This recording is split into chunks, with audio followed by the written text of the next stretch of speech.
If you don't have it, go get it. You're going to need it. And from yesterday's binder, there is a survey on tab 4. If some of you can try to fill that up and hand it in at the back there where the ladies are, just right here inside the gym. And remember, we have activities going on tonight, a concert, a baseball game. There's a lot we can do. You either sign up for fishing, and for the elderly folks here, you can remain seated.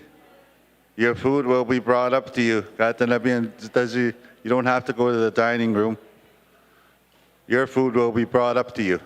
Just remain seated when it comes for lunchtime. We will have the openings within the next few minutes once we get all the chiefs, the majority of the chiefs in their seats. Thank you.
We will start in a few minutes.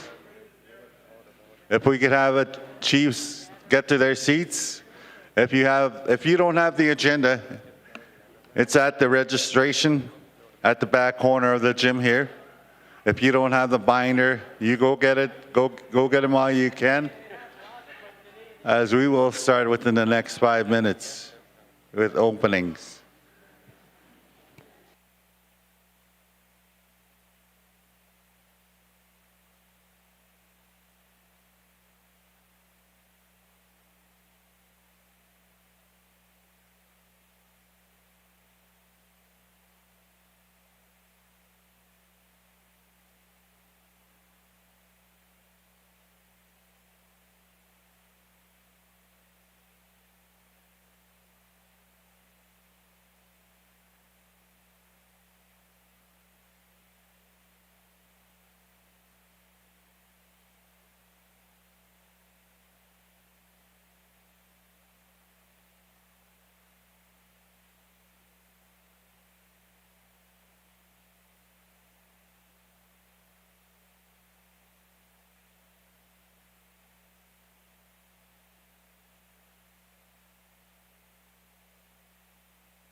Good morning, ladies and gentlemen.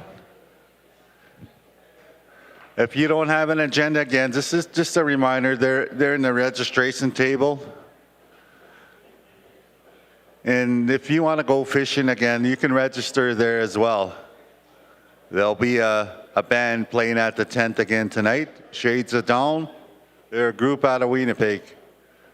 Country, hard rock band.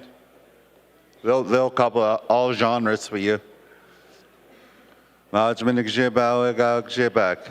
Nakaman Huegai Segmina Gag Skyank. Gag Skanwick. Huegag Jibak. If we could all come in and get to our seats.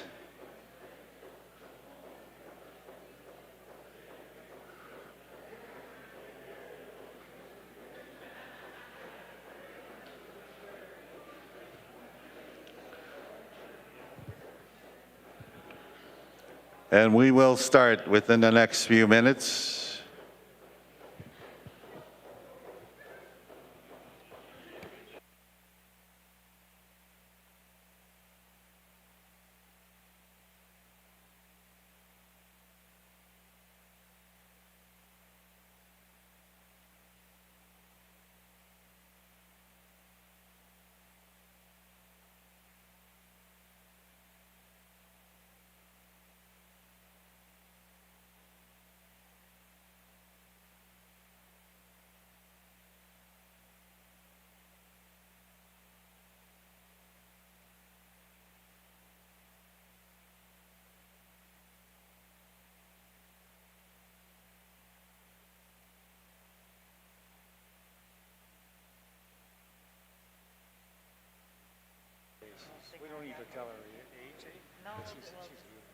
We found out a youth representing Martin Falls had a birthday. Yesterday, Mackenzie Winjack. If we could all join and sing happy birthday to her. Okay, go. Happy birthday to you. Happy birthday to you. Happy birthday, dear Mackenzie. Happy birthday to you.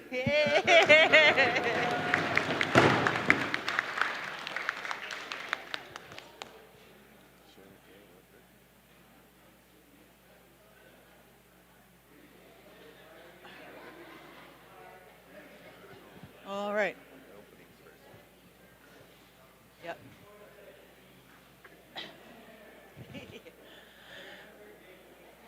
Good morning, everybody. We're going to begin the opening prayers. I had a request from the Ganu family of Airland First Nation that are currently dealing with their loved one in the hospital, that we say a prayer for their loved one today at this meeting. So we're going to begin with our Christian elder and our traditional elder. So, miigwach.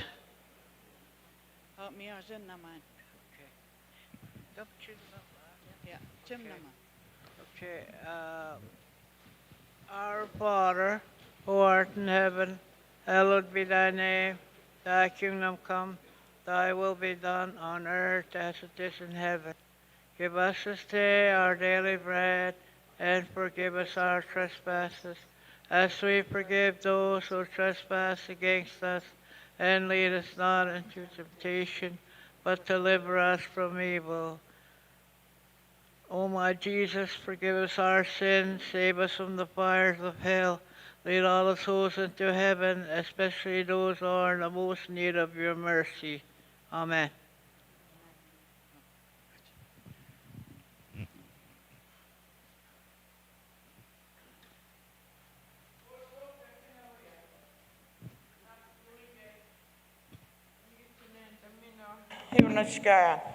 Oh, I I'm going to double. Okay, I'm going to hear you.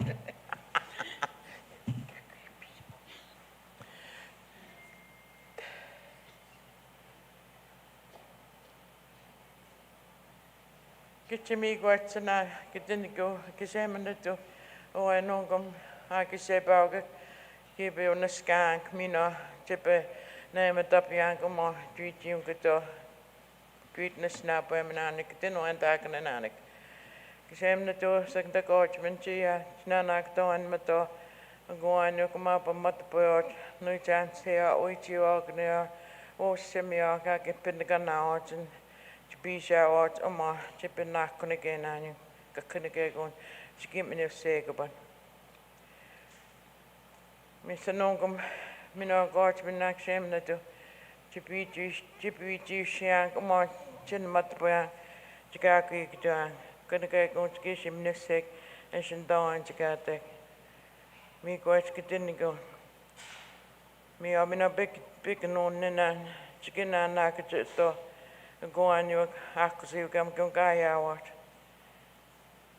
And no go memedake our family member. Cause it's Toronto, yeah. We do coast and a ski skull gap voyage. Skull gap voyage, okay. When the yes, you're back and it's keen to dinner, can go no more. Yeah. Good album, Nana could go on your guy, how much cookie chaos and chill night it's short. After as an again dagon. Good thing is to take a sian, take a smile, Chinchinon dago, kiki doing, cake on chip and nigo. Me up Shishiga and the mentama. You can't done kiki, no, you're numbing say. When good things are not that cake on Jiweben, Chiki, not Mark New York, go on you and show not it's short. Shame the dog to me, what, none like the one Mishna, with the beat from Shina, get the mark and Mishna.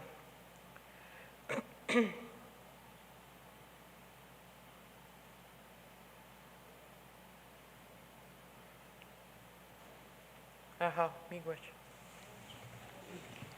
Miigwech, drum group. Rosebush.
Miigwech Rosebush for that song.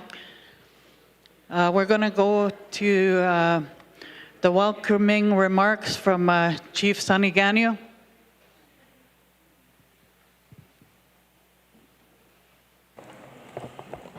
Yeah, good morning again. And welcome back to day 2. Still acknowledge, my elders for the prayers and drum group for the song they did. Welcome back, chiefs, council, proxies, ladies, elders, youth. Welcome back to the second half of our meeting. Yesterday was all corporate business. And today we'll be discussing a lot of issues within the community, as to what we can do collectively, or just per community kind of thing. So, and I appreciate the prayers that were said for my second cousin Marcel Gagnon Jr., who's battling for his life in Toronto. He's under an ICU and sedated heavily just to keep him comfortable. And 2 o'clock today there'll be a doctor's meeting as to what prognosis he will have. And your prayers will help in seeing that he gets through his hard times, and hope that he comes home someday. He was scheduled for a liver transplant, and while he was up in Toronto, he got ill, and he's diabetic and all that, so there's a lot of complications to what he's going through. So I thank everybody for the prayers that were said this morning. And again, just to remind you that if there's anything that, that is required from community, please ask. We got, our coordinators running around here and see if, there's anything more we can do. I know my friend over there went fishing. He only caught one, so I kind of appreciate that he only caught one. So okay, so with that, have a good morning and have a good meeting, and we'll, let this day be more productive as per what our community's wants and needs are. Thank you. Miigwech Chief Saniganyo. We're going to review the agenda and make amendments to the agenda. Okay, so 10 o'clock, after this, okay. Okay, 8 o'clock breakfast, 8:30 registration, 9 o'clock opening prayers with the drum group Rosebush Elder Elizabeth Mashaki, Traditional Elder Nora Lucan. 9:30 welcoming remarks from Chief Saniganyo. 9:45 review and acceptance of agenda. 10 o'clock community input, successes and concerns. 12 o'clock lunch. 1 o'clock. 1 o'clock, the amendment is to cross off the Child and Family Services needs and put Judy Desmoulin presentation. Indigenous Services Canada, Child and Family Service, admit that. Yeah. 2:30 break, 2:45 amendment to that is Rapid Links presentation, and 4:30 adjournment, and supper and events. Miigwech, and we're going to go to accepting the agenda resolution required, and that's on tab. Oh, we got it here, sorry. Okay, what? the resolution. Okay, so, day 3, Thursday, July 31, 2025. Breakfast, 8 o'clock, 8:30 registration, 9 o'clock opening prayers, 9:15 theme, community safety and well-being. Guests, Nishnawbe ASCII Legal Services, Nishnawbe ASCII Police Services, Thunder Bay Police Services. Break at 10:30, 10:45 question and answer, 12 o'clock lunch, and 1 o'clock resolutions. And 4 o'clock closing prayer and adjournment. All right, so what tab is, oh, okay. So we're going to go to the resolution number 01-3007-2025. Acceptance of the 37th Annual Matawa Chiefs Assembly Agenda. Therefore, be it resolved that the delegates of the 37th Annual Matawa Chiefs Assembly accept the agenda as presented. Moved by Chief. Sorry, Chair. Yeah. Co-Chair. Can you just clarify the revisions on the agenda? I didn't catch that. Thank you. The amendments, thank you. Amendments for 1 o'clock today is Judy Desmolin presentation. She's speaking on the Child and Family Services. And the community is going to discuss that.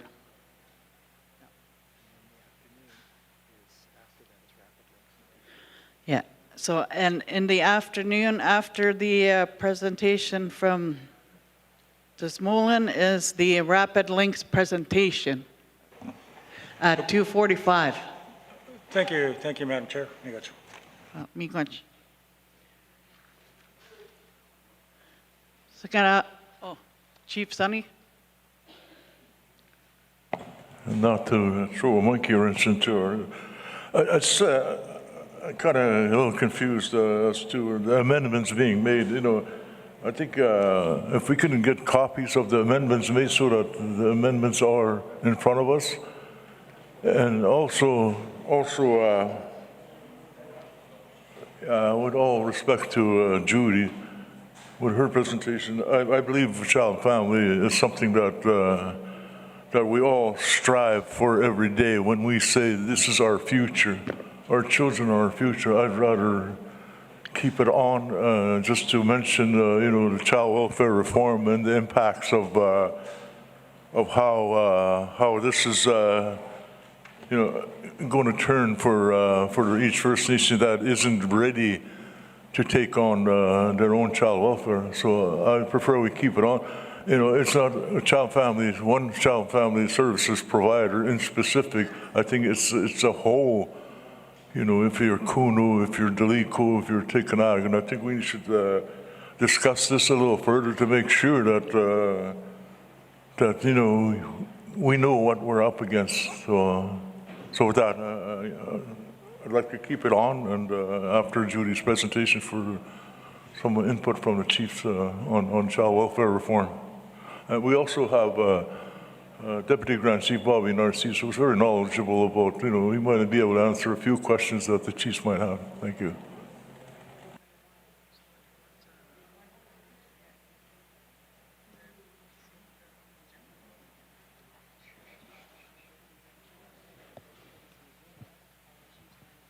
Okay, it's Chief Taylor.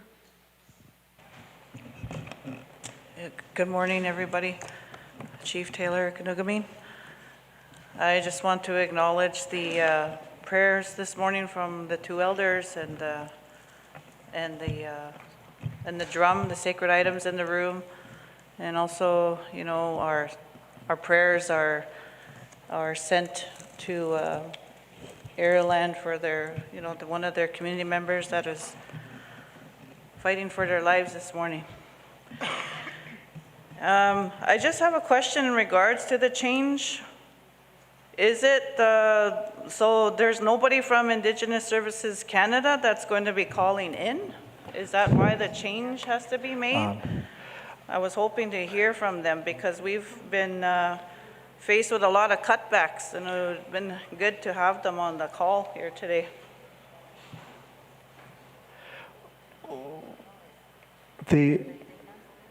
Can I just clarify? What happened was we got a call, an email, and early in the morning to say, oh, we're not going to come, but we will do electronically. And we had sent invitations, and we had talked to them verbally, and it was Aroland First Nation to come and to have a dialogue with the communities, but they canceled. And they said, well, can you give us a video link or a phone link? And we thought, how do you have that dialogue with that? But we can connect them if you want on the Zoom.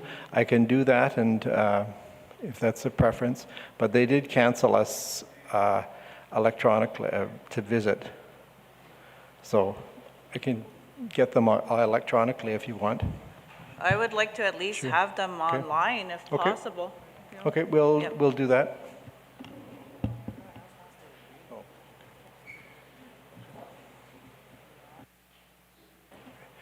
Is everyone in agreement with that? To have them electronically or via Zoom? And Paul, what time is that presentation going to be done? Since we have Judy's presentation at 1, so what time are they going to be? 1 o'clock, I think we said 1 o'clock. Okay.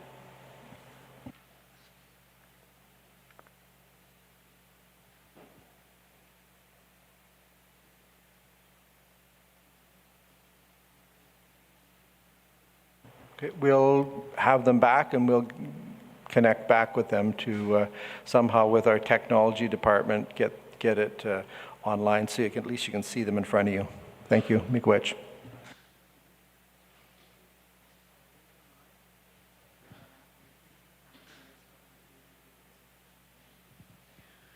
Okay, with the amendments, we will continue with the Indigenous Service Canada on the Child and Family Services at 1 o'clock, and then we will continue with the presentation from Judy after the session with Indigenous Service Canada. And we will leave rapid links presentation at 2:45. All right, so can I get a mover and seconder on the resolution to accept the agenda? Just a question, there was a point about Bobby Narcisse if he wanted to give an update as well. Did you want to ask him to be on that component too?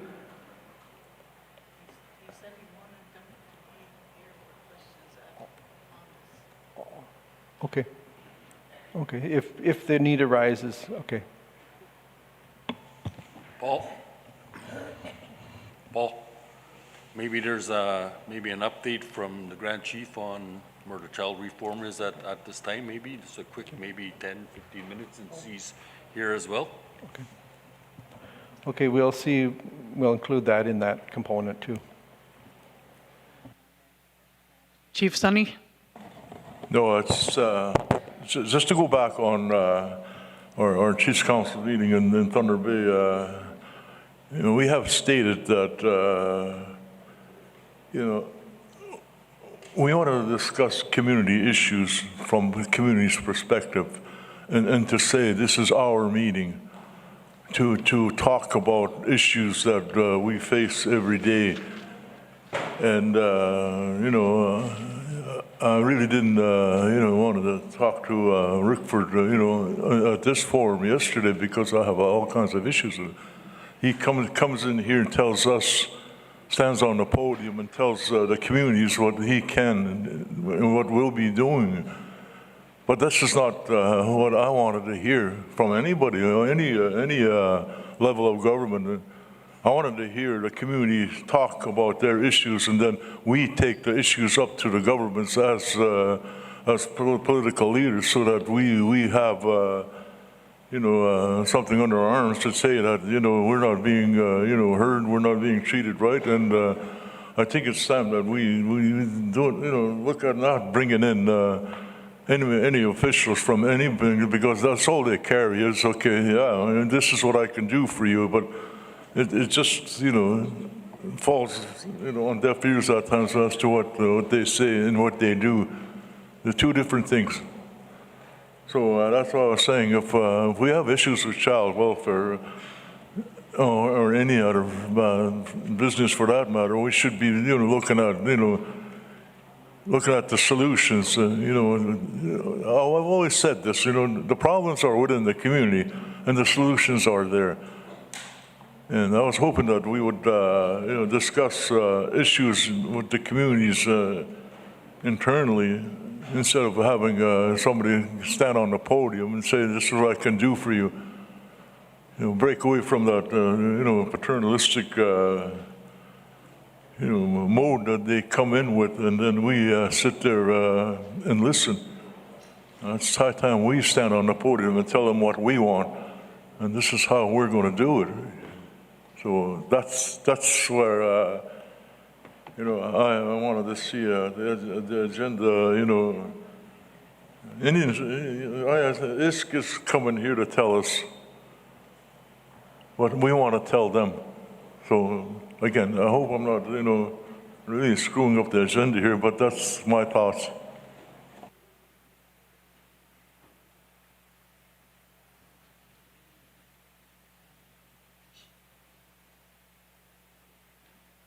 Judy. Okay, good morning, everybody. Chief Judy Desmolin here. I would like to put something on one of these days about the Jordan's Principle funding. Like we need an action plan of some sort. We need some answers. There's so many of our communities that are being affected by this. This is, providing this funding is the law. Like, we need to do something. We need to have an action plan or something.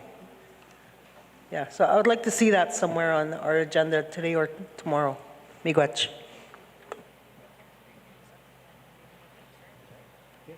Miigwech, Chief Judy Desmolin.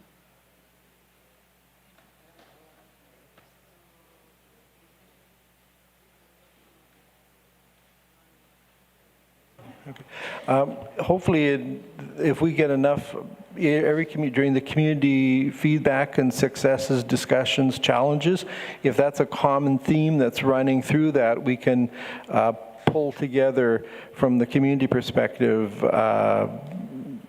input of Jordan's Principle, Choose Life, those types of things, and we can have a discussion towards the end on that specific issue based on what all of our communities are saying.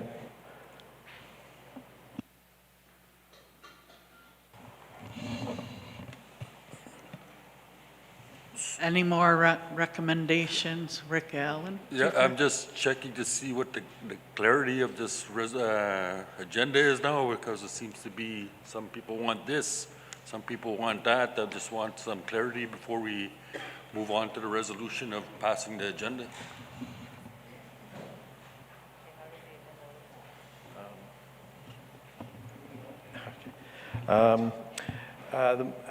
After the acceptance of the agenda, it'll be community input and concerns, and that will be from the community perspective. At 1 o'clock, there's a theme of child and family service needs, and we're going to have Chief Judy Desmolin one community presentation, but then we also want to hear from other First Nations and where they're seeing their child and family services go, some of the challenges, and then we're also going to hear something potentially from the NAN Grand Chief, or just an update.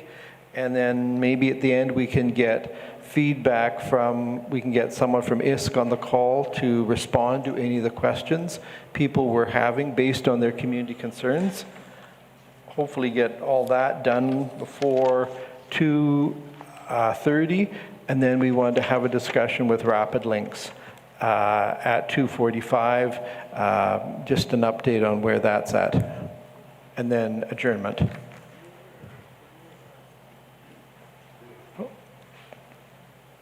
Chief Etchin-Pisco?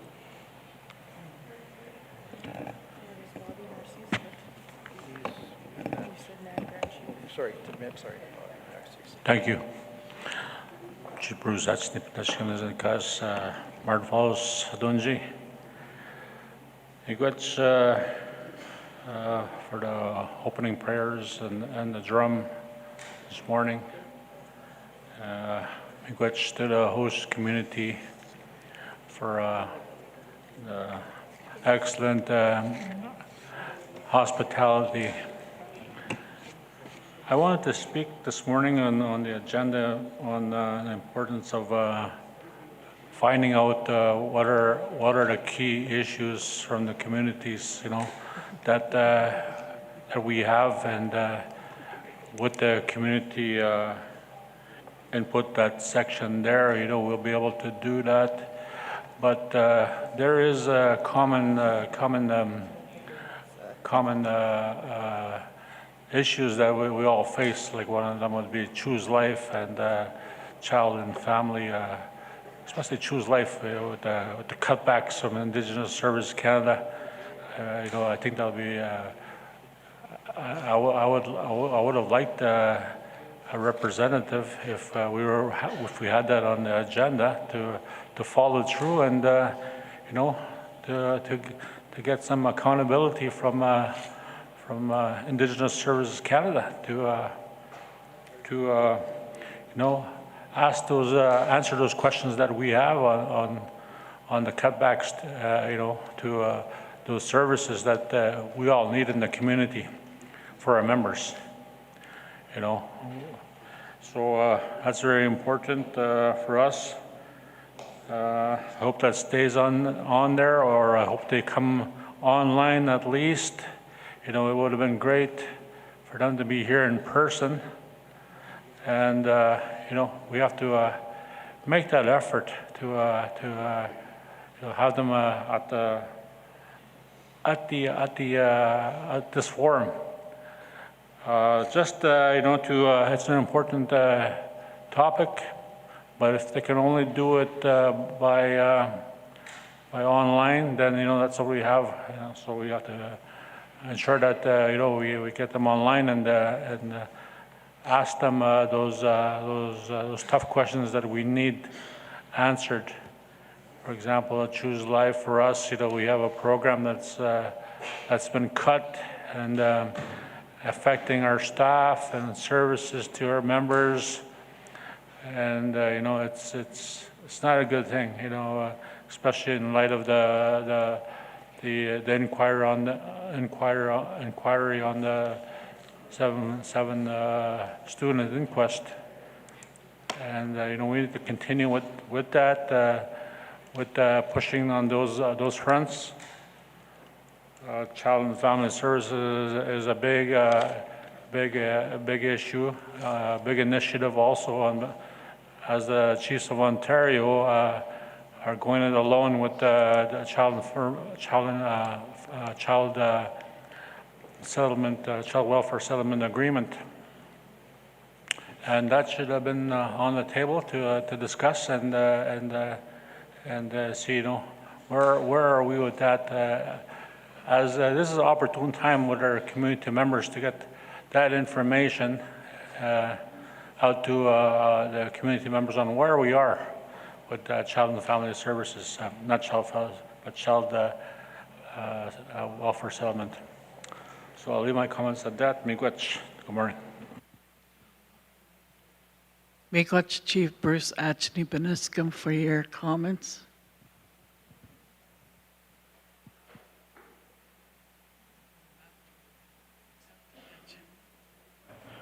So what I'm hearing is on the theme of Child and Family Services, really it's about a community presentation. We're going to start with Chief Judy Desmolin on some of the things they have, and then hear from other communities and where they're at, and then also have just a if there is a time for a bit of an update from Deputy Grand Chief Bobby Narcisse. And then at the end, possibly some bit of a discussion or at least hearing from Indigenous Services Canada online that, based on what we're hearing from communities, bring that to them. Okay, Chief Sherry Taylor. Thank you. I'm just making a recommendation then to the agenda. Would it be possible then to have Chief Judy present at during the community input successes concerns and then go from there, like at 10? That way it might, if we're going to have ISC on the call and also some updates from NAN that are here, that might give us more time.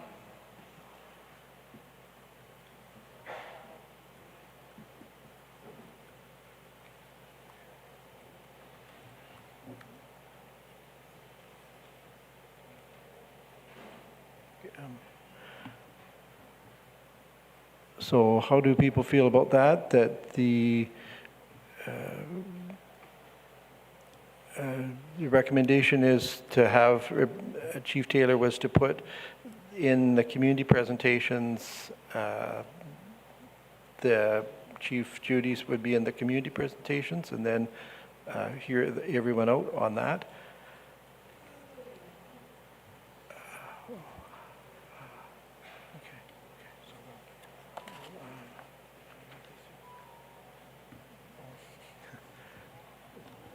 Okay. Can we do that if we have, we have to get we're going to get revised, we can print the revised agenda out to everyone, and then after that we can also get the connection to ISC technically online, so we'll have to get that arranged, and then we can also hear from the Deputy Grand Chief as well.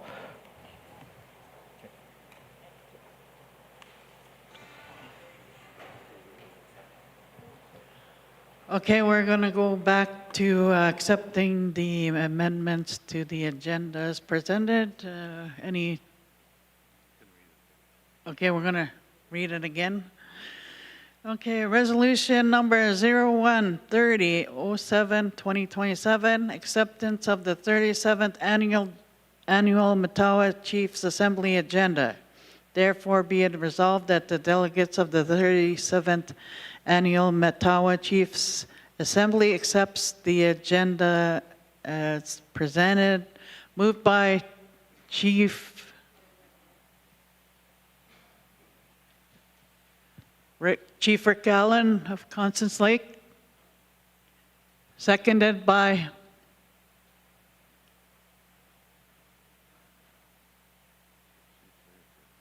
Chief Sherry Taylor of Ganuguming. Any oppositions? Any abstentions? All in favor? Motion carried. Miigwech?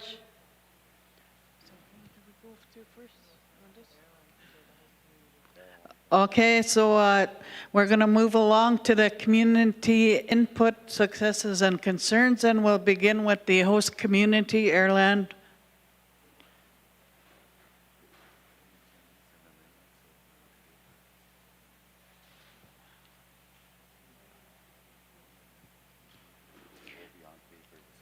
Any amendments and changes will be put on paper this afternoon and distributed. Thank you, Miigwech. The host community can begin with their community input successes and concerns.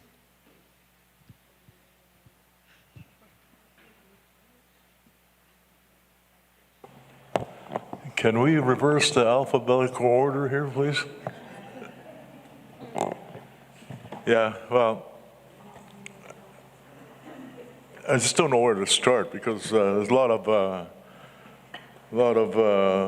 concerns rather than successes that I'd like to present here. And that's why I'm saying, just when we were talking about the agenda, one of the things that I brought to the Matawa chiefs in Thunder Bay was that it's our meeting. It's not on a dime of Rickford or ISK. We're paying for this meeting, and so as such, we should be the ones talking about issues, drugs, alcohol, lack of this, lack of that, housing, education, you name it. That's what I wanted to hear, wanted to see, how we can help each other. I know, Chief Judy has her van rep program up and running, I hear her talk about it. But when you look, in my own backyard, it's kind of dismal as to how our program is running. And the expectation of this child welfare reform is telling me that within 1 year, maybe 2 years, Ireland is supposed to do their own child welfare. And it's simply not going to happen. It's designed to fail. And it is going to fail. Flat on their faces. And then the governments were saying, well, I told you, so why did you ask for $8 billion to do your own child welfare? Well, we voted against the $47 billion that was awarded to Canada as a whole. And then Ontario alone came up with this agreement, child welfare reform agreement with the feds, I think in total of $8 billion. And what I see is the government's throwing money at a problem without looking at what the problem is or investigating what the problem is.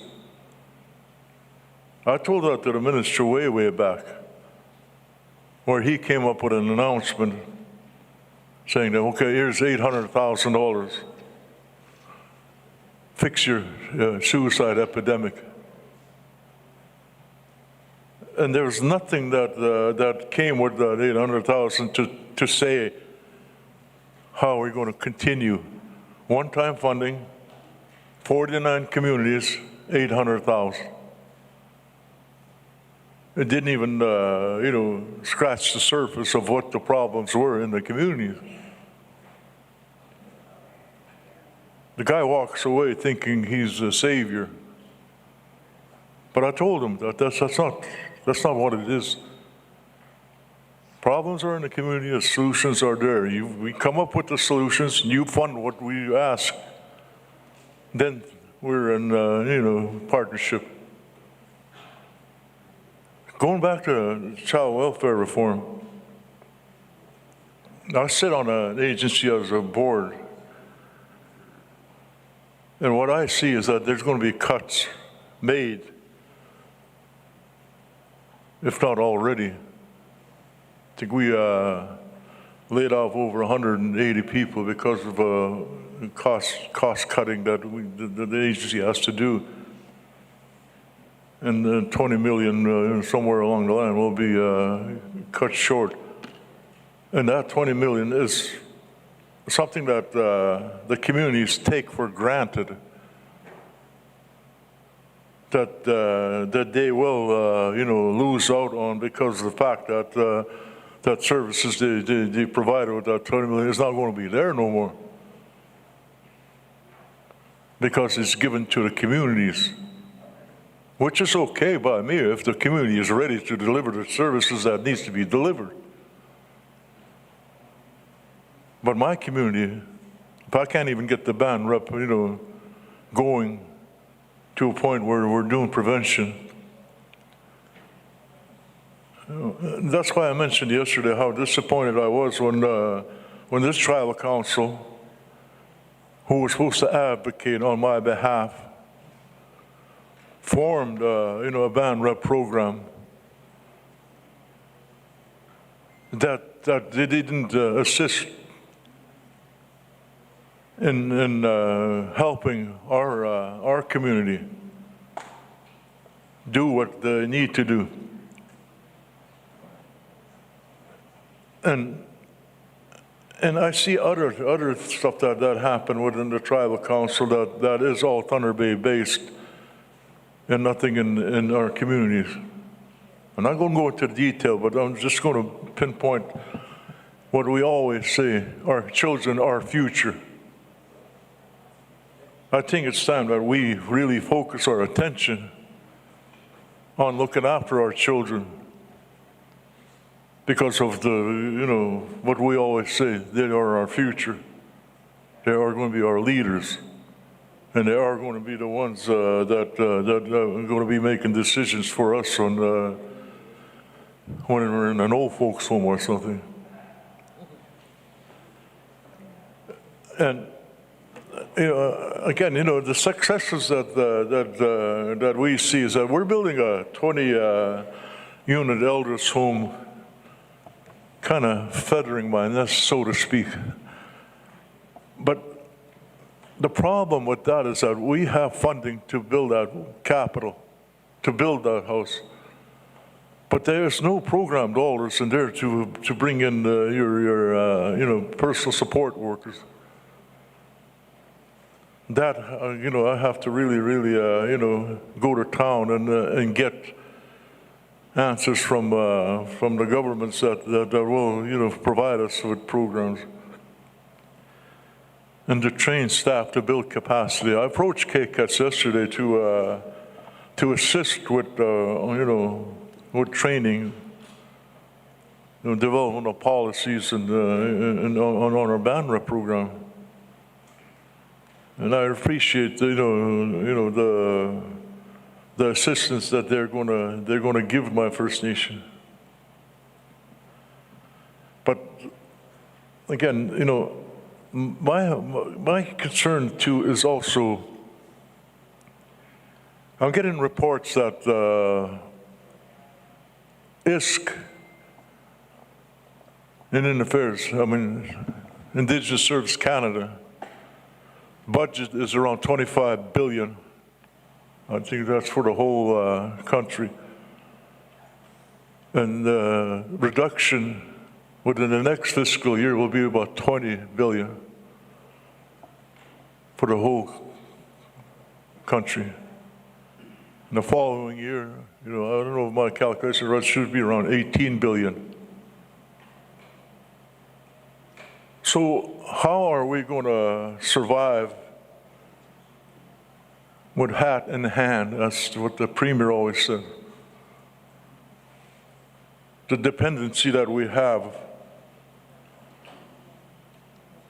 with Indian Affairs. Pardon the old language, but that's who I'm referring to. How are we going to offset what we take, as of today, the services, OW, education? How do we do that without having to look at development? So when we're always talking self-government, self-sustaining, we need to look at seriously how the governments of the day survive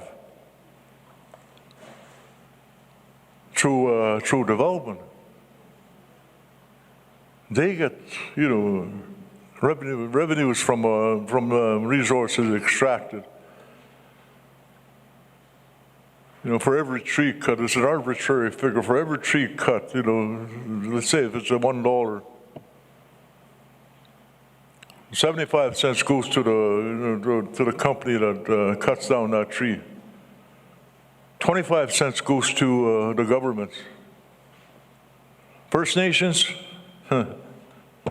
zero.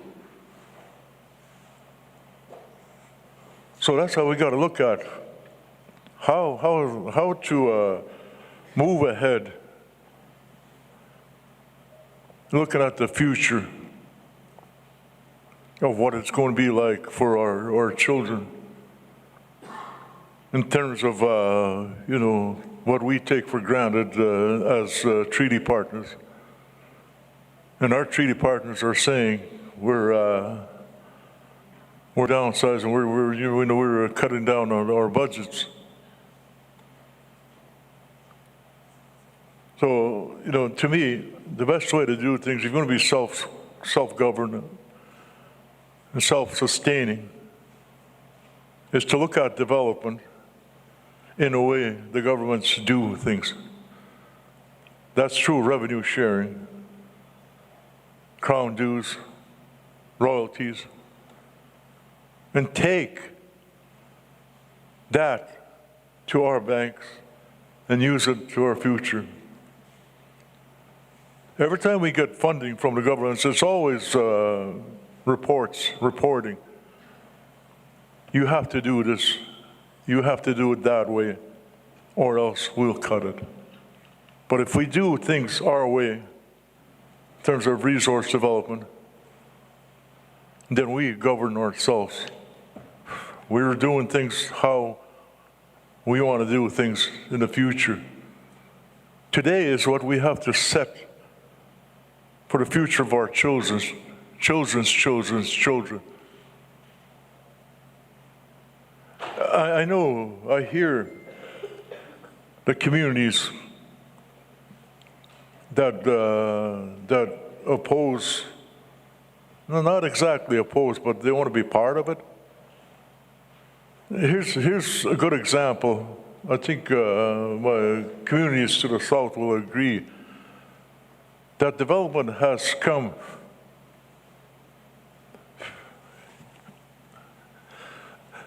to our neck of the woods, and it's even past our neck of the woods. And this happened with forestry.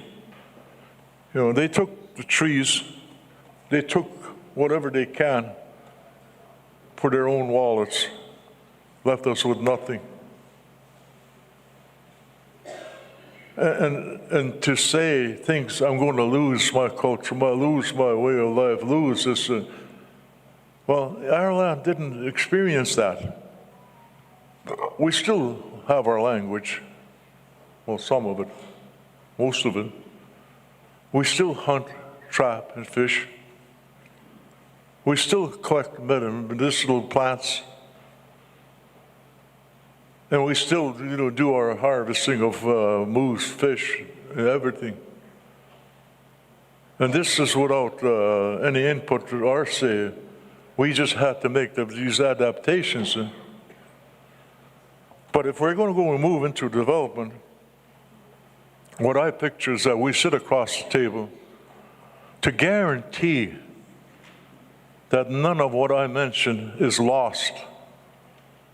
Because that is what we are. We are part of the land. We are part of everything that swims, flies, walks. My grandfather told me that. Take what you need and don't take any more than what you need. So what I'm trying to convey here is that if we can look at development as to subsidize what's going to be taken from what we are always depending on from Indian Affairs, I think this is going to be doable. And to see how the communities will prosper.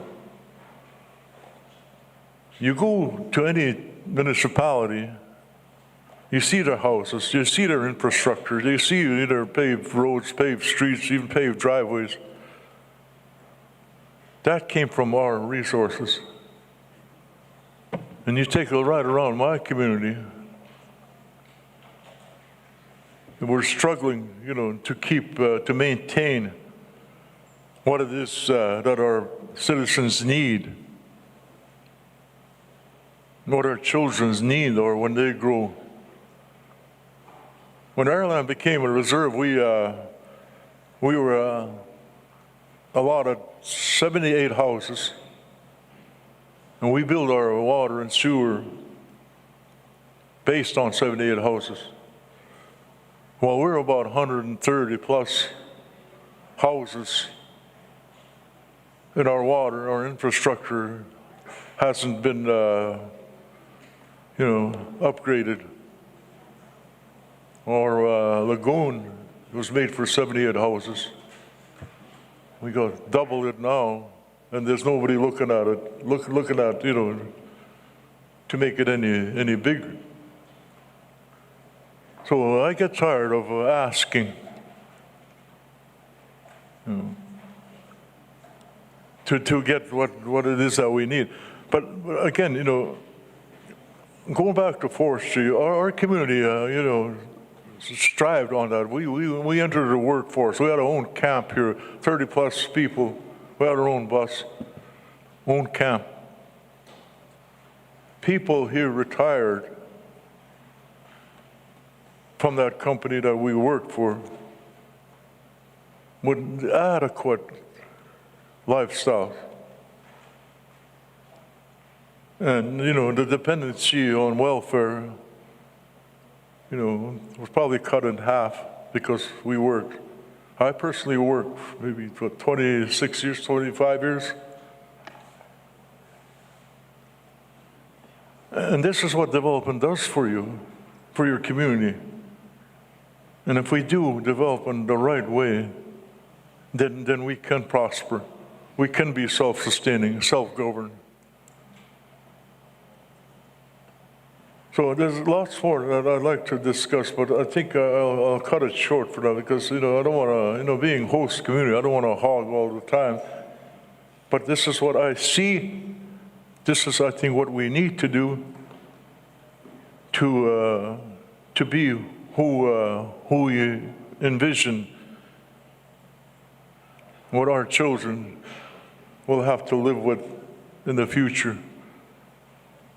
So again, I have lots to say, but again, you want my input, well, there it is.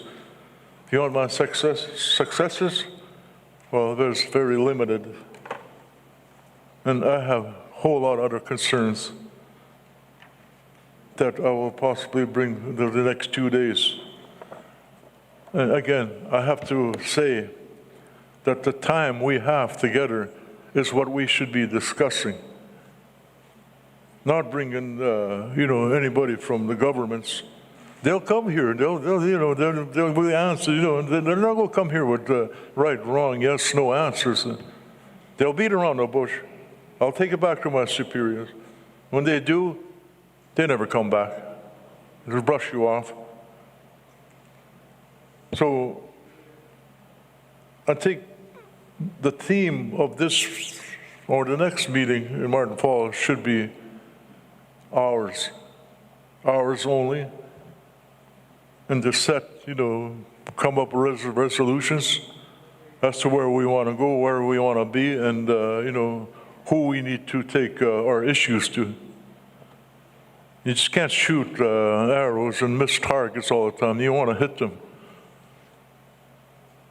So with that, I'm going to conclude by saying that, what I said yesterday, you can break one stick, but you can't break 9.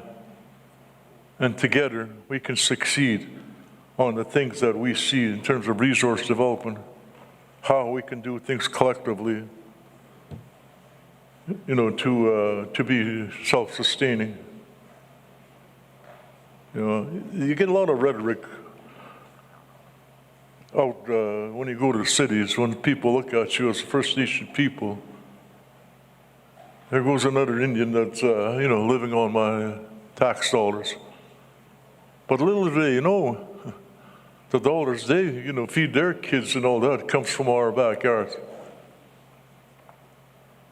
Chief Eli told me when we went to Toronto, he said, Sonny, do you see any mines in Toronto? I said, no. Do you see any mills in Toronto? I said, no. Good message he gave me, because Toronto and all the urban cities take what is ours and they put it down south where we can't have access to. So with that, I want to close, and I want to thank the chiefs, the elders, counselors, for listening to me, and to let you know that Ireland signed an agreement with the province. I was accused of being a sellout, but I never sell anything to anybody without you guys' consent. If it's Ireland specific, I'll do my business. But if it relates to our shared territories, then we do it collectively. Thank you. Thank you, Chief Sonny Gagnon of Ireland First Nation. Does anybody want to add to that, or is there a community who wants to volunteer to go next?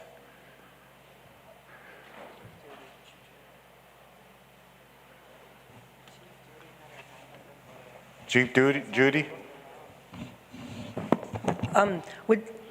Okay, I'm a little bit confused about the agenda, so I'll be giving my presentation right through this period of time now? Okay, I'll do it. All right. Do you want me to come to the front? If you choose, yes. When you guys do a call out for questions or things, actually both of you have to look around because you're both looking at one place. Yeah. When someone else has their hand up there, you guys don't see that. So, I'll get on the right side. yeah. So see who goes first. I'll get on my seat.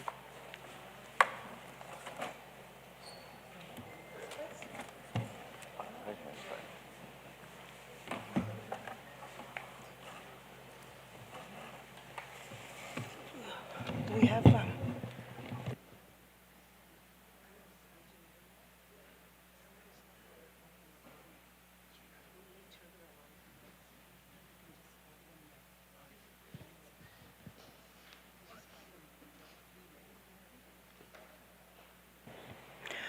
Okay, good morning. Thank you so much. When we discussed this at our chiefs meeting, not a couple of weeks ago or whenever that was, I let our chiefs know that I would be willing to present at this AGM, but it was, I guess we all didn't leave with clear instructions or directions. So if I would have really known if I was going to be presenting today, I would have had our staff come and co-present with me. But it just turns out that our staff is actually in training anyway, so. But I'm just going to give, I of course have been involved in this right from the beginning. Before I became chief, I was the social health director in my community. So there was a lot of things that we had started before I became chief, and then after I became chief, I wholly supported, what our community was doing in this area of child welfare. So I would like to just start off as to why we even went down this road so aggressively and progressively lately. So as we all are, we see our members struggling with addictions, and various kinds of addictions. And in our community, our people were on methadone. So the methadone clinic, we had no control over that methadone clinic. We couldn't get information. We obviously knew who was using methadone because we had, through our medical transportation, we gave them rides to the clinic in town to get their doses and things. But, you know, we noticed that there was pieces missing to that program because we just didn't want our people to go get something and then go home, then we never see them for the rest of the day. So anyway, you know, we tried to figure out, okay, like how can we help more? So again, it was just something, we just kept stumbling upon things and we just kept building upon things. So one time in, I'm forgetting my dates now as I repeat my story, but I believe it was in 2011. Yes, it was August 2011. So one of the young women that were on the methadone program, she came to me and she said, you know what, I've been begging my doctor, like, I want to get off of this stuff. I don't want to, you know, continue going day after day and, you know, that kind of stuff. And by this time she was getting caries and things like that. But she said, I don't want to be on this anymore, but they're not helping me get off. They're always trying to increase my doses and things like that. And she said, like, that's not what I want to do. So anyway, she came to me and she said after bugging the doctor, she showed me this prescription for Suboxone. So I said, you know what, I have no idea what the Suboxone's about, but I'll find out. So, I took her to the pharmacy. So the pharmacy told her, you know, we can't get you this drug. It's not available in Canada. It's, you know, so anyways, so we took that and we did our research, and make a long story short, we ended up getting Suboxone, like so that the prescribers can prescribe it here in Canada. So anyway, this drug was very new. So again,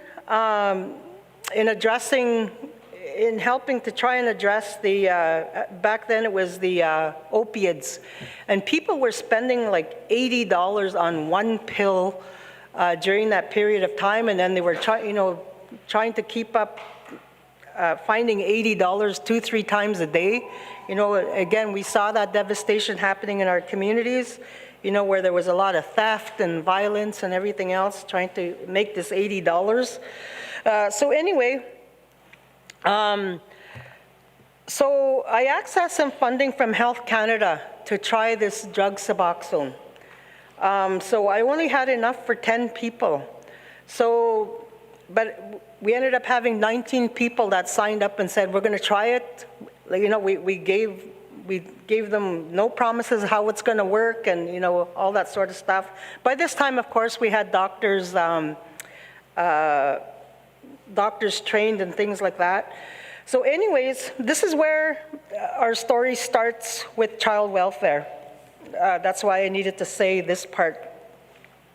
So again, we structured our Suboxone program differently than the methadone program, now that we had full control of this harm reduction kind of medication. So, you know, we wanted to make sure that there were supports built around it. We wanted to make sure that, you know, people were provided with counseling and all kinds of stuff, you know, so that sooner or later they can get off of the drug Suboxone as well. So again, you know, of course we're still having our ups and downs about Suboxone, and you know, it's just, again, it's all individualized pieces. But anyway, so when we started this, the first group of people to try this drug, and again, like I said, we only had enough money for 10, but I told our staff, oh, we'll have to figure it out. We can't knock off these other 9 people, the additional 9 people. Let's just take everybody and, you know, we'll make it work some way, somehow. So that's what we did. So we found that it worked really well. And so we put in the supports around it right away, the counseling and all that sort of stuff.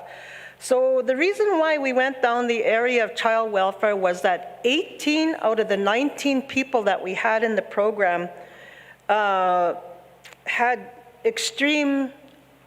were extremely adversely affected by the child welfare system.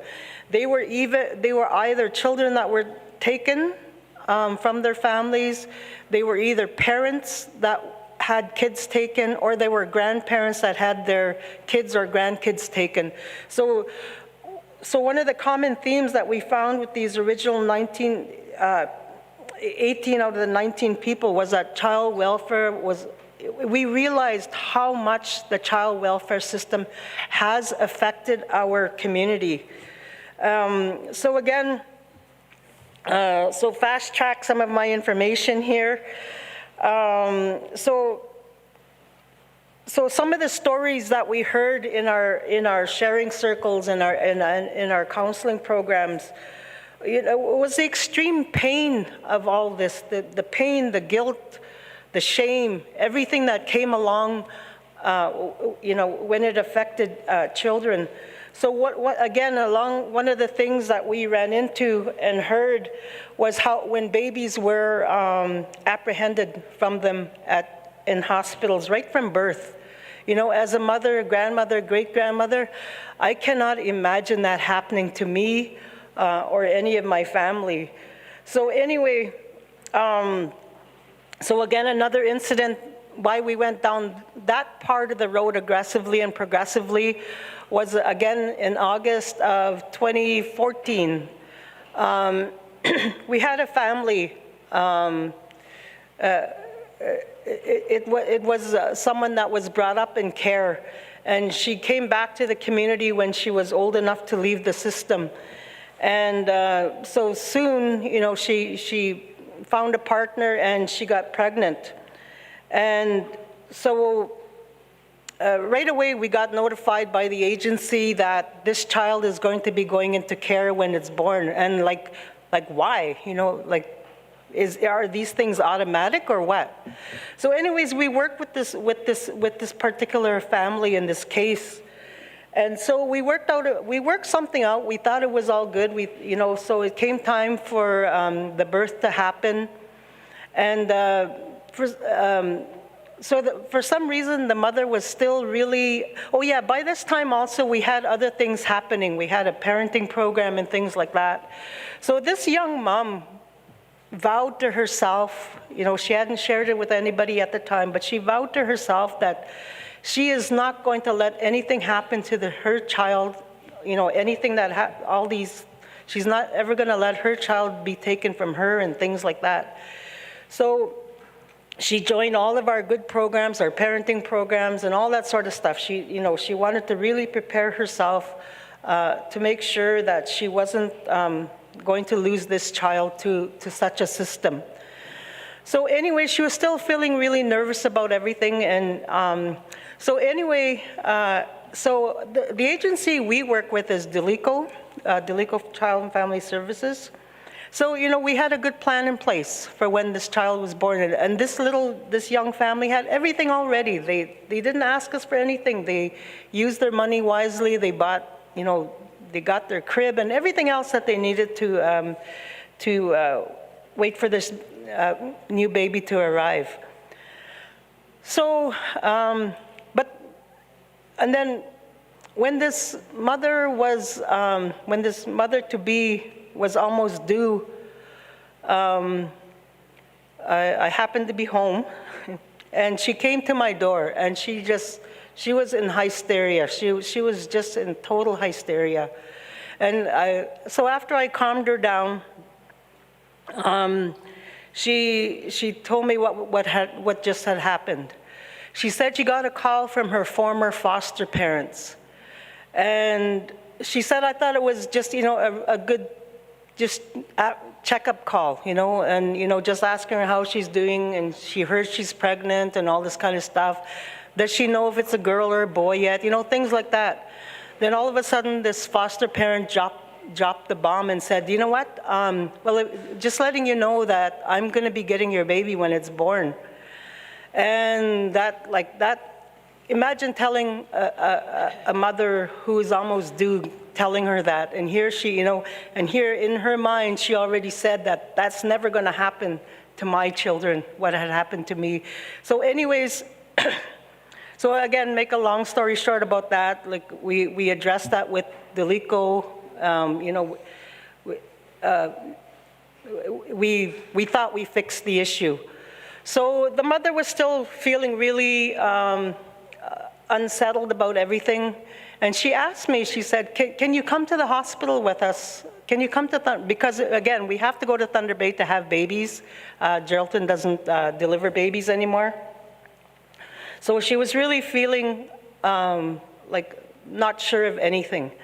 So I said, you know how busy I am? I said, I can't just sit with you guys day in and day out over there waiting for the baby to arrive. But I said, you know what, as soon as you get into labor, call me. Make sure you call me. So, you know, it came time for the child to be born, and, you know, everything seemed well. The plan seemed to be going as we thought. So so it was a good, clean delivery. You know, everything was all good. This little one wasn't shoved into NICU like so many of our experiences have shown. Lots of our babies, I tell you, were put in NICU for absolutely nothing and given a lot of drugs for nothing. So, you know, again, we now know that. So what happened was so she called me, and she's like, so I went to Thunder Bay, and I just stuck around for a few days just to make sure everything was going to go good and they were going to be able to leave with their baby. So she called me that morning, and she said, okay, everything looks good. The doctor discharged both me and the baby. So we called up the dad, and we said, okay, you know, like, you guys are going to get to go home today. So we, you know, they had everything ready. They had the baby stroller and the car seat and everything else. So we went up there, and so I told him, I said, okay, I'll get the baby ready while you get yourself ready. So while we're doing that, all of a sudden the doctor comes back in with these two ladies. And, you know, one woman was the social worker, one woman was a nurse. And then while we're getting things ready, like, I found it odd that these three people are standing at the door. So I asked them, like, can I help you? Is there anything, you know, what's up here? What's wrong? It's not usual for three people to be standing at the door sending us off, kind of thing. So the doctor says, I'm sorry, but I have to reverse my discharge orders on the baby. But Mom, you're free to go. And I said, no, we're not going anywhere. We're not going anywhere without the baby. So I asked him, tell me what's wrong. So the nurse speaks up and says, well, the baby's not drinking properly. And I said, you know, I fed many babies in my life. There is nothing wrong with this baby's sucking. There's nothing wrong with this baby's digestive system with the formula, with what the baby's drinking. And so the mother actually chose to breastfeed. So in between her breastfeeding and, you know, and her recovery, like, we got to give the baby a bottle here and there.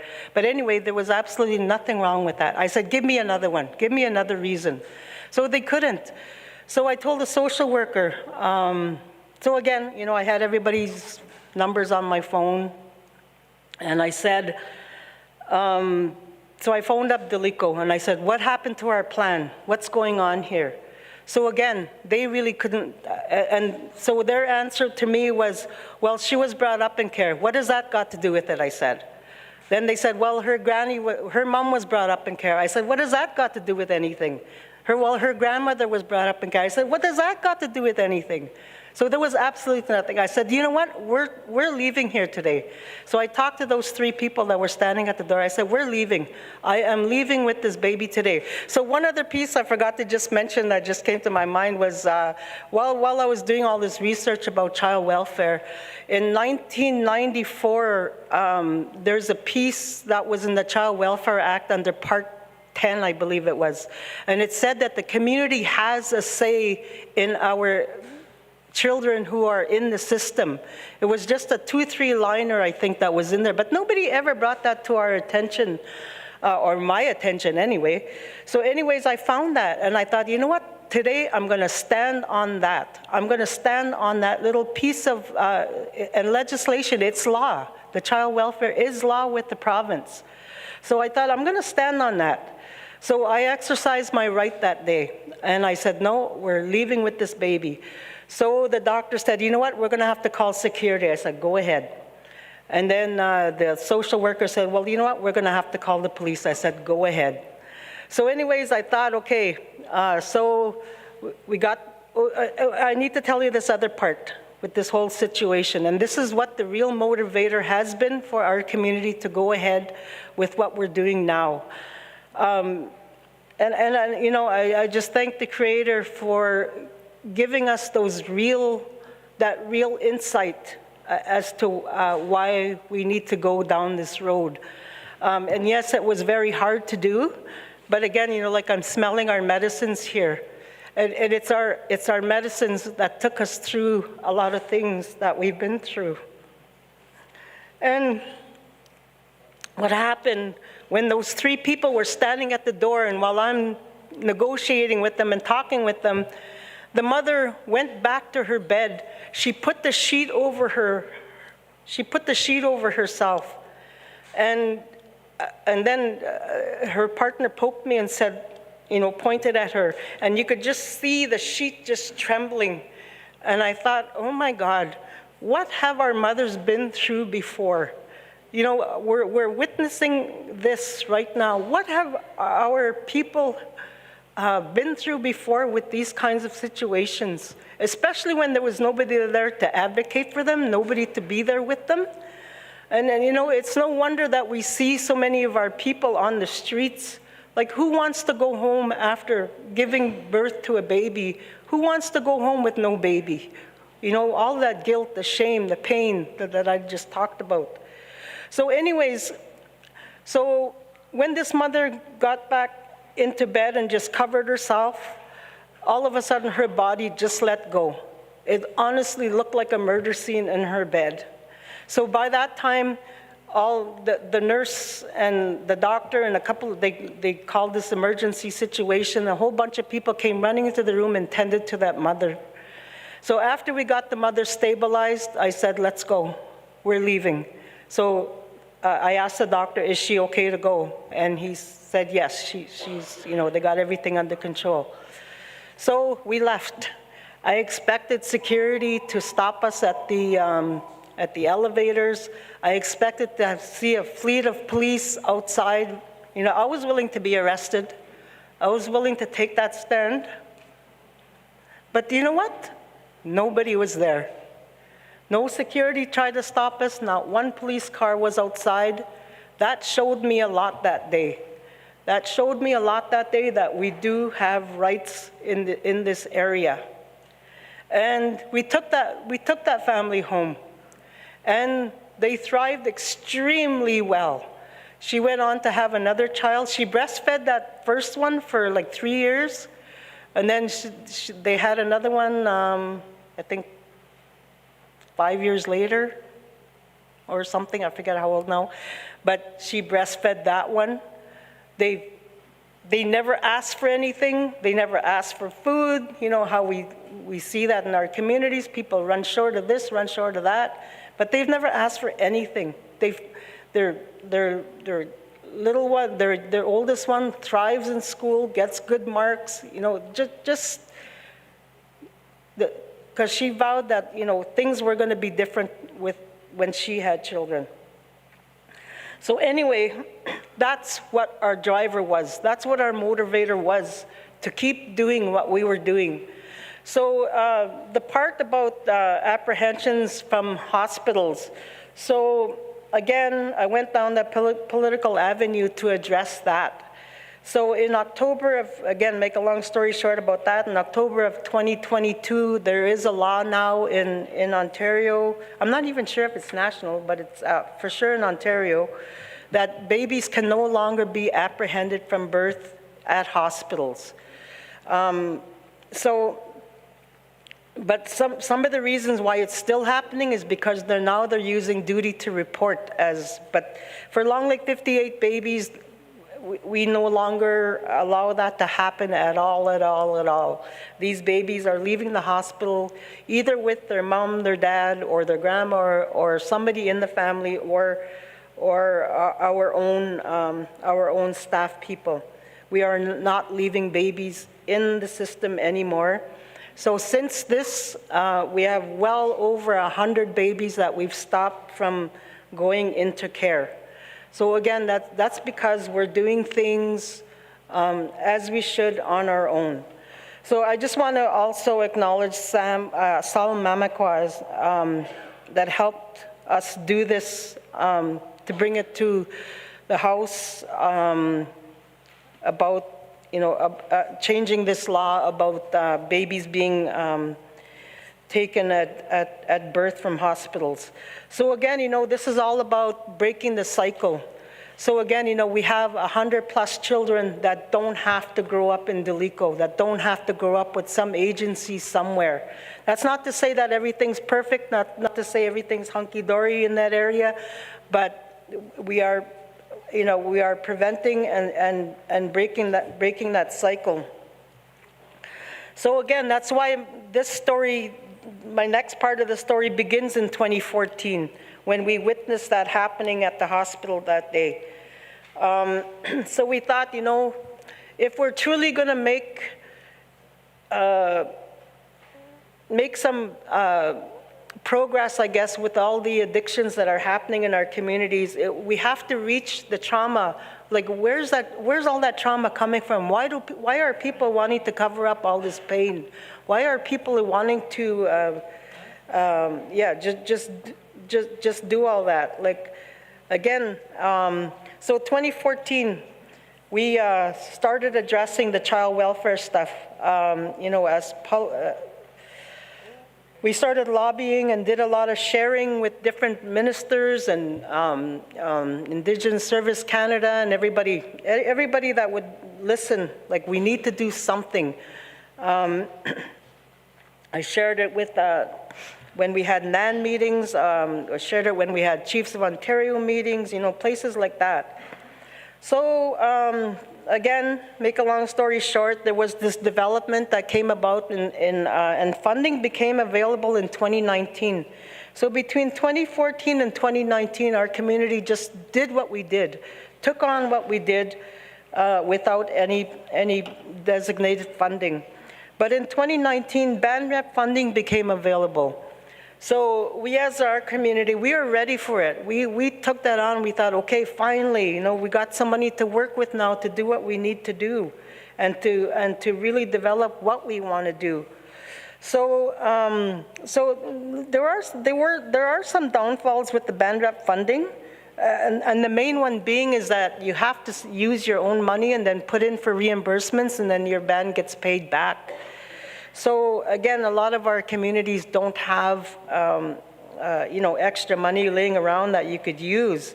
So we were using anywhere from $800,000 to $1 million a year for that first year, to get some proper staff in place, and because again, it was taking a lot of our time when we didn't have dedicated positions to do the work.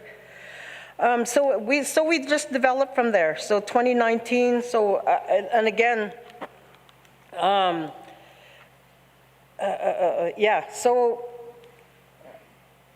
So again, as we all know, and it was mentioned. Oh yeah. So since 2019 to now, 2025, 26, it's still like this. BANREP funding is still available on a reimbursement basis. So I just want to let you know what we have. Before I say that also, I just want to mention a little thing about, not a little thing, mention something about our orphans. So again, in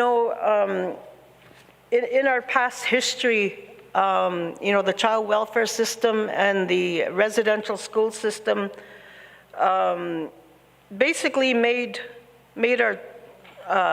caused a situation where lots of our kids were unattended, not supervised, because of the addictions, and parents weren't looking after their children as they should. So basically, they were like, lots of our kids are orphans, left to fend for themselves, when they can, and so, but again, now, because we have so many deaths in our communities, we have real orphans, orphans with no moms, no dads.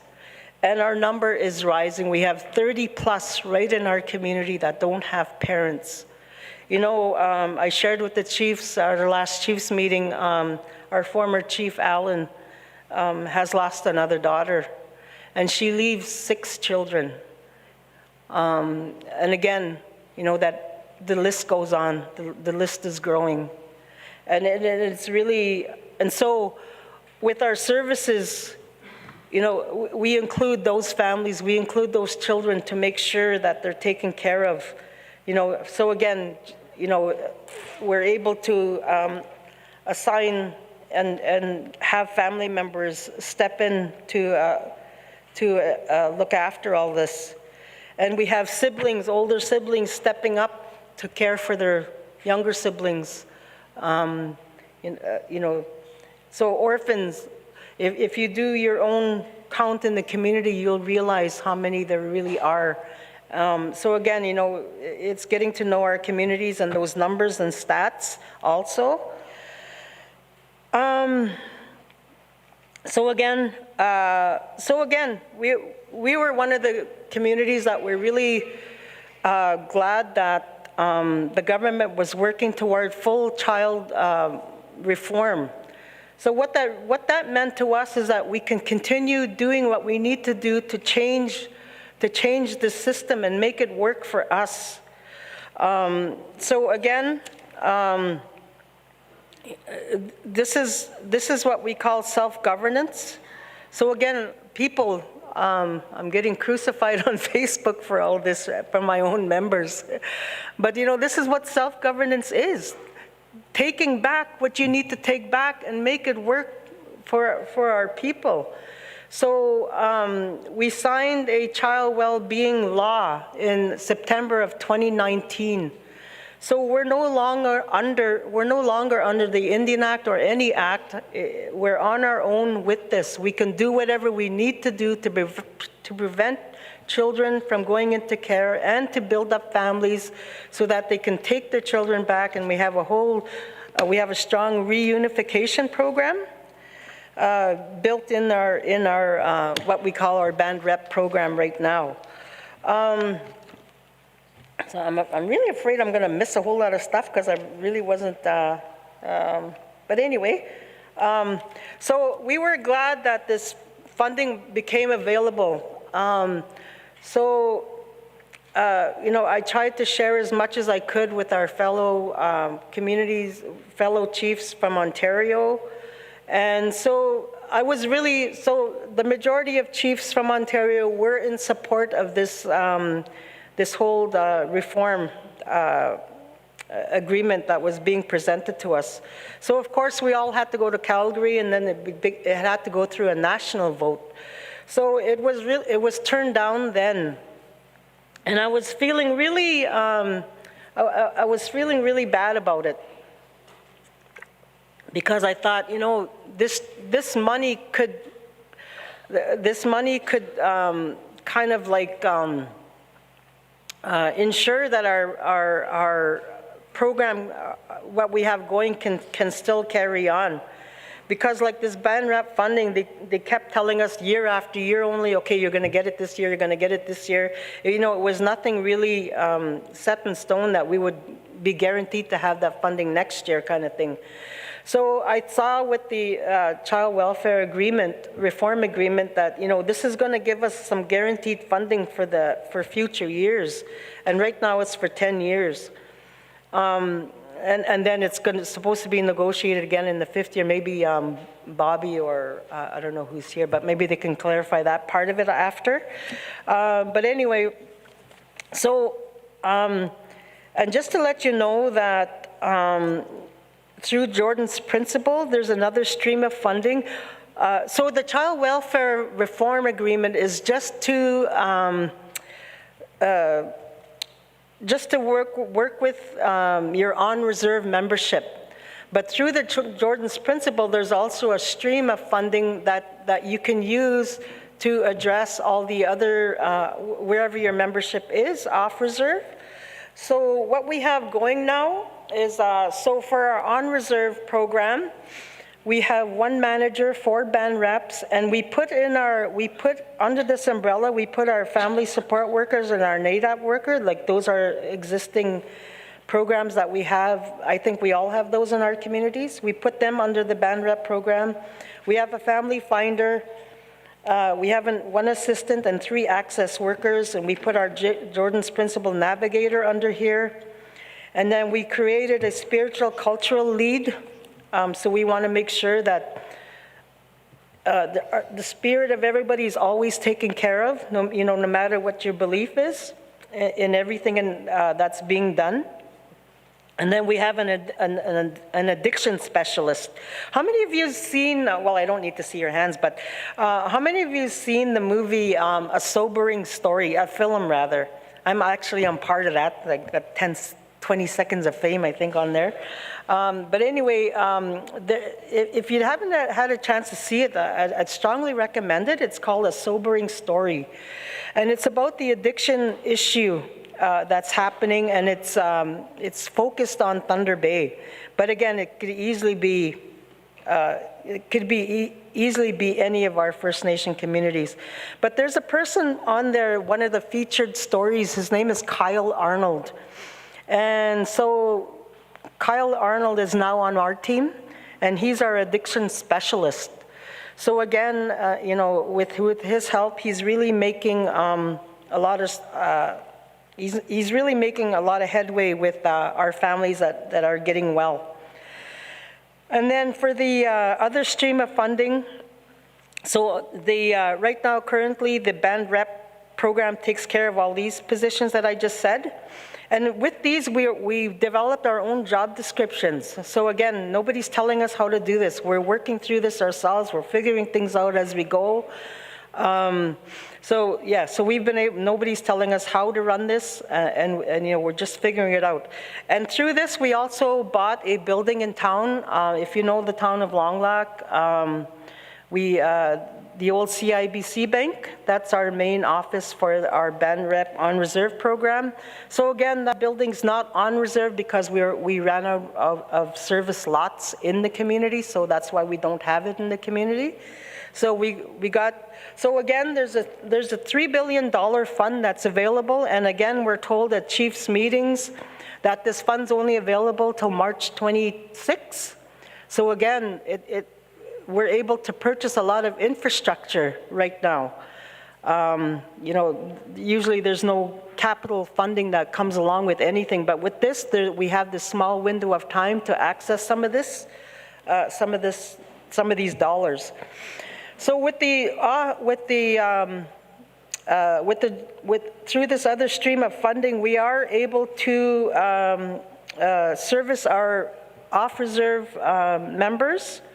So in Winnipeg, we have a site, and we have 2 band reps there, 2 access workers, and 1 assistant. And they are very busy because now that they know that we're there, we have many more situations coming out of the woodwork and seeking our help. So we're looking, like just this week alone, we're looking at expanding that because we need more workers than that to meet the, and again, there's jurisdictional issues, but that's another story because like Winnipeg's in another province, but our child well-being law, once we have it, right now we have a strong framework and we're building that framework, but once we have it full and ready, that law is going to supersede any other law that's out there. So we're working really hard at getting that finalized so that we can supersede any law that's happening in child welfare in any other province. And again, another really good place to get some information is Peguis First Nation, because we went there as well, because they have something similar. So we sat with them for a week and just went through everything that they have, for us to get pointers as well. So in Sudbury, we have another office. Right now, we just have 1 band rep, 1 access worker, and a JP navigator out there. But again, we're already looking to expand that because, again, we're realizing how many more cases we have that way. So And then we have a Thunder Bay office. We have 4 band reps there. We have the manager and an assistant manager. We have 3 access workers, and then our addiction worker, Kyle Arnold, that I said. So he comes to Long Lac for a week and comes to Thunder Bay for a week. So he's like back and forth, but we actually ready to offer somebody else another position in the same area because we're realizing we need 2 of them because of something else I'll be sharing in a second. And then we have 1 spiritual cultural lead in Thunder Bay as well. We have 8 vehicles, including trucks, including 1 truck at each site. So, you know, we talk about capacity, building capacity. So again, you know, we needed to, this just kept snowballing, I guess, as we went along. But, so we just kept up with this snowball being built, I guess, as I could put it, I guess. So we realized that we also have to have the capacity building plan as well. So again, in the area of education, you know how it is, like lots of our students go off to school, post-secondary, and lots of them are, you know, back in the community, you know, by Christmas because of a number of things. So anyways, one plan we do have is we train in groups. So far we have 8 teachers that have graduated. We have 6 social workers that graduated together. We have 6 ECE workers that graduated together. And so did I say, I don't know if I said social workers, but we have social workers. So again, we're doing it that way so that these groups support each other going through their education process. So, you know, so for Matawa, you know, this is where we need to streamline the funds and programs that we do have to help our communities build this capacity. Like one of the things I'd like to give credit to our education department, where Georgette and Gloria used, we had a, what do you call that? A Native education program. So again, you know, that was to help our teachers get trained. So again, you know, we need to keep on with those kinds of things at the Matawa level to keep building those things that, you know, so we can, our communities can plug into those. So we have a lodge. We bought the lodge right in town of Long Lac. Again, because we don't have service lots yet in the community, we could have easily built something there. But we purchased a lodge. It has 4 cabins, and an office security place, a building. And then we have an 11-bedroom house, and we have a program house. And then we have a 3-bedroom house that we use for our youth. So again, you know, lots of our youth are struggling. They want to go to school and everything else, but they need those added supports. So it's like a bedroom away from home. They can go home anytime they want, but you know, that's a place for them. We purchased Lydia Lake. It's down the highway east on Highway 11. It's a real beautiful, we just got the keys on June 30th, and we all went out there July 1st. So it's being built up. Like we ordered new furniture and we're getting a few little minor renovations done. But I'll tell you why we bought that one in a minute. And then we bought a 6-bedroom unit in Thunder Bay. So all through all of this, we developed a program called the Better Together Wellness Strategy. So we run our own detox, self-care, treatment, and then aftercare. So this is our 14th time running this, and it takes a lot of money. It takes 200+ grand every time we do this, but we managed, and it's not funded by anybody. Every time we do it, I just tell the staff, plan it, do it, let's get people going, and I'll leave the money part to me, I'll figure it out, you know? And again, I just want to thank our creator for supplying all those resources every time we do it. And you know, when we get the resources, I know that we're on the right path. And so anyways, we found that the 13th, and anytime we do this, we get 35+ people signing up to do to come into the program. So we found that the 13th and 14th time we've done this, we found that it's repeating people that are, they've gone through the program already. So we sat down with them and we said, okay, what do we need to do different? How can we make it more successful for you? How can we make it better? So they told us. They said, don't send us home. Don't send us home right after we're done. We need more time. We need your help. We need your continued support. So that's why we went and purchased Lydia Lake.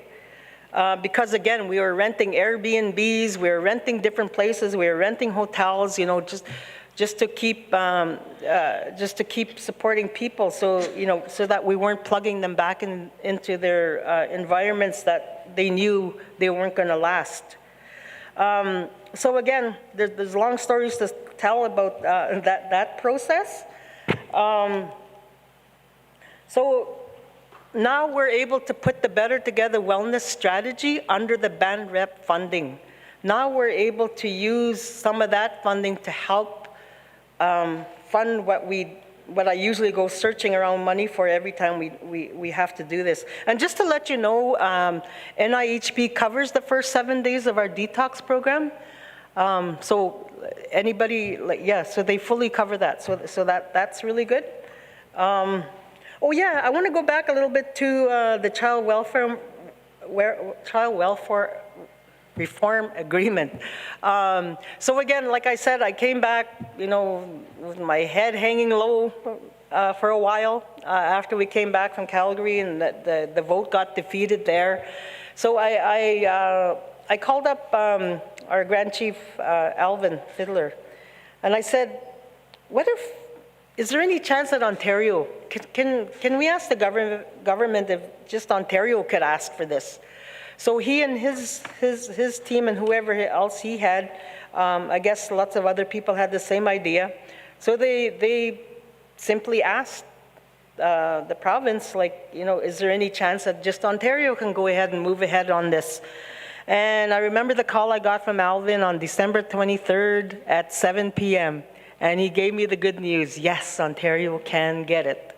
And I really enjoyed my Christmas holidays after that, because I was excited now that we could have some funding that we could. It's not here yet, mind you. Of course, nothing's ever black and white, but we'll soon be able to count on funding to keep this going. And we looked at our numbers. Because all of our First Nations got the numbers that we would be eligible for under this, under that fund. So we looked at our numbers, and we're going to be able to carry on doing what we're doing. And so again, ending some of this, I know I got a lot more to share, but our communities can't work in silos to get this done. The band rep cannot do this alone. Education chips in, Ontario Works chips in, our training, ASETS chips in, our housing chips in, our CLP, our recreation, everybody chips in to do all of this work. And with our Better Together Wellness Strategy, when we work, people are really sick when they come into the detox part. And we need people to help, so everybody from all these departments, they just throw off their education hat, they throw off their housing hat, they throw off their public works hat, everything. Everybody just chips in to help. And then they just continue to get paid for whatever hours or days they're able to join to get the program happening. So again, lots of our treatment centers, they only allow one per community. So if we're expecting to get well through the existing treatment processes that are out there, it's going to take forever. So again, we're coming up with innovative ideas to get that done. And about the welfare reform agreement as well, agencies will still be there. DeLeco will still be there. DeLeco is still going to get their funding. There's parts of it that we can take back when we're ready. And again, all this is when we're ready. We'll take back we'll take over things as we build our capacity. So, one of the areas is prevention. We can take back our prevention funding. We can take back our post-majority care for our youth. And it's amazing all the things that we can do with our youth, for our youth with that post-majority care money. Okay, I'll end now. When we were in Ottawa, I decided to go after when the Prime Minister called all of the chiefs together there in, I forget when that was, but anyway, I was sitting next the Ontario table, and then everybody had place markers on our tables, and then there was a BC table near us. So one of our quick health breaks, I heard this BC chief talking, about all of the cash flow that they're getting now from partnerships with developers and, whatever they have going out there. Talking about how much millions their band got and all this kind of stuff. And then he says, which just floored me, then he says, but you know what, this damn government doesn't do anything about our child welfare. We're still losing our kids. The system's still taking our kids. And I thought, oh my God, you got all this money in your back pocket and you're complaining about the government to solve your child welfare issues? Like I was ready to blast him, but wasn't my place to do then. But when we're talking about all this development coming, we heard the minister yesterday, we need to be involved. We need to have our own source revenue to do what we need to do. And, we got to get out of this mindset of the government doing things for us. We need to do things ourselves if we're going to get our communities well. Like I said, like I shared yesterday, having a few $1 million extra with some of the partnerships we have now helps us do a lot of this work. Helps us get some of these extra things going, and it only can complement, what the government offers in funding. So we are in a place and time of healing, but it's taking work, a lot of work, And I thank God for my core team. I have a really dedicated, educated, and really have, and they really have the heart to make change. And I think that's one of why we've been, why we're still able to hold our head above water sometimes, is because we have such a strong group that really believe in the work that we're doing, because we're seeing results. And with this Better Together detox stuff, what we're doing is, while we're keeping these parents sober, we're reuniting them with their children. So the house that we have in Thunder Bay, it's full. Every place that we have, it's full. Everywhere that we have, it's full, because our people are flocking to get that support from us. Even though as adults face peer pressure, they can't say no when they're being offered drugs. So they want us to, so we're their naysayers right now for them. And and we're able to be that for them for now. But all these things need to work together.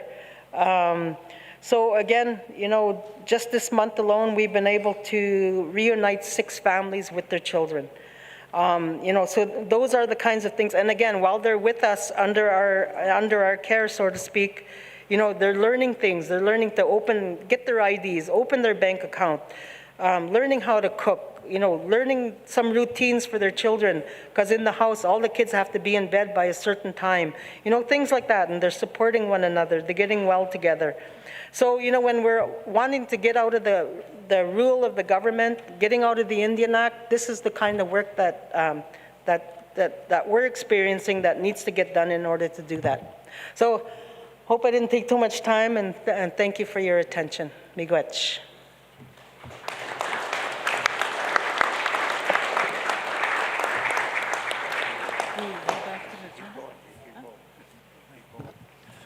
Okay, we go back to the agenda, and our next community is Nishkanaga. Oh, wait, Chief Sonny has something to say. Yeah, I'd like to commend the work Chief Judy and his community are doing. And this is what I talked about this morning, is how do we feed off other community successes? Because we are one, and we should be able to seek assistance from each other. And I know Constance Lake has a drug and alcohol program, that we can feed off. I know when I went to Webekwe, listening to little kids speak their language, how do they maintain that? And in the traditional practices I see, Lansdowne, Neebdamuk, all over the place. That's what I'm saying about, this is our meeting. How do we help each other? I say this because my dad and his best friend, old Tony Tweedle, used to go hunt moose. When they got home to the shore of the river, everybody went in there to get their share. And that is feeding off each other. And that is what we need to do here, is to feed off each other's successes. So we don't have to, really spend that big time money on outside resources. We have it here. The solutions are here. It's just that we need to look at how we do things collectively, so that, the successes that we have in our communities is shared amongst our neighboring communities, because we are all one family, with the 9 communities that we have. Resource development, 58, Long Lake 58 has an agreement with Greenstone Gold, feed off of that. Ireland, Gnugmink, and AZA has an agreement with Greenstone Gold. We can feed off of that. How do we get there? What we did, and what the benefits are. And that is why I'm saying that we need to be us sitting together, finding solutions, so that we can hear success stories all around the table, based on whatever we're going through. So again, I commend Judy for her presentation.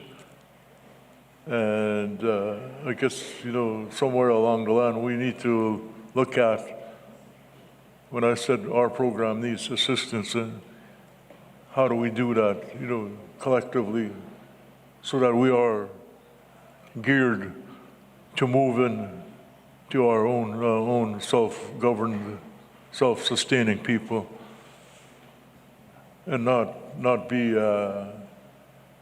pushed by outside agencies and or governments to do what they want us to do. We got to cut these ties. The only way we're going to do that is to, be strong together and feed off each other's successes. Thank you. Miigwech, Chief Sonny, Daniel.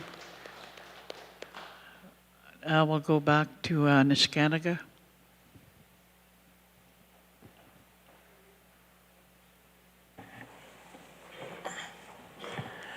Okay, good morning. Minugijeva itinawama kaya big. We jimamu bananung. So miigwech dinagagi gijeva michigyot. Kachihag mage mateigan agi mateiget tamagwik wega gijebayak me kitane hois niwindan hi nongum segenin dawen yeah skadets. We have a missing youth. A few days already in Tanner Bay, and it's not. And I'm Jimmy Cognit. It's a young girl. It's pretty hard. You guys take we Gakana guys saying, gawan yang ito, tuskad ziminan, way over this addiction. So I'd just like to say thank you all for sitting here in the meeting. I'd like to thank the elders, the drum, and the community of Avalon. Thank you to Chief Sunny for inviting us for this AGM. And I'm going to start off with a missing person in Thunder Bay. She's a young girl. She's an orphan. Her mother passed a few years ago over this addiction. Now the grandmother is very hard. It's hard for her to accept this. I guess that's happening. So that's one of the things I want to bring up some concerns about that. You know, I was very disappointed yesterday with the minister. You know, he never said anything how we're going to help with our issues that were brought out from down south, because the drugs came from down south, then came from us, and we're getting blamed for it. You know, that's how I feel. You know, it's you know, I don't know how many youth we lost already over this drug addiction. You know, and cyberbullying. You know, there is a lot of things that are created from this technology. You know, the technology's taken our children away, because there's a lot of negative stuff in internet, but we can't control that. You know, it's but drugs, yes, we could control. You know, if we all stand together and work on it, I think we would be success. You know, there's 9 of us in this tribal council, and we have shovels in our hands almost every day. You know, I think it's time to talk about it. How we're going to move forward on this. You know, that's one of the biggest concerns I have, because they're our future. The youth are our future, and we got to stand up for that. This pandemic. It's one of the challenges we have. It's probably the hardest challenge we have to try to fix it. It's very concerning. You know, it's I hear every day there's a young person passed. You know, not so much elders.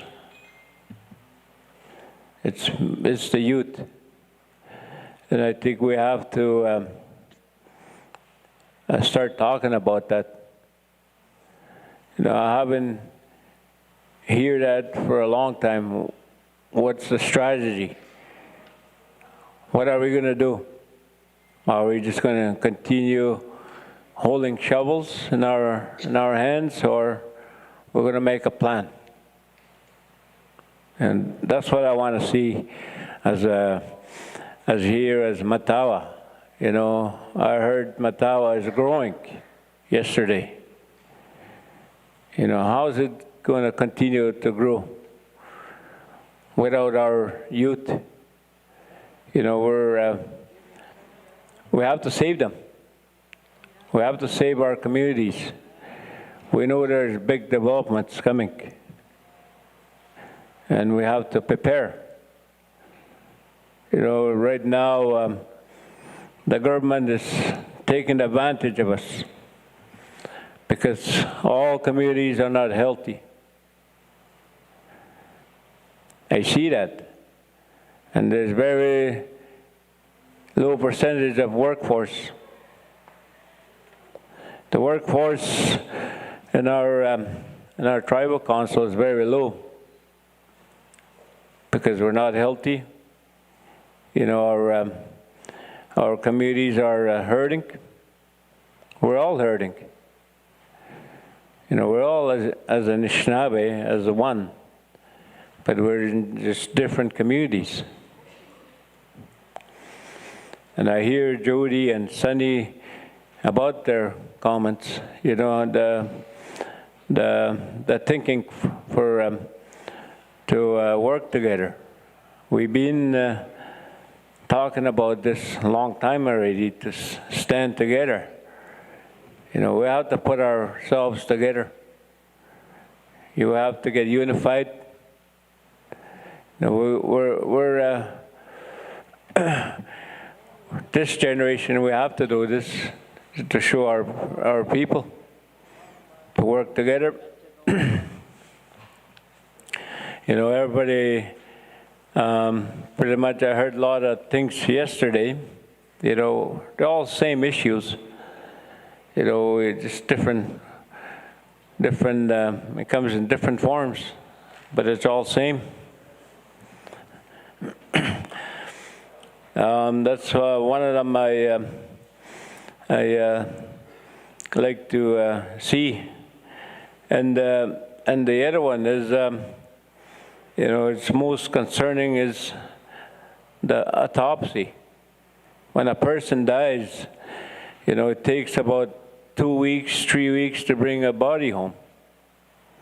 You know, why can't we push that to have that in Thunder Bay? You know, I think we have to do something about that because it hurts more families, the community, you know, like, you know, like long time ago, it was just wherever you passed, that's where a person was buried. Now today the bodies are flown around everywhere. And I don't think that's our culture. And that's not our culture to happen like that. And we should address that. It's happening right through the north. You know, families waiting when somebody dies, goes to Toronto. You know, you sit there for 2 or 3 weeks. And that's not right, you know, that's not right what's happening. And little surprised we haven't said anything on that. You know, we're busy talking about the economic development. But we need to fix our communities first. You know, we can't forget about our communities. And on this meeting, you know, we should be talking our language.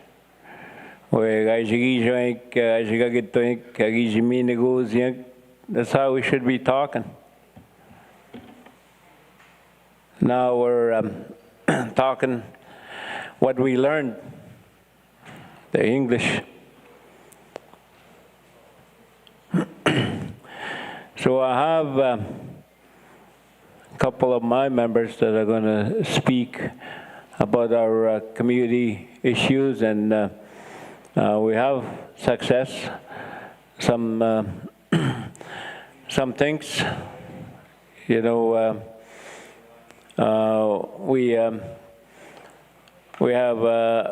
we're continuing with our language and with our survival skills with our young people, sharing them that, you know, they enjoy doing that, going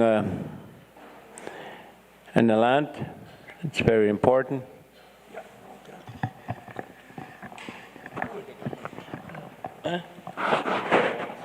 Okay, so I'm going to share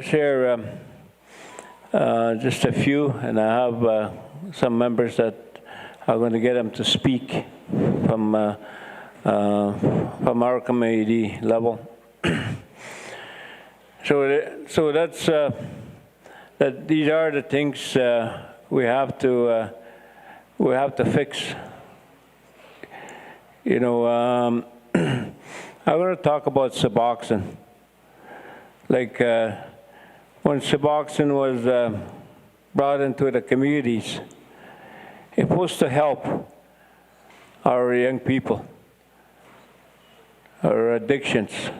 Now it seems like it's going the other way. It's more addictive, and it's really impacts the newborn. I see that in firsthand. 2 of my grandchildren, you know, they have withdrawals already when they were first born because of that. You know, I think we have to revisit that Suboxone program, how we could help our addictions. You know, we need that aftercare for our young people, not the increased care. You know, right now it seems like it's increasing more and more every day. And it's very sad to see, and it hurts all areas.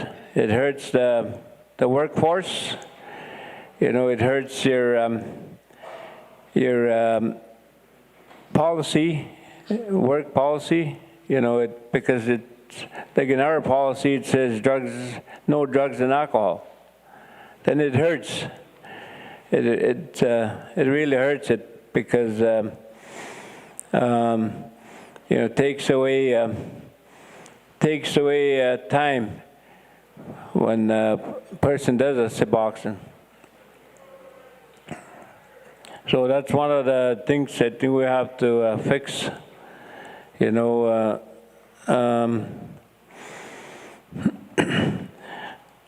so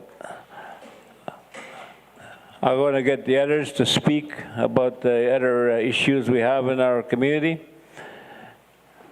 Okay, I'll get Lashy to start first. Thank you. Bonjour. I introduced myself yesterday. Shagaway Magazine Indigenous, Shikanaga First Nation in Donji. My spirit name is Screaming Eagle. My given name from my parents is Lashonda Waswa. I also go by Lashy, and I'm from the Shikanaga First Nation and First Nation Council. So, first of all, I just want to thank everyone for being here again, as well as the drum elders. And still makes me happy to see more youth faces. And to the youth here, I just want to send you guys a quick message. Don't be scared to speak up, especially to your leadership. It was hard for me to do those things, but now it gets easier. I'm starting to encourage the youth in my community to start speaking up as well. And now I'm known as a youth guider, I guess. I'm not too sure what they really call me, but that's one thing. As Gary said, we have youth that struggle with addictions. And to our youth here who are listening, if you know that your youth are struggling with addictions, it might be time for you guys to start advocating for them, as I will be doing myself. And just because I'm from the Shikanaga First Nation, I won't just advocate for my own, I'll advocate for you guys too, because as Matawa nations, our 9 communities, we're supposed to be one. Whether we're separated, whether we're miles away, whoever's closer to Tibet, we still need to be one community, because that's how it was back then. my grandfather told me things about how our communities weren't separated. We had families traveling all areas. I have family in Fort Hope and Summer Beaver, and who were very close to my grandparents. And those are connections that we have as well as communities. Just because we have different names of our communities and just because we're located in different areas does not mean we're separated. We're just distant. But there's ways we can become close, and that's why I ask all you leadership to listen to some of my ideas. If suggestion I have is, how can we build a treatment together with all our community members included and all our leadership included? Because I believe that if we somehow get our funding together, we could build something out of it, whether it's a treatment, land-based healing, we could find a place. I hear stories about certain areas around our river systems where we'd have gatherings with all our different communities, all our different families that my grandfather talks about. And that's where he would meet other families. He didn't know them, but now he knows them now because, you know, they became close. They shared each other's languages because I also learned that there was different dialects. And, you know, in order to fix this drug addiction and all these issues, I think that's what we need to do as communities, is that we need to get together and start putting our community members together. Because another reason why they struggle with addiction is all the hate and all these, I guess people call it today, is beef that they have with each other. And it's an impact on mental health, and it's draining. And, you know, that's what makes life hard. And then they turn to these addictions that they have: alcohol, drugs, even Suboxone. I heard a lot about Suboxone, and from personal experience, from what I've seen for family members and friends who are on Suboxone, they get more addictive. Growing up, I witnessed my relatives even selling their Suboxone to other people who need it because it is a drug. Same thing with methadone, that's also a drug. And that's where we do really need to revisit using those things. And we need to revisit using our land for these healings. Because when you really think about it, in a youth mentality, in a child's mentality, there's endless possibilities to fixing issues. And that's what I want our community leaderships to think about sometimes, is that there's endless possibilities, whether there's money involved or not, because it's time for that change. And in my mind, I think about how easy it could be to just send our people out on the land. We need to encourage our community members to start also being including. Our community members, whoever has a boat, they could take someone with them out on the land and start doing their community healing, take an elder with them, a medicine man or woman, maybe a mental health worker if a community can provide it. And since this AGM started, main things I've been hearing is about funding and money, but that's not what I get in my mind. Yes, you need money, yes, you need funding, but in the end, we are a community. That's not how we did it back then. We have to think about how we did it together as a community without the government system. I learned a lot from my grandparents, is that, you know, when you build communities, it's like building a teepee. You have one person who guides and the rest follow, and that's something like a leadership. But that one person who's guiding is also helping. And that's how we need to do our community. It's like building a teepee. We're all holding each way of the four directions. You know, you have one person here, one person there, certain areas, and you put those heads together and it's complete. And to our youth, please, I really encourage you guys, talk to your leadership. Don't be scared to share your ideas. Even if something sounds stupid in your mind, it's not dumb, it's smart. It's smart to me, and you just gotta try, because anything will help. And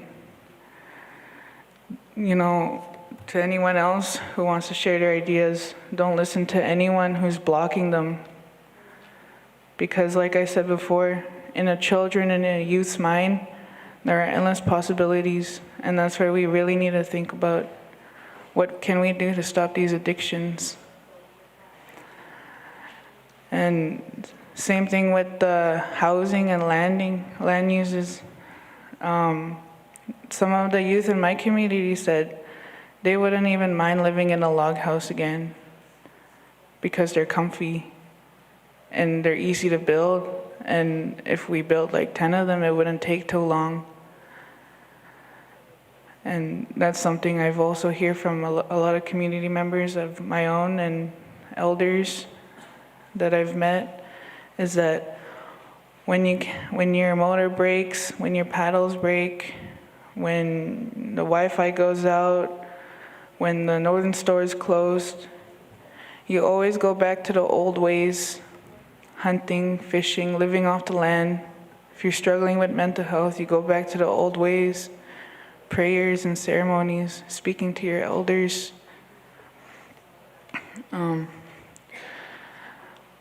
I think that's most of what I have to share for the drug addiction issues.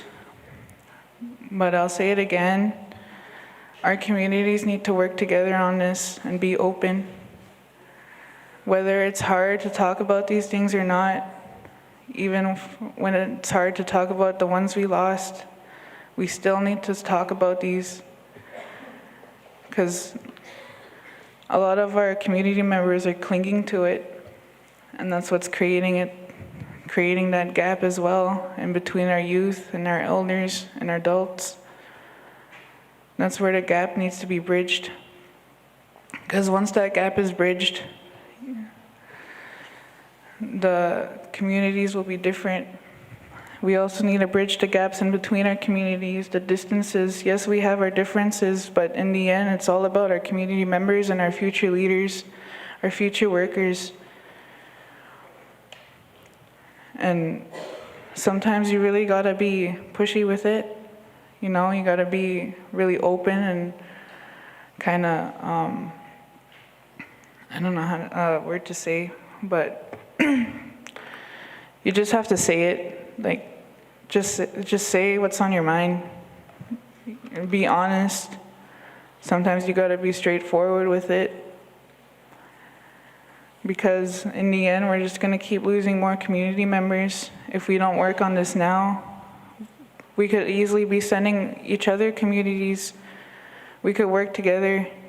We could find a meetup spot on the land somewhere and start building. Use our resources from the land, like how we did back then, and start building something for our people to go to when they need that help to sober up. Anyway, miigwech, thank you all for listening.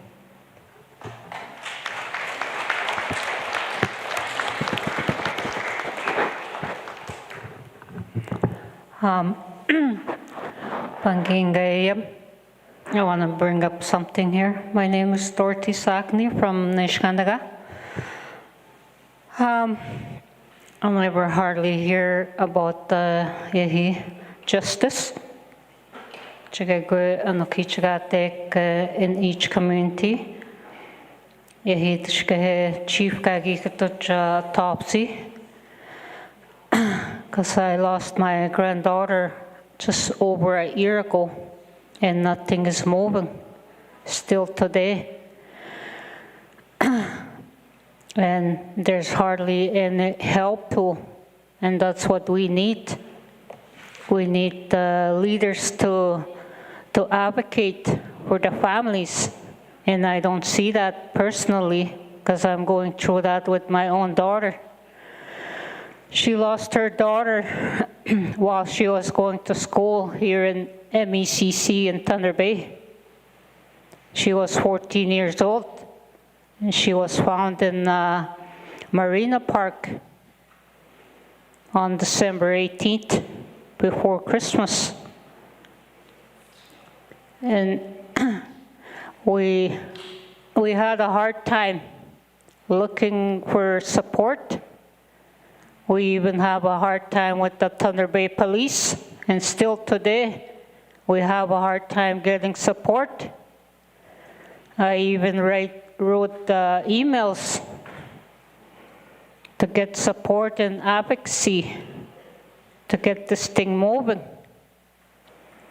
I even went one time to the 7th Youth Inquest to get some information. But I didn't get anywhere. But I did meet somebody there that helped me for autopsy, to get the autopsy moving, to get the results for my late granddaughter. And that's how I got it. It's like standing alone with my own family. And here, when that thing was happening, I remember the promises that was given to my own daughter, Vanessa, the help that's supposed to be there, ongoing, but it's not. A few months ago, we met with the Thunder Bay Police, but they couldn't say anything. They couldn't even answer a question from my own daughter about the death of her daughter. That's how the system is. We can't even get her belongings from the police station because the investigation is still on. It's over a year now. I wrote emails, I don't know how many times, and I'm not going to stop. And I hope someday somebody will help my family, my daughter, to get the answer that she needs. And that's one of the youth that was attending school in Thunder Bay. She was only 14. She didn't have a choice to come to school because there was nothing in my community. And she really wanted to get her education. So I want to bring that thing up. Maybe the leaders, Matawa leaders, could push those things. It's not just my family that is going through that. I hear others. I've spoken to one of the mother from the previous youth that passed on. She said it's still happening to her. No answer. Nothing is moving. And here we're talking about youths. We should talk about everybody, not a certain people only. So I want the justice to be worked on within my area. It would help a lot, or to work with Thunder Bay Police to get these things moving. That's what I want to see. And the other thing is, I don't see much what was said the last AGM in my own community in Nashkanaga. I heard a youth spoke up, a young girl, but what is being done already? Here we're still talking about social issues. And where's the plan? What she was asking last AGM. She's in Nashkanaga. And I'm sure she wants to see from the leaders, Matawa leaders, what she presented that time. Her name is Bitaban. And I cherish what she said that time. Ninin Dawish, I remember what she said, because she was very emotional. And you should think about what's being said in all AGMs. It's been 37 years. Talking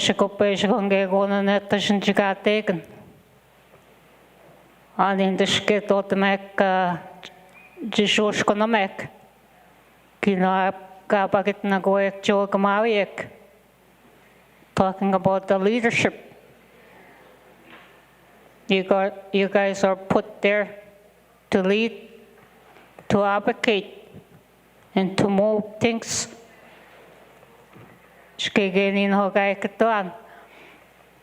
I want this thing to be to work on. And I'm not going to stop. But my granddaughter's death, I want that justice to be worked on.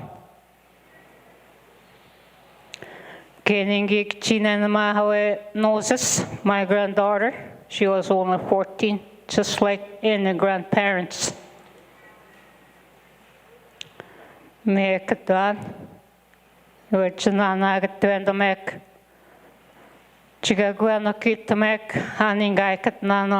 All the AGMs, 37 years, Ajay. Ajay Gondagi Metahinagan. Me Katan Bangi, just want to bring up Bangi. What has been discussed through the past AGMs.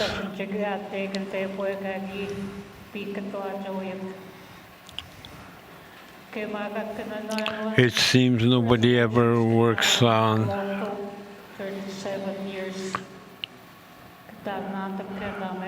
to what has been talked about. And the resolutions that are brought forward, they seem to not be worked on. We need to find out what the work has been, what kind of work has been done through past resolutions.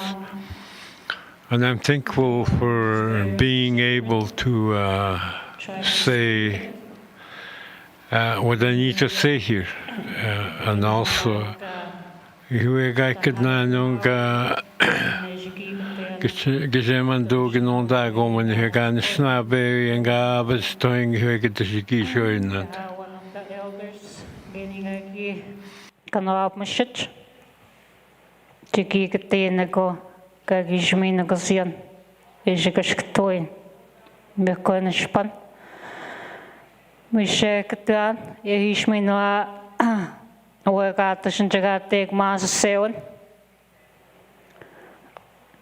it's within self. You got to find yourself, inner self, meaning I say, Kajate bueno much kishamento, me you a gay queen, and in Ganish Mosain, me Ganishipan, ya Kchique, they were Tanshiwe. Spirituality guide the man. That's what our youth needs. Given to you by the Creator. My 17-year-old granddaughter. She's a land user.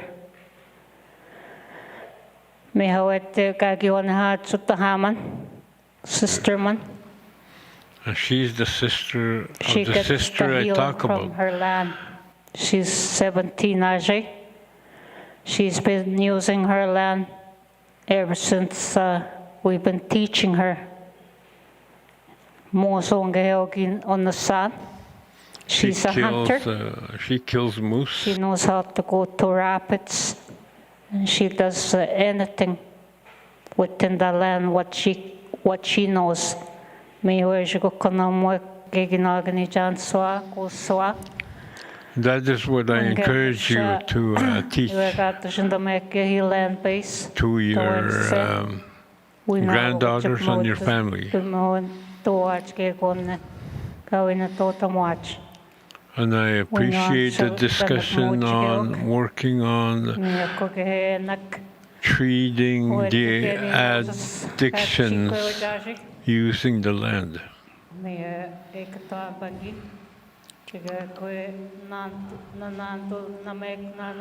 And to keep looking for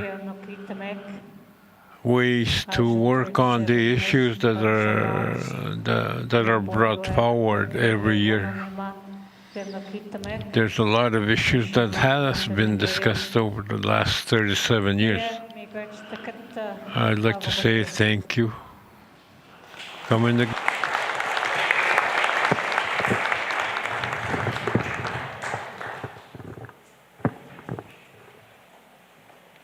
Congress to see you back no man here. I wasn't born to open anything.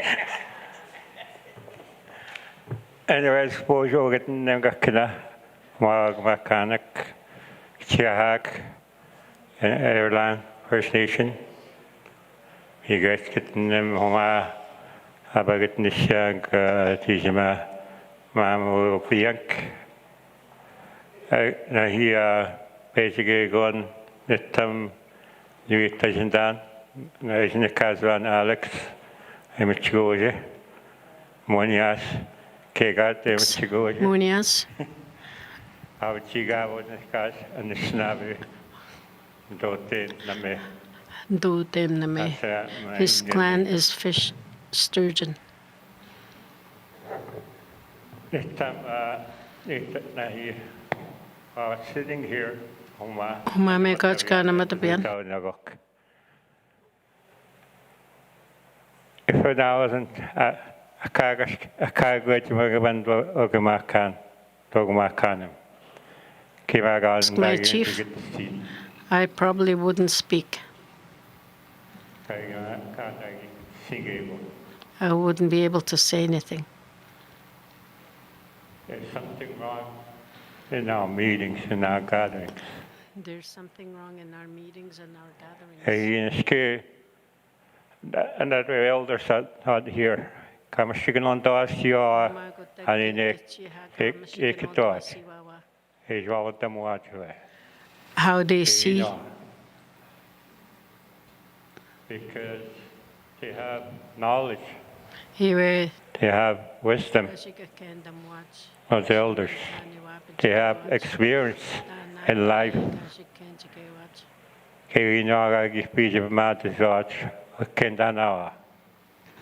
The life they led from behind.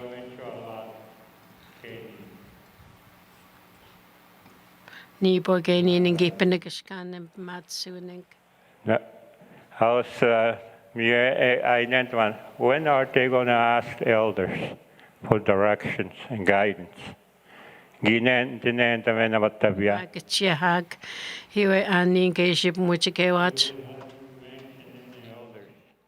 Elders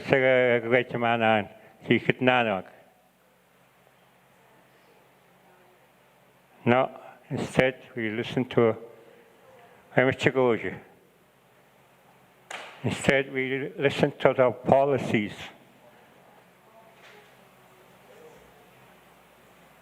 Corporate laws, we listen to it. When we go your way, we listen to it. You get down there to go. The leaders in our life and in our communities and Matawa.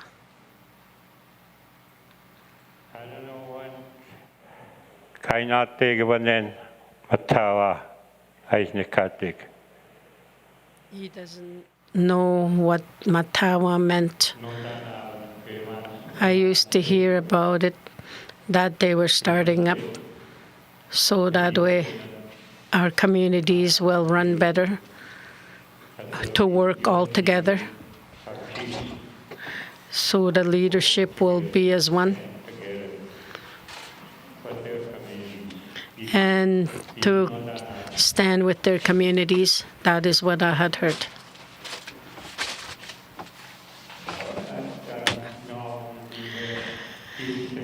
I don't see that happening today. 37 years of AGM meetings, and then mamubunan. I don't see anything moving up forward.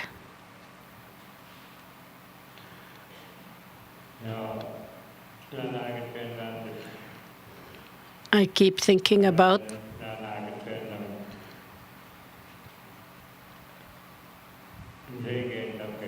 and I'm scared and worried the way we stand. Hiwe Matawa ego kaya kita nasnape ang gisawanan. Thinking about the youth and the women, what they tell us. We don't put anything forward, what they tell us. It's always government.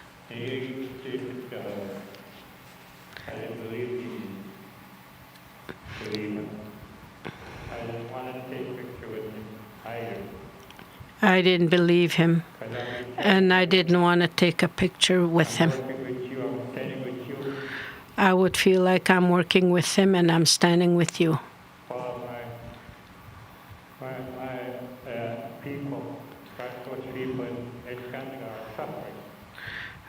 My people in Escandaga are suffering.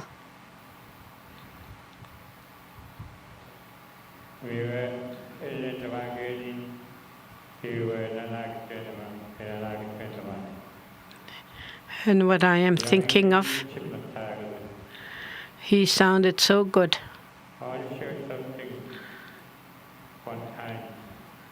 Nuita pato tambe shikegon.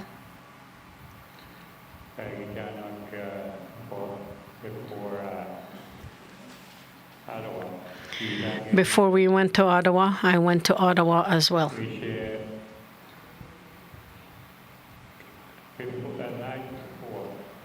Yuetash the big chibo kushkuzinan. Hiwe payajene kushkuzian. Hiwe ke gunigi kanonagun. Angom is yuk. Be aware. Be careful. They will lie to you.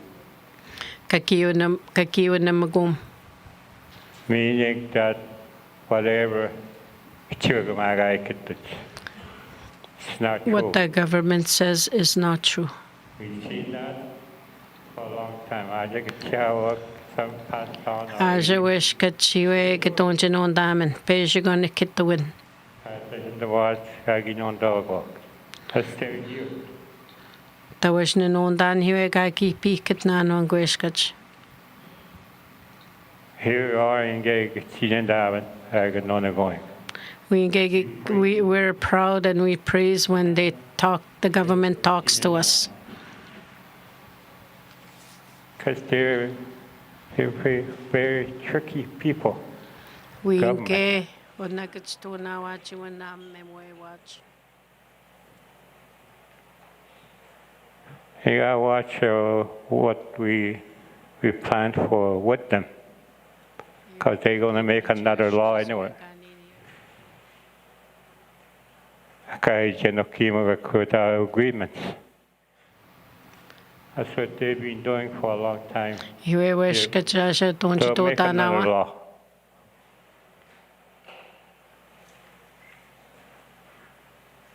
That's why I don't really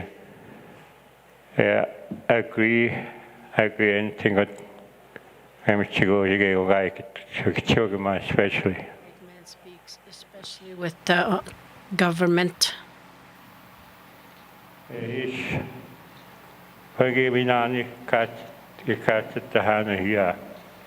There's another thing I want to mention. traditional living.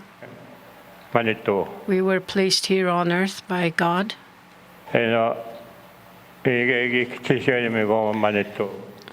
We were given as Anishinaabe people. Anishinaabe is a sacred word.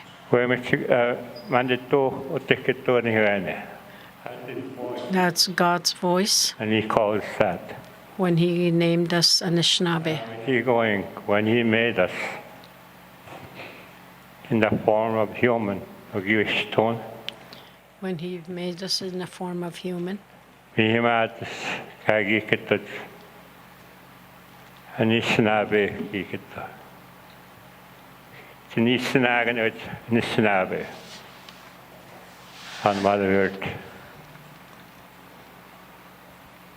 You know, our bodies belong to Mother Earth. And our spirit belongs to the spirit world. You know, that's what's missing for our young people to learn these things. We have our own creation stories, how things came to be, how it's made by the Creator. And the things that He gave us, the laws. He gave us laws before going home a king. He gave out into my woman, he out into Morgan and Snabe. And he gave up my Homa, a king. We had laws. We had we had our own ways.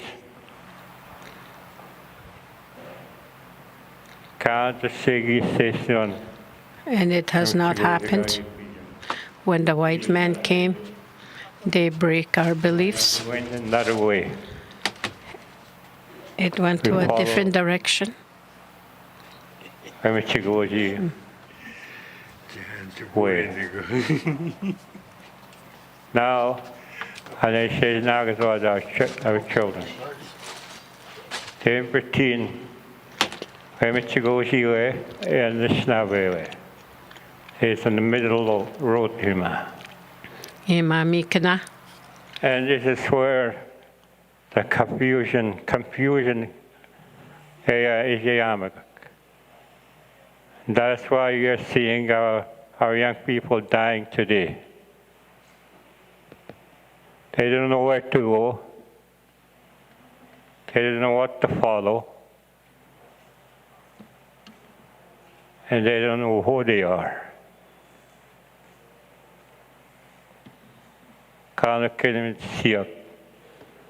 That's why they're saying that.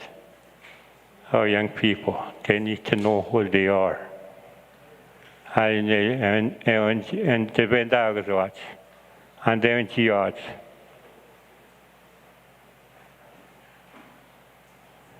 So, our youth don't know where they come from, where they belong. The other thing is, how the way we think has to change. It's always the other way, but not our ways. There's so many things, a lot of difference.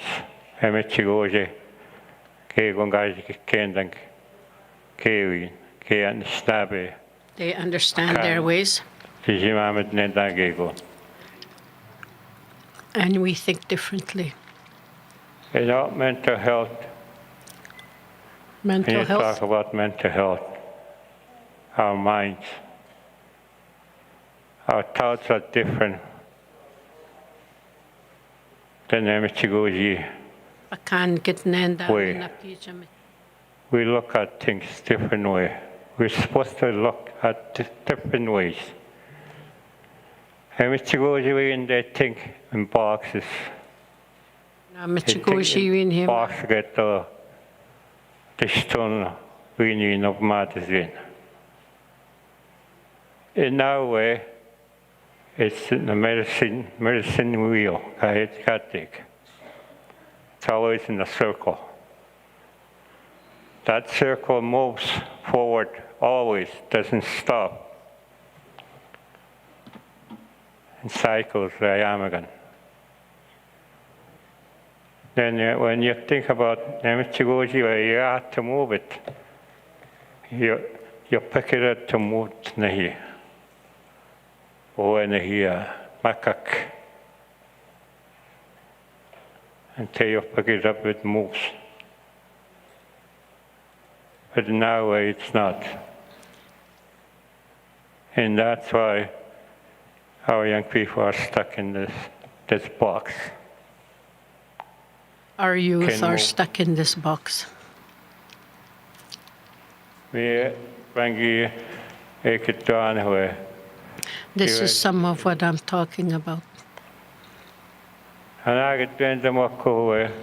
Think about what I've said. You wanna go our way or their way? Or we don't have to think about in between, because it's gonna create a lot of problems, even deaths. We are just sick when you remember our elders long ago. They died at old age. They never died. Youth never Not died. today we see them. Not like today. In the work, we don't even come on the work. The elders died. Now the youth died before we do. Now the youth die before me. I am an elder. And the other thing, suicide. I lost my son in May. I had 2 months to stay. Okay, go and sing and I questioned why I got to do it. So why did he do it? He always told me he loved me.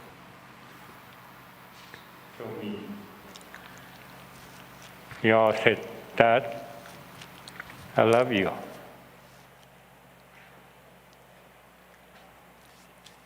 Dad, see you again. And something happened.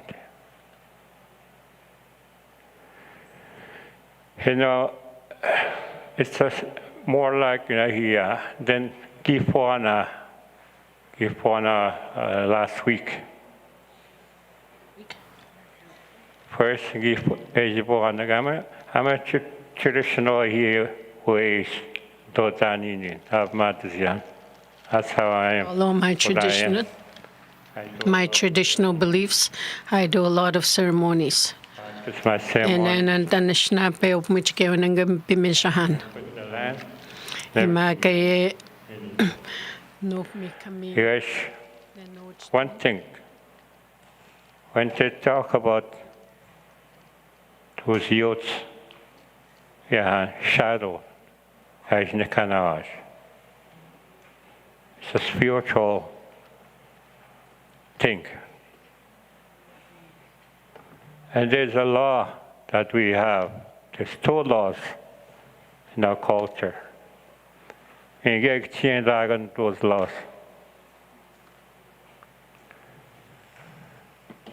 One law is engineering. Engineering, that's a law. And the other law is patamun. The other one is when you say something wrong to someone and it comes back to you. we break those laws.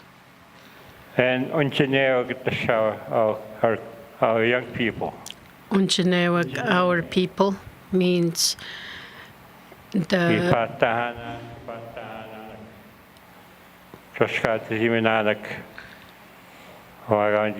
yeah, because that spirit, the reverse, what goes around comes around, is what he's talking about. And now using the policies that we follow, drugs, now the government's policies, they don't even help in our young people, because it's not designed. It's not designed in a Anishinaabe way. They only designed it their way. It's not working for us. So, when I joined my son, first he was a baby, second he was a toddler, and he came to me making a bottle for him in a dream, and he sat on a table in the kitchen. When he got up from the chair, he was a teenager. And the last part, I saw him on his feet. He was 34 years old. In that last part, there's something that was on his feet. Something black. Black means that's not good, negative thing. And when you say that thing. So, because there's a lot of things that in an academic given a chigegi because those things in an Anishinaabe way, when you deal with Anishinaabe, you got to deal with them holistically. Not only one part or two parts on a person. We only deal with mental, the mind, and the feelings. What about the physically and spiritually?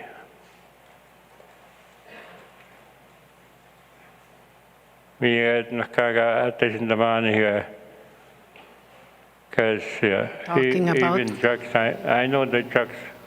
I know the drugs. Behind those drugs. It's a spirit that controls and creates addiction on a person. We in the sky, which go to kindling, a kaga kindling. But we get just right sharing, gaining as a kingdom and go. As Robin who goes on. Speaking on what I learned, the spirit, and what I feel, and with the spirit. So there's so many things I like to share, but yeah.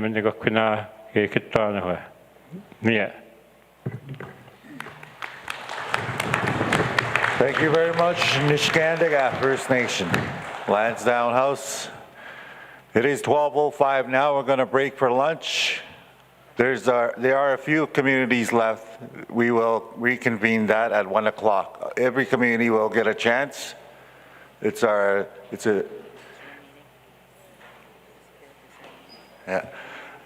And we thank you all very much for your community input, your suggestions. It's important for our new CEO to hear you, so it is important that all communities will get a chance to say their suggestions or concerns within their community. Okay. Before we break for lunch, the elder is going to bless the food.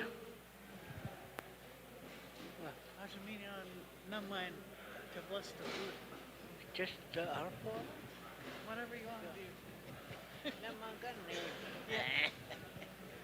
Good afternoon, everybody. Aš minau wisnemen and ganam aitana wa meeting. So let us all say our Father. Our Father who art in heaven, hallowed be thy name. Thy kingdom come, thy will be done on earth as it is in heaven. Give us this day our daily bread, and forgive us our trespasses, as we forgive those who trespass against us. And lead us not into temptation, but deliver us from evil. O my Jesus, forgive us our sins, save us from the fires of hell, lead all the souls into heaven, especially those who are in the most need of your mercy. Amen.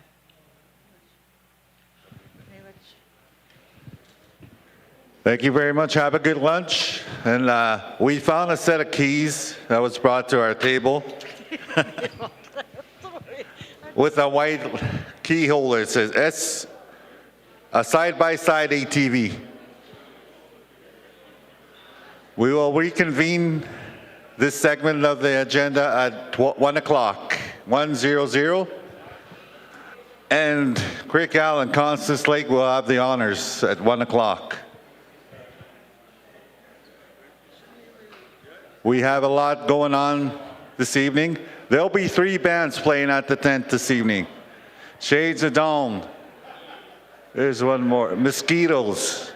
And Murray, the legendary Murray Potter's here tonight. Oh yes, Mr. Blues Man. There'll be a baseball game if you choose. There'll be a sign-up sheet at the registration or somewhere. You may get a chance to go fishing if you choose. Okay, have a great lunch. We'll be here at 1 o'clock, 1:00.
Test, Chris, do you hear me?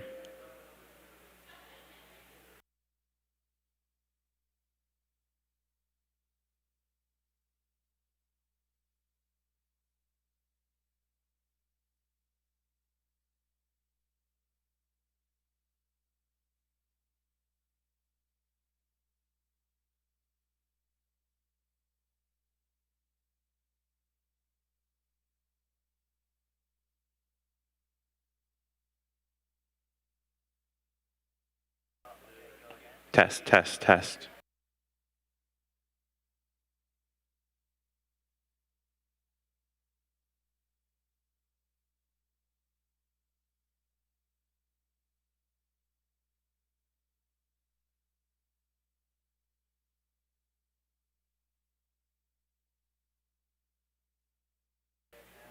Test, Chris, do you hear me? No.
You got 5 communities to go through.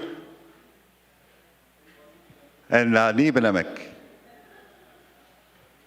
We'll come around to you guys. We'll go around.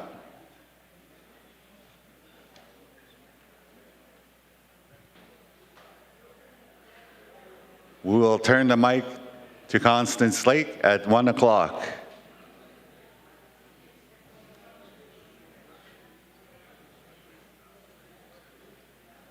I reiterate again about the headsets. You might not hear the mic clearly at times. The headsets are a big help for translation or English. And again, the nightly entertainment is going to be a hit tonight. Three bands out of Winnipeg. It'll be a great show at 7 o'clock, baseball, a mix, a co-ed game. Everything will be just by the field. There's no need to go too far.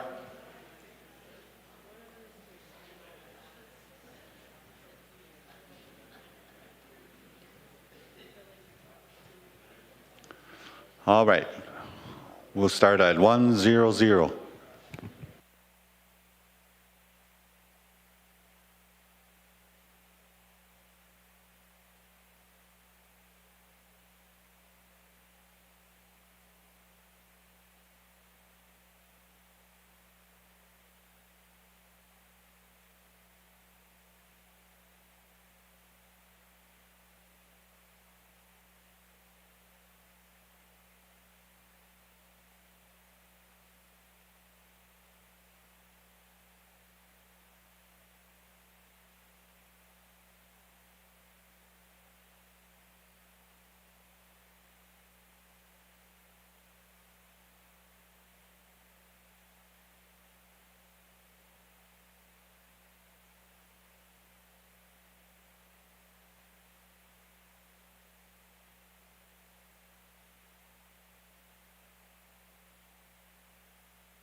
Ladies and gentlemen, welcome. We're still waiting for a couple more if Webakwe and Nishkandaga.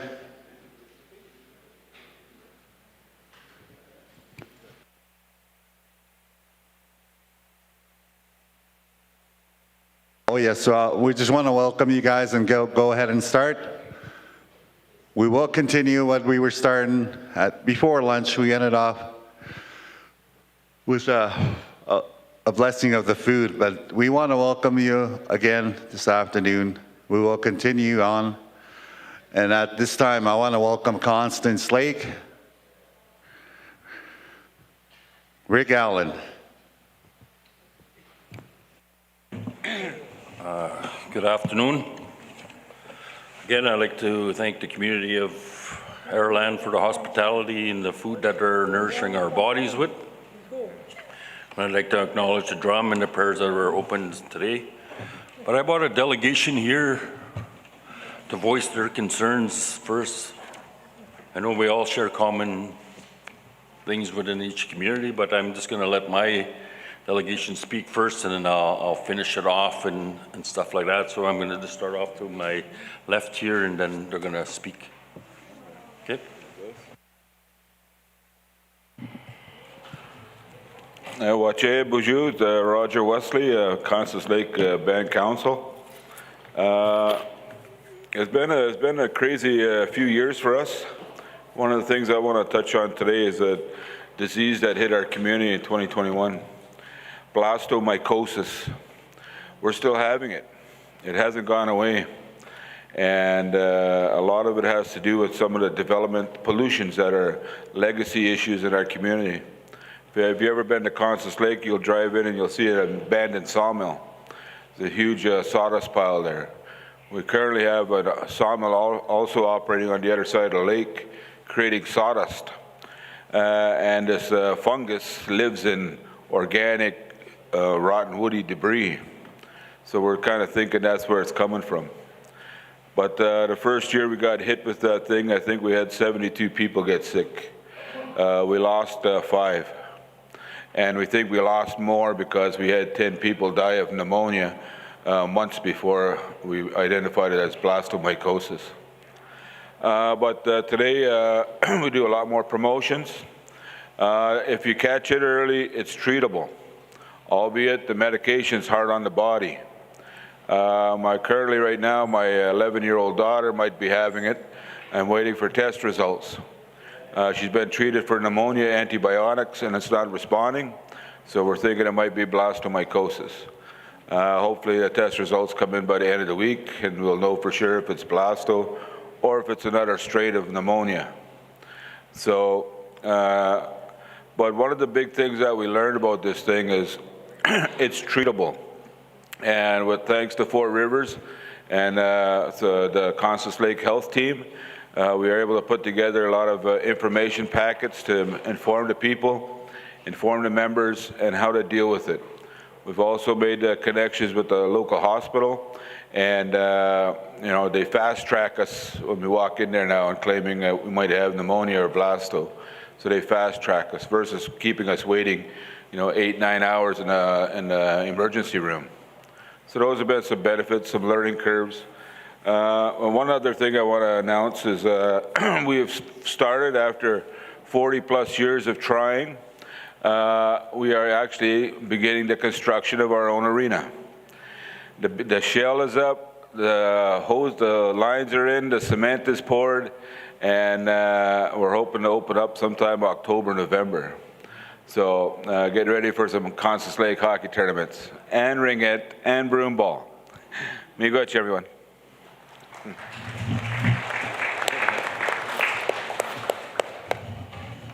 Hello, Miigwech. I'd like to say thank you to the drum and to the prayers and to Aeroland for hosting this event, and for all the chiefs and their support that they're giving this whole council. I just want to, I had a whole bunch of things I wanted to say, but I don't want to say all those things that are in my head because we'd be here for till 6 o'clock, and I don't want to keep up a lot of people's time. I want to be to the point and move on. In regards to training, I sit with KCATS, and we're doing a lot of different types of training, and we're doing apprenticeships and whatnot, because it was mentioned here at this table, at this forum, that there's a need for training, and there's need for training with band staff, and need for training with the Matawa staff in terms of issues related to yesterday's report. Yesterday's report focused on how the organization of Matawa was operating, and it seemed there was a need for training. And as I was sitting there, I was thinking that certainly not Constance Lake, but the KCATS needs to be brought in to look at the situation, and that's what they do. KCATS does training. Now, there's education, there's training, and because there's an education component which we're all aware of, which is from kindergarten, and then you have daycare as well, and you have elementary school, then you have secondary school, then you have post-secondary school. But that's the formal approaching of training. But the trades area and all of that assistance for people to gain work and to learn trades is left out of the formal process of education. So this is where KCATS comes in, and they help First Nation people with the training. But KCATS is not only are they working on training itself, different things, but they've got a program now that is very important, I think, to all trainees, because often you see people go back to school and then they drop out, they give up, and that's because they're carrying with them all the trauma they've experienced growing up. And I think Chief Desmolin spoke a little bit of that, and she's talking about how trying to approach the trauma that all of our people have experienced.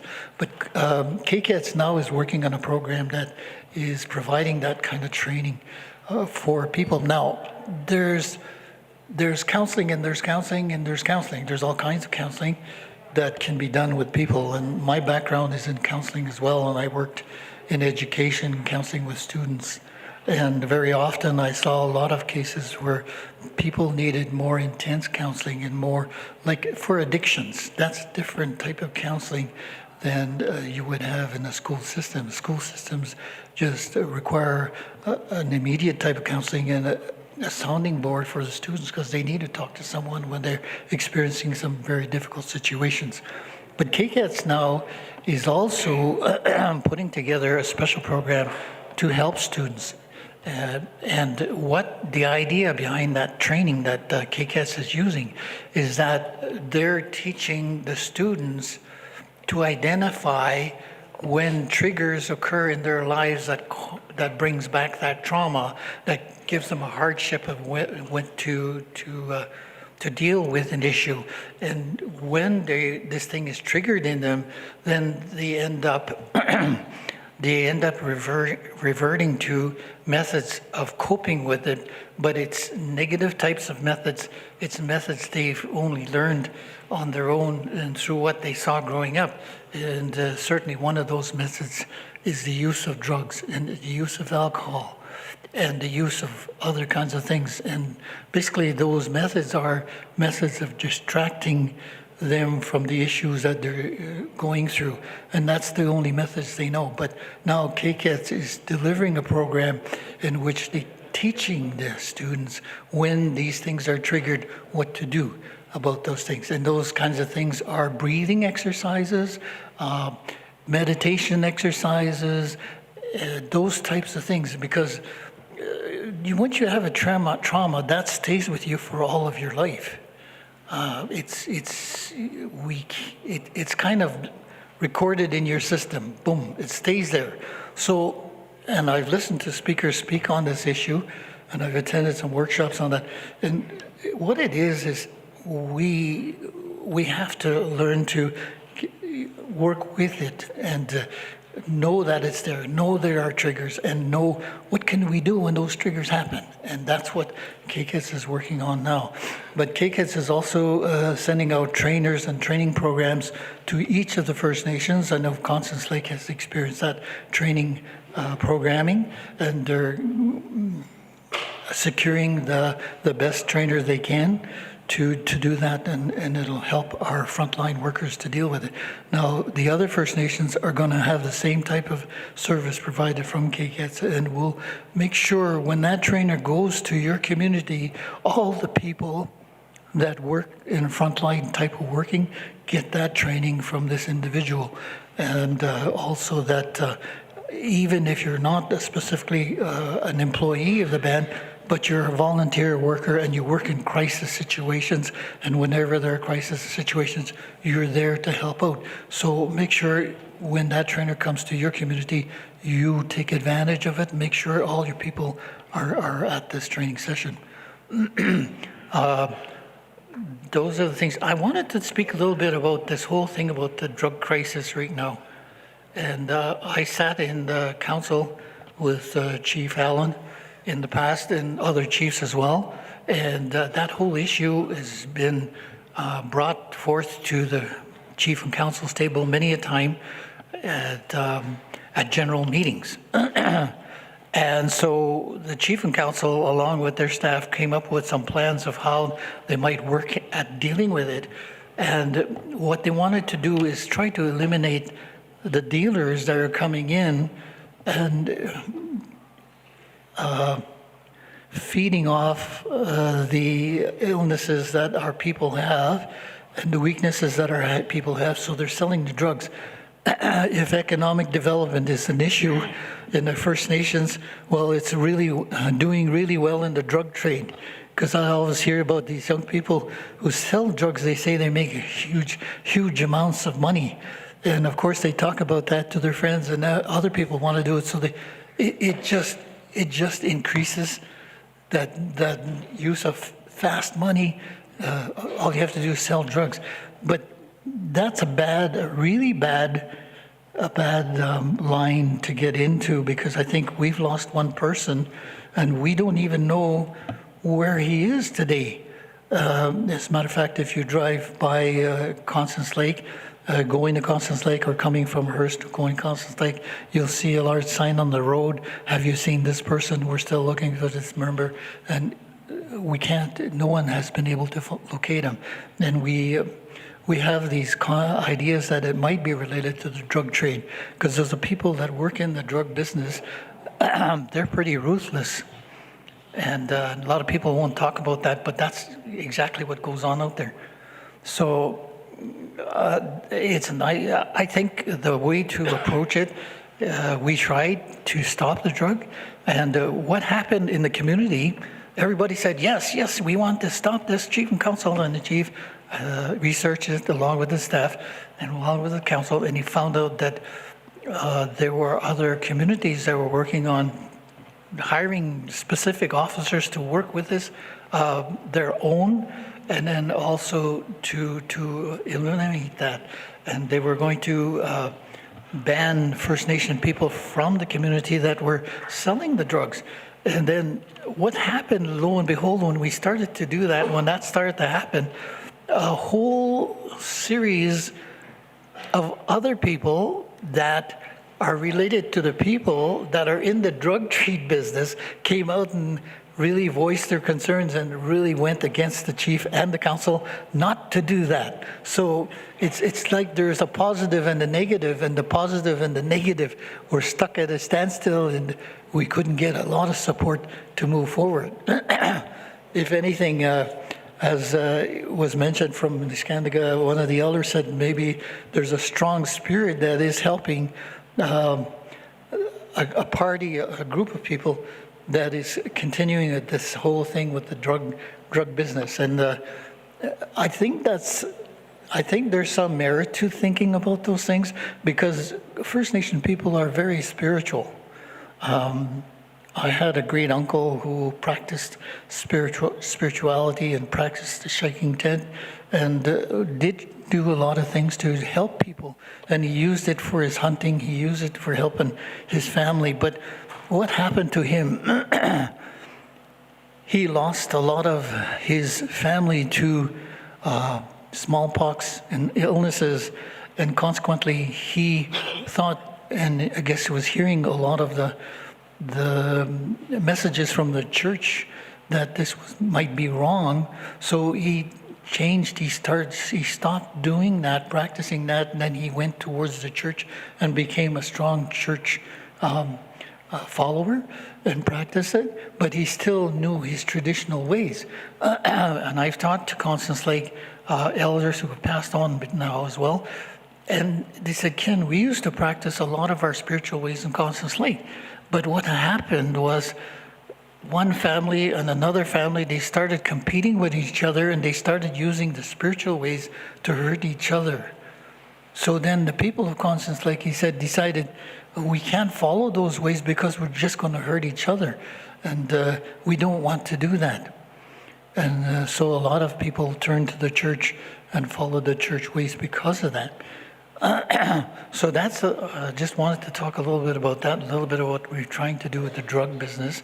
And we also have the methadone program in Constance Lake. And we try to work with the methadone program, much like Chief Desmolin started to work on and started to work with the methadone, then work with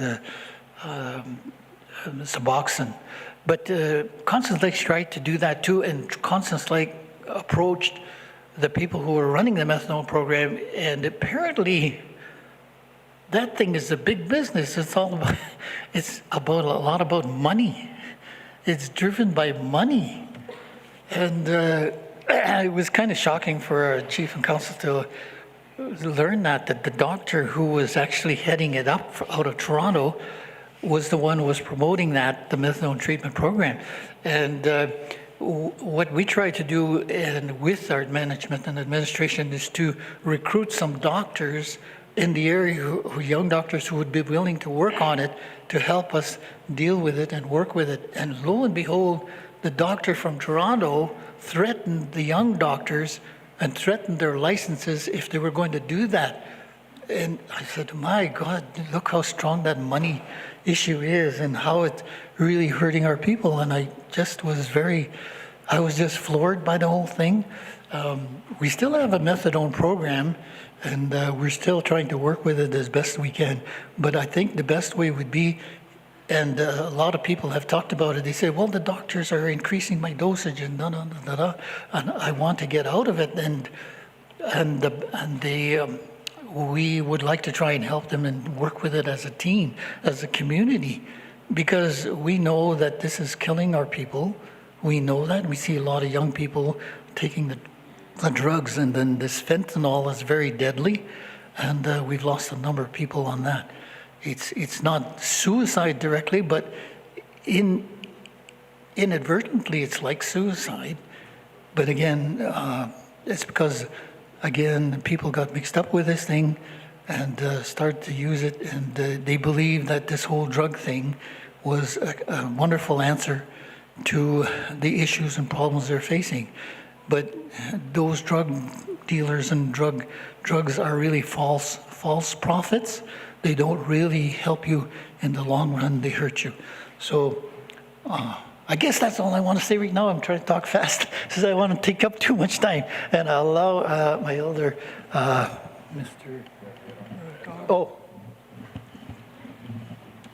Mr. Stanley Stevens to give you a few of his ideas.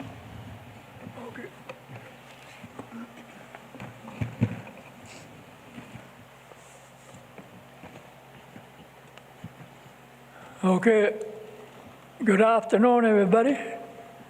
My name is Stanley Stephen. I'm an elder of Constance Lake. And also, I've been involved with politics since 1970. First, I was a councillor, and then later on, I was elected as a chief for one term. The thing is, what I want to talk about is, I don't know if anybody is aware of our organization was Treaty Number 9. It was established in around 1970s. It was a government organization like Matawa or non-government, we call today. They changed it. It was Treaty Number 9, and then they changed it to non-organization, native organization. So I think we come up from a long ways. And I see at that time, from the beginning, I used to go with a chief named Peter Bird. He was a former chief back then. I used to invite me to come to the meeting. For some reason, I don't know, but I guess he wanted to educated me to to be a leader someday. And I learned a lot of things at those meetings. The first, they talk about, one of the things they used to talk about is what we're talking about today.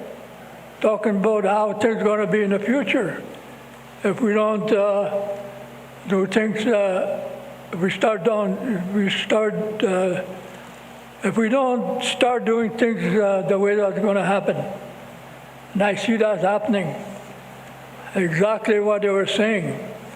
You talk about, they used a word, one time they were using a word called genocide. And I often wonder, what's that, genocide? And then I begin to learn what genocide is. And I'm sure most of you people know that, what genocide is. And that's what they were talking about. We are the people of genocide. The government of the white people is trying to get rid of us somehow. They're going to take over our land. They're going to take about everything. So what happened is, when we get off the land, the minute we get off the land, we lost everything. We lose our way of life. We lost our language, our culture, and everything that we taught while we were living on the land.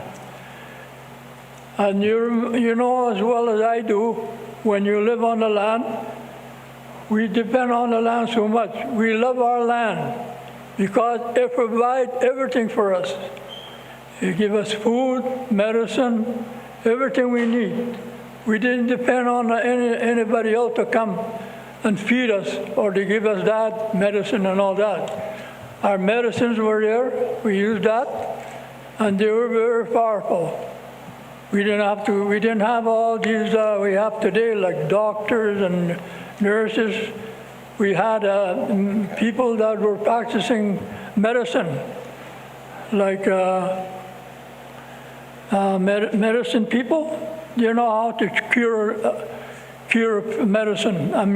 disease, and that was a good thing. But today we can't do that. We lost all that. Like I said, once you go off the land, we lose everything. And that's not a very good thing, because it was a government policy, I guess. I remember growing up in my Matawa village. That was where I come from. That's where I was born and raised. And I remember those days, everything was peaceful. Peaceful, you can hear everything what's on the land. You can hear the birds, you can hear the rain, you can rain the water. It was the most beautiful time of my life, that time. And I guess I'm an old timer, I guess you say. I lost these things. I'm going to be 85 years old. I'm already 85 years old, but I'm going to be 86 coming September. So to me, that was, it's a life. I had a good life because I practiced my way of living the way I taught it when I was young. I learned how to trap, I learned how to hunt, fish, and all that. And I learned everything. And that's how I became a strong person. And sometimes I feel like that's why I'm here today, because I practiced the way my ancestors used to live on the land. They give me that strength. But now things are different. I see a lot of young people are destroying themselves because they got influence from drugs and alcohol. And this past summer, I went to a summer camp you call Camp Loon.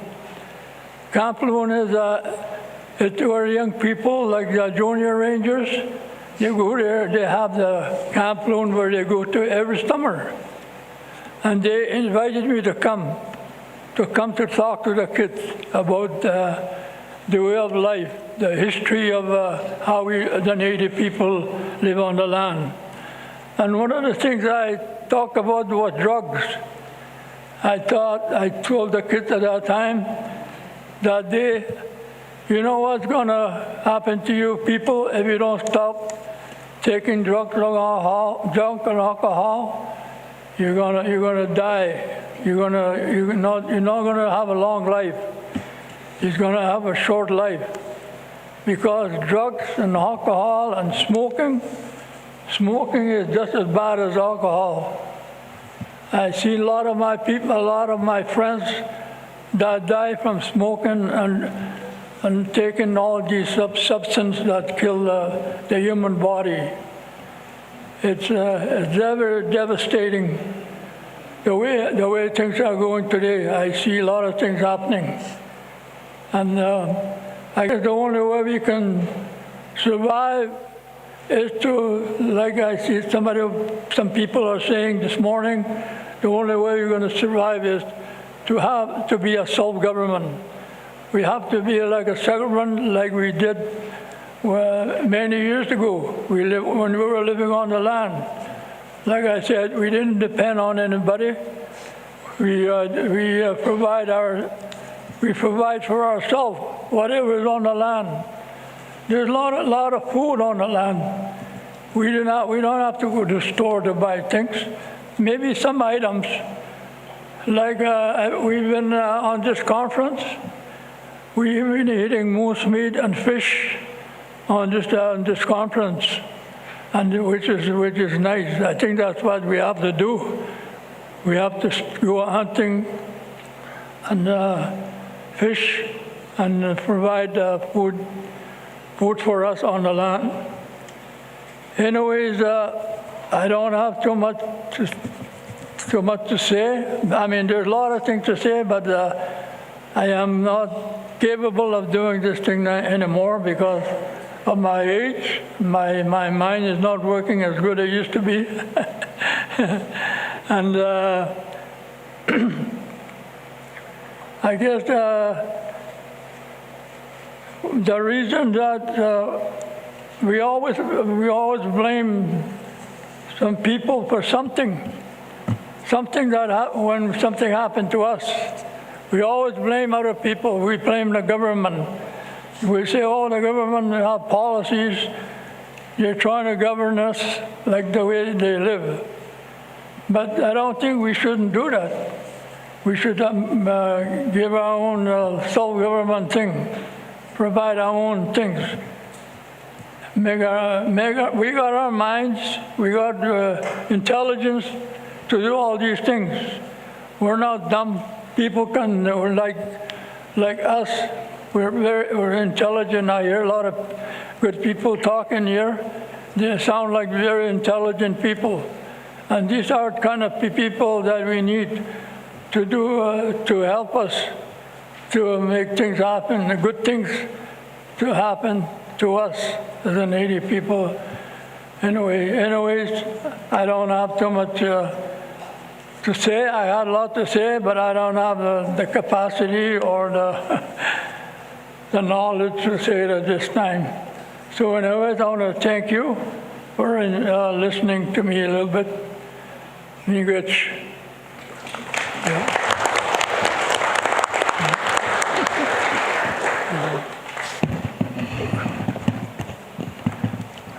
Good afternoon. My name is Ron, and I would just like to acknowledge the drum this morning and the people that said the prayers. And I'd also like to acknowledge the Niskanaga youth that spoke. You know, you have to have a lot of guts and a lot of courage to say the things that she said in this quorum. You know, I think that's, I really admired what she said because it's really true. You know, the youth, you know, when I first came around these tables some 25 years ago, you know, I was, you know, that's when I started this political route or whatever you call it, because I was a counselor back then, it was 30 years ago, I think.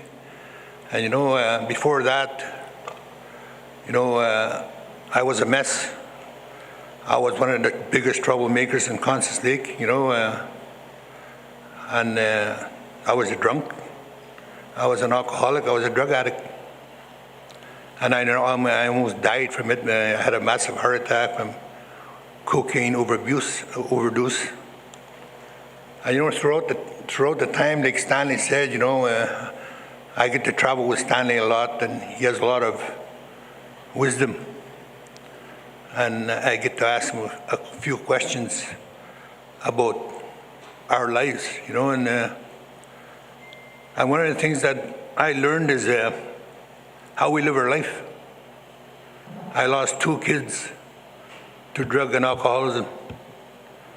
One of my sons overdosed, and when I had my massive heart attack, my wife lost her son. And it's the way that we bring up our kids. I know in Constance Lake, we have one of the biggest communities in the Nan territory. And in the tribal council, our communities is one of the biggest, aside from Fort Hope. And we live beside a town called Hearst, which I call Little Montreal, because you can pick up any drug that you want on any corner, any street store, and all the stores that are there for a reason. Because the majority of those owners are the ones that are selling.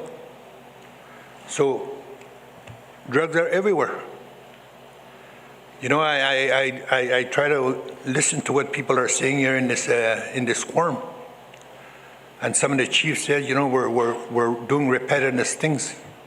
We're talking about the same thing 25 years ago that we're talking about now, and I agree with that.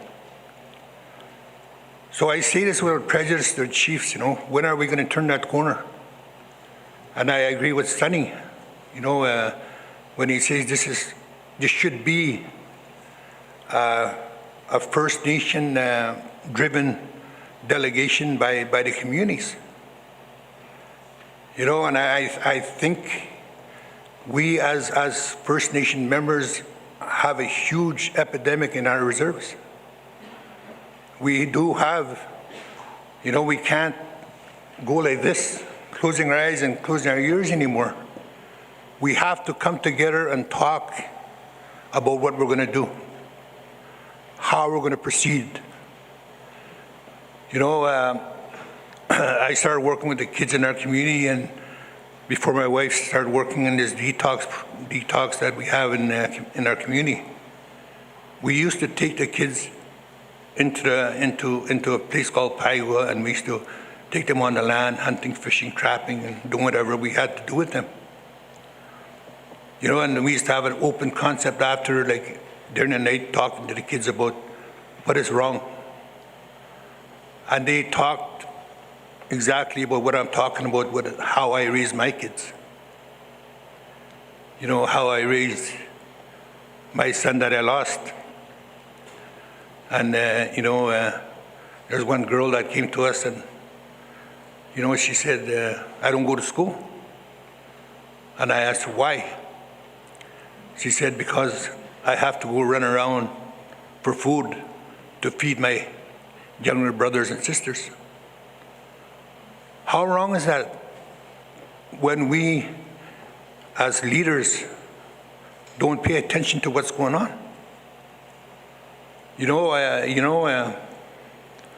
I heard yesterday someone accused Rickford of his pension and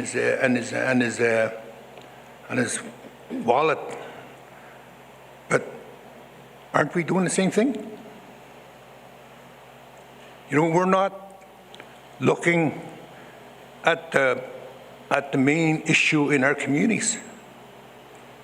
We have to tackle this issue in some form or another, or else we're going to continue losing kid after kid. Years ago, it started with alcohol. We lost 7 kids in 1 year from fighting and all that. Today, the count is going up with overdose. And if it wasn't for this ambulance in our community and the fast reaction time this ambulance has, I couldn't say how much we would have lost today. You know, I think the last count was 9 overdoses. And if we didn't have this ambulance, we would have lost maybe in the hundreds kids, because what is that thing they call this needle that they have, and you just jab a person, it brings them back. And that's what we have, and we're lucky we do have that. And I keep saying, you know, we can blame one another and say this is what, but we have to put up our socks and really work together and to solve this crisis that we have. The devil, Kichimandu, or whoever you want to call him, is here. He's not leaving. He's not done in our communities. You know, and I say that because we live with that every day. It's not normal to see a person sitting on a road fishing in a ditch. There's no water. He's got a stick and he's fishing. You know, and there's a guy standing in the middle of the road staring at the sky. And we walk by him hoping he doesn't do anything to us. This is my community. And we have a community of over 1,000 people. You know, and you know, it's heartbreaking. I know our chief and council do the right thing or work hard, and they take direction from us, and they try to take that direction to the best that they can. But you've got a whole set of 800 more people barking up the tree again and just screaming. So we as sit there, you know, we have these organizations, this is NAN and Matawa and all these other organizations. They're supposed to be advocates. Advocates on behalf of the First Nations. But yet we ignore our people. We ignore who we're supposed to serve. You know, and I'm glad we have a new CEO. I hope she takes this in a different direction, because we need it. We got to stop the pain from what's going on. We got to stop the dramatic things that are going on in reserve.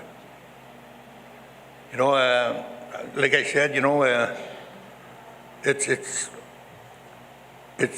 something that we have to work together. You know, I could say more, but Rosemary is poking me here, and she's telling me she wants to talk and she wants to say something, so I'll pass it on to her. No. Thank you. I'm going to pass it on to our women representative from Constance Lake, Joanne Bird. Hi, my name is Joanne Bird. I've just been sitting here listening to everyone, and everyone seems to have the same story about addiction as well as, oh, sorry. It's really hard because it hits home with me, and sometimes I feel like we're forgetting who we work for. You know, we work for the communities, and I see Matawa, and I see most of their services in Thunder Bay. I'm sorry to say that, but like I see a lot of that in Thunder Bay, and they need to come back home.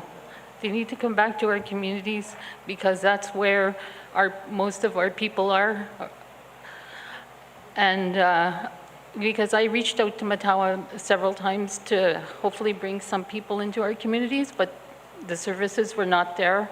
And I was working as a health director, and we need like nurses in our communities, and we would only have a nurse come in maybe once a month or every 3 months.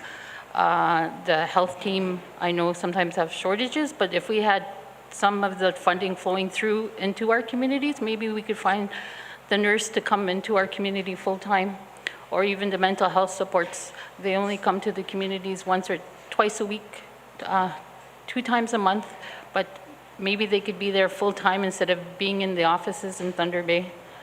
I don't know, that's something I see that's needed in the community, is that we need more community supports and not coming out from the offices in Thunder Bay where we're in the communities, we're not in the cities. And I really hope that something will come of this because I hear everybody having the same problems of these are happening in the communities and it's in our communities, and it's not, our nation is not Thunder Bay. Our nations are in each of our First Nations, and that's where our people are. And we can't forget the people that are, because I see all these services that are happening in Thunder Bay that are being duplicated by, because they already have those services that they can easily reach out to in the city of Thunder Bay. We don't have those services in the community. And I was just reading some stuff here that says a resolution that was passed, but it says they only help if the community has some funds to help out. Like, why are they only able to do that? That's, I don't know, it was in one of the resolutions. And even for the youth is just like it's concentrating on the education center in Thunder Bay. Like, I would think with all the technology that we're having now that we would be able to have a lot more services in our community, especially for bringing the students, instead of them going out into the city, they could be in the community learning with all these technology that we have now. But I really hope that, and I hear like about people talking about working together. The chiefs need to work together more, but no disrespect, but how are people supposed to work together if you don't have a plan? Like, I don't know if there's like a strategic plan in place, or there's that the chiefs have that they can work on together, or if Matawa has a strategic overall plan. Like, I'm not familiar with that, but I think that's really important in order to succeed and to move forward, and for people to work together is to have some kind of plan, and not just react to stuff that come up, but be proactive in where we want to be and where we want to go, and have goals to reach out to, and with a plan. That's how you can reach a goal, is if everybody just works together with the same I don't know same idea, I guess. Sorry, I'm just thinking of all kind of things here that I want to say, but I just, that's what I just want to say. I just hope that some more services come back to the community instead of in the city of Thunder Bay, because that's where it's needed.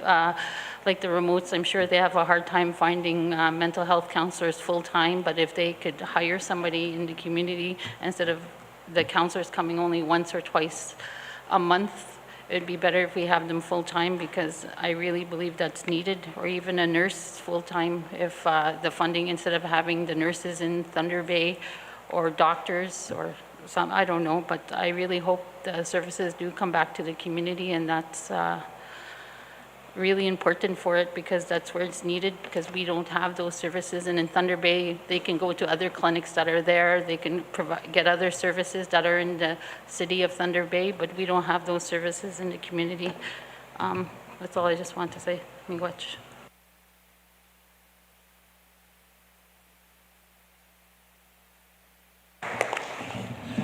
Okay, I want to thank my delegation for the words that they spoken today. I know we all have common issues, but then again, I'd like to thank them, and that's why I brought them here, and I always bring my elder here, Stanley, all the time, because as Ron says, he has that knowledge that many of us don't have, and we get to pick his brain every day, and I know he keeps us on our toes every morning. You know, I was just ready to relax and have a coffee yesterday morning at about 7:30, and I know breakfast was at 8, and he says, "Rick, let's go." I said, "We're gonna go so early?" I said, "It's 8, breakfast is at 8, and he says, no, we gotta go now. He says, and we come here and we saw a lot of these vehicles here, right? And he says, "See, told you, we're gonna be late," you know? And that's why we always have to take these messages from our elders and all that stuff. But then again, I just wanna talk about some of our successes as well. You know, sometimes we come to these forums and never talk about any successes that we have in our communities. You know, we have a treatment center with a detox center as part of that, but then, you know, again, that's operational costs and just stuff like that. We managed to do that. You know, we have our arena in the making. You know, I want to thank the council that I worked with, and then one day we said, you know, to address some of the issues with our youth, they needed a facility. And every partnership that we tried to create, they always said, you need a facility, you need a facility, you need that, you need that. So then we said, okay, let's go get that. And then, so now it's in transformation right now, and it should be ready here, where I think everybody in the community is ready. And then now we're gonna make the partnerships that we created in Toronto over the last 2 to 3 years that said, get your facility. So we're gonna make them accountable, and they are gonna be accountable. They're going to support our community here for the next 5 to 10 years with some funding arrangements to, you know, to keep this facility running, you know, to improve our mentorship with our youth that are going to come up. I know they're just going to provide a lot of opportunity for our youth and our members to strengthen that recreation and our youth and stuff like that. I know our lagoon expansion. I know I heard some comments today that, you know, Chief Sonny, he said when his community was first established, his lagoon capacity was only worth 78 homes. But now our new lagoon system that was put in our community, that will be turnkey operated here in mid-August, and then that's going to be able to hold a capacity of a small town of maybe like 5,000. You know that, and then, you know, that's a success in its own. You know, we have an awesome water treatment plant, you know, that runs from our aquifers, and then now we just attach this whole lagoon system to our community. So our infrastructure is good, you know, and then we just did lot development. That's we're gonna have like lot development for 40 to 60 homes. So like this year, we're bringing home 20 new homes, and they're all not gonna be the same kind of homes that we want. We went searching far and above to try to reach the home kind of status that we want to bring to our people to give them high quality of life in their homes, because a home is important to everybody that live in the community. You know, some don't have homes, some are sharing homes, but we're going to try to meet that shortfall, and we're doing the best that we can and to improve our infrastructure. Roger's stealing my notes. I don't know. But anyways, I know there's a lot of things. You know, we're being proactive in acquiring some local businesses in the town of Hearst. You know, we're looking at new technologies to see how we improve our economic prosperity. You know, through biomass or through a housing factory that may be in the realms of the making from just, you know. Like Chief and Council are busy day in, day out.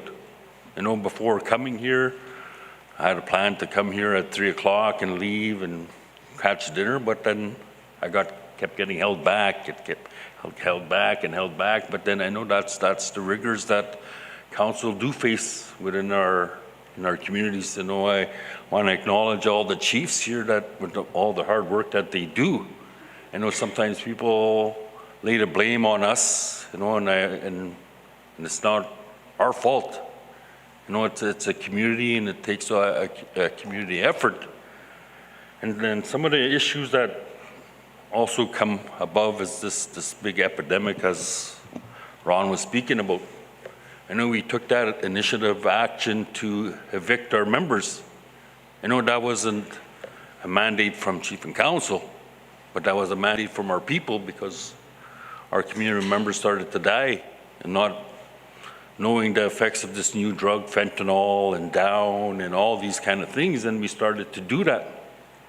And then, you know, and then now it's, how do we handle the issues when some of them, like when we did it first, we said, okay, we'll do that for the people, but then there was experiences that we faced. Some of these families had children, they had homes, and they had all these things, and then we would just have to react and say, how do we deal with the situation?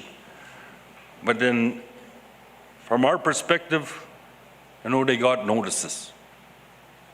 They got notices, they got them in the mail, they seen that.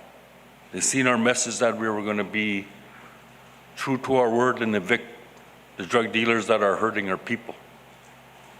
And we continue to do that today. Yesterday we had to do another one because she was caught selling drugs. Now this family has children and stuff involved, but we have to be not hard on our members, but we're not only tackling them, we give the supports for them to get well as well. But sometimes you can't force somebody to go into treatment or go get help. How do you address the membership like that don't want to help? But they're hurting our people more. But we take that action to say, that's what our people want.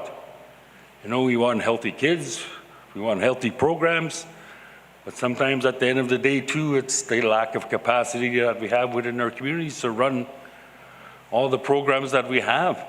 Our communities have grown so big that there's not enough support mechanisms within our community that we have to reach out sometimes, from housing to capital works, to band reps, to NADAP, just even for the support that we have with our treatment center. But these are all common issues that we have. But we continue to work from our community to strive to get a healthy community. And as I said, it's up to us to what we want and how we want to move forward. Some have strengths here and some have weaknesses. We're in a position that we want to prosper from our resources that we have. We're ready to take that step because we know, like if ISK was here today, they would see the cutbacks that they're going to have. Someday that there will be a time where, child benefit taxes will get slashed, programs like maybe Matawa, NAN, KU, AFN, maybe they'll dissolve all these organizations. So we have to prepare ourselves and utilize our resources to our best of our abilities, even with laws and policies that government that impose on us to suppress us, to not try to advance. But don't let these laws come in our way. Don't let them. We know this is our traditional territories. We know that. We have our own laws. Use our laws, use our knowledge, use our strengths. These are our resources that we have to capitalize to address these social issues, these housing issues and all the issues that we have.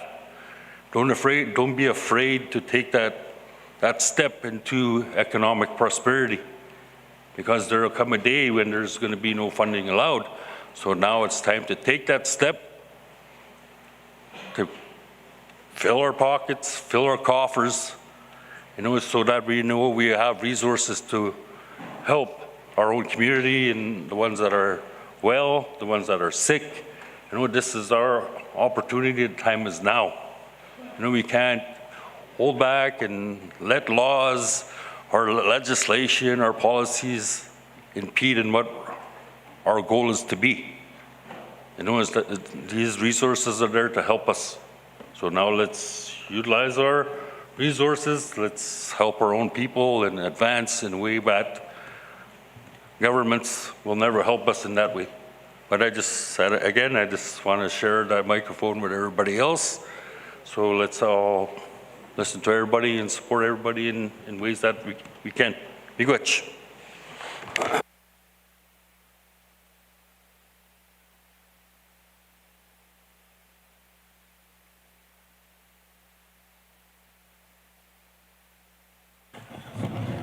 Okay, thank you, Chief Rick Allen and Constance Lake. Just a little announcement. There's more food in the room where they're serving food. If you're still hungry or you didn't get lunch, there's food there. And we'll continue with Matun Miigwech.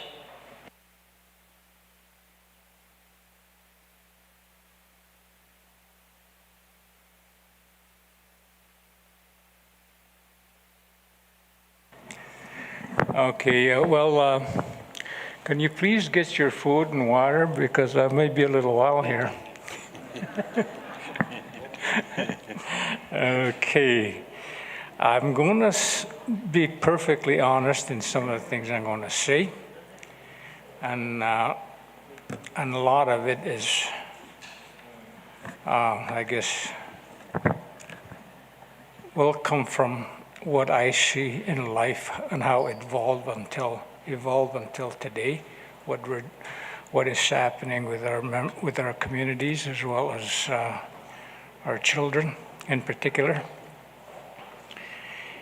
You know, we've been talking about quite a bit about life in general, our challenges, our addictions, the children being adopted off or fostered off or taken.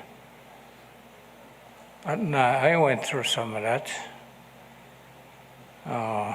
You know, although it was 1 year I spent in residential school, I often wonder how my parents and my grandparents felt when they didn't see me for 10 months and no communication at all. And it was much worse before my time. So that was a way of assimilating and breaking up families, assimilating the indigenous people and breaking up families from the government from our governments, federal government. But that's just the beginning. But, you know, I just want to bring out, there was more to our indigenous life even prior to residential school days. Back in the day, from what I heard from my dad and my grandfather, some of the elders that were elders already when I was born probably, I don't think we had it all good in terms of, yes, we did live off the land, we had to live off the land. We did do many things to live. We only had the essentials to eat. But, you know, it was more, from what I found, what I heard, stories, were basically lawless in some way or another. Like, for instance, I hear there was a lot of sexual assault to the woman. I hear there were a lot of, you know, although our elders never said it happened, there were at times murders, unknown. And there are also the bad part of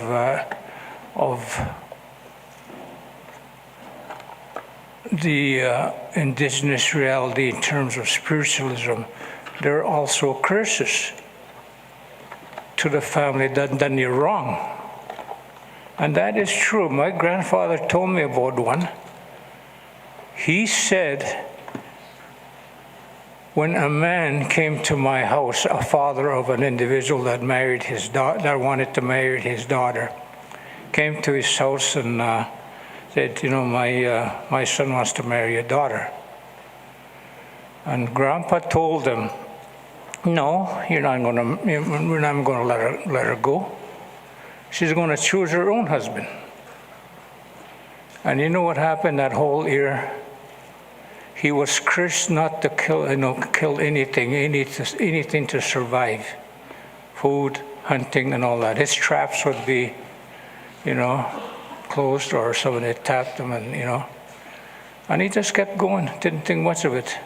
And by springtime, he said, you know, that whole curse lifted. it might have been because that person might have died. So those are some of the things, the realities that did happen growing, in our situations in life.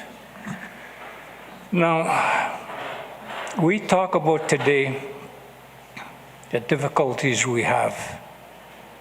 And I want you to think of yourselves for a minute. I mean, myself too, I think about myself. What did I do growing up to the day I got married and had kids? To have had my kids take some drugs and do some of the stuff they did too, and in my community. I want to be perfectly honest with you. I'm not gonna lie. I say that in my community. I was an alcoholic, but I was never a drug addict. I did a lot of stuff during my drinking days. You know, I wasn't faithful. And today I'm not with my wife. And you know, did I ever apologize to my kids and say, I'm so sorry what I've done? And each and every one of us have to go back thinking like that. So I started that process with my children, with some of the things that they went through in life. You know, and what they went through in life, it carries on. It carries on to their decisions in what they had to do to survive in this world. And a lot of it wasn't right, and that goes to the rest of us in this of our children. So we need to, I think, myself, I think we need to refocus. And I know we're not going to get anywhere too much with the government in terms of where we're going. We've listened to one minister, Ontario minister yesterday, and yesterday I did not see anything that made me think that we are going to get immediate help. Although, you know what he called me back there after I spoke after I spoke and we had a break and I was coming inside, shook my hand and said, "Oh, I thought you're, I was beginning to think you're upset with me, Uncle Saul." I was the uncle, you know, the language they use. And the other thing that they use is my friends. Who is he to call us our friends when he's taken away things that we need to survive in this world? Our infrastructure, our health, our education, on and on and on. What is his true title? Have we ever asked what his true title is? Is he advocating for the government to just wave a carrot in the air for us? Okay, here's so many billion dollars, and we're giving it to you. All of a sudden, they pull back and cut us off with everything. We need to. I agree with some of the. Of course, I know some of the words that were spoken, and some of the struggles that we've had in the recent years. Some of them are so sad to hear because it involves kids. It involves the most helpless. Those are our children. And they're the ones that suffer the most. And sometimes I feel guilty. Look at us guys here sitting around the table. We eat three courses of meal today. Now think back in your own communities. How many kids out there eat three meals a day?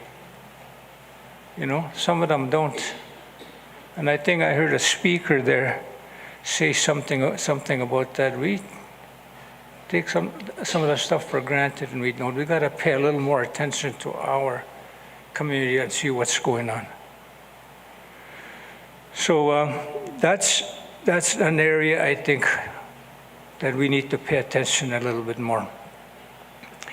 And I also asked this minister yesterday, we've started with my team, they talked with me about the possibility of a winter road coming through through south, from the south of us, and connecting it to Fort Hope, and in a few years or more, maybe a all-weather road. But that's where the start's going to be. And apparently they were told that there was no money from the bureaucrats.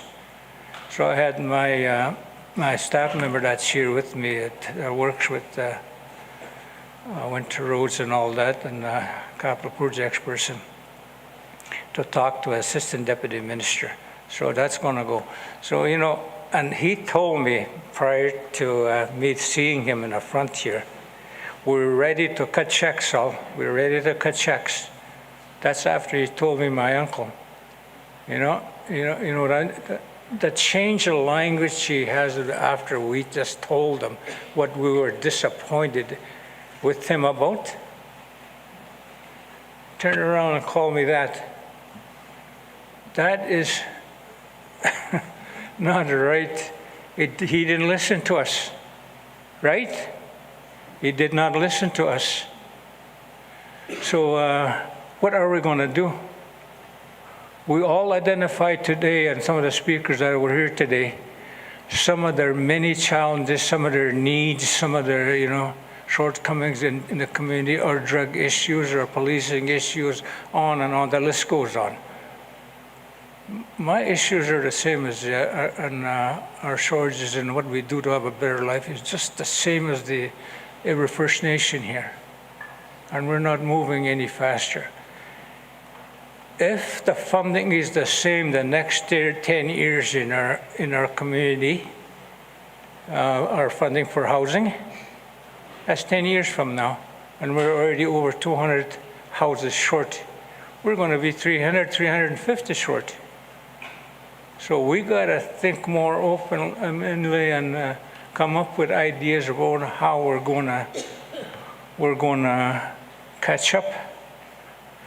And we've started something that with previous council and this council that we are going to go into partnerships with some of the airlines that deal with us, and we'll be talking to some other airline and some other small companies that are interested in partnering with us. If we can get $2-3 million from somewhere annually that we don't have today, that would help a bit. So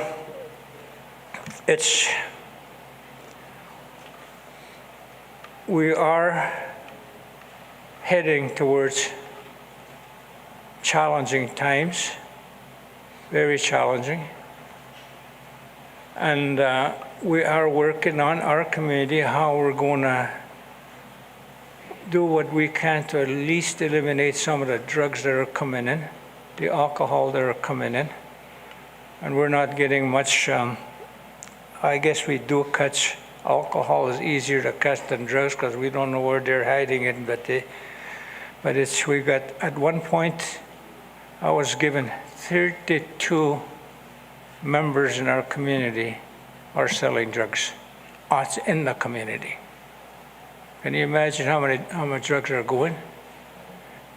Now, can you imagine how many kids are going hungry or without clothes today? So we need to do something more proactive in terms of how airlines are coming in, how we can get our own system where we can walk through, because those guys are just, tapping us there, it's nothing. We need to talk like that, I think, as the 9 First Nations here. We can control that airline, eliminate some of the drugs coming in. And the other thing that I want to say, and I'm sure you people know, our chief and council, whether today, previously, or in the future, will not get anything done under our social issues such as alcohol and drugs if the community don't come along with them. The community is going to have to be the backbone of eliminating some of the challenges we have in terms of drugs.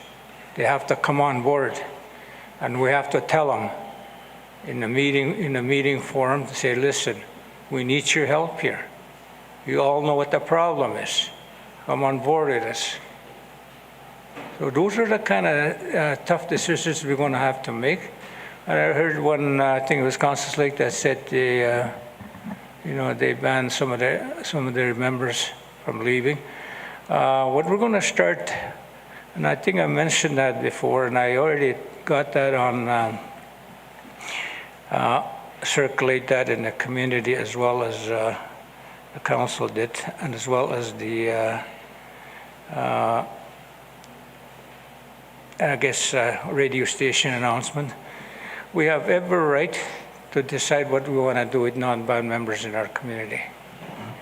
And non-band members at times become part of the problem.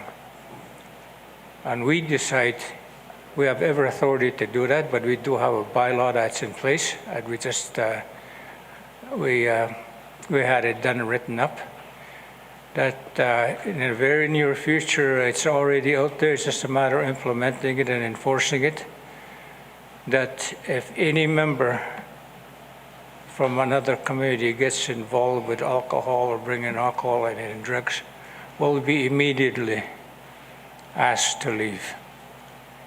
We have our own problems with our own people. I know it's going to be something that has to be done and the community has to support it, but that's one way, a small way of telling people, no, we are serious. We don't want our kids to starve anymore. Because they're essentially unnourished if they only eat even once a day. So anyway, that's all I want to say, but I do have a few more things I could, but I will, and I'm going to have my elder in training talk a bit. Thank you very much.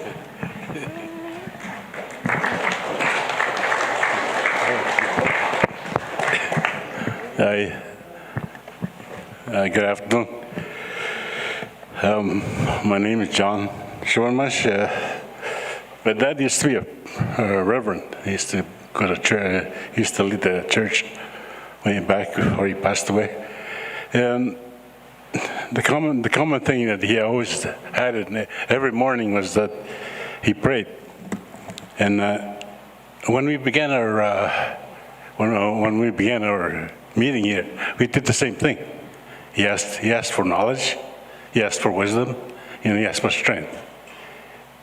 Those are the three key things that you need in order to lead your community.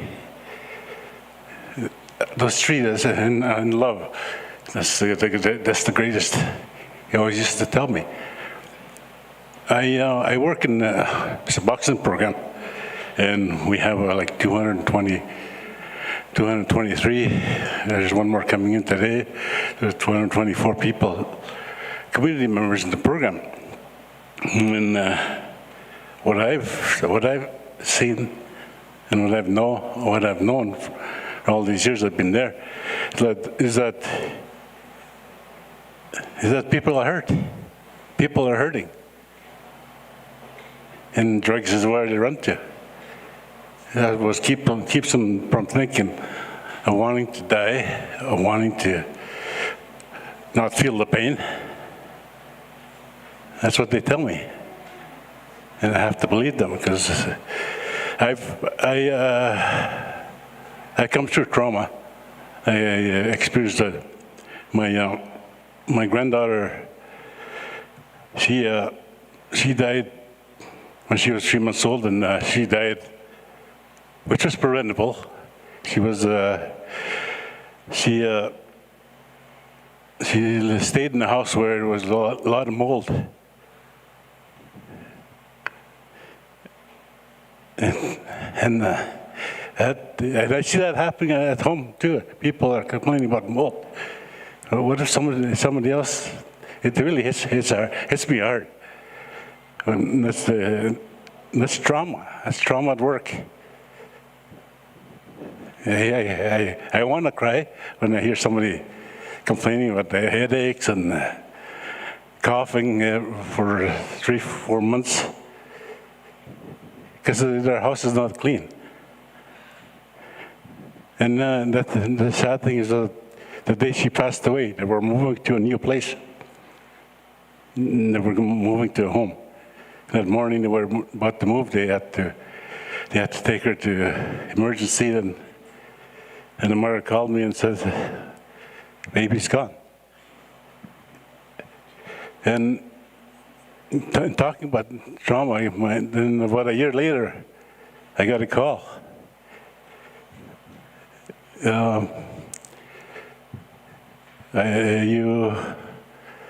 My dad called me actually. Says, "Can you find out where my grandson is?" Talking about my son. "Can you call around?" Because they heard they found somebody at Chapels Park. He was telling me.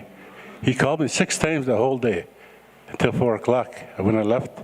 And then they called me and they told me to confirm that it was him that was found. He was murdered. That's another trauma. It really hit hard. And a month later, my other son passed away.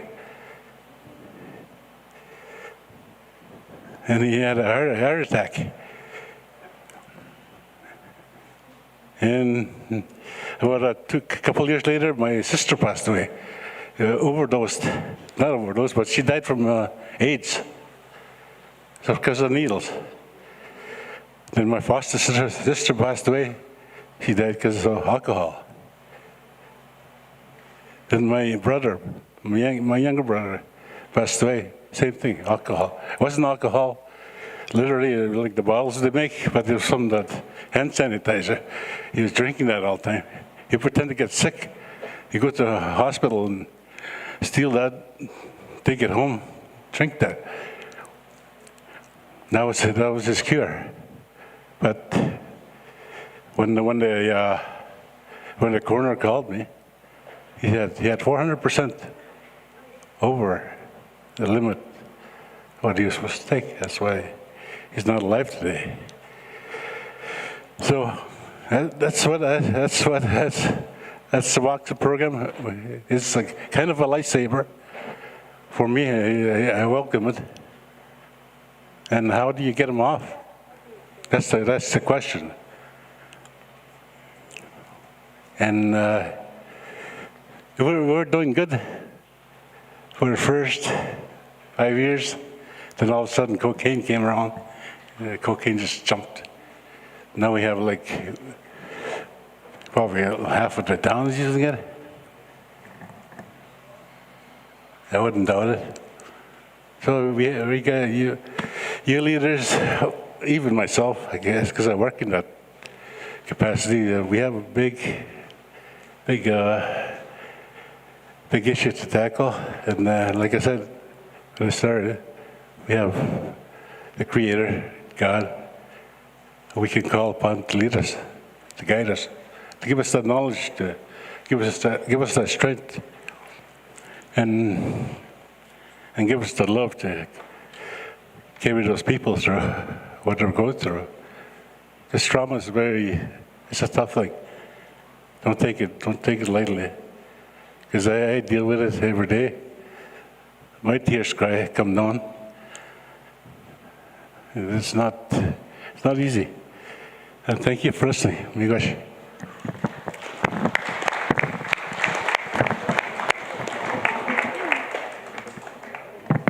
I'm going to have my youth speak.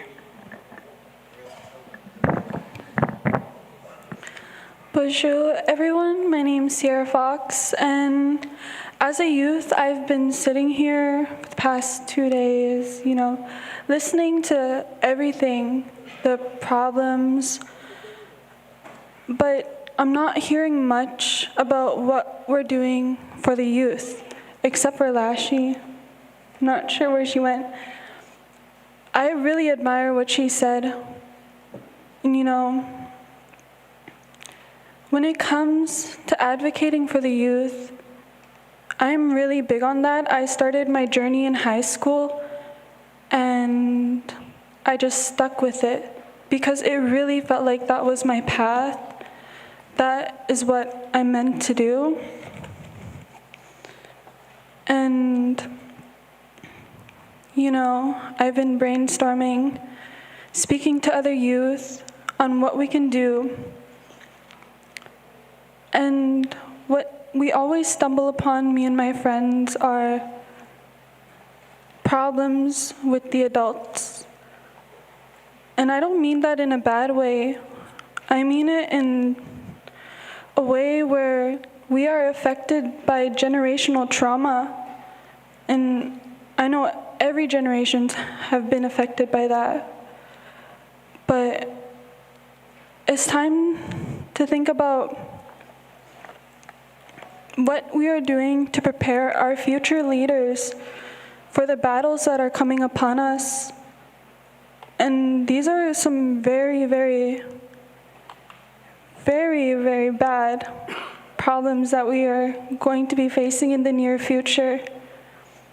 So what can we do to give our youth hope, to give our youth strength, and just prepare them for what's coming? Because myself, you know, I keep up on Bill 5 and all the problems in communities, the addictions, alcohol and drug abuse, everything.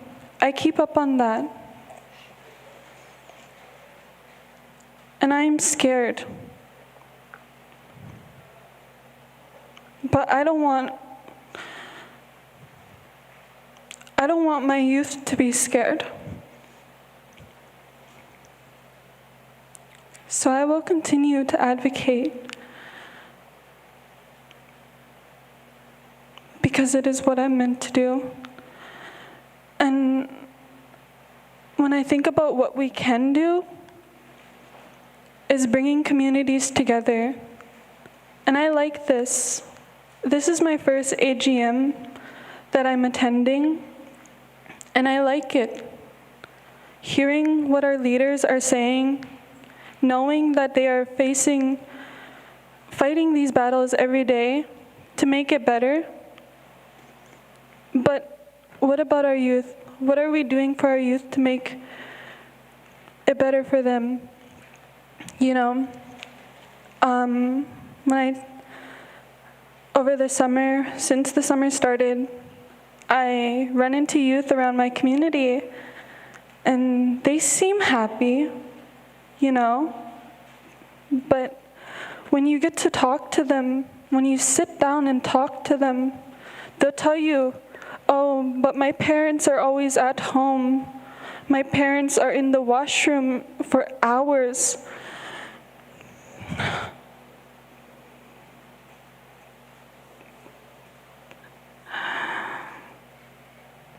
It's not right.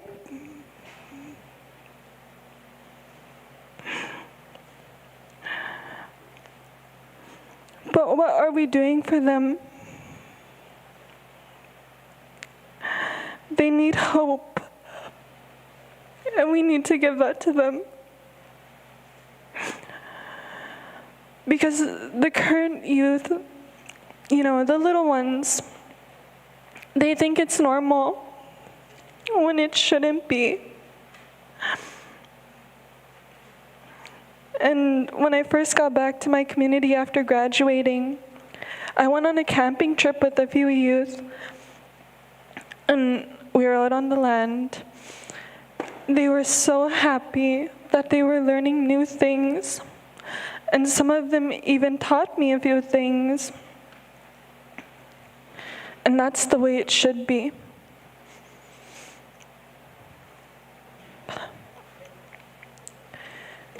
You see, now there are more youth advocating for other youth.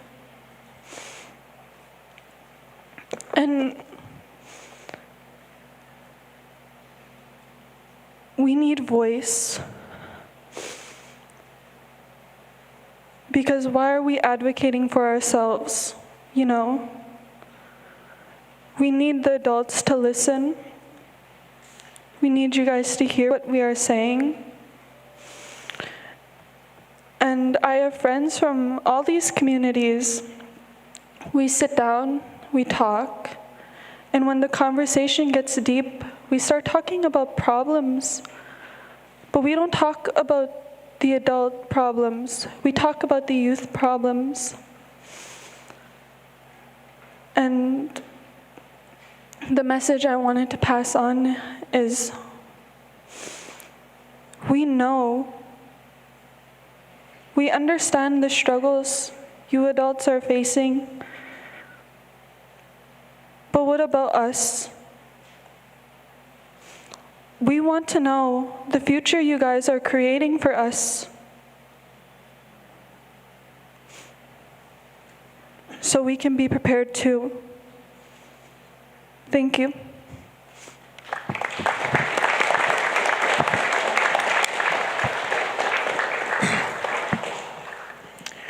Thank you. You know, I still haven't mastered her name. So I call her youth. Sierra? Yes.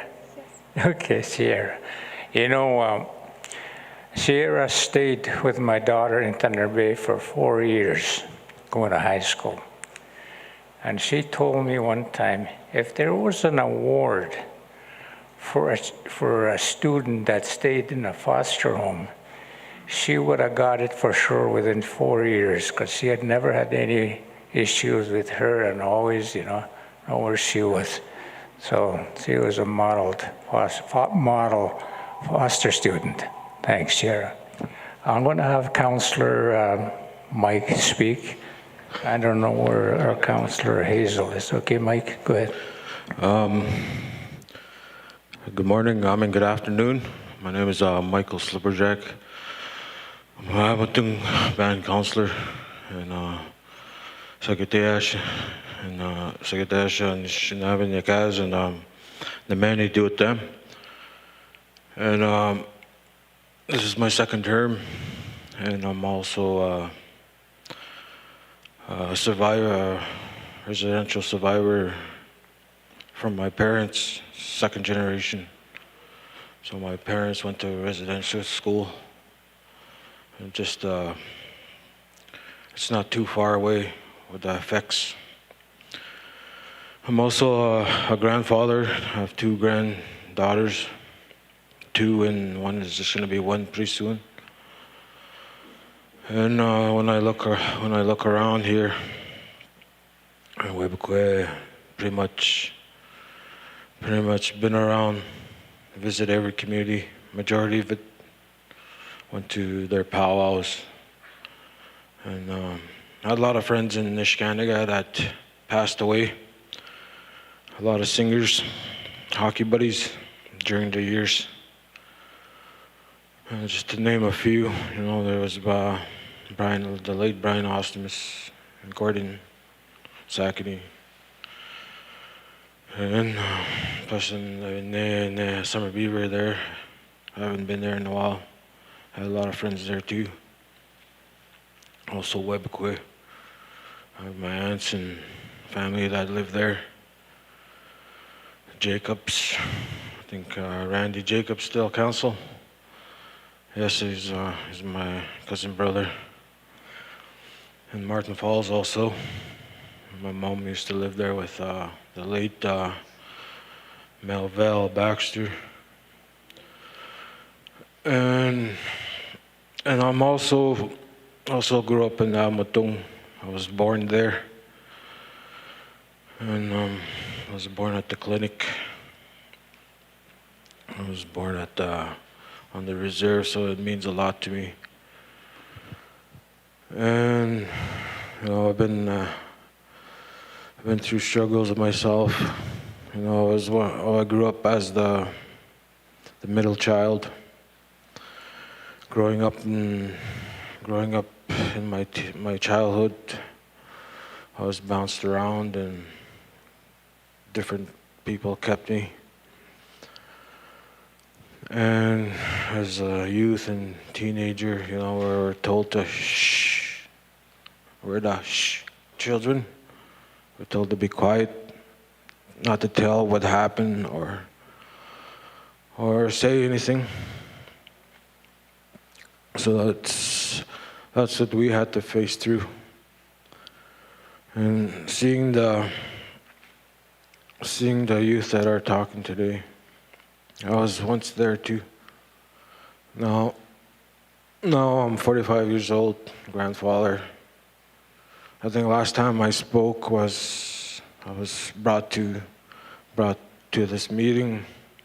I think it might be I think Nego, how do you say again?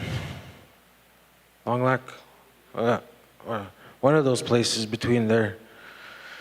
That was like maybe about 09, 08. I worked as a crisis coordinator too. I've seen a lot of trauma, had to break people's hearts because they lost a loved one or bad news. I lost my son about 4 years ago in Wanaman. He fell off the tower, I believe. That was my son, if you ever heard about that one. And his brother lives in Summer Beaver. His name is Jimmy Macoop. And my stepdaughter finally reached out to me after a good 20 years. I used to take care of her when she was a kid. Her name is Kimberly Macoop. She told me she's been trying to tell me for years, over the last 4 years since my son passed away. So, been through so much this last couple of years, and I'm yet still here to stand and talk to you guys. I get so restless sitting down. Maybe someday I'll sit down once my body falls apart, but half of me is already. And thank you guys very much for sharing your stories. I'm also a recovering addict, alcoholic, Suboxone client. I made it this far. Trying to figure out a way for these Suboxone clients to get off this program, I share that to the council, even the previous council. Sometimes it might fall in deaf ears, sometimes it might get forgotten. I don't know. It's everything. Everybody's so busy. And hopefully you guys could pass that on too with your councils and with your community. There's people out there asking, can you help us get us out? This year's election, I had about 2 bottles of water.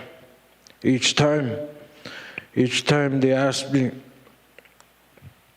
you gonna run for council? You run for council. I filled it up. Are you gonna run for chief? I filled it up. So by the time when I had my cutoff line, where I said, where I'll decide which side I'll go, chief or council, the last drip filled up the council bottle. So I said, okay, I'll go with council this year again. I'll do that again a couple of years' time and see where do you want me to go.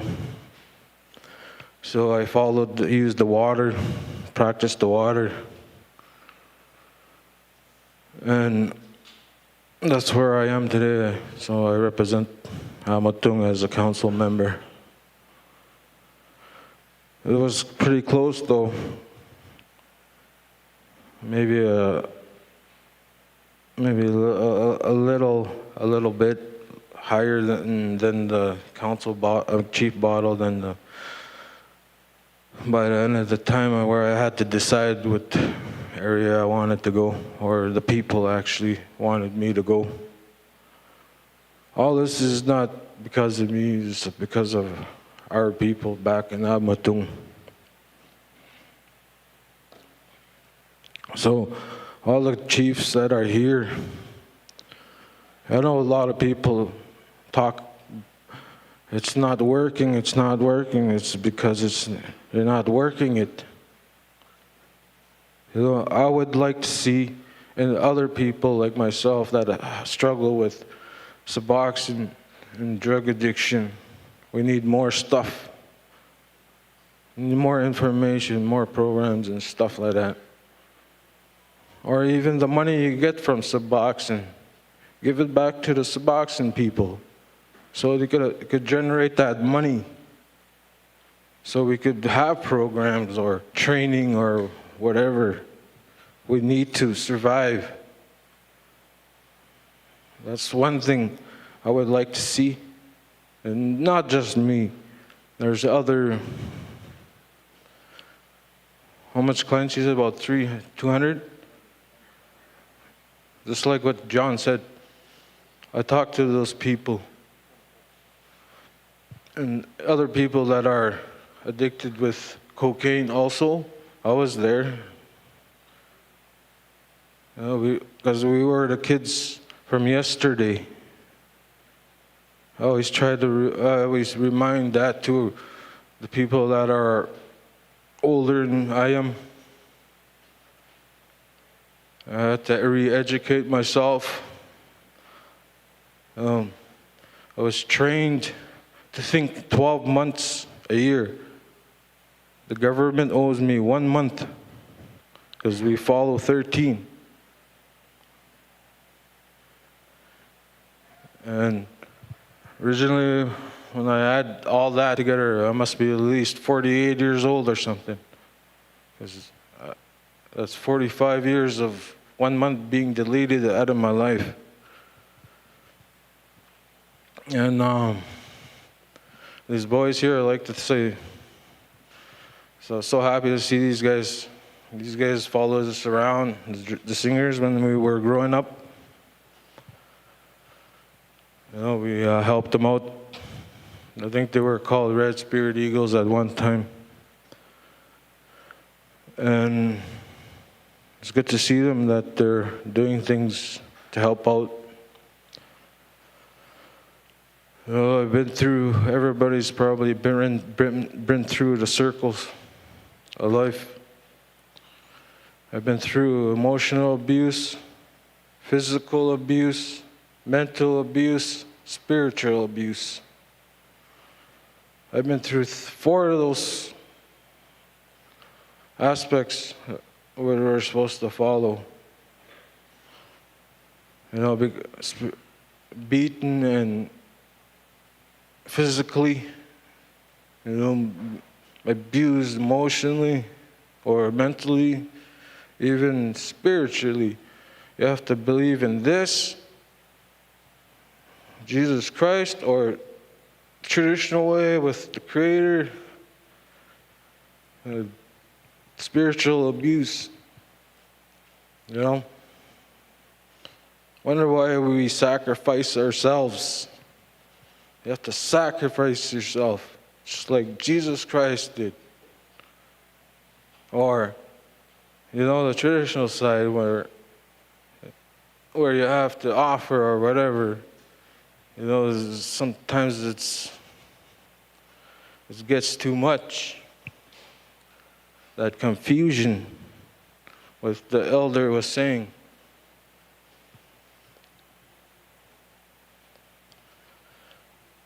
And there's a lot of different things, even Chief Desmoulin, what she was working on. I would like to see those things too in our community, where I'm from, or where you're from too. That's a little bit I wanted to share. You know, last year I watched from the video. My gut feeling and my thoughts. There was a woman that was sharing earlier. I can't remember her name. She was from Nishkanaga. She brought up pretty much the same thing they talked about in the video. And I thought to myself, I should have just stayed home, spend time with my kids, help my community members, because they're messaging me right now. asked me if I'm in town or when you're coming back. And I told him there's a couple counselors at home. But I guess they must having something, I can't locate them, or they must be too busy. I'll have to find that out when I get home. So, other than that, I just wanted to thank you all for sharing your stories and your history, and for Ireland First Nation, their chief and council. Thanks for the the beautiful community you have here. Joe B for the free burger yesterday or the other day. Thank you very much. I was kind of bouncing around yesterday. I had my partner here yesterday. She went home today. And she's the health director. She does a lot for the community too. She tries. There's a lot of work out there. And I encourage the youth there, keep on doing what you need to do. And seeing the minister yesterday, I met him a few times during different meetings for the last couple of years. My instincts, my gut feeling, not to trust this man. So I follow that. I make sure my distance is safe enough to understand what he's talking about. And hopefully you guys have the rest of your day. Enjoy your day. Miigwech for listening to me. Miigwech.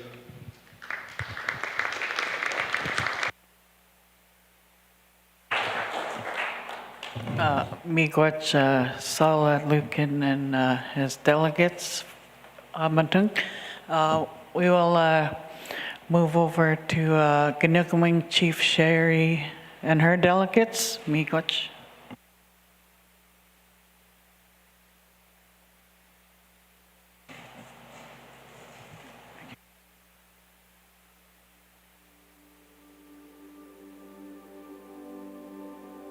Bonjour, my name is Sherry Taylor. Wapchke Nimki Benesekwe Indigenous Kaz. Ogamakwe Ganukawing First Nation. I'm surrounded by a lot of people that love me, and especially in my community. I've been acclaimed in my community for another term, and I'm very grateful for that. I don't take any of that for granted. To me, it just means that the community believes in what we're doing here as Chief and Council. And I always say, the saying goes, is that in order to build a stronger foundation, you have to fix what you have at home. That's exactly what we've been doing together as a council. We had a lot of old homes that were standing up still. They were burnt from a fire. We decided to clean up our community. And that was one of the first homes that we took down.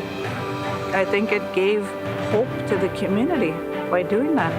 We have some new housing. We did get some funding. We did the fourplex. They all have 2 bedrooms. We have some other 3-bedroom homes that are pretty new in the last couple of years. Then we started to fix up the place where we work. That was our band office. It was really run down. It really needed to be picked up. And from then on, we started getting our finances in place. We were behind on audits and things like that. So we started rolling up our sleeves and getting to work. And we're caught up now. We have all our audits caught up. And our community is really happy and pleased that we have this work done.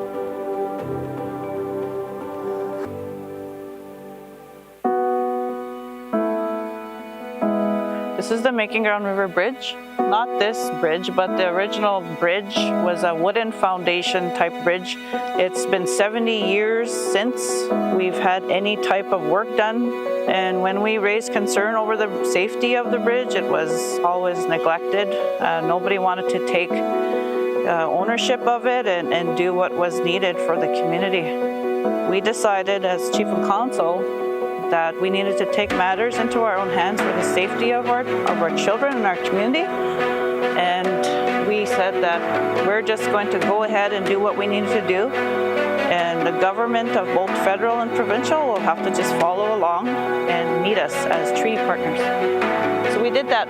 In November of 2024, we took down the old bridge and we replaced it with this steel structure. It's just a temporary bridge for now until we can get more funding in place from the government of Canada and Ontario to build a 2-lane bridge that would meet the needs of our community.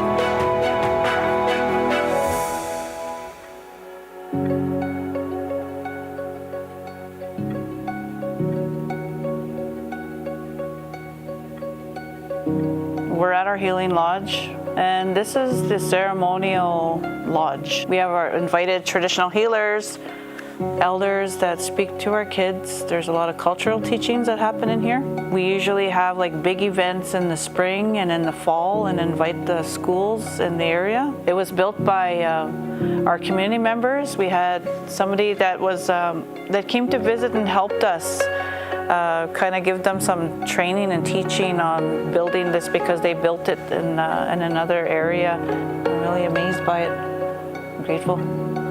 I'm James Nathan. Every year we build a little bit of add-ons, you know. We got our teepee there, and the fire one in the back, that's the boys' camp. And the other ones too, just people cook, stay in them, or people want to stay around, you know.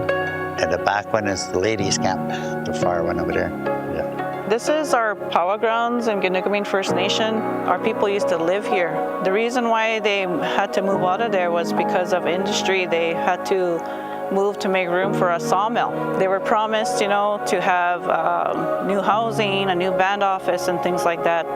Well, a lot of that didn't happen, and our people were uprooted. And so where you see the community currently, that's where they were uprooted to. We do have a beautiful turtle monument, and that commemorates when Hydro put in a dam. They changed the flow of the river, the lake. They changed it from going north to going south to make room for electricity.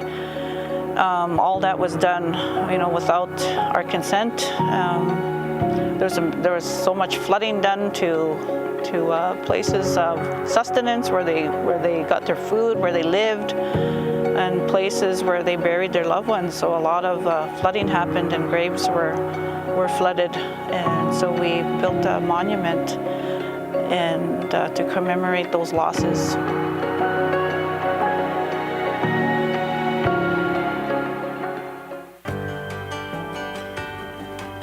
Hey, bonjour. My name is Calvin Taylor, Sr. We're standing here beside the Wapiskua River system. It's a vital access route to our breadbasket, which is called Wisniuzagagan. You can access the Steel River water system from this area, and that's where we would trade with neighboring First Nations. We thought of this area as having a suspended bridge, only because it's going to allow the easy access for canoers and boaters and members of our community. We always had to navigate a big bunch of log jams. Our members in the future will look towards having a main artery that connects Highway 11 to 17 for maybe possible developments within the Ring of Fire. So we may be looking at a travel route, you know, that's going to connect industry to resources up north. And this will be play a vital role in that. I'm standing on our new basketball court. This was an old Head Start playground. This building was our Head Start program. This is not quite done yet. We do have a pad coming in that's been ordered. It has our logo, it'll have lights, and so we're just waiting for that. This is a natural flow of a creek. It used to be called Sam's Creek. We still call it by that. This used to be a part of the area where it was really low, and so water would accumulate here, and we would have, you know, the whole road wash out at times. Behind me here is one of our swales that were made. Part of our drainage study and the work, phase 2 of the work that has been completed. This year, with having these put in place last year, this year we had no flooding. So they worked great. So I just want to continue to do the work that I've embarked on doing and that I continue to help the people. That's my job, and that's all that I've ever wanted to do, was to continue to work hard and bring the much needed help that's needed for our kids in our community.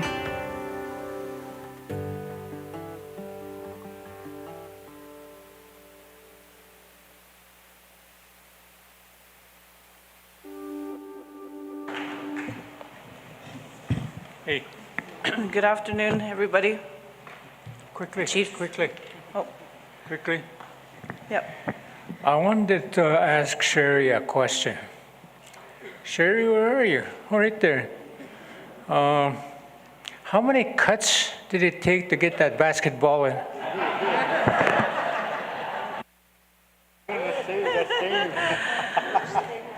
It was the first take. That's the truth. I just wanted to say thank you for allowing us to go next. I only asked that we go next is because I have some of my youth with me, and they can't stay too long. They have to get going soon. So I really like to thank the next community that allows me to go first. You know, I wanted to, I did a video because I just wanted to highlight some of the initiatives and some of the successes that our community, that we've done together as a community in the last little while. And, you know, I listened around the table here today, and I really wanted to express my thanks to the elder from Nishkanaga. He spoke here earlier, and you know, he reminded us of what we need to do the right thing, and to make sure that we listen to our elders. And you know, in Ganugamin itself, I believe that we've been doing that. We do a lot of ceremony at home. I go into ceremony for my kids, my community. And during those times, that's where the direction comes.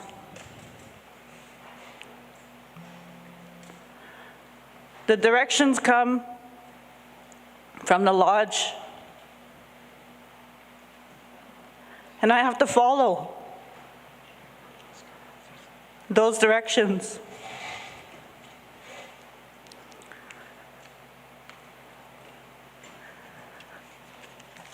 And I believe that's why things work out.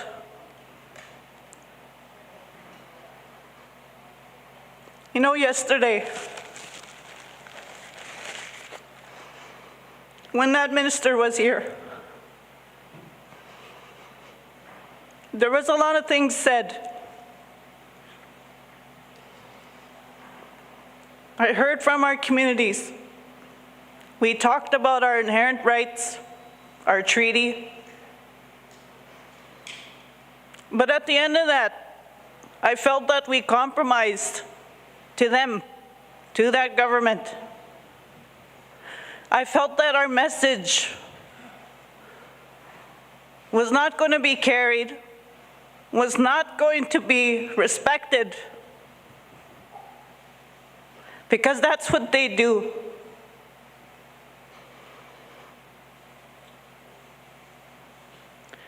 Today, the Bill 5 and Bill C5, Ganugamin is part of a challenge. We're challenging those bills in court. Because the government is not honoring our treaties.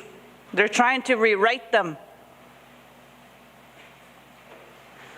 Bill C5 gives Canada a whole lot of authority and power. It overrides the duty to consult. And I know that's the plan. There was discussion here about historic and modern day treaties. You know, I'm very proud to be here as a chief, as a signatory to Treaty 9. My ancestors didn't sign that in vain. They signed that in good faith. And I will hold up to that.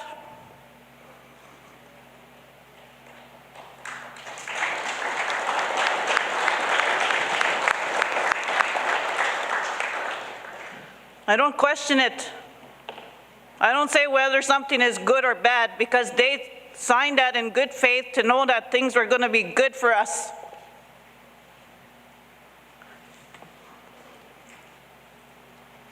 You know, our treaties are live documents. They are living documents.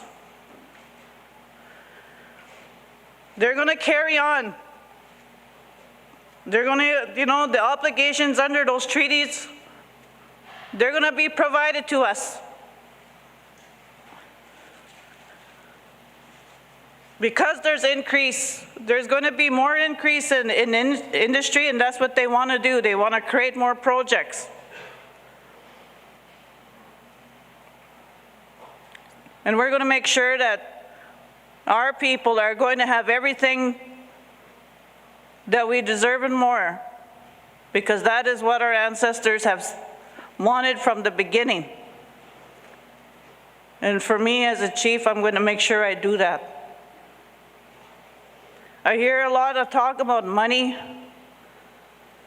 to be made. You know, that's all good. But I want to tell you all, we have to also think about the land and the water, because I believe we're already living on credit. And what I mean by that is we're already borrowing from our kids in the future. And the more we neglect to fight, to stand together, the more we're taking from them. We can't prioritize profit over Mother Earth. You can't eat money. You can't drink it. We have to really be careful. When we say we want to work together, we have to really mean it, not just say it.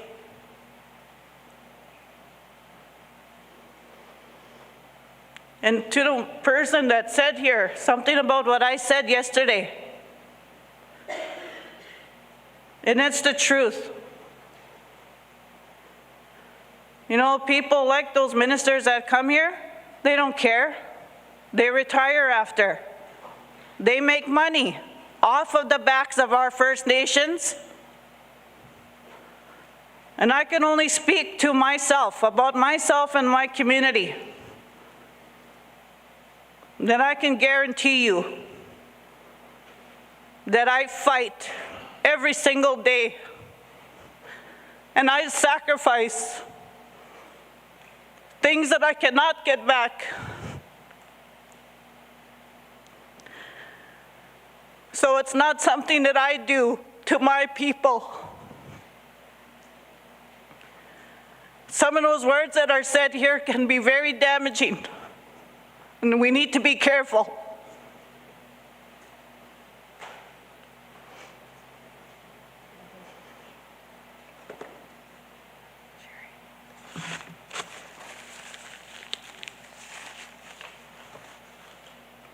We have to make sure that we take care of our children. Our youth spoke here, that young girl. What are we doing for them? This is part of what I'm doing for my youth back home, fighting for them to do better. In closing, I just want to say thank you to each and every one of you, for all those that have contributed to speaking.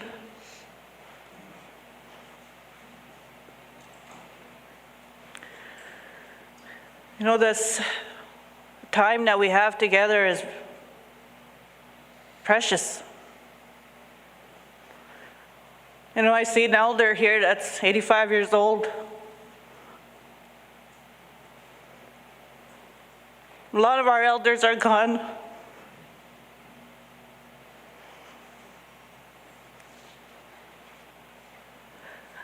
So we have to always take the time and be respectful to what the chiefs are saying. Every community is different, but we also have the same common principles of how we govern, because those are inherent rights that have been there since time immemorial, and that's what sustains us today. So let's be respectful to each other and love. Say miigwech, and thank you for listening to me. I'm going to pass the mic over to my elder and any of my council member. I know my youth here didn't really want to say anything, and I won't pressure them to do that. And also my woman representative, if she wants to say anything. But I just want to say thank you. Miigwech.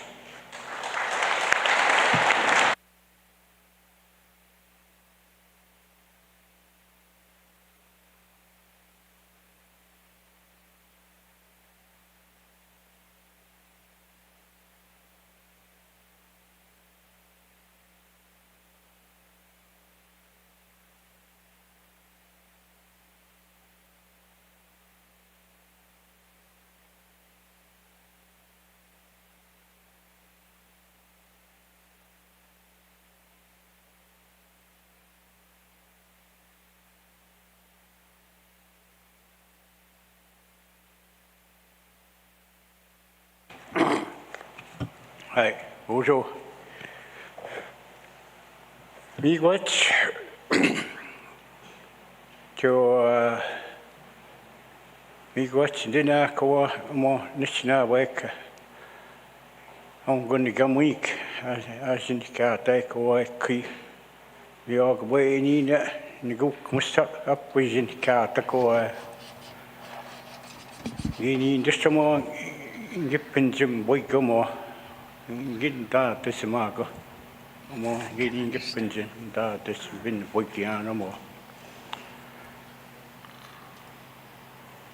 Skate is a key, dig you, no way, this new time. We got the kit more getting Me great chuman the kit guy. People get the niggas and get the Baltimore, Chigaki, John, or We can in Bangige go and baget na go Chikagi Kityan. Tomorrow gone, each kitchen is now working, taking a week. No go mash down. Chigaki, just tomorrow go. I am here to speak for my community and for my youth. And I give my teachings.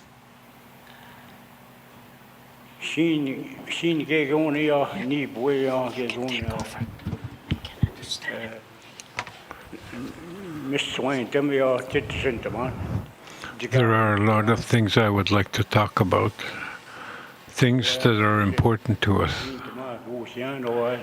Those are the teachings I received. The stories that I am going to tell.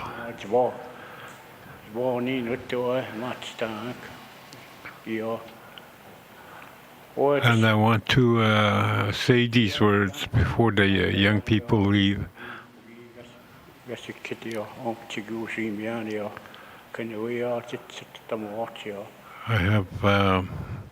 I can speak into English what I just said. I acknowledge Ireland is their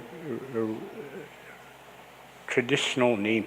My grandmother used to call this place Gunnigamweek. That's how we say Ireland in our language. I'm originally from here, born and raised.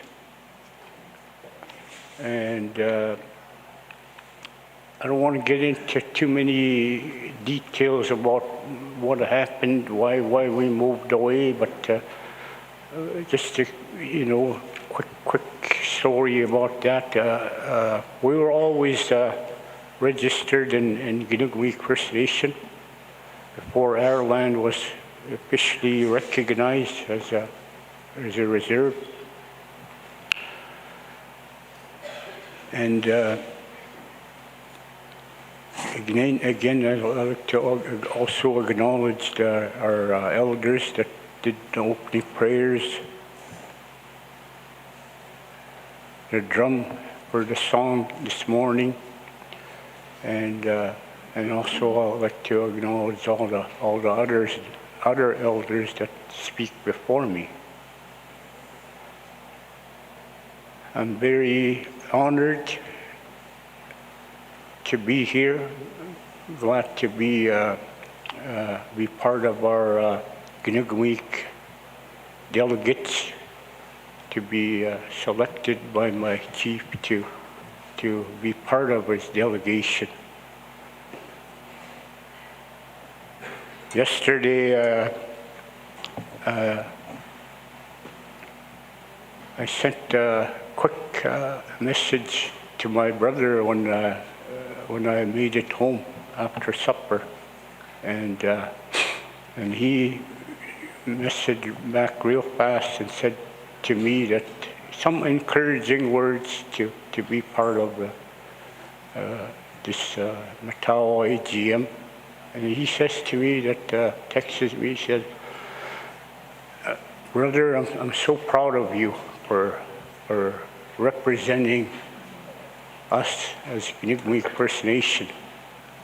And today, I'm proud to be part of that, proud of this community, and so proud of our chief, Sherry Taylor, and I'm always supporting her even before she became chief.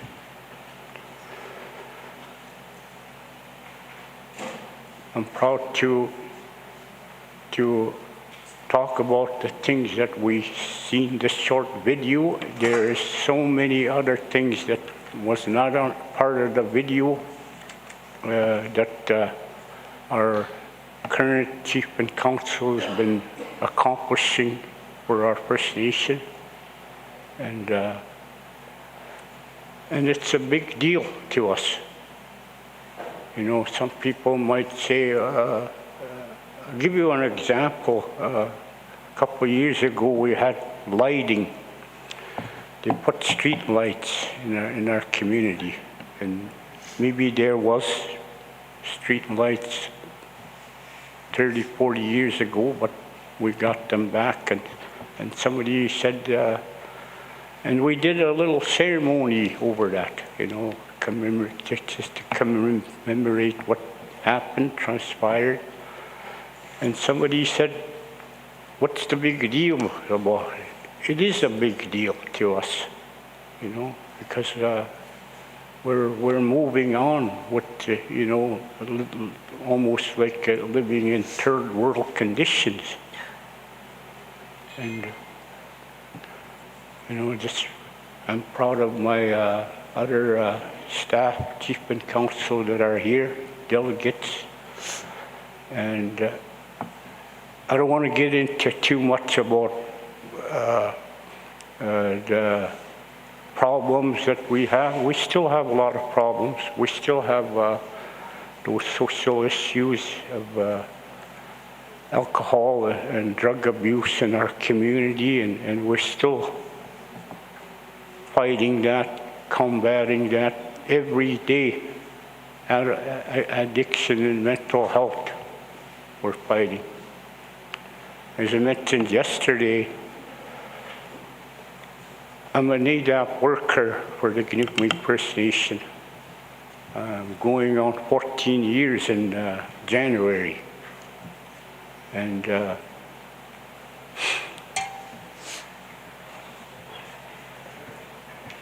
I like what I do. I'm very compassionate about what I do. because I want to help our community members when they're going through that struggle. Every day, like I say, every day we're trying to help somebody to take them out of the community in terms of sending them away to detox or treatment centers or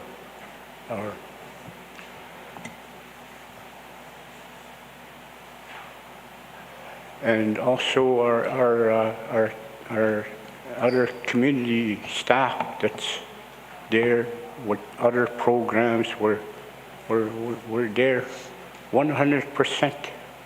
We're there for our people, the people that we work for.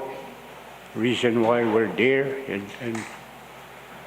and they're very hard-working community members, and I'm proud to be part of that team. We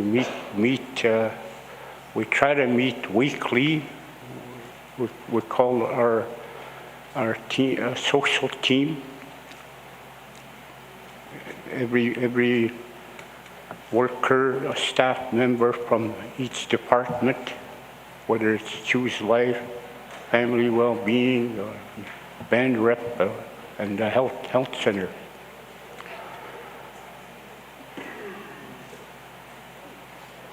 And those are the kind of challenges that we face every day, that we share the same problems with every community, Matawa community that's here. So with that, you know, we were talking about earlier with my chief there, you know, like I said, I didn't want to get into too much of what was already said, but I wanted to share, because in my own background of my own personal healing, my own personal growth, and who I am today as an Anishinaabe person, what I practice, what I teach, what I pass on, because a lot of these things we're told when we're learning, we need to pass it on. We need to teach our younger generations, especially, because those are the ones that are going to carry on, and in order to be a strong community, in order to continue that healing journey for our First Nation Inuit members.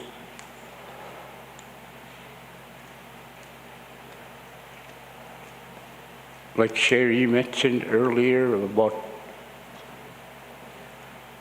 our traditional practices and ceremonies, that's who we are in Inuit First Nation. And I'd like to also say miigwech to my friend Alex for mentioning that, you know, I was beginning to wonder myself, you know, we're sitting here all day yesterday and most of the morning there, you know, when are they going to ask our elders, our knowledge keepers, to share and to teach their experience in life, because that's what you need to pass on, that information to the younger generations, the younger people.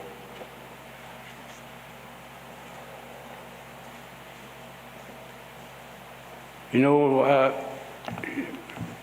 I wanted to share a little bit about our teachings, you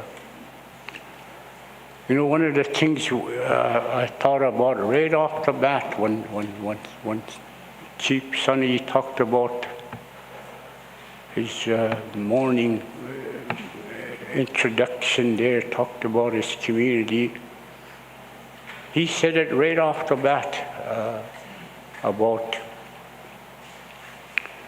our language, our way of life, and our natural laws. That's not too much, it's not shared, not talked about, but we live it. Every single day we live that. If you're raised in a community like Ireland or these remote communities up north that live off the land, whether you're aware of it or not, you've been brought up and maybe not so much verbally learning it or orally, you are learning these natural laws. When Sonny talked about his dad telling him there, take only what you need. That's simple, basic natural law. We need to respect. We need to incorporate all these 7 grandfather teachings. And respect is a very top of the list, big one there. Not only do we need to respect each other as a First Nation, but we need to also love one another. Pass on these by example. Myself, I was never taught a lot of these things by grandfathers and grandmothers telling me the wordings, but they taught me that by example. And a lot of times it was orally speaking through our Ojibwe language.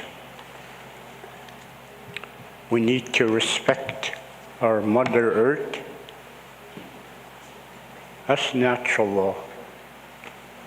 I was sharing my chief earlier this morning examples of that.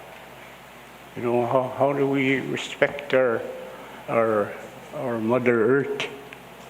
Well, the weather conditions, if we know there's a bad storm or snow or whatever coming, we know better not to go out on the boat or on the lake there, because you're looking at, if you disrespect that, you're looking at disaster.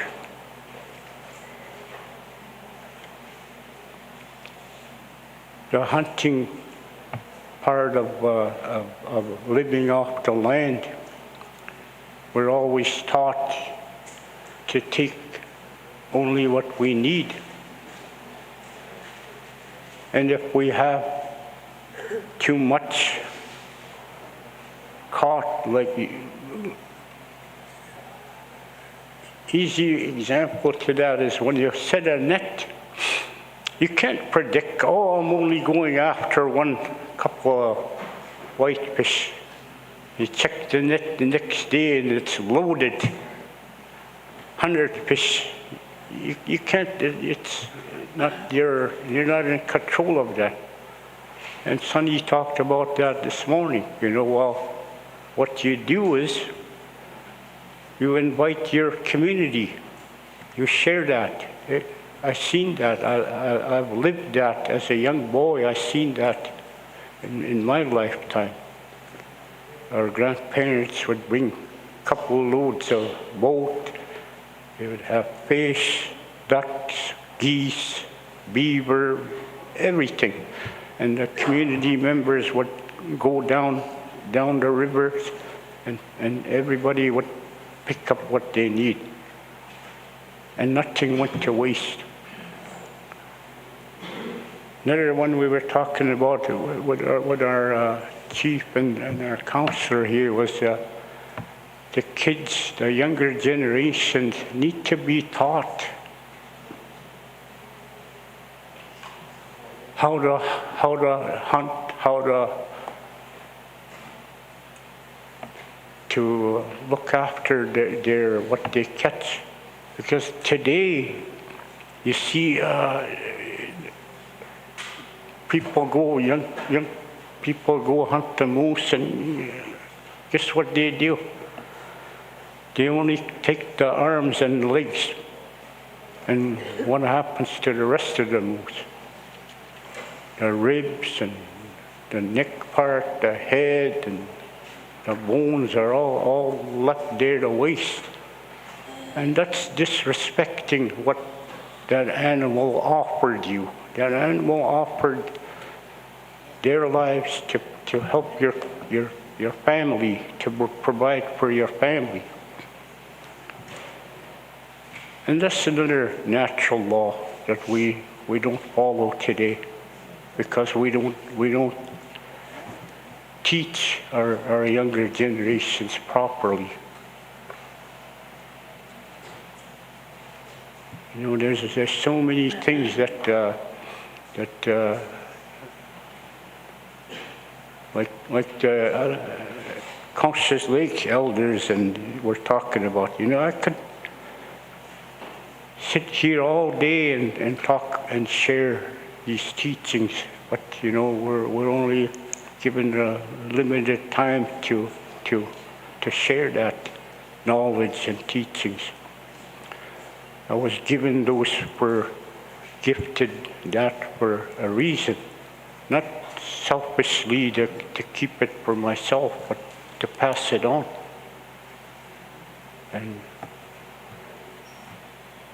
But a lot of people know me, a lot of people know where I am, a lot of people know where I work. You need to find out something, give me a call, drop by our office. We're welcoming community in week. When we do celebrations, whether it's powwow or hosting meetings in the community, we're always welcoming other people, other First Nations, other non-Indigenous people, because we're good people, and that's what we teach and practice with our younger generations, teaching them the respect of respect and love and respect of your fellow man and woman. And a lot of things that we teach our kids today. I always say that to our staff, our meetings when we have, you know, a lot of things that we do, we have to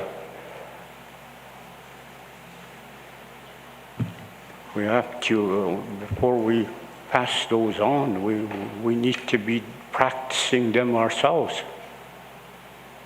Just like what they talk about here, you know, you don't just talk about stuff you want to do and help your community or your Matawa First Nations. You got to be walking the talk. And that's what we're all about, our community, and I'm so proud to be part of that. Another one we always tell our staff and community members is, you know, one time somebody, you know, people say things that are they're not happy about. It's not because they're nothing happening in the community. It's because of their own personal issues that they're dealing with. That's why these comments, anger, or are happening, because that person needs to heal themselves from that. In deep, but really they are good people. Sometimes they say, oh, because they're not doing nothing for our community, and lots is being done. And I like to say a lot of times, well, what are you doing to help your community? You know, it's that saying, it takes a whole community to raise a child. And in order to start that, it has to start at home. Before I help or try to help another person, I gotta help myself. That's what I did when I left my community. I was the same thing. I was an alcohol, drug addict, struggling, no job, nothing to, until one day I made that decision that I didn't want to be living like that no more. Sick and tired of being sick and tired. So I took that on to heal myself from that.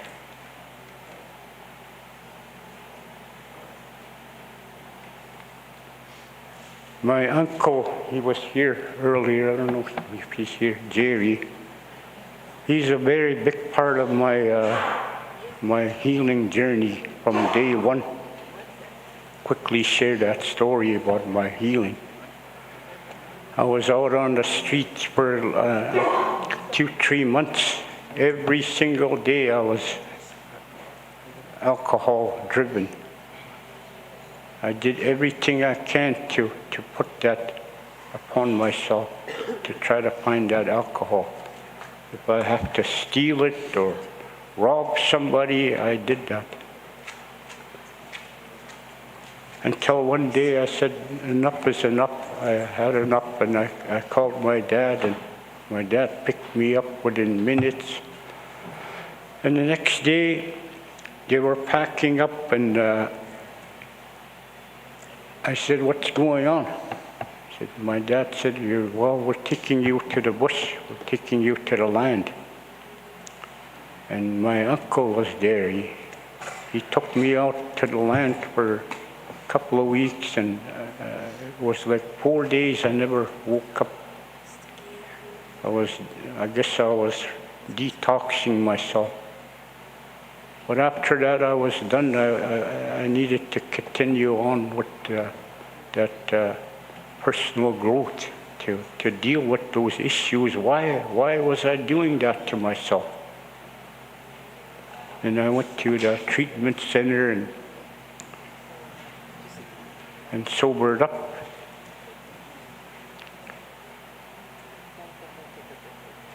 Today, I'm over 36 years sobriety for myself. And I continue to try to share that with the people that I work with, because I want that for them. I want them to have a good life. A couple of years ago, we started I try everything I can as an ADAP worker to help people sober up, stay away from drugs, get away from that. I'm old school. I don't really care too much about Suboxone and methadone. In the non-indigenous way, they call that the harm reduction approach.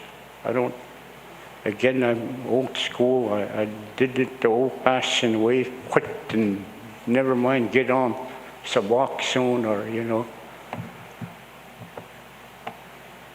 But I had to educate myself about this harm reduction stuff. And so today, now we continue to work with people that way,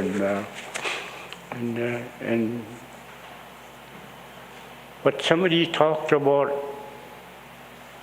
in order to have something to help you to work you need to work it for it to work for you.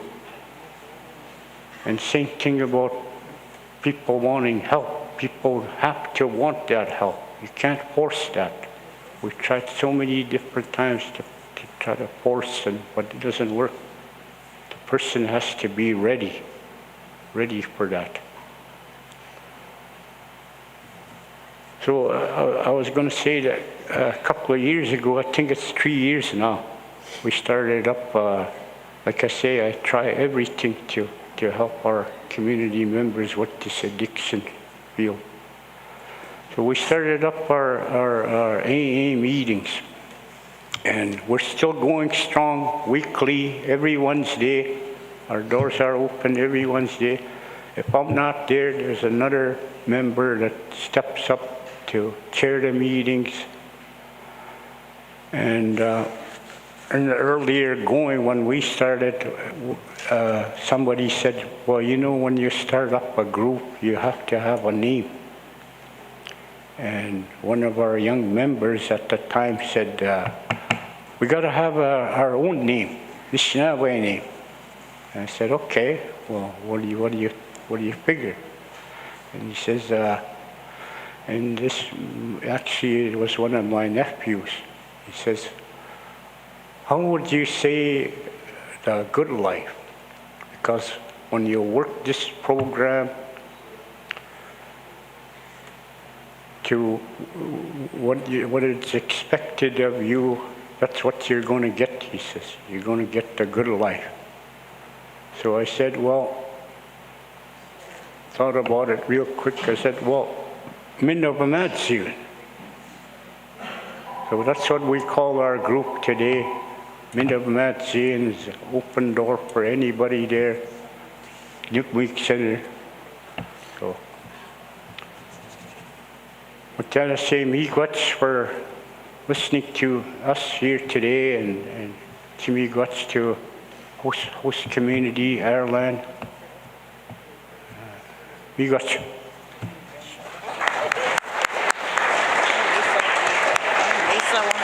Oh, okay. Well, I told you to start first. I know.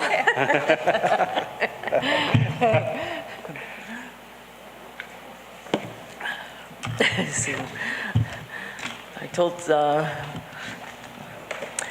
good afternoon, my name is Lisa Eacham. I was telling our elder, maybe I should have went first because I know I have to leave for a medical. But I want to thank all the delegates, the chiefs, the leadership, the elders, and our drum.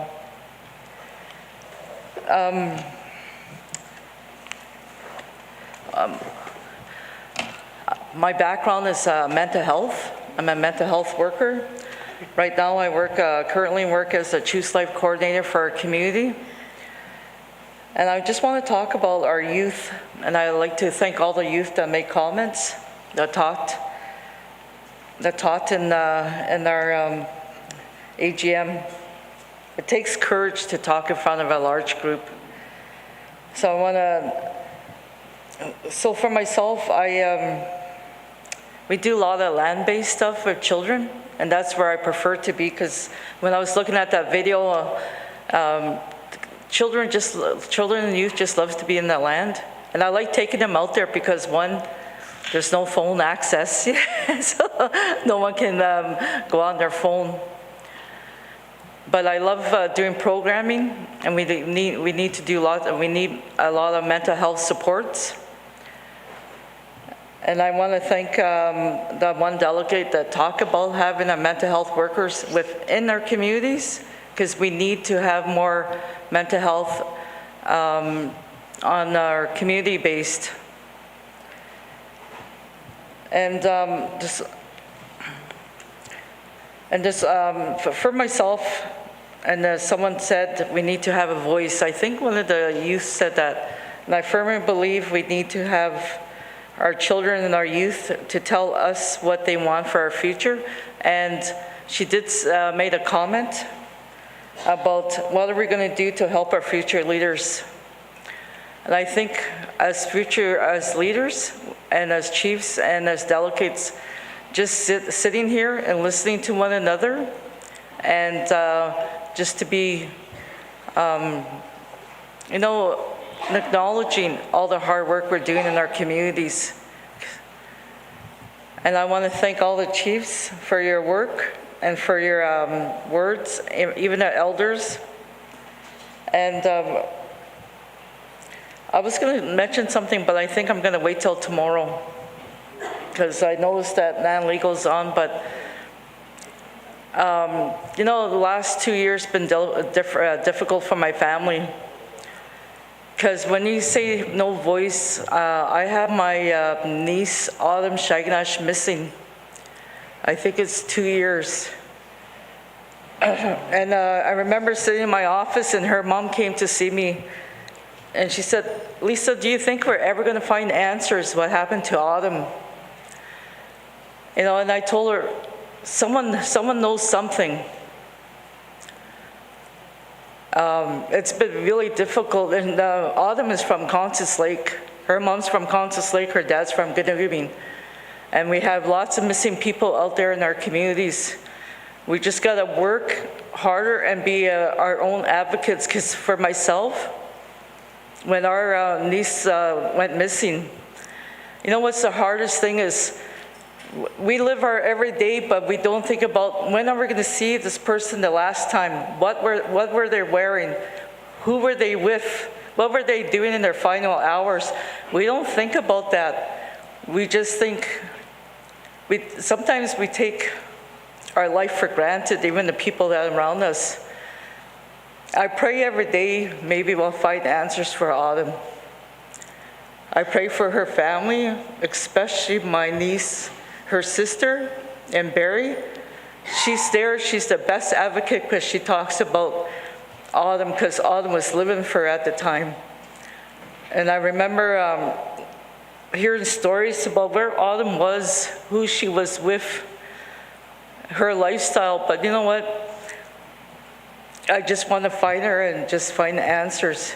I don't know how we're gonna help within, because we have 9 communities, we probably have lots of people who are missing.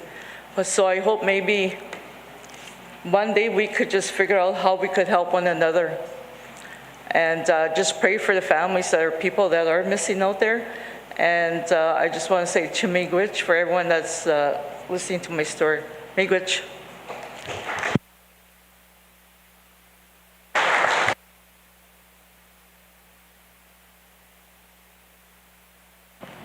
Miigwech, Chief Sherry Taylor and her delegates of Kanukamink First Nation.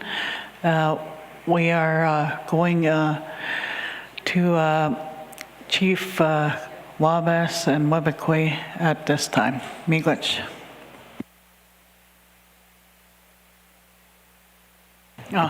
We'll take a quick 10-minute break before we start, I guess. Sorry, Mr. Wabas, Chief Wabas. That's okay. I need to stand up anyways. Come back at 10 to 4.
This is fairly a short break. If you can hear me, we'll get 5 minutes. The booths are still going down the hall. That's where all the good stuff is, all the free stuff. Some fruit trays just got into the house. Go to the dining room. The live entertainment will be rocking tonight. 3 bands will be playing tonight. Mosquitoes, Shades of Dawn, and Mr. Potter. They're all based out of Winnipeg. It'll be a great evening of live entertainment and dance. There's also a baseball game. If you choose to play baseball, it starts at 7 o'clock. Just go to the field or sign up at the registration, 7 o'clock. That was a long afternoon session. A lot of heavy discussion. We're a little overwhelmed and tired. So we'll give you guys another 5 minutes. I'll go blow the whistle on the hallway in 5 minutes.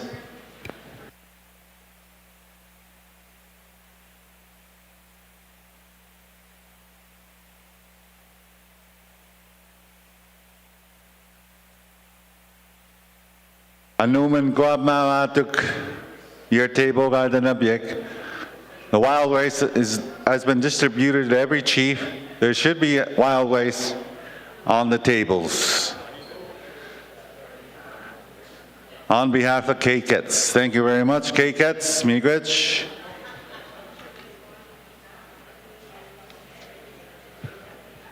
If we could slowly start rolling in back to our seats, we'll get going in 5 minutes.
Okay, ladies and gentlemen, let's go.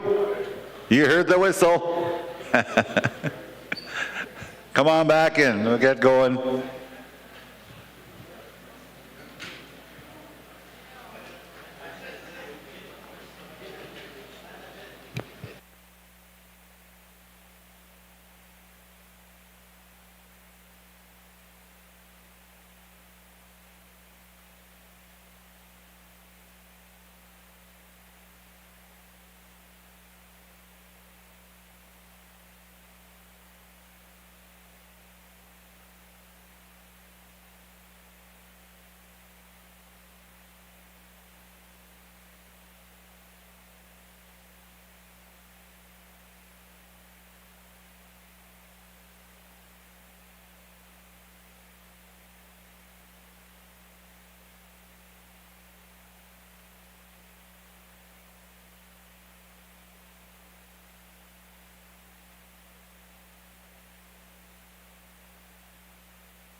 Good afternoon.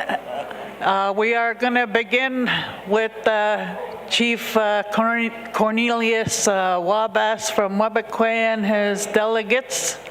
Miigwech.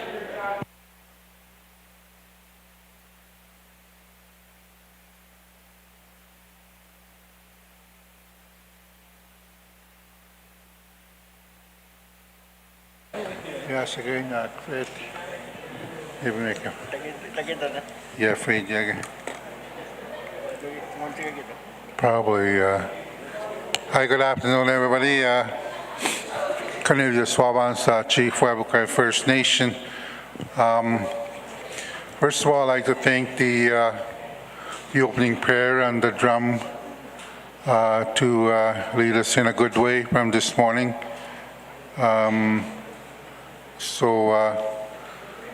So here we are today. We are discussing our community issues and some of the successes that we have been achieving throughout the year, and some that we are still working on, and we continue to work on trying to have better service for our communities in terms of mental health and the struggles that we have. So I know that our leaders, our executive at the Matawa are working on things, trying to get things going, but there's so many challenges that that are out there, and so many issues in our communities, because we have 9 communities to deal with, and they're so little funding to go around, and that's not enough, to be able to get what we want. For Waibukai, we want, many things, for our community. We want to see, our young people, strive to be better and get better education as well too. The health for our community, to be better, and also to try to maintain, our language in our community. We do have that language program in our community as well too, where we try to encourage our young people to speak our language, our Ojibwe language. Growing up, I grew up in my language with my parents. I grew up, with at the time when there was, living off the land, traveling, fishing, commercial fishing, and all that stuff. So at the end of the school year, at the end of June, my parents would go out to do commercial fishing, and we would go with them all summer, like at the end of June right to the end of August, and come back at the end of August to September, then go to school, day school. So that's how life was, and I grew up, with my own language. And I never thought, that I would, become a chief for my community. I never really thought about that. One day, one of my members called me and said, when I was working in Thunder Bay, I was living off reserve, working in Thunder Bay at Matawa, and then I went to school there to do a college program as well too. And he said, you've been nominated to be a chief, and you have 48 hours to think about it. Okay, 48 hours. So 48 hours comes along and said, and I called him and said, put my name in the hat. Then he calls me back in 2 days and says, you're the chief now. So what do I do now? So I didn't know what I was getting into, but I learned a lot of things throughout the years, being a leader for our community, and the struggles that we face, in our communities, and those struggles are, are increasing with the new things coming into play for our communities to deal with now with the drug issue, and also the epidemic, the suicide epidemic. And I remember, my first suicide in Waibukai, which was, I think it was 1975. We never thought about that, We never thought it would happen to our community, but it did, and that's when it all started. And I think that's where, the epidemic started for all the other communities as well too. And then there was an outcry for, for assistance for mental health, for, to try to find out how we can work together on that. And that's when, Choose Life came into play, because there was a group of people that, that stood up and said, we need a program in our community that can help us, so our young people can choose life. That's where that program came about. And today I'm told that our Choose Life program is coming to an end, and we haven't really started on how we can utilize that program. But the Choose Life program came in with it's a program-based funding, and it didn't come with the infrastructure dollars so that we can be able to house that and do the work where we need to do the work on land-based training. But then other programs came into play, which is the BANREP program. And here today we're still struggling to get funding for that. But listening to the other communities, I think there is other ways, like for us First Nations people or Indigenous people or Indians, we have ways that were done previously. It's just that we haven't. I'm not sure if we have been able to grasp that or document that. And the others, say nothing was ever documented on what they did to try to help their families. But they did it in a way that was not documented, and that's what makes it harder these days, because everything has to have documentation for it to work, and that's how it is. So we do have our ups and downs in our community, and we try to use whatever there is that is out there in program dollars. And we struggle, but we also have our lands and resources that can help us to better ourselves. We just have to find a way how we can utilize the lands and resources to help us. How do we help us?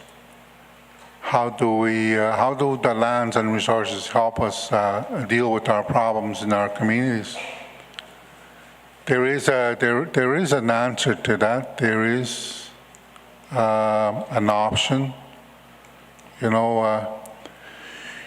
I said living off the land, we lived off the land. My dad was a trapper, and he lived off the land. He provided for his family with trapping, fishing, hunting throughout the year.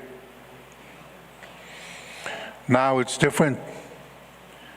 We don't have to go trapping. We don't have to go fishing for sustainability, for full sustainability. But we do go fishing. But we do. I mean, we go fishing for sport sometimes. And that's how it is nowadays, where things are changing, and I think we need to adapt to the changes that are coming into play. The young people, their way of life will change. It will change. It has already changed. Where we have new technology and education.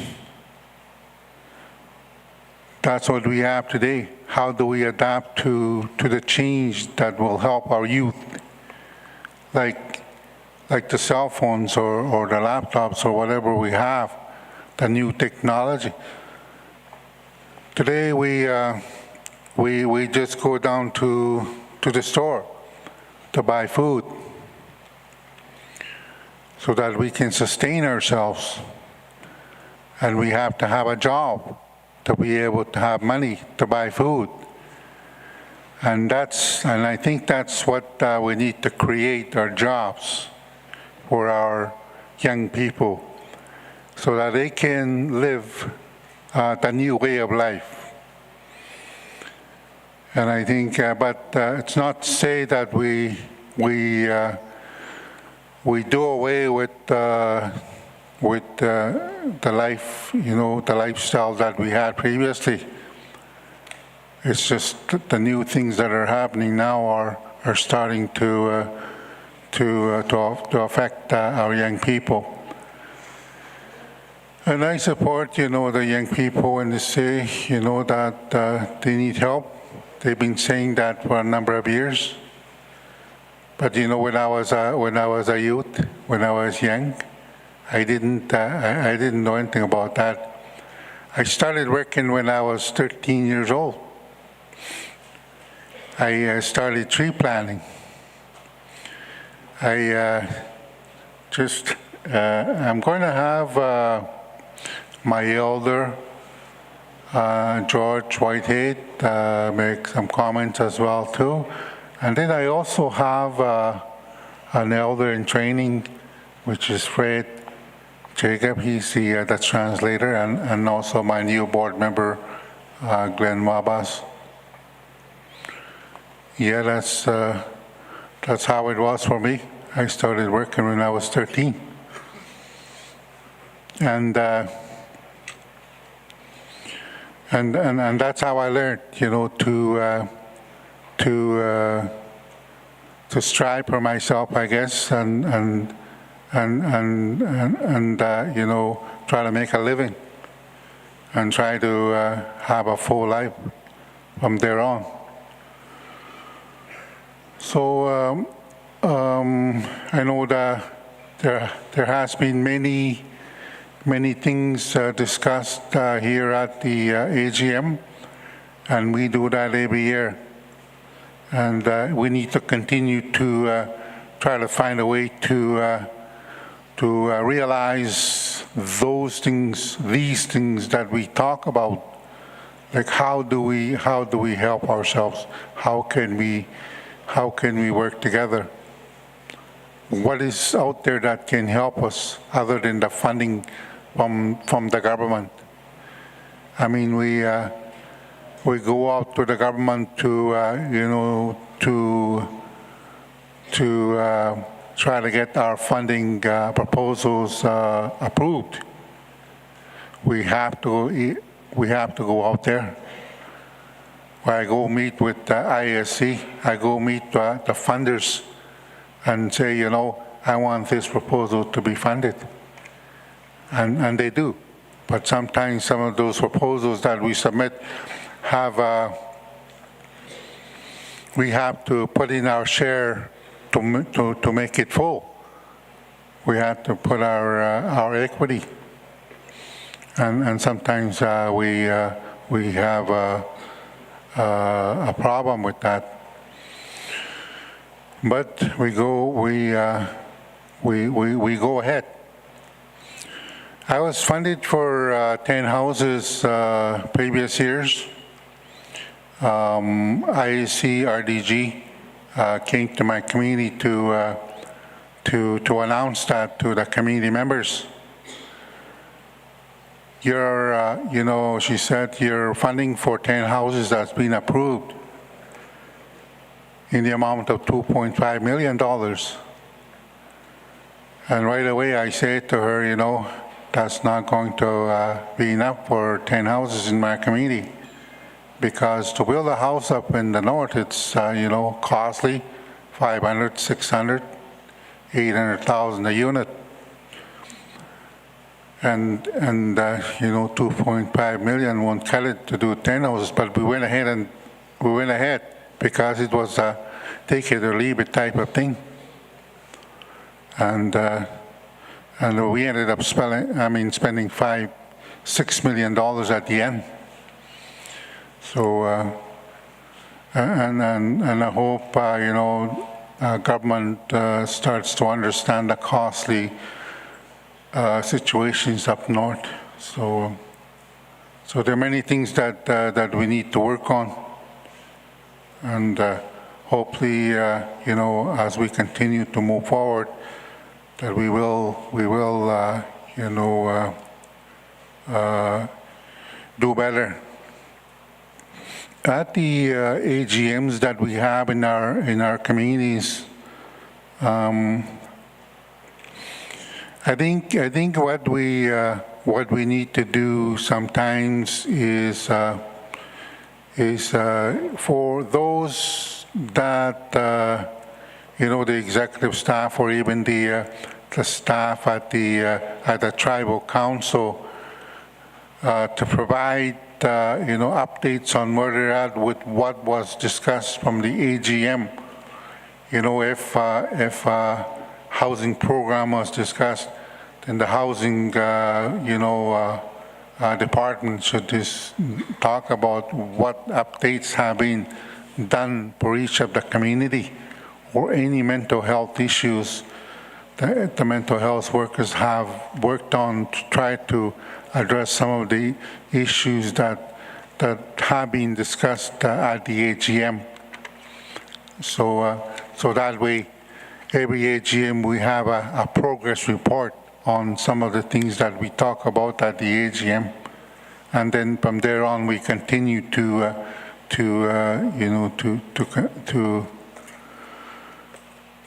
progress.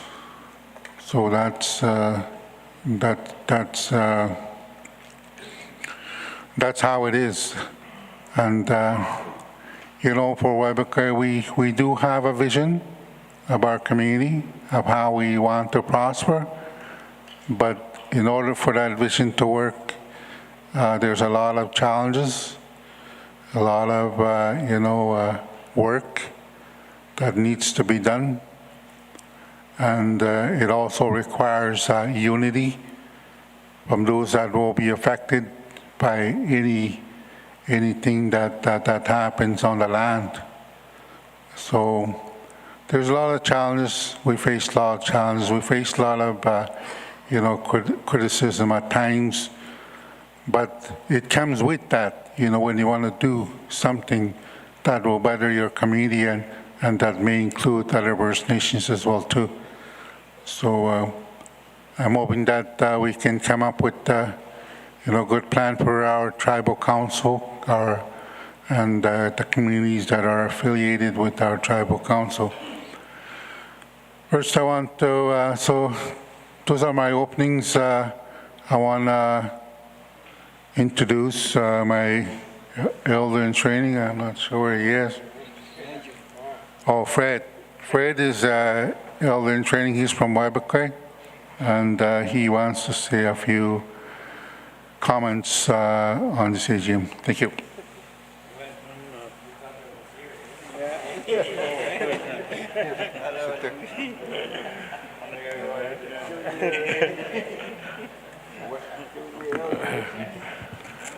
Good afternoon.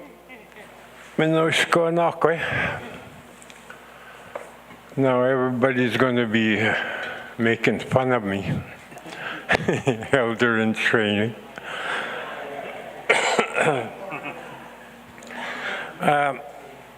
I wanted to bring up a few things. Not a whole lot, but a few things for you guys to think about.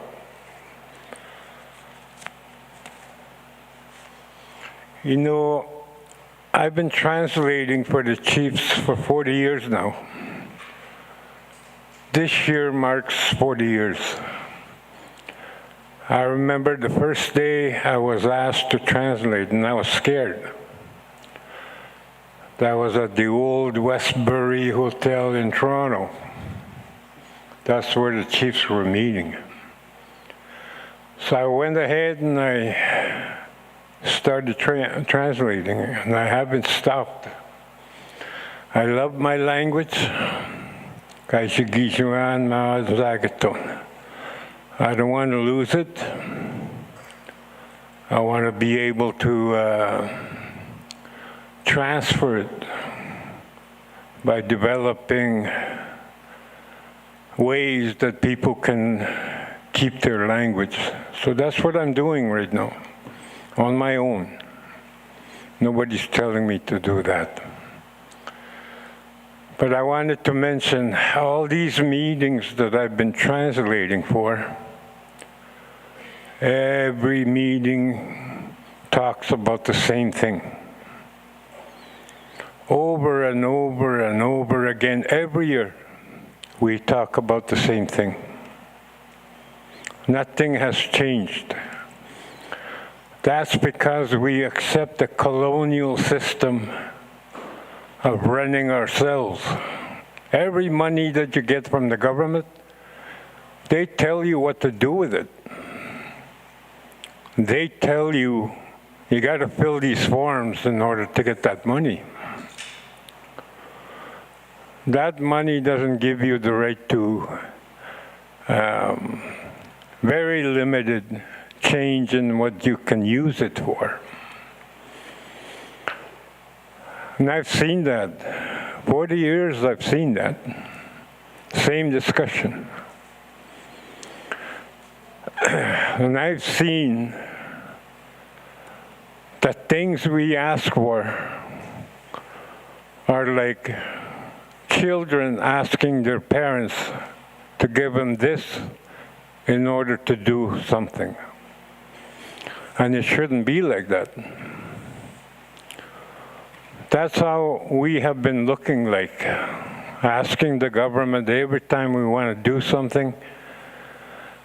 And if they don't give it, we forget about the things we want to do, the good things that we wanted to do. All the stuff that we had planned and envisioned right from the declaration in 1977, we would have been,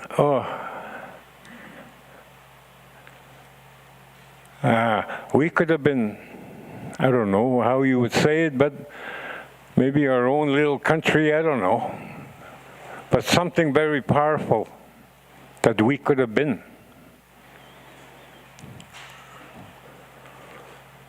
But instead, we try to align ourselves with the government and what they want, and we gave it to them. That's going to keep you in line for another 100 years. We're not going to go ahead. We're not going to get ahead. Get away from that, chiefs. Tell the government this is how you're going to do it and you're going to provide for it, because that's our money you're living on. All the cities that you see, the towns, that's our money building it, not theirs.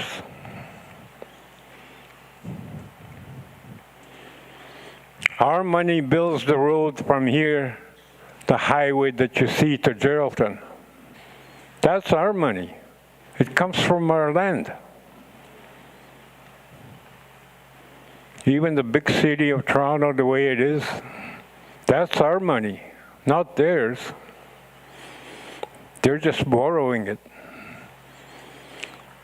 It's time to ask for that back and make our communities better with the resources that we need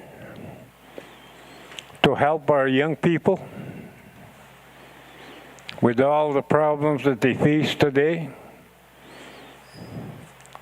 All those resources that the government takes from us would be put to very good use. I believe that. The other thing I wanted to mention is Minoy. We need to unite in what we say and what we want to do.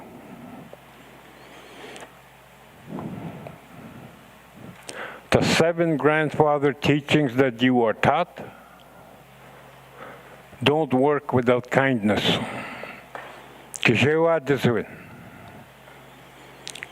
Kigeshkaman kishewa disuin gidehing.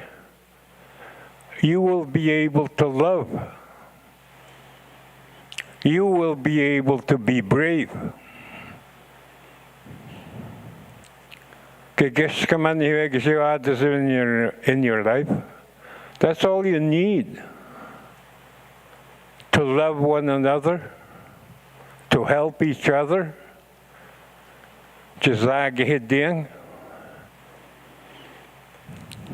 There's no time to be mad at each other because look at our kids. We're going to lose them if we don't do anything. If we don't do Kijemando Kainik Chidudaman. Kishiwadison. Every day. Even if it's a little quarter that you give somebody on the street, that is Kishiwadisuin.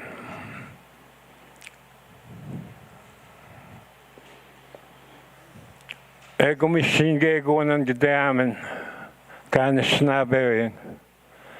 Mandoga gimini going. The Creator gave us rights. Although they're unwritten, they were passed down orally from generation to generation. And that's one of them is kindness. You see an animal, if their nest, or you take the eggs, you see the mother bird flying around trying to protect her eggs. Is that bird. Even the mother bear protecting her cubs, trying to fight you off. This is that mother bear. And that's what we need in our lives.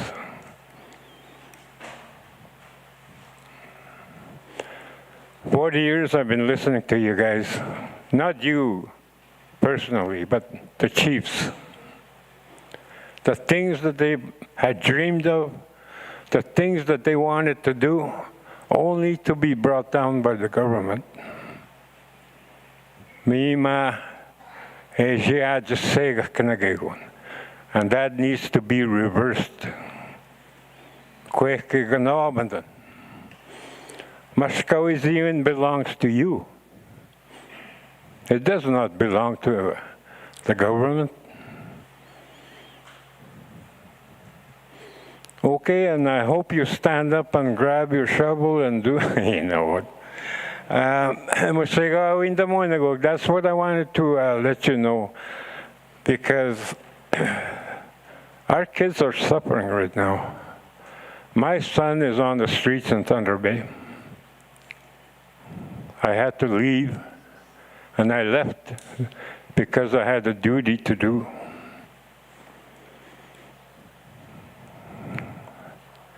I don't know how I'm going to help him, but because he doesn't want help. And I've heard the two young people that spoke. I really admire their courage, because it takes a lot of courage to bring out the hurt, the struggles, and the issues that they face that are not going forward. The help that they asked you, do it. Don't wait for the government, and don't wait until they pass.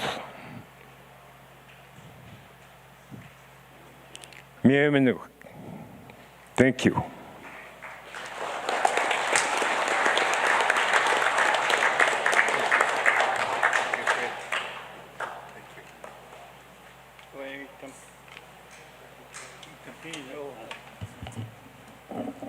Hello, everyone. So I want to acknowledge people that there were communities that did their presentations already. I enjoyed the video that one community did, and if we had time to do that too, we could have done a video, similar video like that. But my name is Glenn. My position in Webquay is Economic Development Officer, and I live in Webquay, and I guess I understand the issues and the concerns and successes that people talked about. It's very similar in Webquay, and with the Suboxone program, I'm not too familiar in that field. I never been really involved in the health area, but my son's mom works in that program, so I have some information on that as well, how it works, how it's run, and how it's different from the city and the reserve dispensaries. So, and we did quite a bit of housing programs too, building new houses in the community, even though we're short of service lots that are required to build new houses these days. And I was a housing manager one time in my community. I did that for eight years, starting a rental program way back in 2000. So, and I was thinking about that today when people were talking. Housing could be a success, and concerns come out of those after building more houses in the community. Like Waiwaka is a remote community and on diesel, and it limits its infrastructures like the power.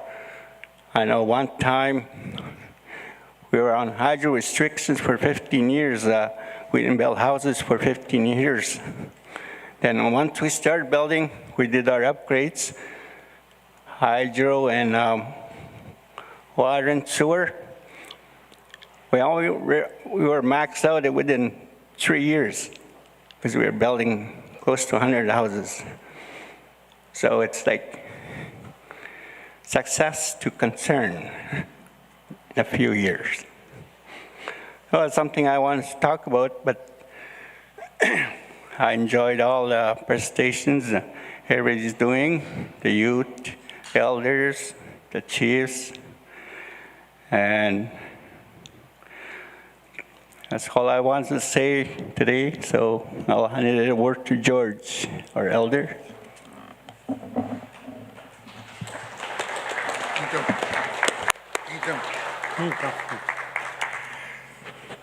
Oro Haje, Owenga, but Tonigo guys, I could take and snave out the kitten. Ninja Disney Cass. My name is George from Webekwe. Elder in the Nagamago Kichiha. I got this again, Matawa. Weteke Matawa, Gichihao Gamego.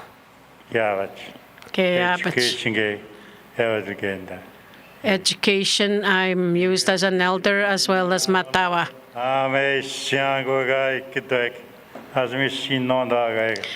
I hear a lot of this thing that's been going on.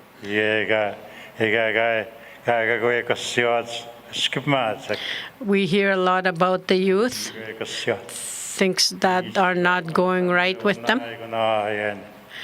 And what comes between them is what they do. And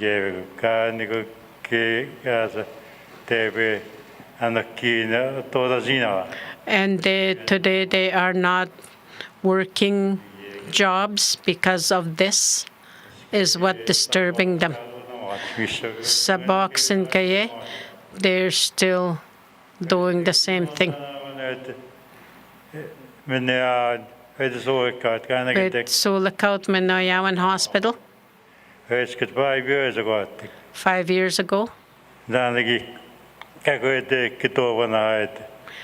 They had asked about Suboxone, and they were not told what they wanted to know.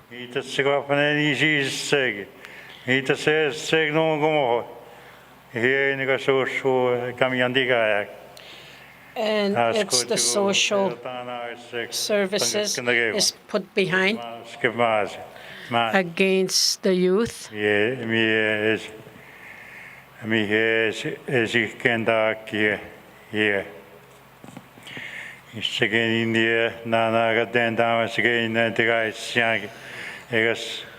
I think a lot about what goes on in our community. 37 years. 37 years. And this has been going on. The meetings.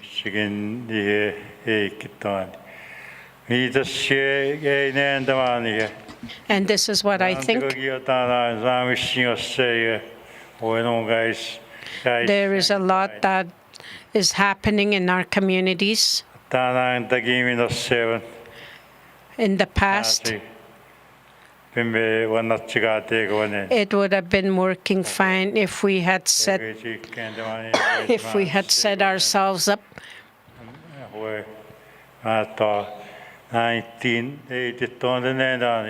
Since 1982 and today,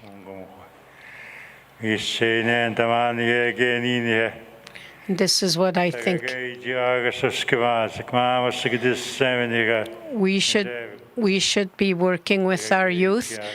They are saying the right thing, what they are saying today. And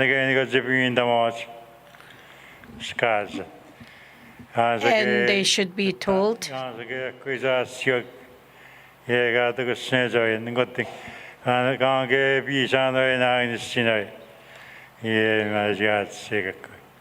Yeah, and they are told not to come, and you cannot force anyone to come.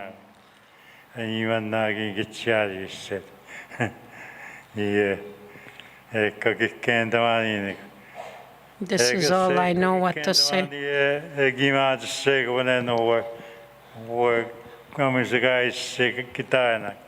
And what I'm 1919, it was still not much happening in those years. And in 2000, I hear a lot of what's been going on in our communities in the year 2000. 2025. I am thinking of that a lot, that we have to work with it. I listen to every one of you, and it's the truth of what is happening to us, our 9 communities.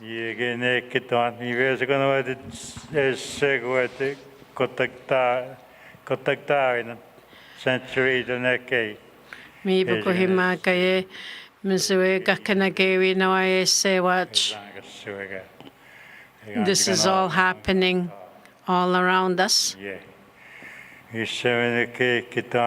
That is about all I will say. He's saying hello to everyone. Thank you. That's all we have. Martin Falls? Okay, we're moving on to Martin Falls Chief Bruce Achnipaniskum and his delegates. Miigwech.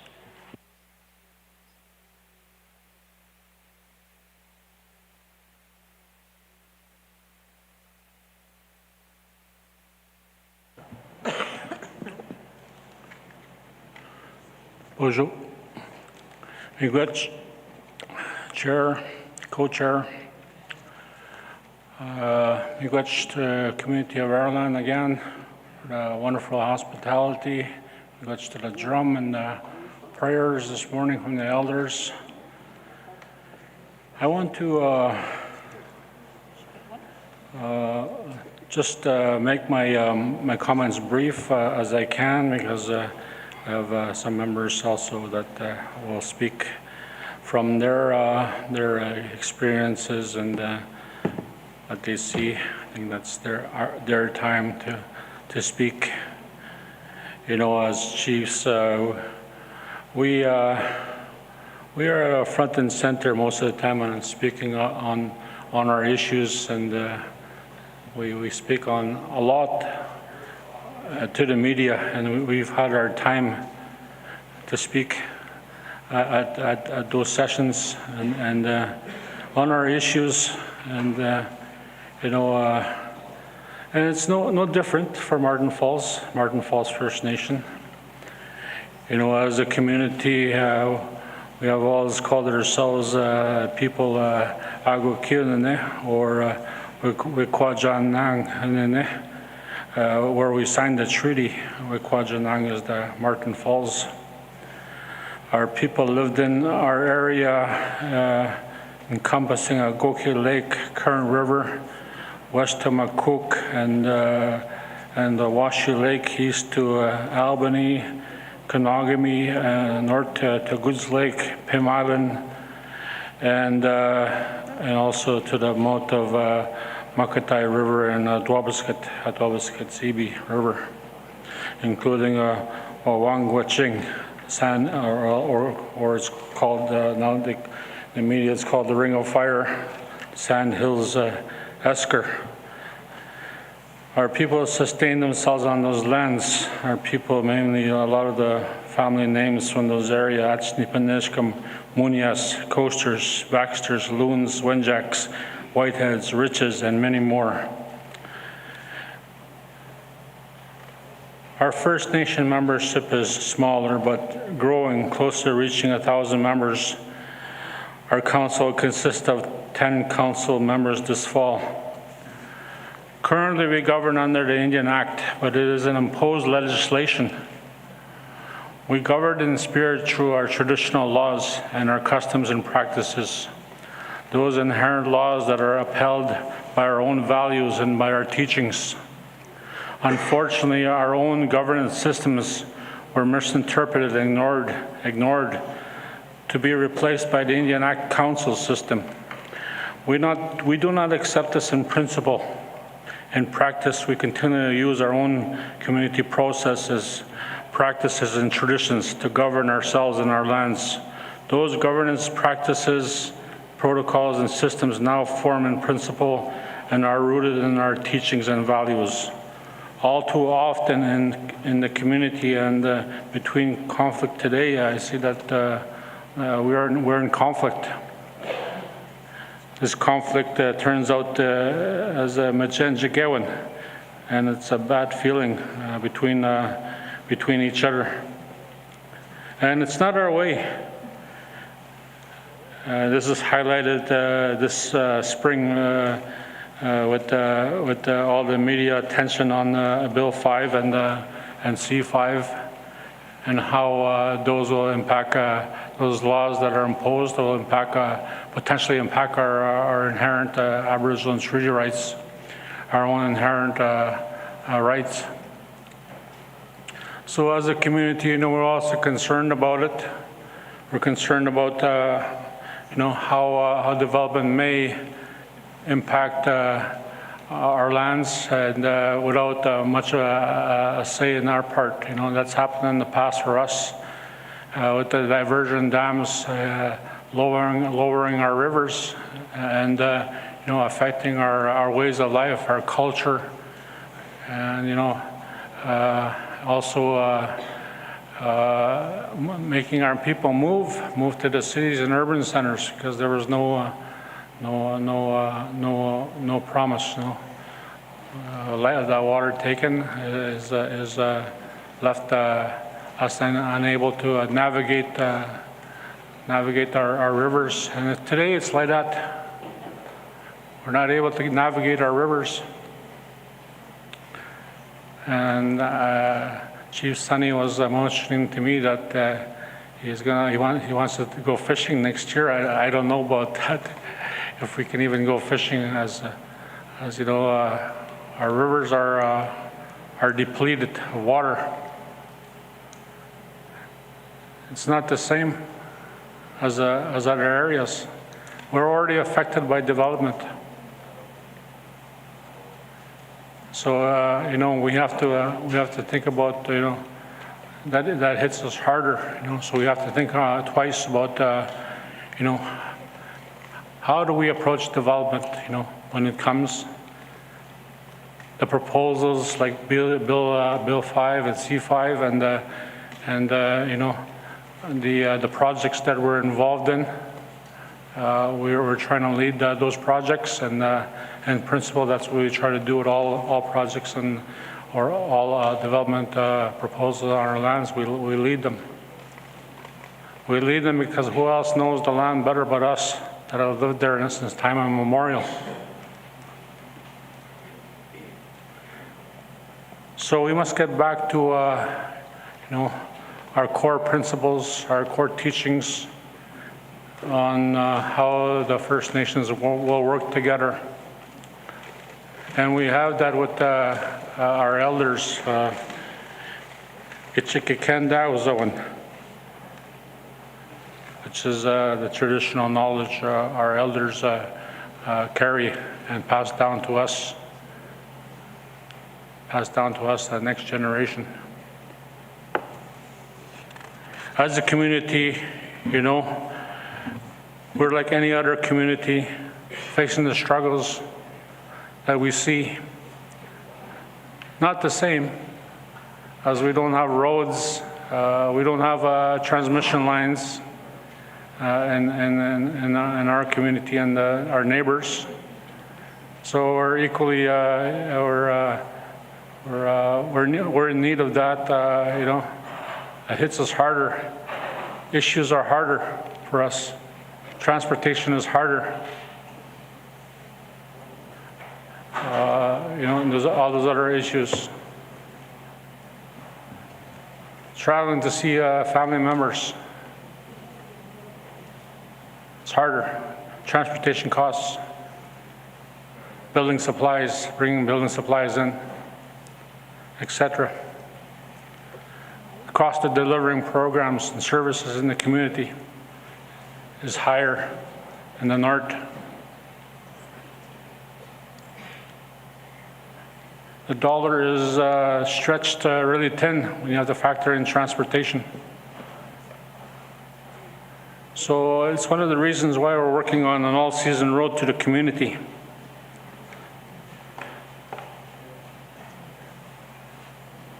But that's only part of it.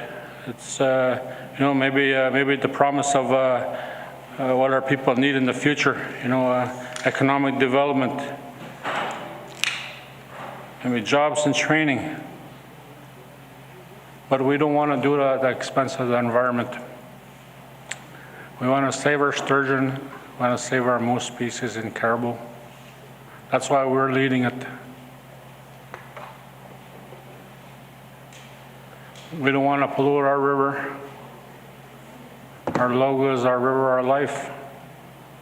We don't only inhabit the Albany River, our traditional lands, and also encompass the Adwabaska River, Pim Island area where I go hunting every year. And spring hunting also at Kitchie Lake. So, you know, there's many things that I wrote down that I wanted to talk about, but you know, a lot of people, a lot of chiefs already said them. You know, addictions, mental health support, choose life, better health care, elders care, sports, recreation, choose life. You know, we already talked about them. For these programs to exist in our community, we need the resources. How do we get those resources is the big question. We need to break out of the Indian Act box that we've been living under for so long. We have to assert our right to our own lands, protect those lands, and carry out what's going to happen on those lands.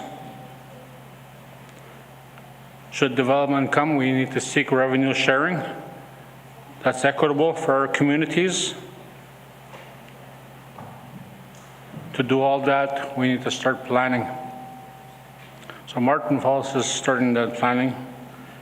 We're involved in environmental assessments. We're involved in transmission line planning.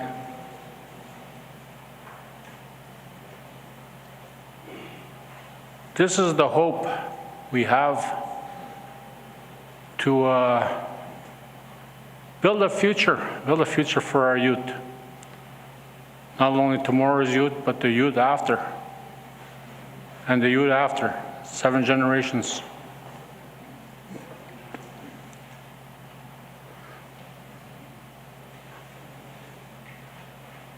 How this is going to come about is using our own traditional laws, our own knowledge, our own customs to guide us.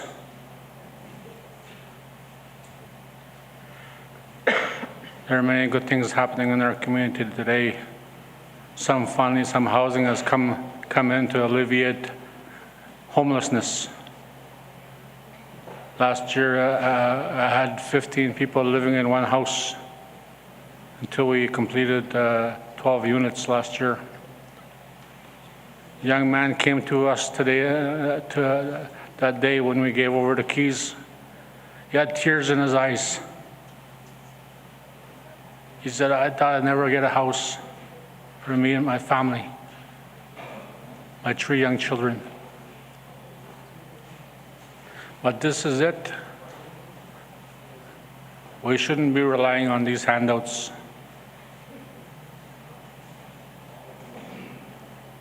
We shouldn't be relying on programs, what the elders said here, grants, programs that we have to apply to. There should be that commitment from government to fund what we need to have that better arrangement, that better relationship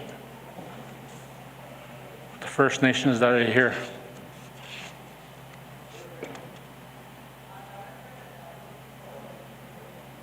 I'm mindful of my neighbors, my chiefs that I work with, the chiefs that I hear. They're short housing programs, services. I'm very mindful of that, and I wish to support them. I want to go along with them in their plans and their economic development initiatives. Work together, maybe on regional initiatives, like transmission line planning.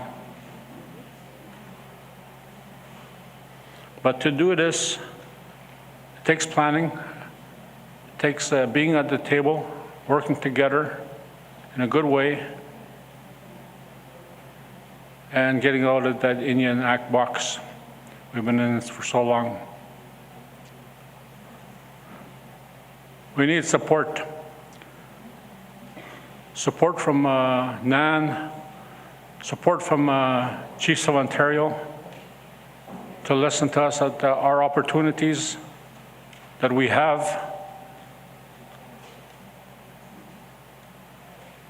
in front of us.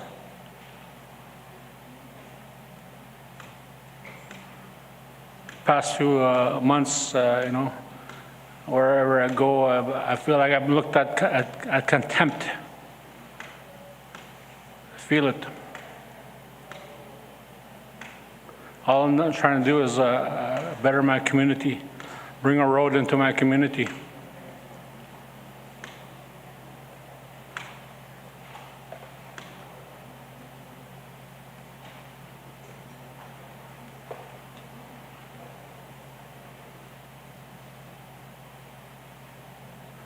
Our people suffered long enough. Residential school,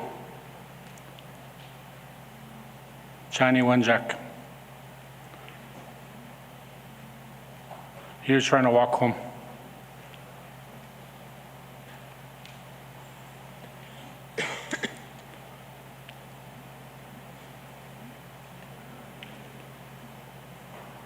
We need energy. My community doesn't have energy to build. We can't hook up any homes right now. We've been given that order from Hydro Remotes by letter not to hook up any homes.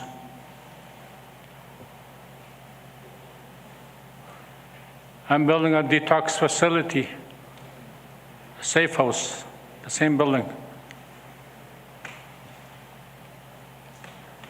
a traditional healing lodge. I have 10 houses on the go this summer again, starting, yet I got no energy.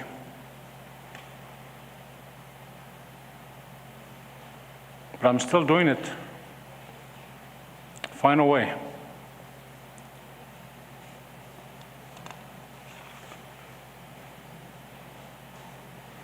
We're doing many things.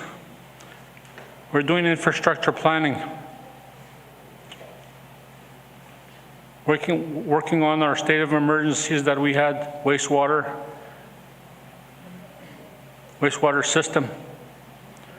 We're part of a boil water advisory class action lawsuit. I promised to fix our water system. It's not only the water treatment that we're looking for the whole thing, the wastewater system.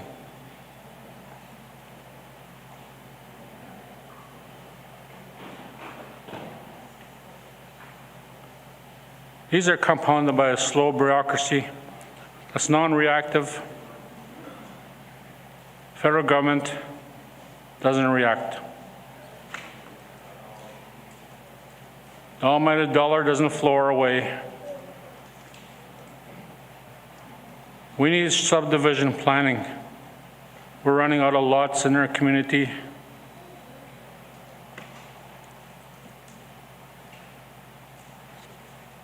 We have no fire halls, daycare, child care center, seniors facility, large training center,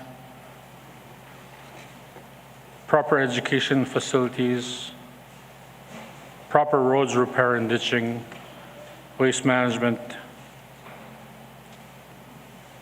We've been planning to build a business center. That's slow in coming.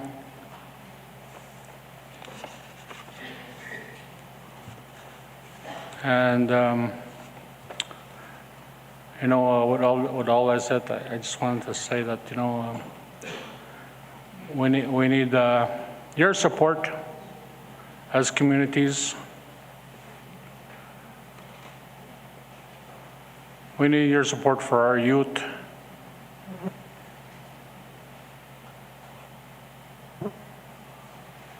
We need to find a way to work together.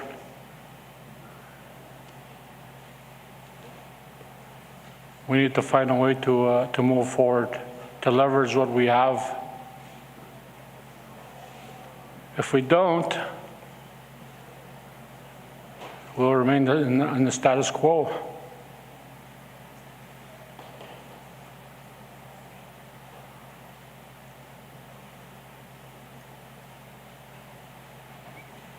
There is hope.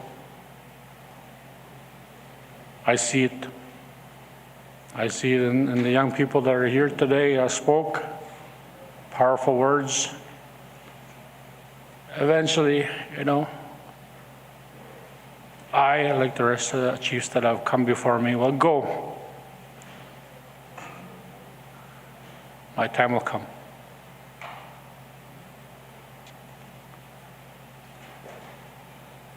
I have now completed 29 years of community service, political service for my community.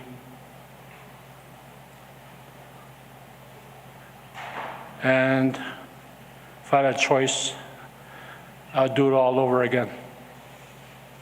Because our people deserve it. Our people deserve that help, every bit of help that they can get. Today I read this Matawa review, and I haven't had time to review it all. But you know what? It does tell the truth. It speaks the truth. What is needed? We must comprehend what is written, because it is us who have said those words to them. Not all the words, just some. It's a start.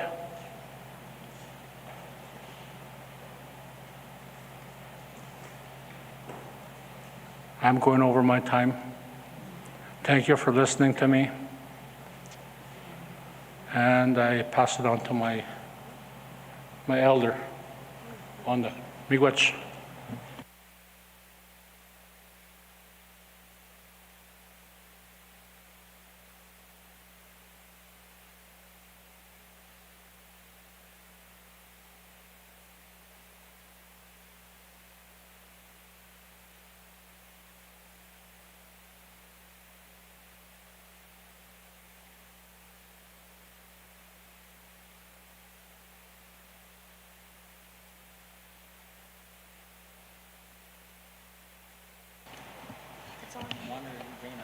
Oh, yeah.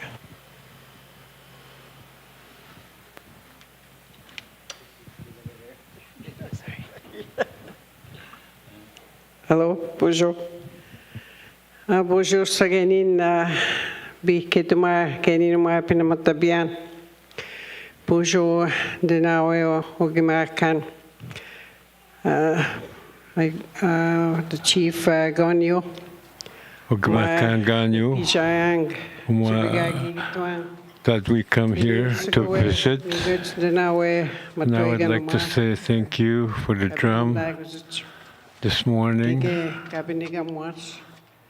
and those who were singing the song.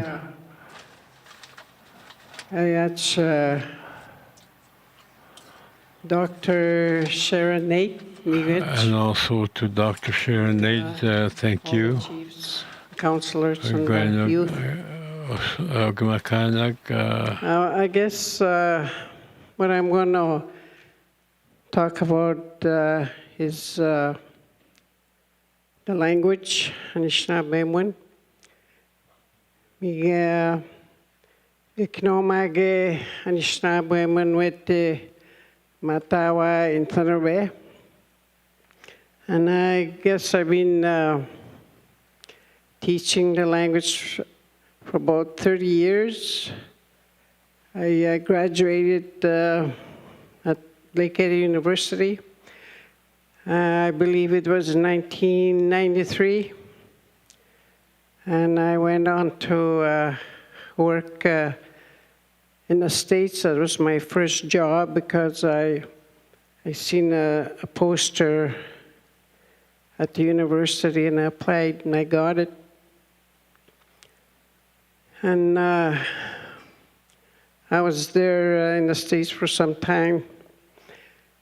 And then I worked in Wahpeton, North Dakota, and also in Bemidji, Minnesota, and also in Red Lake, Minnesota. That's the reserve in Minnesota. Miskuzagi ganing jinikate. Mitos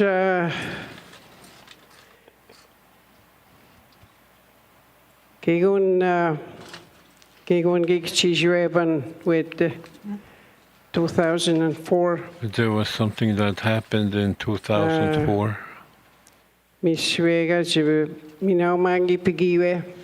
I came back this way. I worked in Long Lac First Nation. I guess at that point I retired. I took a break and retired. And I believe I retired twice, but now I'm back teaching the language again in Matawa. Michigo, they were getting Chinan. I'm very. Now what's Muskavitago and we are Kikagi Gituch. When you use the language, when you speak the truth, that is what we are given to speak with. And it is very powerful when you speak about issues in the language.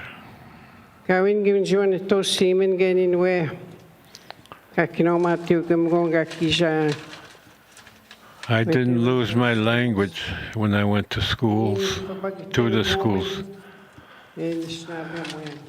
When I used to speak the language, I got strapped. Niso gimachi bato.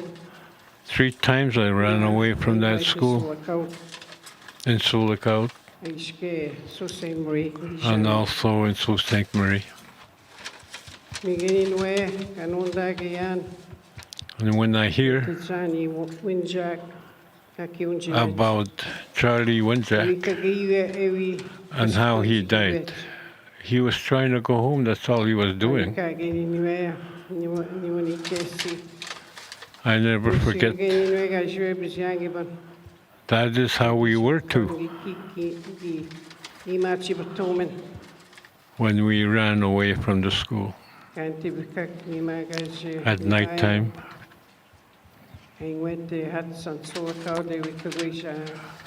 We were trying to go to Hudson at that time. In the morning, we were at Hudson. The railroad tracks, We followed the railroad tracks at the time. This past Christmas, gipuabandan.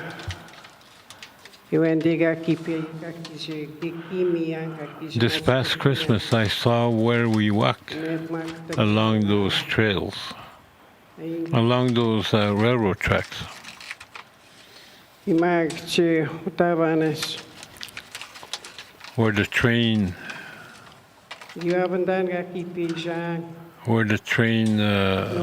goes by. And I see where we walked.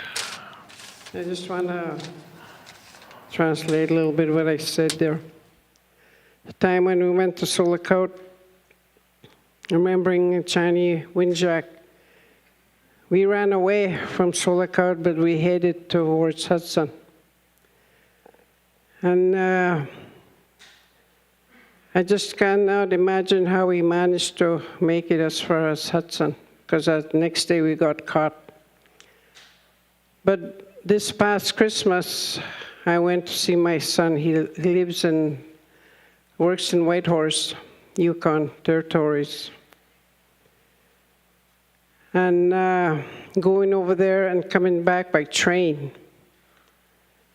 I took the train to Sulakaut to Edmonton.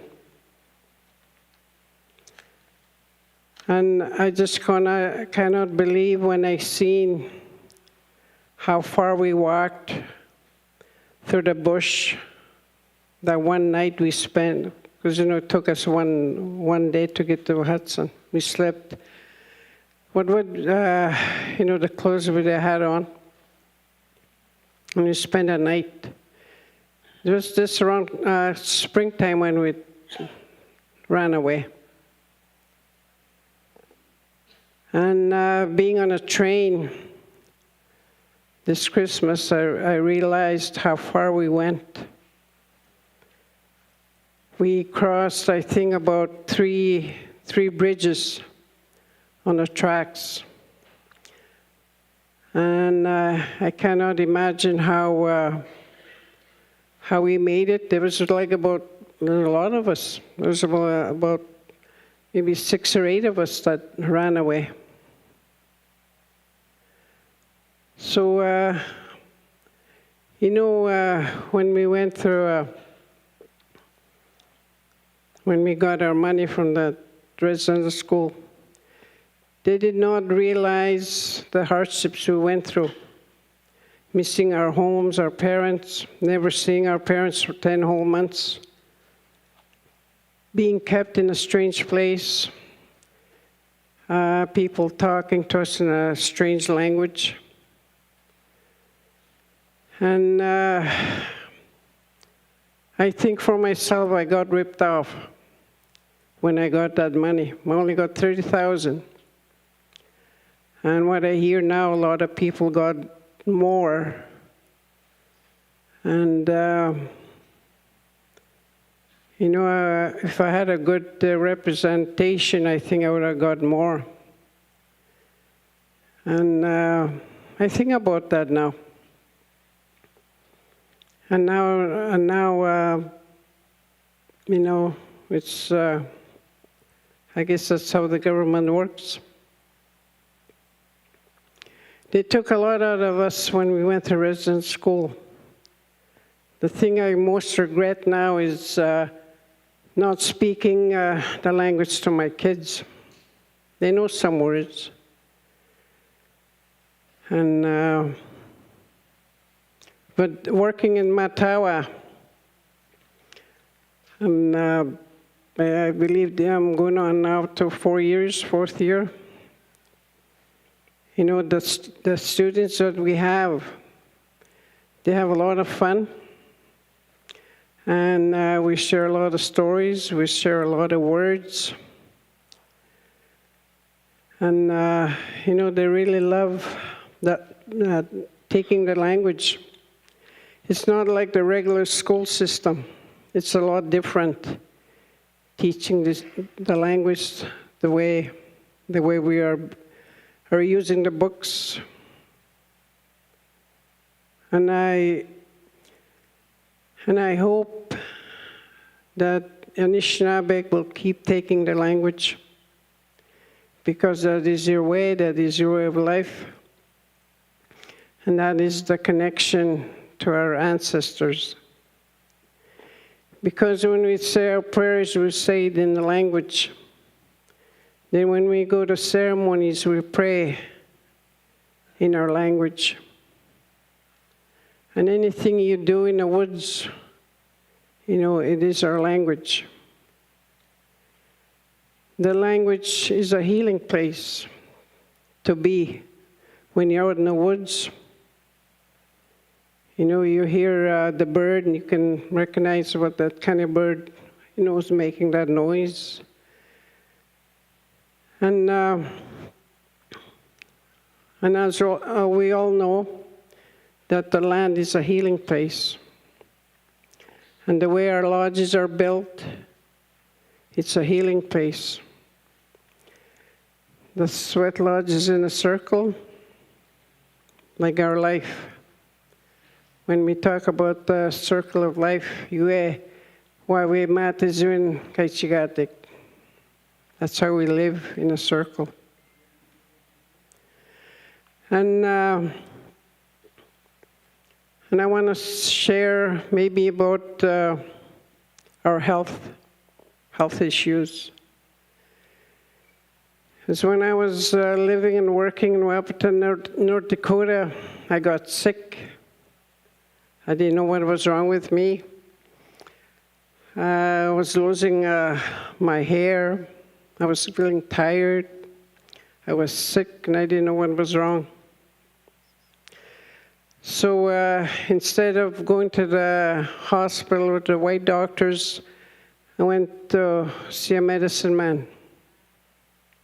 And he did a ceremony for me. It was a shaking tent when I went where I went. And when it was over, he told me I had a great sickness, and from what we know and understand, means cancer. So he told me what medicine to drink, and I drank it for 3.5 years. Because if I went to the white doctors, they would have done all kinds of tests, all kinds of blood work, all kinds of needles, and I didn't want that. Because for me, I believe in our traditional medicines. And that medicine I took, it's called Gaga Giwanda. In English, it's called juniper.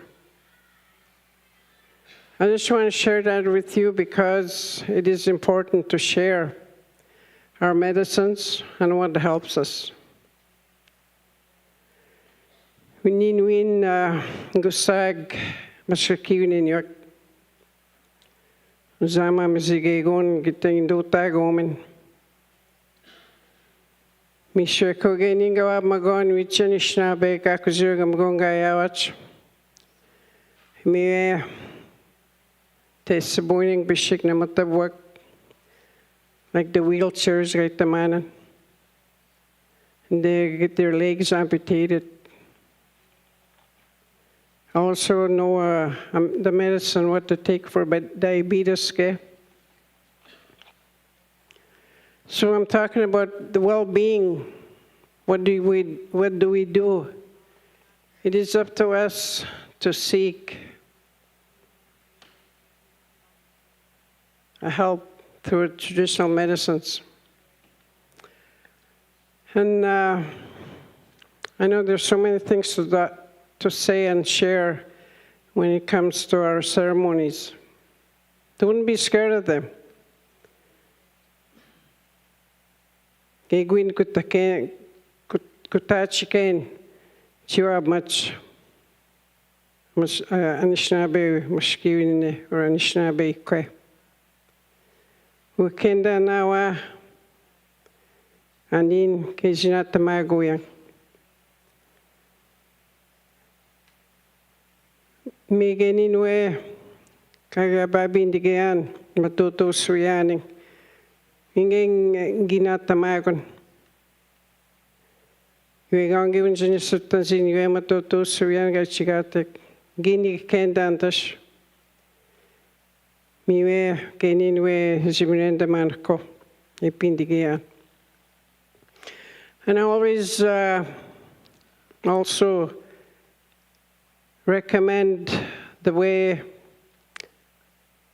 Ginuguming does things. When I wanted to have a sober life, I was living in Akina at that time. And I seen a poster in a store. And what caught my eye was way at the bottom of the poster. No drugs or alcohol allowed.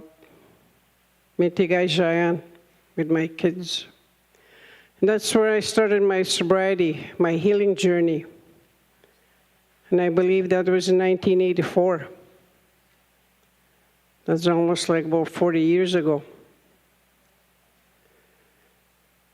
And I'll also quit smoking. That helps a lot. Because I know and understand now smoking is no good for our health. Because you got to take care of the mind, body, and spirit. Not holistic, you got to take miwe. Can never separate the three. But I want to say this about Ginuguming. They've always asked me to come and help, do and share the teachings to the people. And I have a special, I always say I have a special spot in Ginuguming. And I have children and grandchildren, great-grandchildren living in Long Lac and Ginuguming. And also I used to live here once in Ireland. So I have relatives here also. And I left Martin Falls when I was 17 to go back to school and get an education. And to the youth, I said this to you, keep on going to school, don't quit, because there's a lot to learn. And also, don't forget who you are as an Anishinaabe. And at last, I want to say is, I had a dream one time. And I dreamt about my Mishomis, George Baxter, in Kazoban. And I had a dream. And I think it's very important to share this dream as Anishinaabe people. Miwe kainabmak nepuamak misha gajibigan on shich Anishinaabe mo. Miwe gakina Anishinaabe Anishinaabe ni kazuch kito. Gakina Anishinaabe chigakendang. Where Anishinaabe matizwin. what he said was all Native people need to have Anishinaabe names. And he also said all Anishinaabe people need to use tobacco. Maybe a sema chabachang. You go you tapping among. You get pami and put tobacco down before you go anywhere. And you get miigwech dinagawa Anishinaabe. Kakipigagi tuach Anishinaabe much. Ging gichitan gini nenondogo. When Anishinaabe Anishinaabe much. So me go get to one when in Chibinesi Quendigo a take end of them. How me good.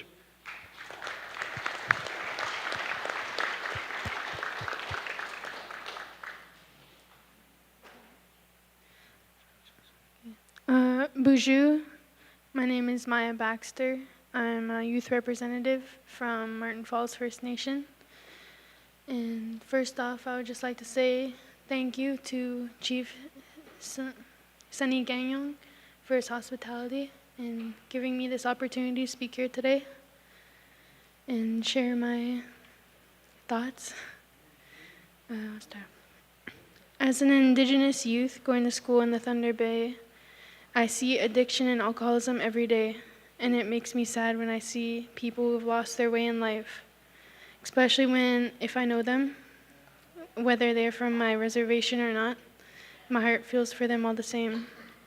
It also makes me sad when I see our youth at Matawa ending up in the safe sobering sites and getting sent home when they came to school to learn, especially the youth from Martin Falls. I know just last semester that a majority of our students were sent home due to drinking, and it makes me think about our support systems.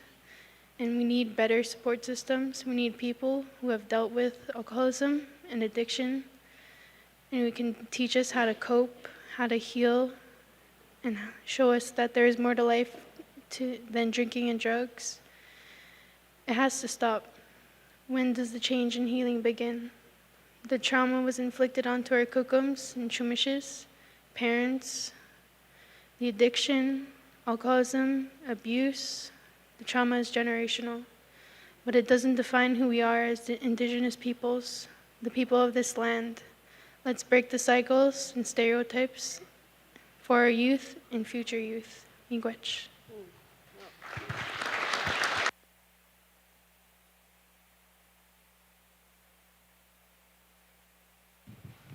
Hello, amigos. Bonjour. Robert Munoz, Board of Director for Matawa. Birthday girl here is our other youth representative.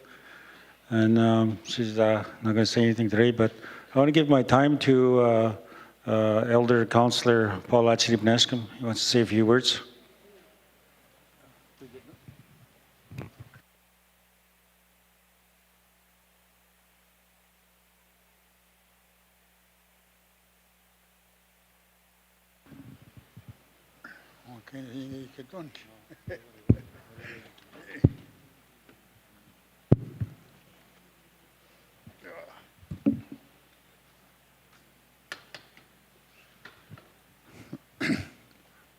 Bonjour.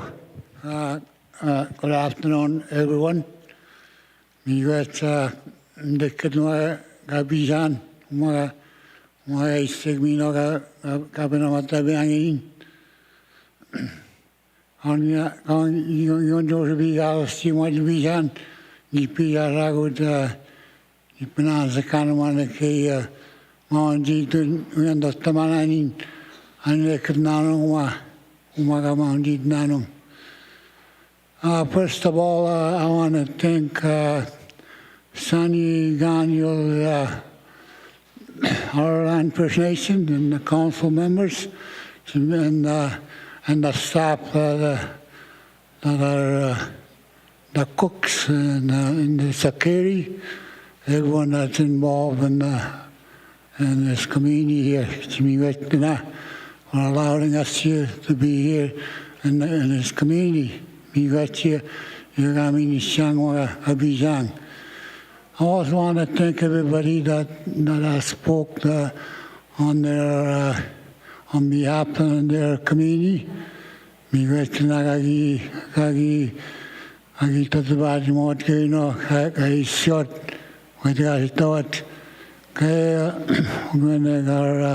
Our youth, elders, in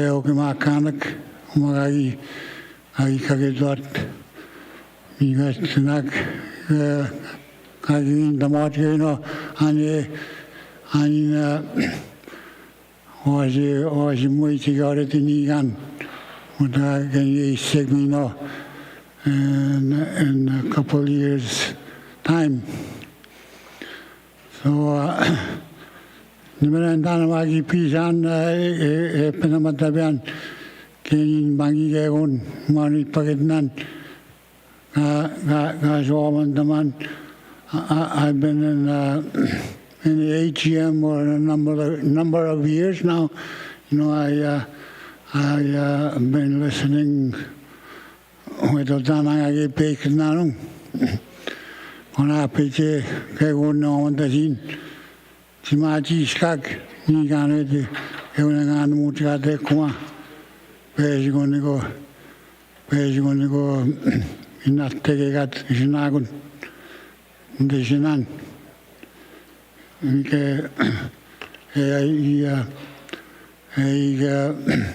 Tavinen, Wakayan, and the second, Omadama Gastonia.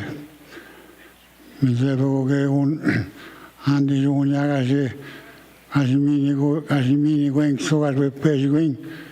I got time on the session on here, Miserable Chenokima, in the community. And they say the shortage of the funds all the time. And then he pocket 9 Junior. Me sick. Ani ka kwetring ani kimi ko siang egun. On kitebe say Simon chooses Tamazing egun in our communities. We don't have enough funding for everything to build. Can. Hey, bangiga dasin dan ay agi ken maro in bematsun nung agi sigak agi pejisek utanang matsun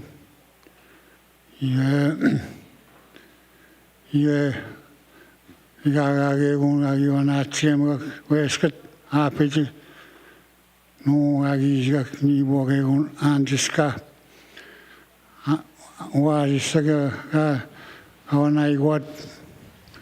That is what our young people are facing today. It is confusing them with all the technology that they have today.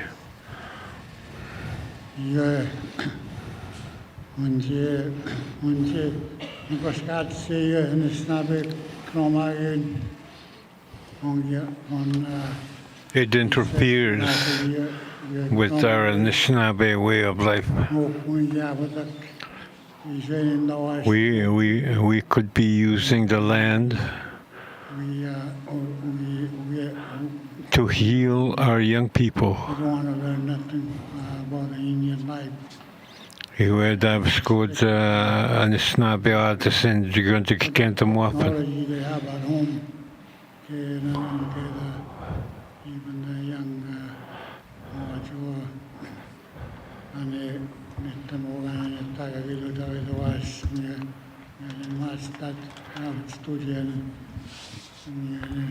that is how our young people are starting to rebel against the parents, grandparents. That is what I know, because they learn a lot of things from the internet.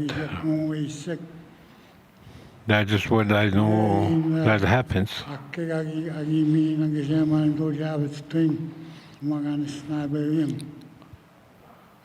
And the Snabe was given land to live a traditional life and to use our customs. That is what I saw a long time ago. Even during the winter time.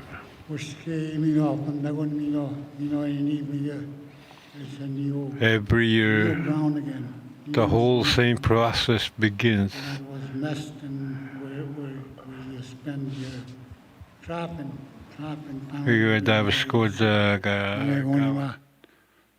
There's no pollution there. Every year is like that, every 4 seasons like that.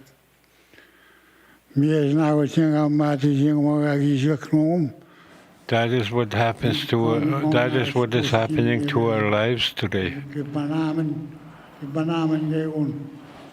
We are missing a lot of opportunities. Our animals disappeared because we don't use them.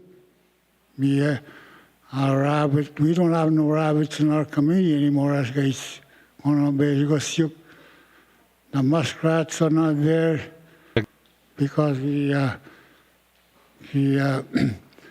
refuse those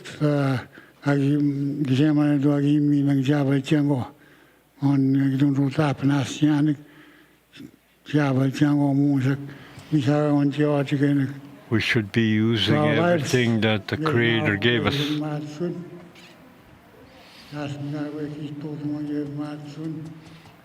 That is how we lived our lives.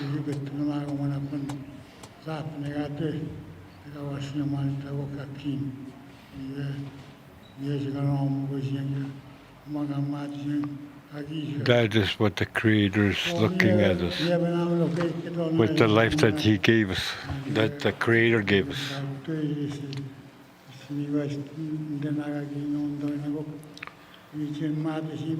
I am thankful. I am thankful for what I heard this afternoon.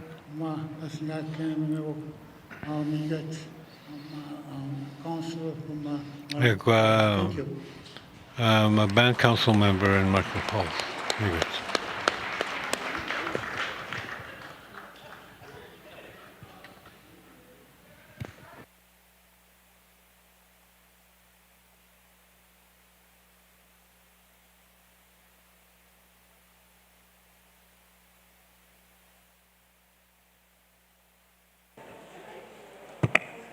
Bonjour.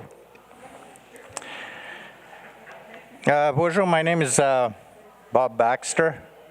I'm a counselor for Martin Falls First Nations.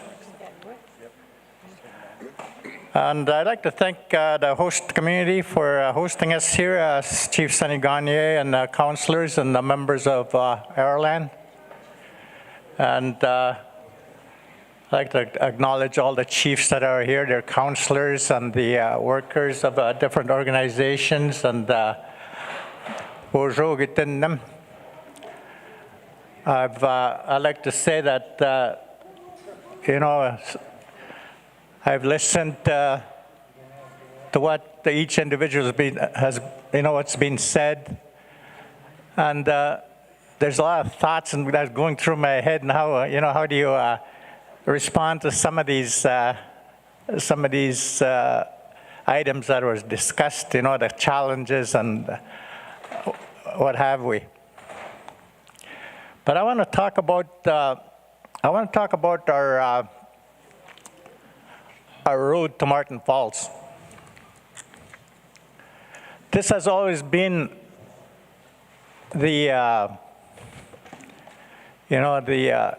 what people want from Martin Falls.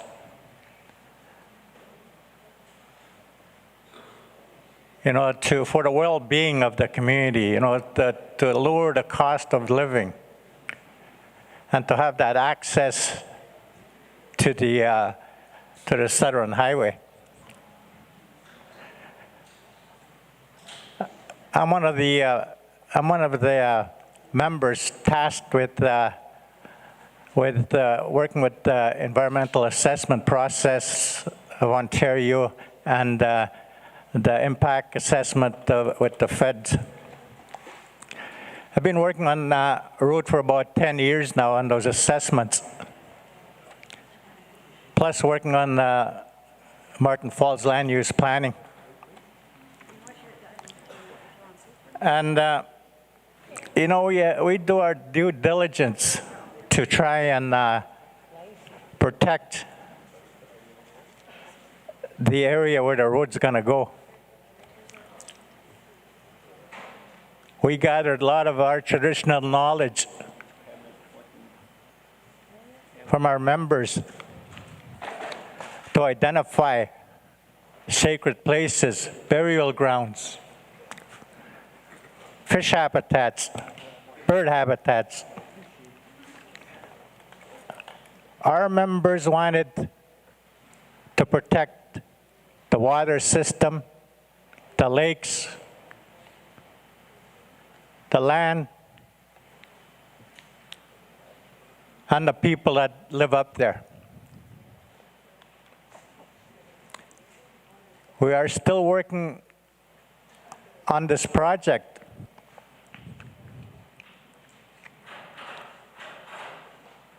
But it seems to me that the Ring of Fire issue has overshadowed our project, that road to Martin Falls.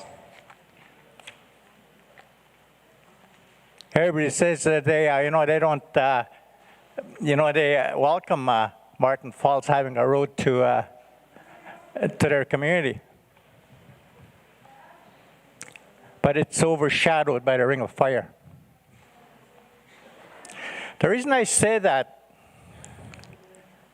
is, you know, we have a lot of media outlets out there. People that have, especially when Bill C-5 and Bill 5 came out, all of a sudden, our First Nations wake up.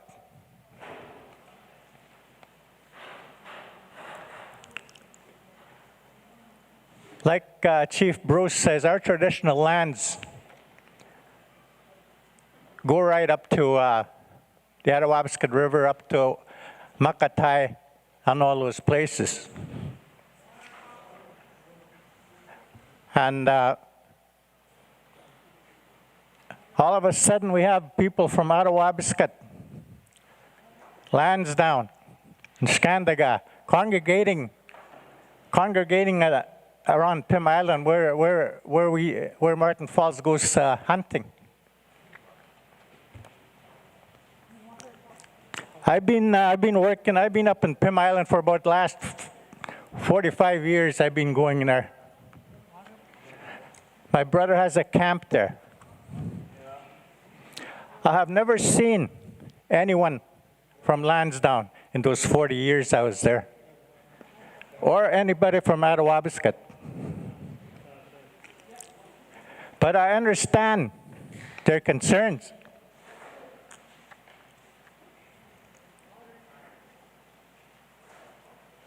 It feels like there's comments that are out there telling us that we are sellouts, that we're scouts for the government. Is this how we're going to teach our youth, our children? Is this how we're going to teach them how we handle the crisis when it comes, when it hits us as First Nations people?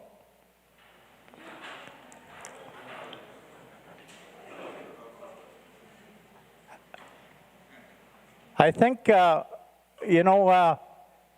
we talk about unity.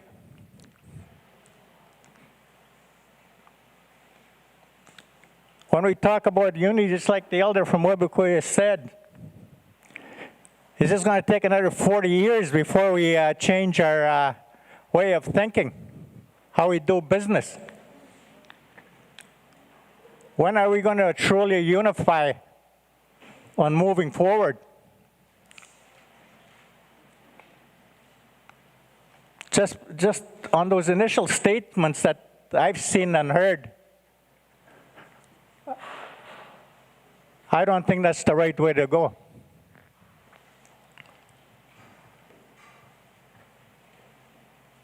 I know we have our differences, we have our different ways in each community.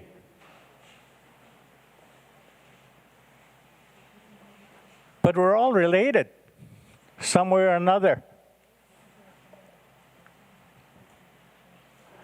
I value that land myself. I was born and raised on the Albany River. I just got a birthday there a few days ago. I'm 77 years old now. And that land up there where I was born, I still cherish, even though that I don't go there as often as I'd like to. But I'm still connected to that place. And I'm still connected to the Athabasca River because that's where I hunt moose every fall.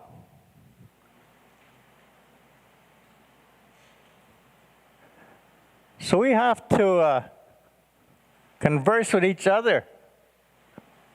We have to talk to each other. We tried to talk to some of the communities, but they don't want to talk to us. They want to go straight to the government.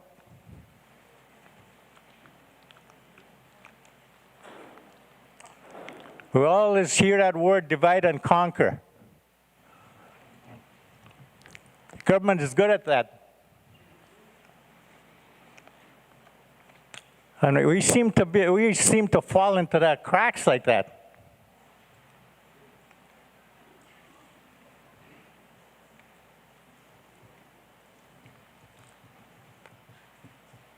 I like to think I'm a good person. And what I'm saying, I don't want people to think that, that I'm bringing them down. I am not bringing anybody down. I am trying to bring us up to the level where we can work together on moving forward. And I hope that when we leave here, echoing the elder again from the Webiquay, I hope it doesn't take us 40 years to unify.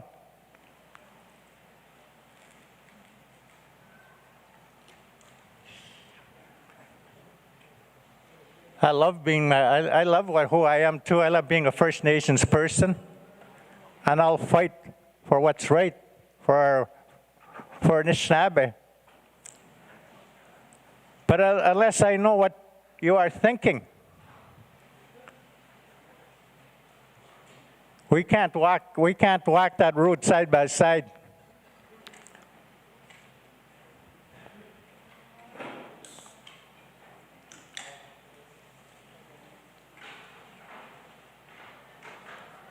Our youth are asking for help.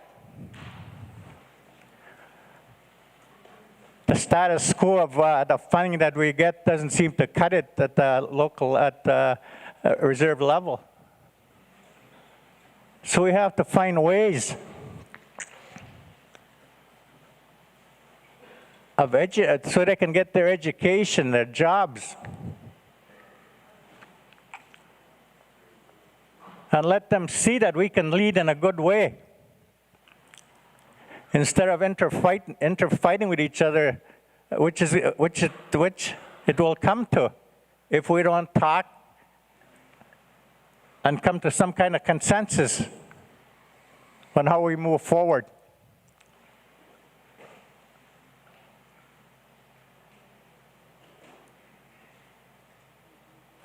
I'll stress it again. I'm trying to put this in a good way, not to hurt anybody's feelings. That I hope that it brings up some form of a vehicle on moving forward We all know change is coming.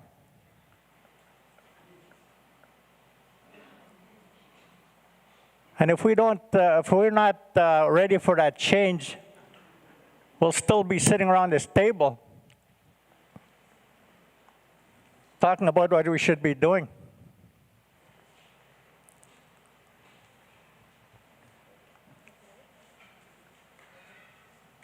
I will leave it at that. Miigwech.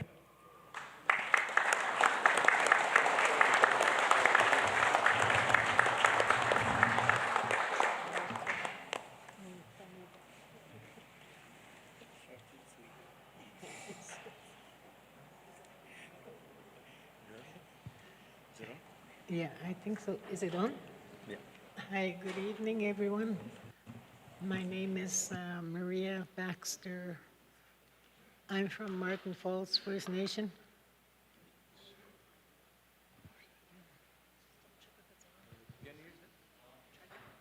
Hello. Hi. I've been sitting here. First of all, I want to say miigwech to Aroland First Nation for hosting our meetings and the invitation. Also, I want to say miigwech to the drum, the singers, and to the elders that did the opening prayers. And I also want to thank the youth. It's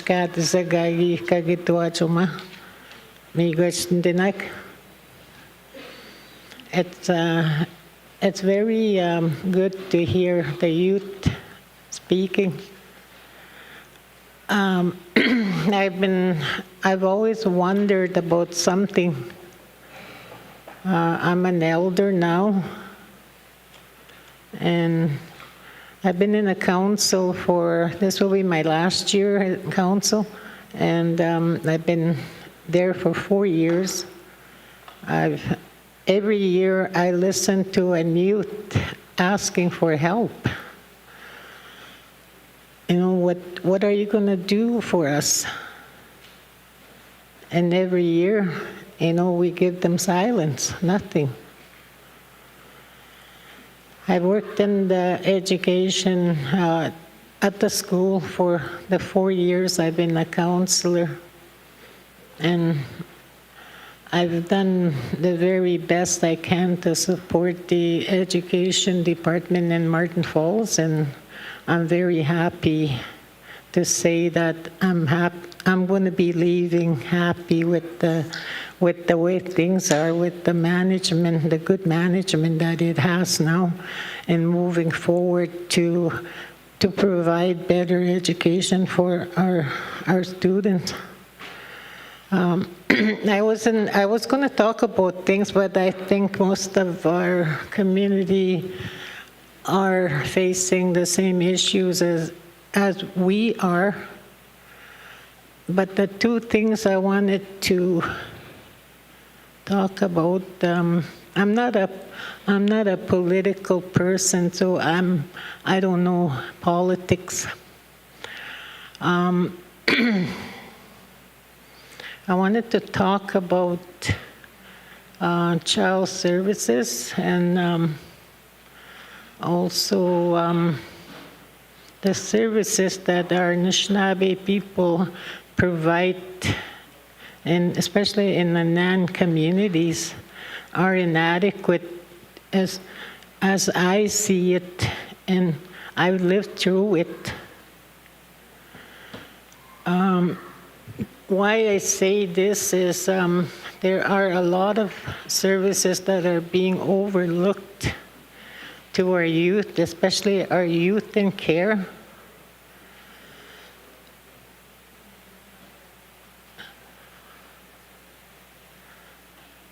I lost my grandchildren to Crown Ward some years ago. And I don't see why, because in the years that I listened to non-political people talking about, you know, good services they would provide for our children, you know, that didn't materialize because I didn't see it. I lost 2 grandchildren while they were in care. One 14-year-old that drowned at Squaw Bay in Thunder Bay, and one I lost this fall. And this is something we need to look into. I'm not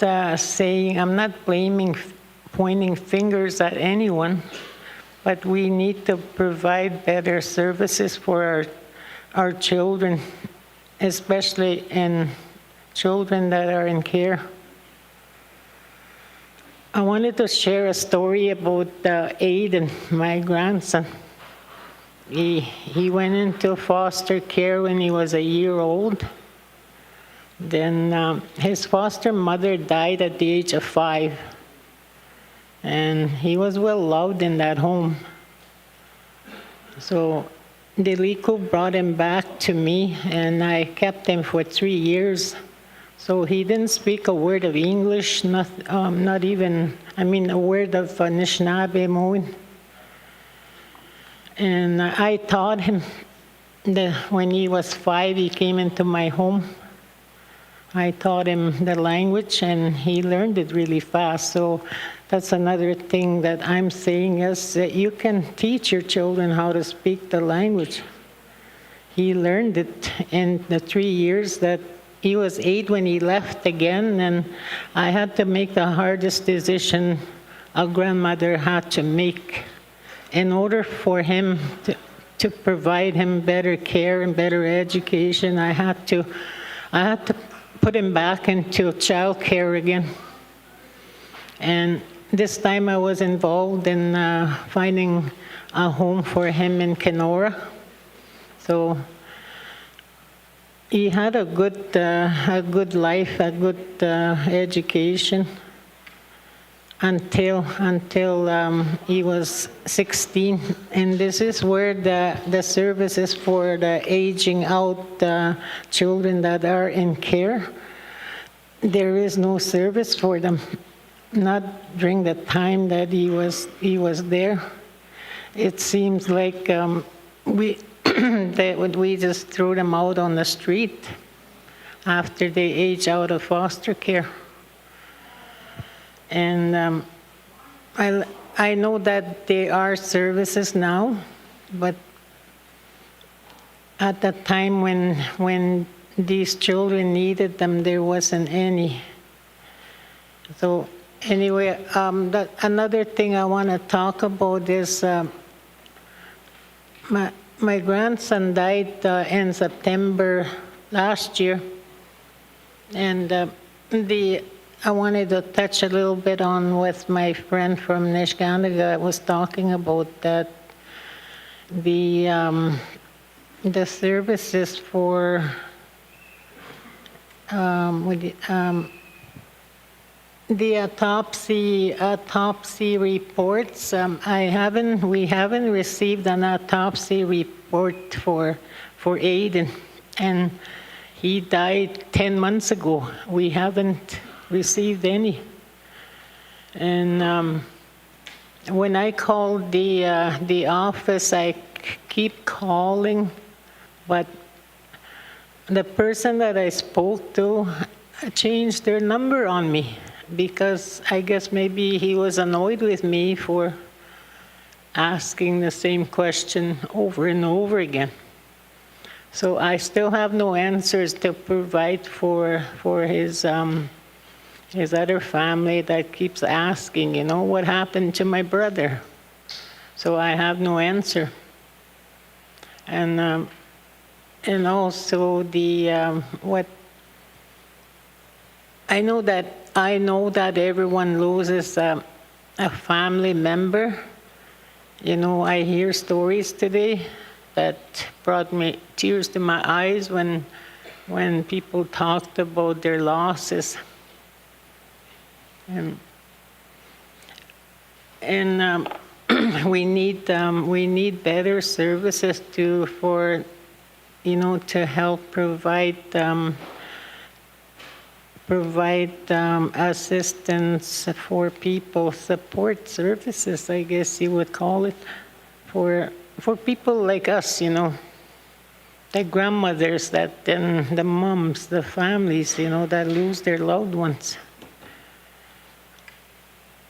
Because when you lose someone, you can't do anything for yourself. You can't ask the questions you want to ask. You need someone to do it for you.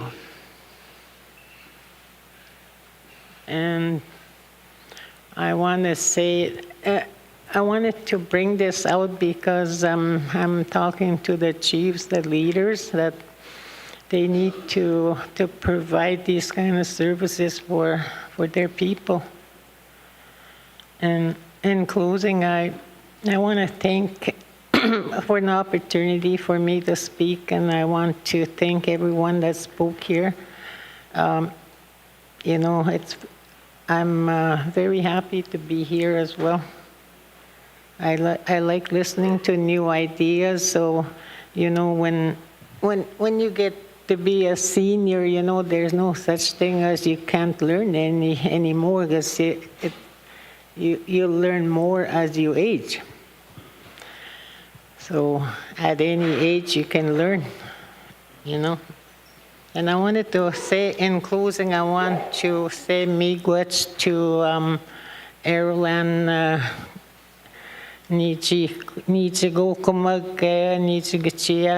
Thank you for raising such respectful youth that I met outside during my breaks, and they're so respectful.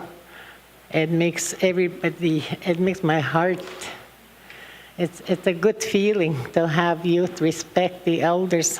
Thank you. Miigwech.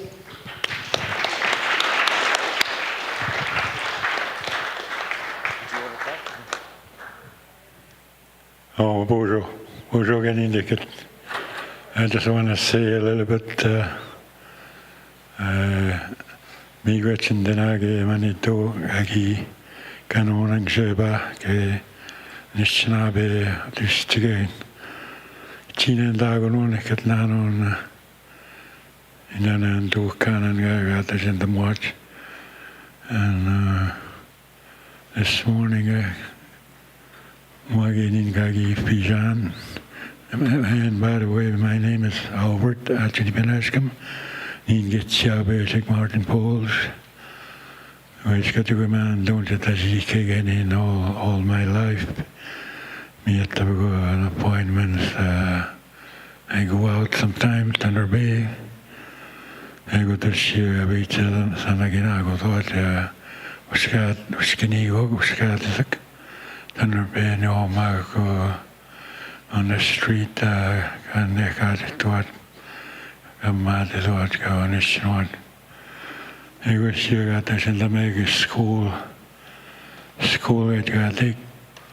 Yeah, going into the school. I didn't go to school myself. I don't speak English too. I just learned to teach my sister. That's why I talk a little bit the English. And we did a sugar debate. You wouldn't understand anyway the people talking here. Wagimakana guma gitot. Sanagan you I gitot you got that in the march you. Good thing gaining I signed it for Gitchiaga in a matabort. Gimakana gaining dogimakan Bruce Sadi my chief, my counselors, I taught. And then this little task in we go on the show was soon get one ain't gonna get chowed, Nini to go me a show with Jan. Misuani is Yan Quaggy Quenyan. I got this out in this little town, got that in Tagati Gagon. Ego miigwech, anawat ini bunga kita si miya gagat na nagok That's all I'm going to say for it. We got you don't go Kanagosik. I go a kinami, me got it in the Magay. I think I got in a back, we got there. I get on a meeting. And the Mago, Kanamaga, and the Mago, no Mac. Me got Danamagi, Yo Mago. Meeting with Mamo Brano.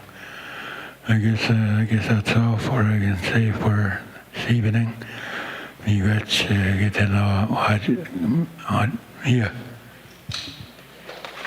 Oh, we got one more there.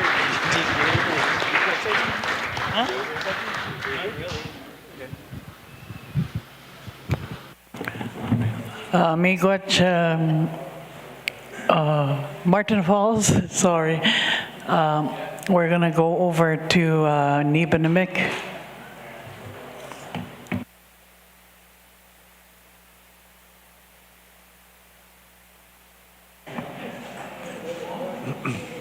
No.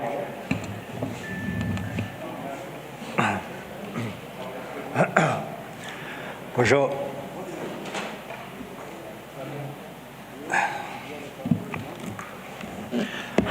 I go Walter Oskinigishn is in case I'm a band counselor, also a Matawa board of director member.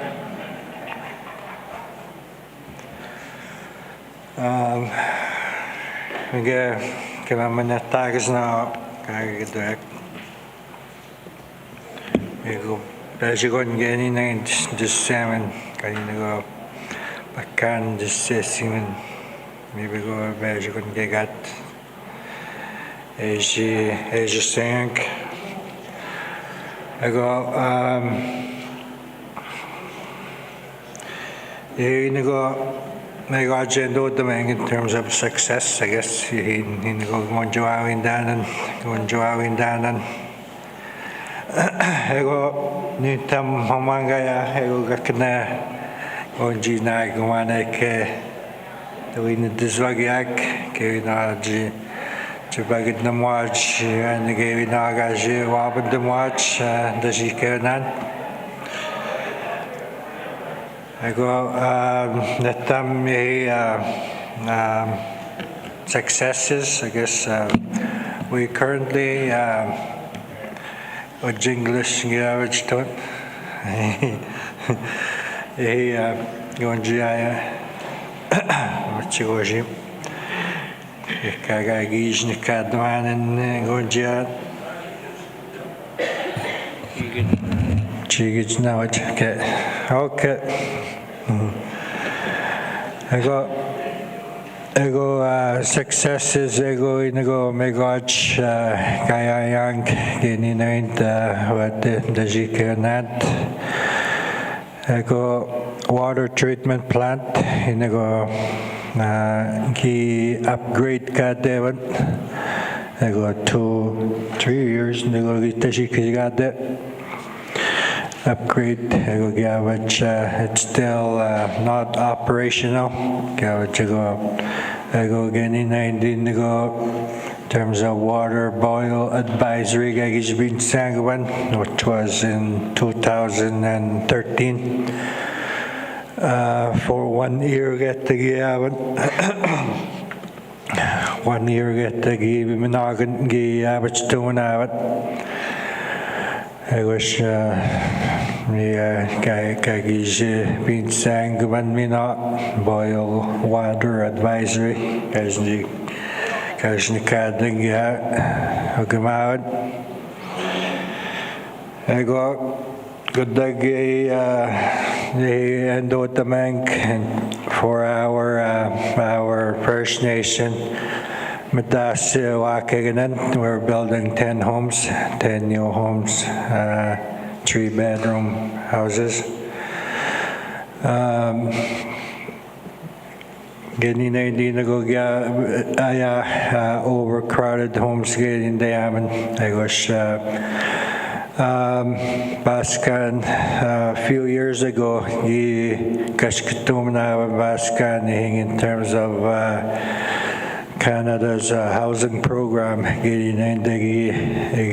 were successful to apply for housing. Imanake baskan getting in the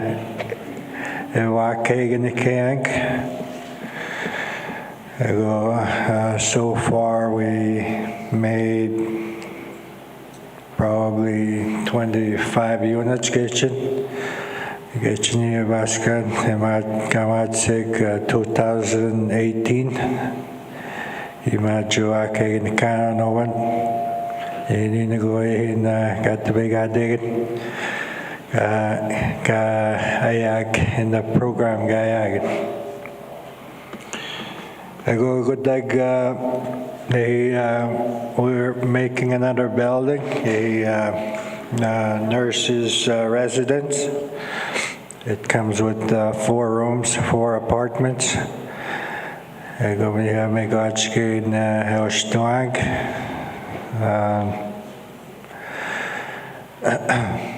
Balma November, the government Jizigishadek, Jizabin Dregozwajak, nurses, going in Megachinigo. We only have 2 apartments, they hang in our nurses' residence, our clinic or nursing station. I guess good early childhood learning center. I go on the other side. There's a few offices. We're lacking on offices to run the programs.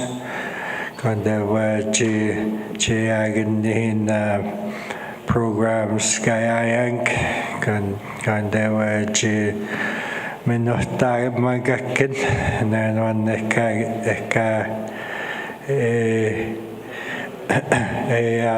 the coordinator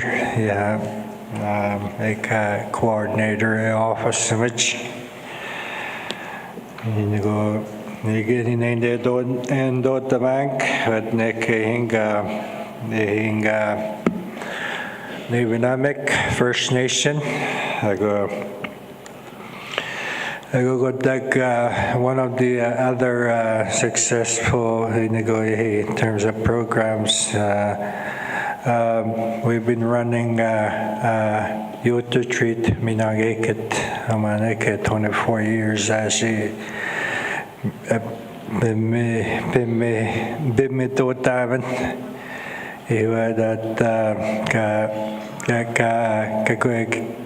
Knomangajag Oshknigag Oshkadzak Ego Washkachigunaj Aganak Kagasenzuapanashkich. They're probably a little over 40 gets in my Ganak has it the Supponet Genek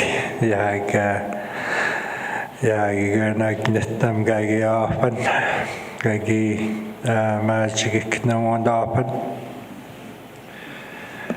Yeah, me nego the cabbage ego every January in the host Kadaman. Everybody's welcome. I think, I don't know where, I think one of the road access Kipis Avenue before COVID. I got Gonju Danumanek Kai Kedwek. I go getting Washkachi go getting gipin the tan and the Tanavan go gab that the Bajumap and Yak Kchihak going in a good day we're getting the Kamabatajka Shagan and the Kagan the Tawach and the can you can understand I go Ego genina hindi nagagawa ka champion. Ego tadi asas kini giskis ni kaz. Ego siya. Wat du gani sex ing. Ing imanek that the apigagi ojibu duzapani ing ma Fort Hope. I've seen a name in there, that James Bay Treaty was we got there in 1905. I go Harry Askini Gishimane Kishwigas. Harry Askini is my great grandpa. He was there. I was being at the signing of the treaty.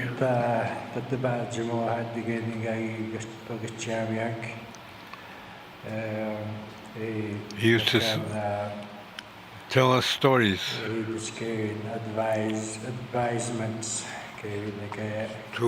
He also advised us in the leadership roles. Sheriff Kadanavadin. I wish one of them was a Kitofan. I was looking at the bond here. One is a 7 and Kitofan Bezigo. And then one is a 7 and he used to share. He used to share the effects of our leaderships. Problems that we see now, it's literally going to come from your home or your community.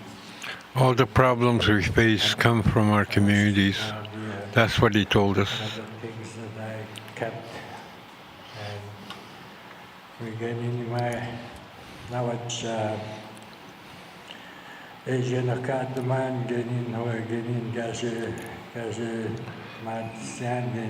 is what I'm working on in my life too. My livelihood, I cherish my family and my community. That was one of the things.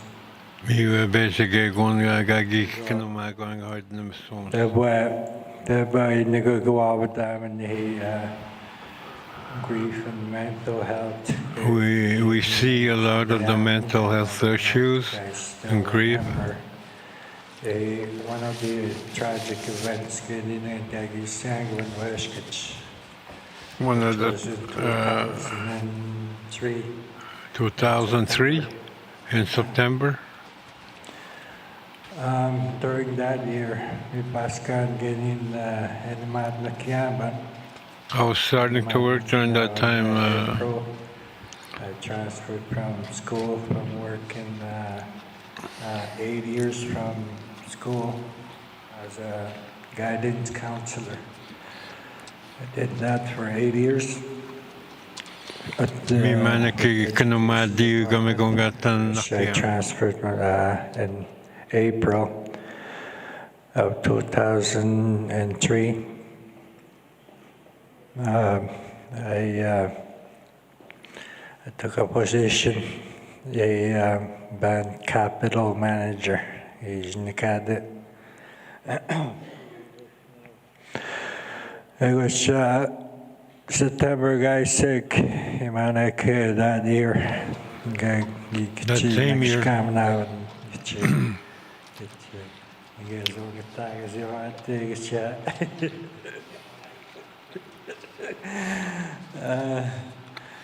I got nagishkam now and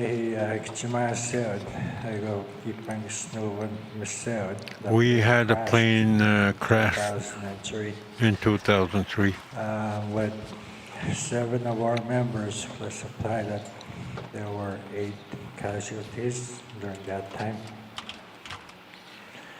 And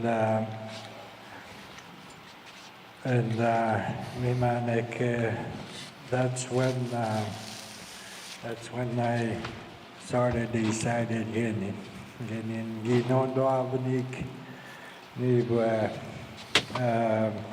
snabe ay manik ga dawaj ga machine da wana no vania ga kadibikak. It was what touched me the most is the following 2 days, I think, the following 2 days, I go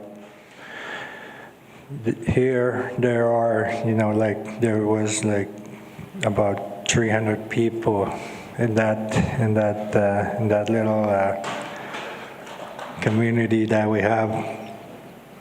The following day, 3,000 nagawashme gitashnanon imaneke. So that's what touched me the most that time. Ye onan nego naven here that time you're gonna jibahoma shama jawapan.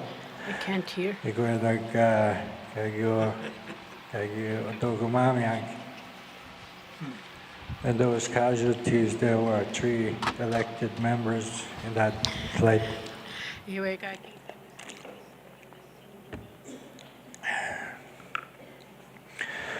There were 3 elected members in that flight in September. And that date is September 11, 2003. I got the basic to my right, on basic Mataman. During that time, when you have Ninima, I go out, we keep Gabach go Diamond, Nomanake Gasmami, Kusek, Gabachidana, Gatinamangich, now Chigognes, they say.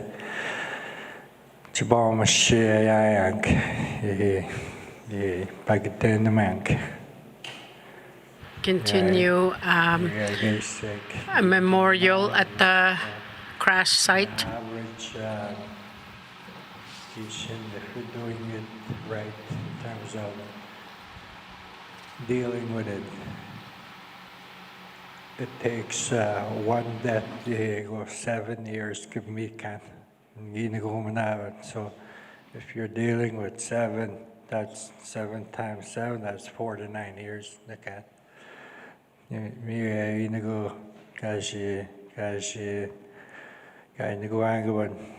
got assessment. There's lots of grief and history where I'm from. In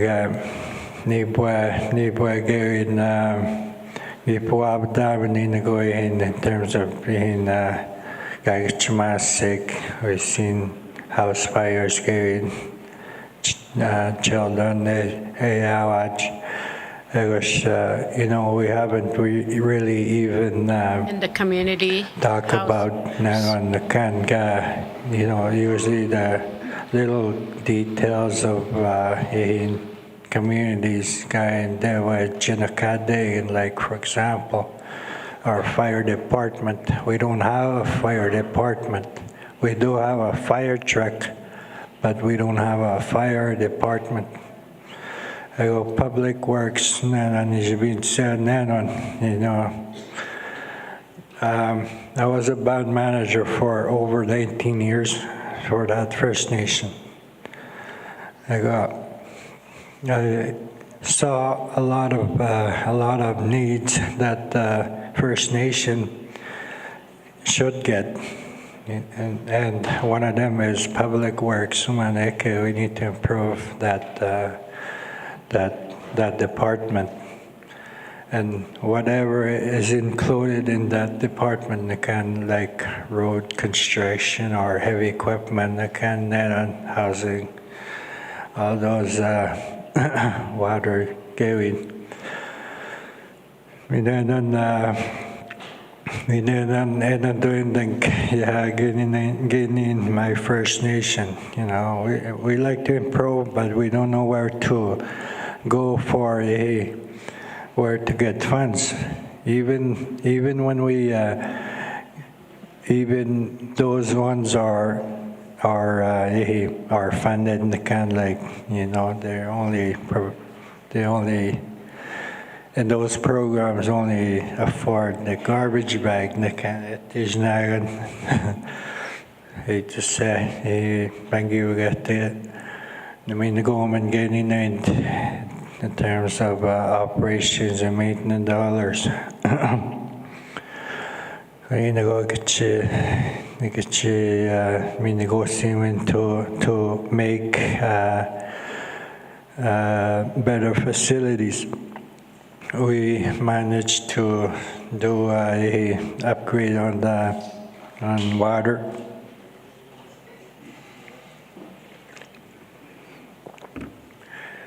I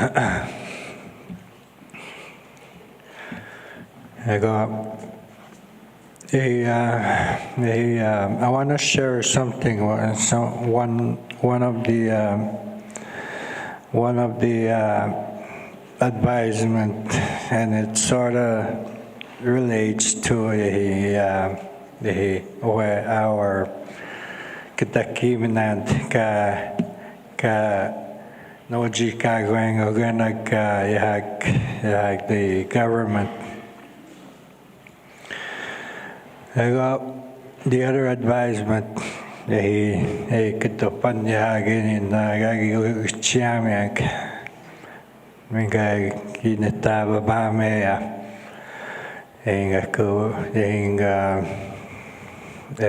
Almost every shore, he probably look at the rock and what documented.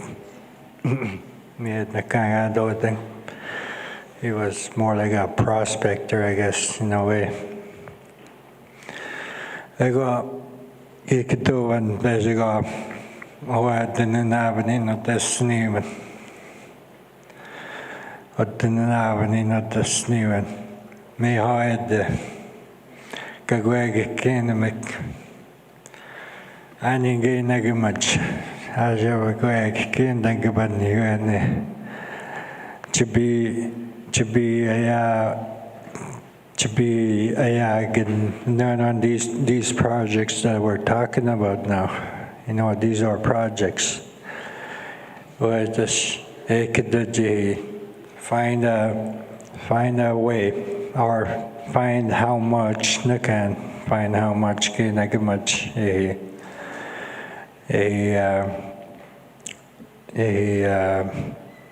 a city, like a mineral, I guess. Find how much mineral you can get much. I got good in kaya ki kito. Yeah, the further we sort of worked on those words, he could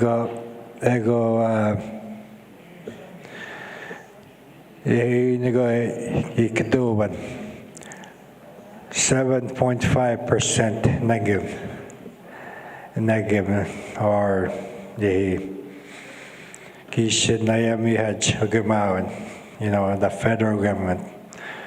7.5%. Ask for 7.5%.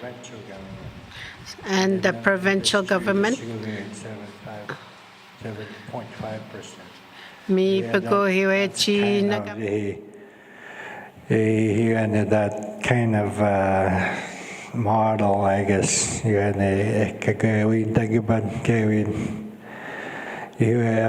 This was, when we were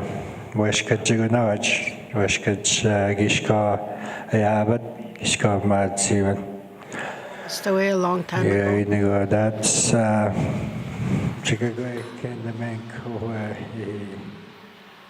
as a tagusin tagusnoa together gabigo watch kagi business kana. He also said those people will come from a different country and come to our country. I was currently the what we need to do Gaginain as First Nations, we need to contribute. Contributions like for example, we have spring water in our in the heart of our First Nation. You know, if we can build, maybe a facility or start selling it to wherever wherever the project is, for example, may magagawan dapat kinigapan na sinabi hindi na kagaya the bank. So I think these kind of plans as nagogi match time na ban gini na wanna hinga economic. We also have the can make kanagawid. It doesn't happen. I got one of the terms of all season road getting in 1979. They did not know that haven't a key Masnagan, our map in our conference room, a number of years ago. I don't know where it went. We got there when we got that number one item was the all season road. By 25 years from now, we got there but we were way past. We're way past it now in terms of the Gagiji and Achigano. I got my lands department again. I go we done on and on because I would watch I go get to my right. Health department gave in negotiation okay. Gave going to eat down out. They go get in Becky from my First Nations guys sang. I go I'll hand it over to Bessie. Okay, Bessie. I'll hand it over to Bessie Nishnabes Nikazo.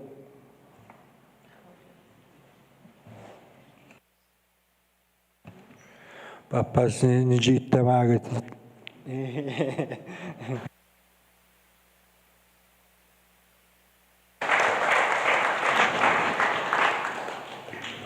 Hello, Pojo. Pojo kakinohmagai kaviek. Ego migets ticket. O genino ega kagi pisa anohmanahing Erlan. Ego gogagi puicho go dogmamak. Ego nin besin snabis disnikas. Ego danakin geni gasitan sinjege ho gawi kagetan. Ego anahing desyanaki maskiki gavigong weskachako. Ego nettam gamad nakyan 1980 gamad nakyan nursing station before the nurses came. I was acting like a nurse, kaina naki, ngina naki. Mi gaina na kian. Giob ma go na hag patience. Ge gona go ge gain do the man na he. Emergencies guys sick. Mi gaina na kian. Mas kirko go gaina na ki tingina na ki. Go da dingi she and the way wow in the ma go chica go kenda mana ningaina na kian na hing Solicode Zone Hospital. Mi the guys and the Kanamagasian. Was taught how to work in a clinic. I took the emergency modules, and ones I worked with were there also, that were from Summer Beaver. That is what I did. I worked for a long time. When I lost my late husband in 1999, I stopped at the nursing station. I stopped for a long time. I went back to school. I went to college. Gindo Kamagas College with Tapinaman. Family program behind Giotapanan. I got the Smino. I went to Lake University to take my native language teacher. And I was teaching for a while for immersion program. Kindergarten in Giokonamog. I got Nishkandrag for 3 years in Giokonamage. With the guys on. I got the Shapan Kagiyan Hink Summer Beaver. After I lost my sister, I went back to Summer Beaver. And they asked me to go back to the nursing station. Pinamagina Nagatentaman Chigiyan Mamino nursing station. And I went back. That's where I am now. Been working at the nursing station for a while. I got the Schmidt the Hegegon Mekanima Gegon Ikagaman Sagan Gegon and Nahimash lot of faults in the nursing station. Ma what show and we tashintan Kamashin on the Zina Yachitashintan. I want to talk about what I haven't heard. Non-insured. With non-insured. Patients. The ones that look after their transportation. Patients. It is not running too well. No one hasn't talked about that. Non-insured transportation. It's been really bad.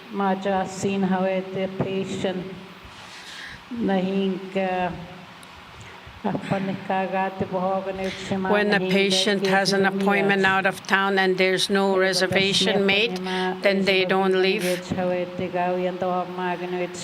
And the patient runs into trouble because they will miss their appointments. Or when they go see a specialist, it takes a long time to make an appointment for a specialist. Years.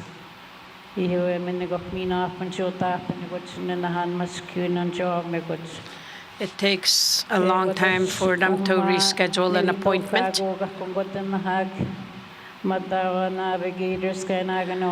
And sometimes Matawa help.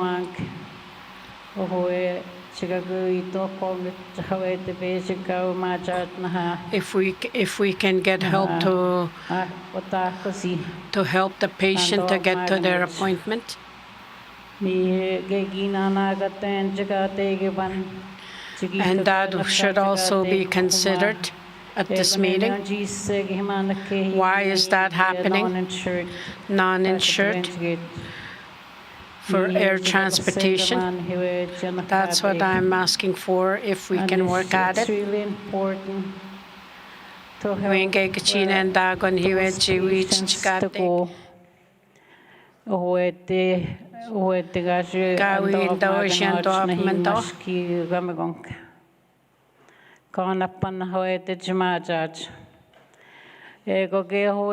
leaving. He loses their appointment. Doctor's office. They write a letter from the patient.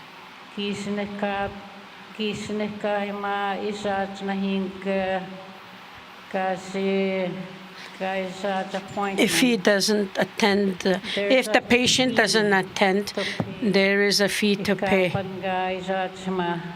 If the person misses an appointment at $250 an appointment, missed appointment. If someone misses to get their dental work done,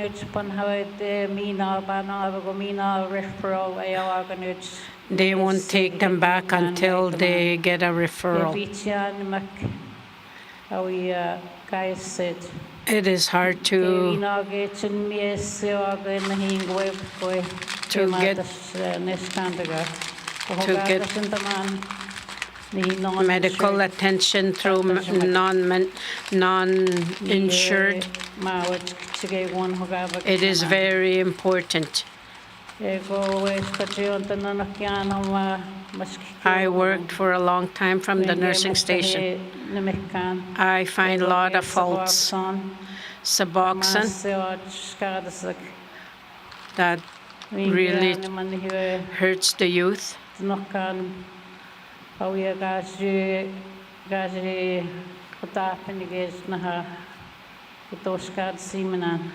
When our youth makes the wrong choice, and we try to help them. That's what I see while working at the nursing station. I see lots. There's a mental health worker and NADAP worker.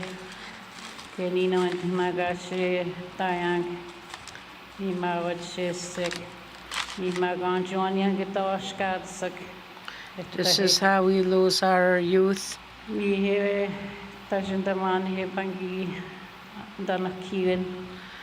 That is what I'm talking about, my work.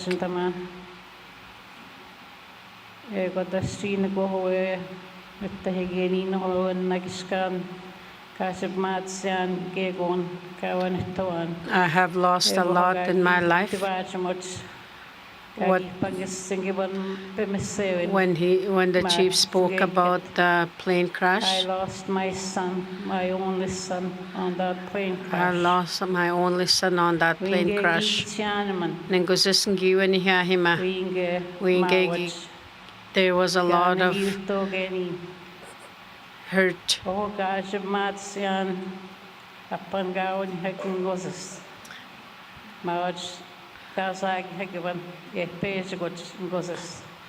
I really loved my son. He was the only son.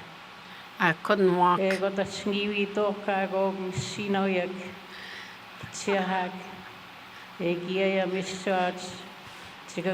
got a lot of help from elders to learn to walk again. My life was so hard. A long time to recover. And I'm still grieving. I'm still grieving. I think of my son. Where did he go?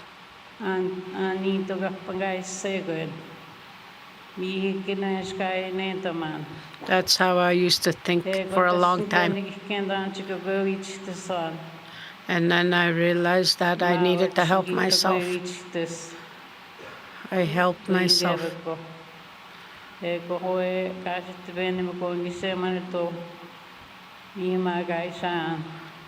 I went in to where we belong, to our tradition and to God. And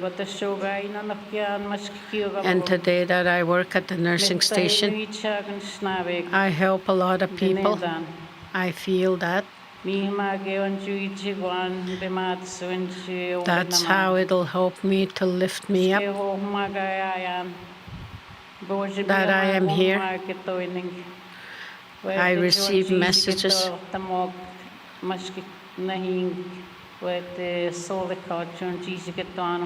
If I'm to call the Sulakaut Hospital, I'm always helping. It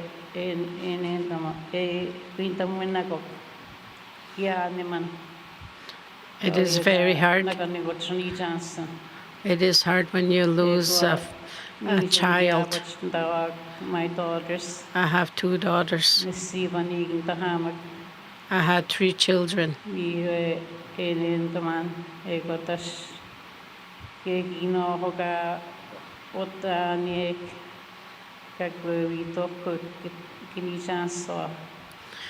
Take care of your children.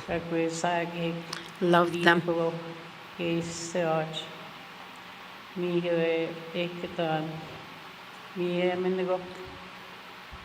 That is all I will say.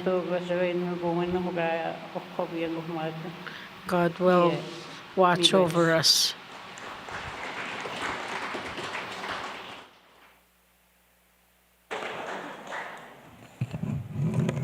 Ego angit jam gegon we kid puro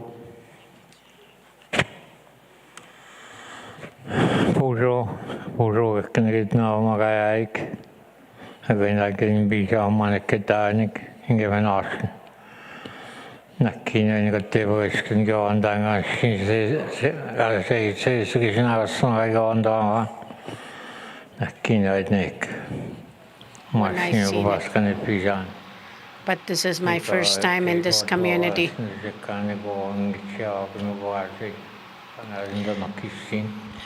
I am an elder.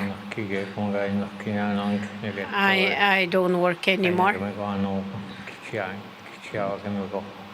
I work as an elder. I only want to talk about the one we talk about the youth and their troubles.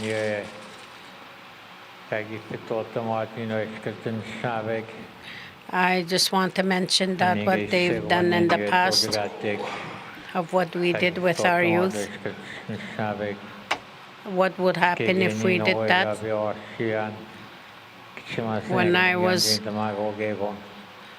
When I was a youth, I was taught by the Bible.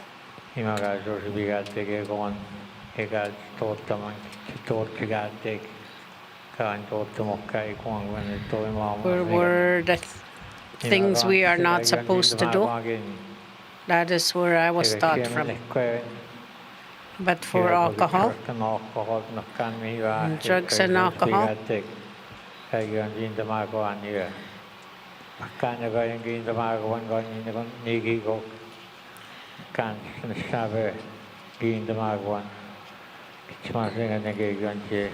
I was told by a different person, not by my parents. I'm 78 years old.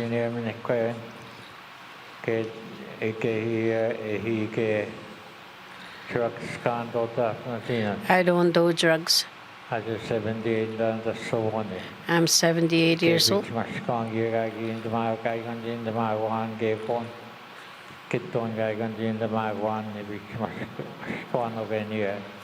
And what I was told, it is a strong word, what I was taught.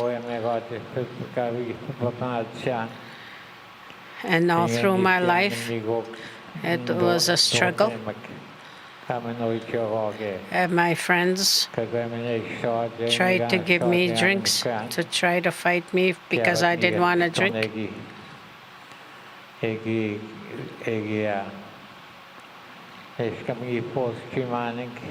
Sometimes I went on a boat so I can go stay away.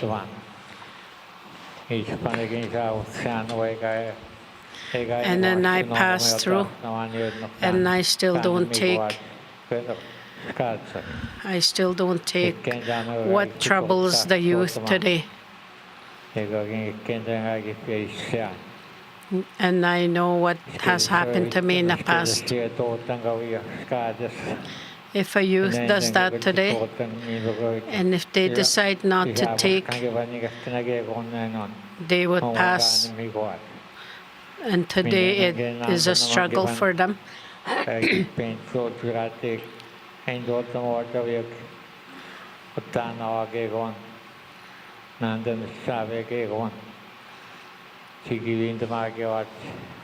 There is some people that can tell of what happened.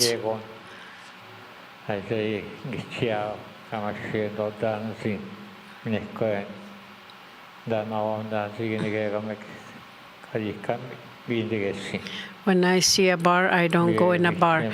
And I have not touched drink alcohol. And it is strong words that was given to me from the Bible.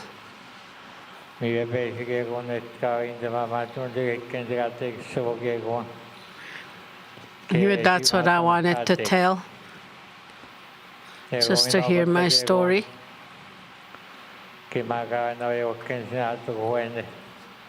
And then there's another thing.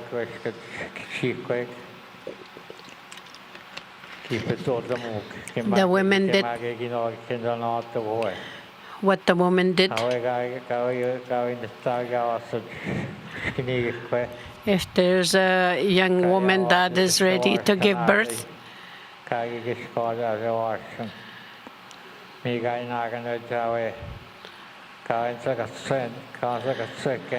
they cannot smoke, they cannot drink alcohol.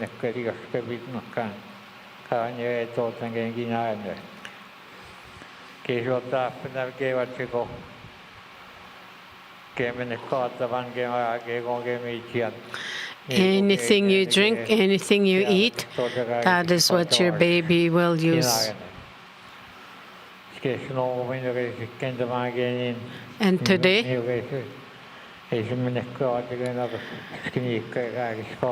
I know that the new youth that are pregnant today, they still drink. And the baby is already drinking. And what the pregnant woman consumes, the baby consumes.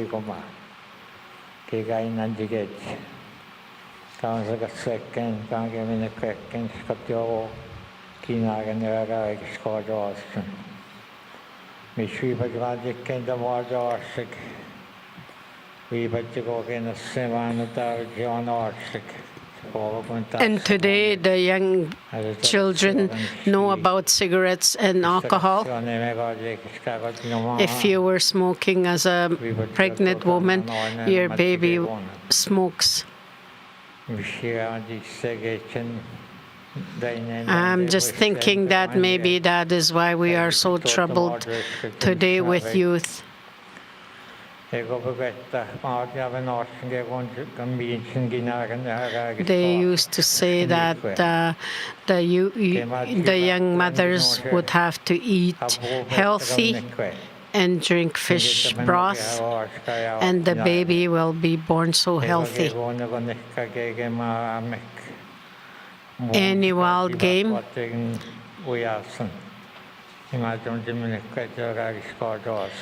and that's what you gotta drink, and that's what the baby drinks.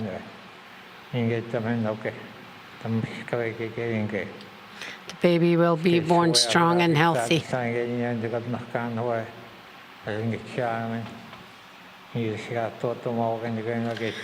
Look at us now that we are getting older and strong. This is probably what they did for us, our parents did for us.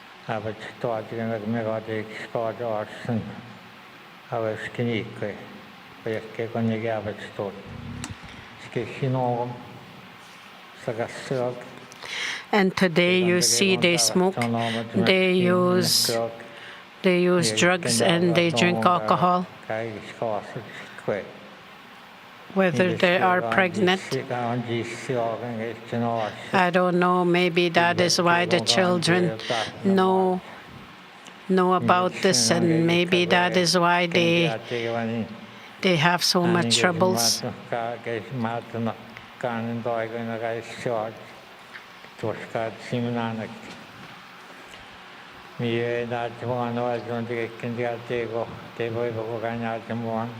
This is the truth, what I'm saying.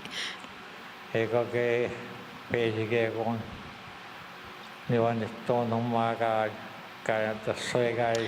there is one thing that I am missing, and this gathering, I am missing. I am missing a minister.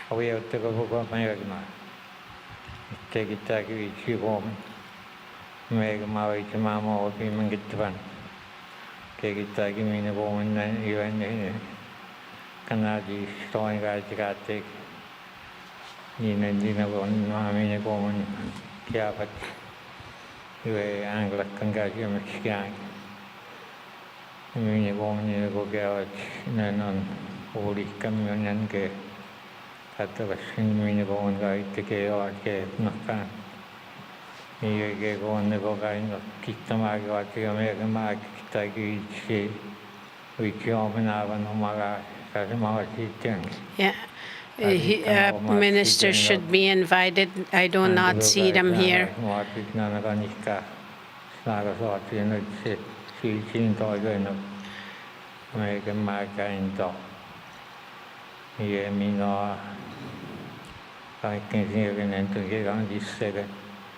He doesn't know why they don't get invited.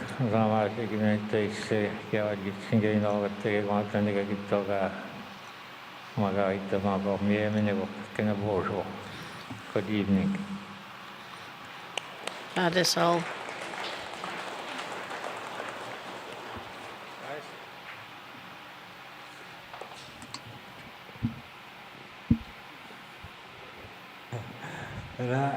I got my team is gonna. I got a mic here. Thank you. Oh, sing a few songs for you guys. Yeah, indeed. Oh, okay. My name is Elias Yellowhead. Elias Yellowhead, Disnikas. I work under Lands and Resource Department. Lands and Resource in this Yanoki. Actually, my type of work is in planning, working with with my team, Lands and Resource team. We have a team, a working group. Here we go. So we do a lot of planning in our department. I think Walter identified most of them, not all of them. I just wanted to touch base on that just a bit. I guess what we're trying to do is to restructure our team, organization team, and we need to restructure our negotiation process as well, how we can negotiate with the government and even other proponents like mining companies. That's what we're trying to do at the moment. And also, I know we have our LUP. Hopefully, will be done by this fall. Most of it was done back in '78, I think, around there that year. Then was revised once back in '83, '84, I think, around there. Then we had to review it again, and it's in a process right now. Hopefully we can complete that by before Christmas anyways.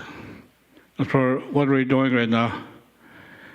And I also like to, I forgot to say at the beginning, I'd like to acknowledge Sunny Gane for hosting AGM. For providing the food, good food, Sunny.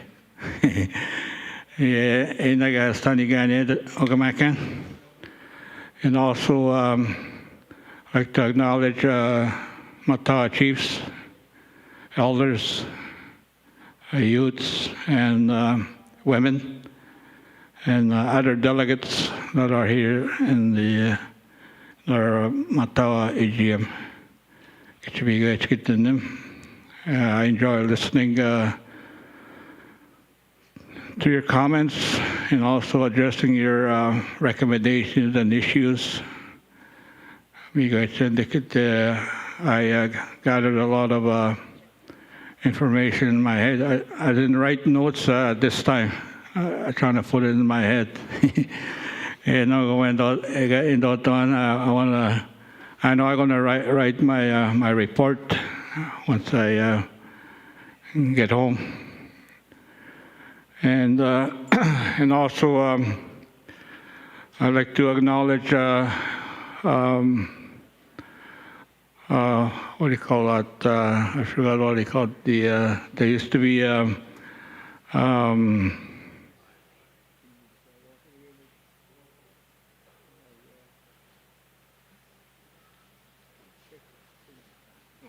oh yeah, often. I know my son he graduated from there to get his high school diploma. He lives in Thunder Bay. That's where he lives now, my youngest son. So he got his diploma from there a couple of years ago, I think. And I know he took a course. He was done in February. So he took a college or a university, I'm not sure. I never asked him. But he said he's going to continue his course this fall, September. I think it's a 4-year course. I think he was saying that he was going to try and take law school. He's trying to get either law or science. I'm not sure, but I'll ask him when I get in Thunder Bay. And that's his dream. I told him I don't have to tell you, to follow your dreams, but you have to take your own action. Try to strive what you want to be. Nobody is going to force you or tell you do this and that. We have to tell our youths. Provide them, advice, what they need to do, what they need to be. That's what I'm trying to do with my my kids. They're all of them. Yeah, my youngest one lives in Thunder Bay right now. So, anyways, I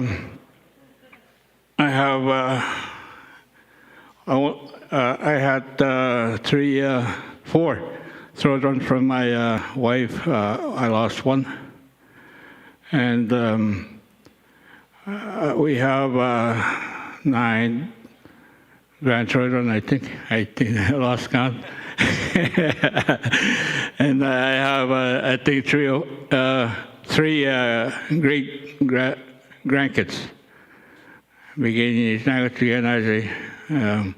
I'm getting to be an elder. They call me a junior elder right now. So anyways, I'll hit 65 pretty soon. But I'm not gray yet. Oh yeah, I also want to mention I had surgery, when was this? That hit me in March after I went in Toronto. Then we had a gig here in Thunder Bay at the bar. After that, that thing hit me, and I was feeling it in my body. And then when I got back, it got worse and worse. I couldn't even eat. When I ate something, I puke it. When I drink water, I puke it. Then, my wife, she took me to a clinic. And the nurse did the assessment, made phone calls, and I was there overnight. And I was medevaced early in the morning. That air ambulance that came from Timmins got picked up and went to Sulicate Hospital. That's where they took me. I had no escort, so and the doctor kept asking the surgeon, I guess, because they wanted to conduct the surgery. They wanted to wait the escort, and I told them just to go ahead. So they went ahead, and my escort came in late during that day. So we went ahead with the surgery. So I experienced a lot of things during that time. I seen a lot of people that passed on already. People that passed on. I was talking to them, and like it's like a dream. And they asked me. They told me to go back. So that's when I woke up. The doctors were trying to wake me up, so I woke up. So I couldn't walk at that time. Took me a couple days to get up on my feet. I pushed myself, to get off the bed, go to the washroom. They gave me a wheelchair and clutches, but I didn't use them. And I told myself, God gave me 2 feet to walk. So I tried to walk. I did that. So I kept doing that, getting up on a bed. And they didn't even provide me food. They only provide me some watery stuff and and all that. So later on, in about a week, they provided food. So that's what I experienced during my surgery. So when I got home, I stayed in elders' home. So I need a good clean place. So that's where the council provided. That's where they put me. So that's where I'm staying right now. So, and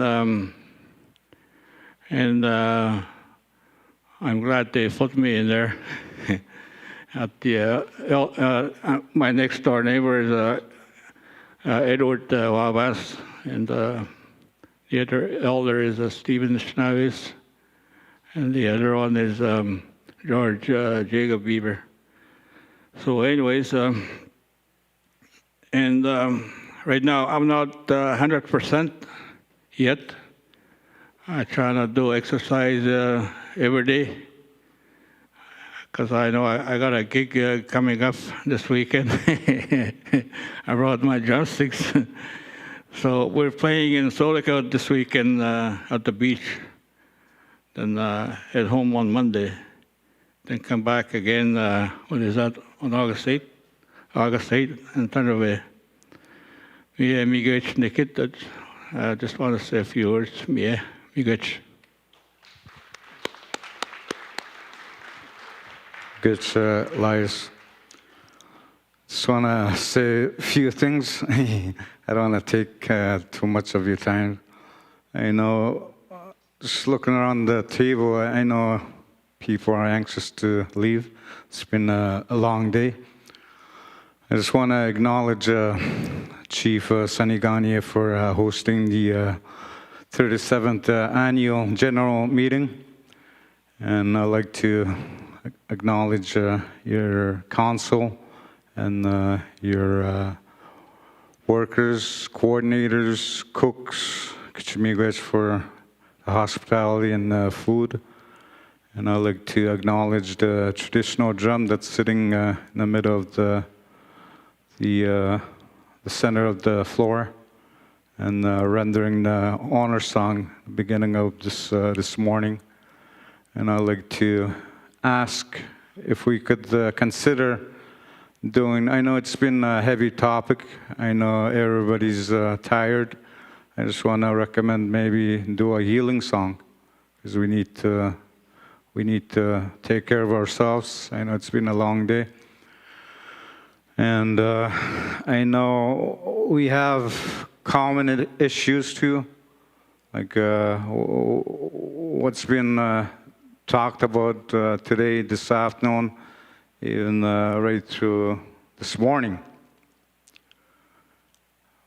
We've been going through a lot of mental health crisis, and especially drug epidemic that's escalating right across the province in Canada. We hear that, and I talk to some of the young people that are on the streets that are addicted with all sorts of heavy-duty drugs. Like my two daughters are out there. And that's where I get the information. And the drugs that's been sent to Canada and downstate, it's coming from cartels that are in Mexico. I'm not afraid to say it. That's the reality. That's what we're going through. And most of our young people that are on the streets are targeted. So that's what's happening. I thought I would mention that. And yesterday's discussion with, I forgot to introduce myself. I guess you all know me by now. I used to sit around this table for almost a decade. I just want to acknowledge our Grand Chief too for joining us. I know there's a lot of information and what's happening with our communities. And I think we need to. I agree with the chiefs that spoke. That we need to work collectively. We need to have a strategy to tackle these issues. And especially yesterday's discussion with the minister that was here. Our elders talked about how they were going to treat us and how they're going to mitigate their laws and policies. This is what's happening today. It limits us. How are we going to help our people to accommodate what they need, the wants and the needs? We hear young people crying for help. They need attention, and we need to strategize how we could implement a good policies. I don't want to call them policies, because policies are very, like an elder told me from Treaty 3 area one time, policies are not for Nishnabeg. That's what he told me. It controls us. That's what's happening right now, Why our young people are hurting. Because I see it, after being a chief, hearing requests from our people, then the contribution agreements and the funding that we get for programs, they're limited. That's what I mean by those legislative laws and policies that our elders talked about. You know, we were never consulted or accommodated when they implement these policies and laws, these legislative laws. And how they implement these laws is through programs, processes that they throw on us. Then what do? We implement a plan. We give out ideas, recommendations, and that's how they implement laws and policies, like what happened to that bill that was passed. We wonder how it was passed, how we were consulted. It's through these little programs, little processes that we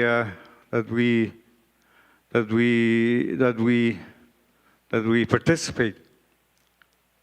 I learned that from Mari. Mari cautioned us. When I went with Chief Donnie Morris, this is what we were told. You guys have to be careful.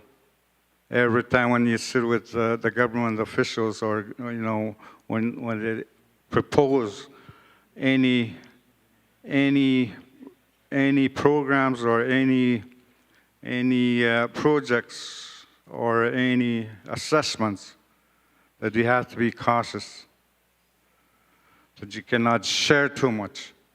And that's what we've been doing for so many years. We share. And what do we get? It's like, oh, sorry. I almost poker eye. What our elder Alex Munoz talked about. He said that we have to be careful. Laws by laws, every time they're going to implement a law. This is what he's talking about. This is what our elders talked about a long time ago. And what he was recommending is maybe ask the government, both levels of government, because they talked about 3 levels of government, our elders. Walter's, Massoon's, the one he was talking about, my grandpa used to talk about these, how we could deal with the government or proponents that's coming to our traditional territories. He mentioned, why not we propose both levels of government to come and sit down to implement a legislative law and policies where we could, tie with our treaties, not to suppress, what we want. That's what he said. And that's what I used to talk about. When we sit around, I think right now, when we heard the minister, he says, we need to teach the First Nation how to co-manage. That's what he said. To work with these programs or funding that we provide. And when you think about that co-management, it comes with micromanagement. Then it limits us how we're gonna work with those funds. So I thought I would mention that what our elders used to talk about. There's going to be a lot of impacts coming for us. We have to be careful. We have to be cautious. And it's what's happening today. We lose our people through these processes, that we oppose to them, that what we use, those legislative laws and policies. I started seeing that when I was working from behind scenes. I started seeing young people crying for help.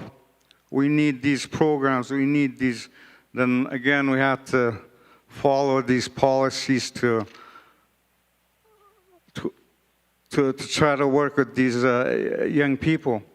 Then some get denied. And how our mind works, the mentality, the mental health crisis that are each individual young people, and not only young people, middle age, all the way to elders. I hear this from elders too. They say, we need these things to happen to continue, but it's not happening because it limits us. Then when they feel that sense of rejection, they start to, how that elder, talked about how the mind works. When we go through impacts, crisis, our brain cells shut. Then when our brain cells shut, we start to get sick, get diabetes, heart attacks, cancerous diseases. Then when we did our community mental health assessment, workers came from land and Matawa, and First Nation hired the counseling solution. And what they did was look at the report stats and all these mental health services that was requested leads to grievance. And we had unresolved grief issues, which, again, going back to the mind, how it works, how our brain cells shuts and people start getting sick, then looking at 8 years or 10 years span of our crisis in the community, elders passed away. We lost a lot of our elders due to that crisis that people not dealing with them. Even young people committing suicide, one after the other. And three nieces of mine, when they last messaged me, they talked about unresolved, I don't know how to tell you this. I didn't know who to talk to, or I didn't know who to go to. I'm sorry. I even tried asking for help. Nothing happened. So those kind of things, it's because it's just going back again. What the minister said, co-management. We need to teach First Nation how to co-manage their, work with the bureaucrats. They'll teach us. And we've been doing that.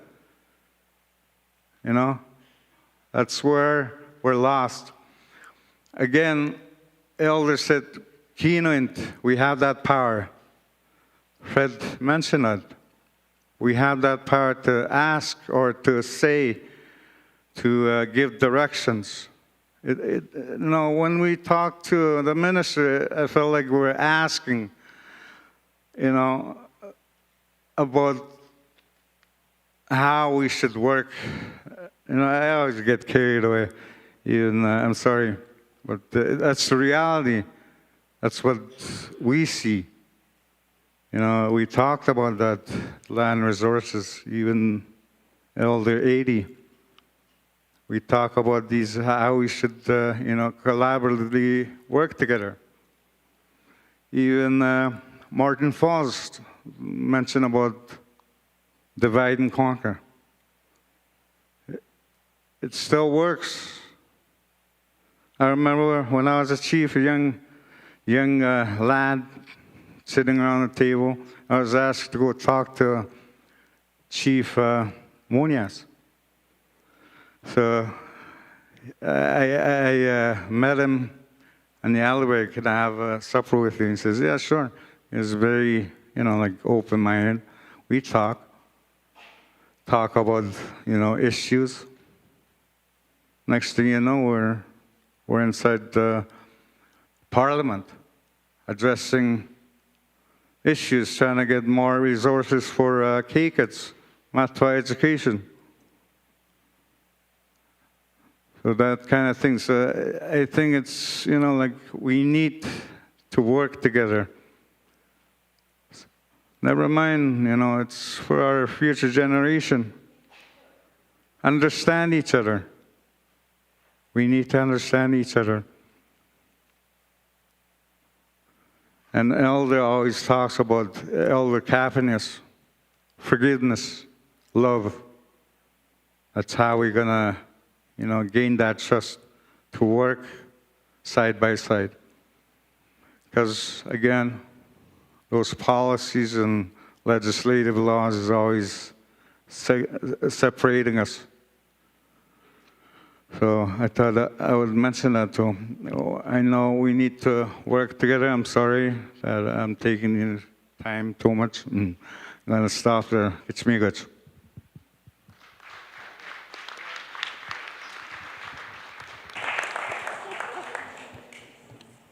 Bonjour, Ndikit. Ego mi gacha andana kanagagi kagidaj ka kinabagumagaj. First of all, ego ishkanugan wawate benese inene. Ego shmahingan andodem. Ishkanugan hoe. Ego shandem shigujan Kazman Richard Roundhead. My English name. Ego skabes, a helper. Yeah, me is again. I want to acknowledge our Creator for this fine day. When ongom gagi is gagi is menaminigang, koyagagi mamobiang. I want to acknowledge our Creator sets free. Mihadiha kanigansang. And I want to acknowledge the community of Magayaj Algamakan Sani. We're same Boston Bruins diamond. Yeah, I'm not gonna say much, but I go shwege. We're gonna go danigi unendan geikadian zamsaze. Danonde nimenanon. I hear there's gonna be a concert. Ik de schaam zeggen on de zien door prize, ja, beetje zien zeggen hoe maar moven. Meer zeg hoe ga maar moven aan. Ik ga binnen zeggen dat hoe hij Robert's rule, guys, you got the agenda. When we adopt agenda, we gotta follow your agenda. Meer zeg. Where Aninigo said the can mamovan. Me kendaman the saga mamo biangajan. That's how I see it every time when there's a meeting or any kind of meeting.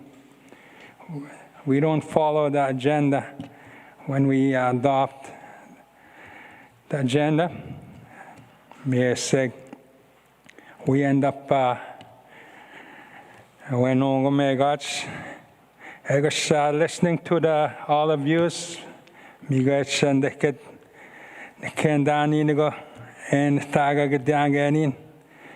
but being silent, is like powerful tool. Being a silent,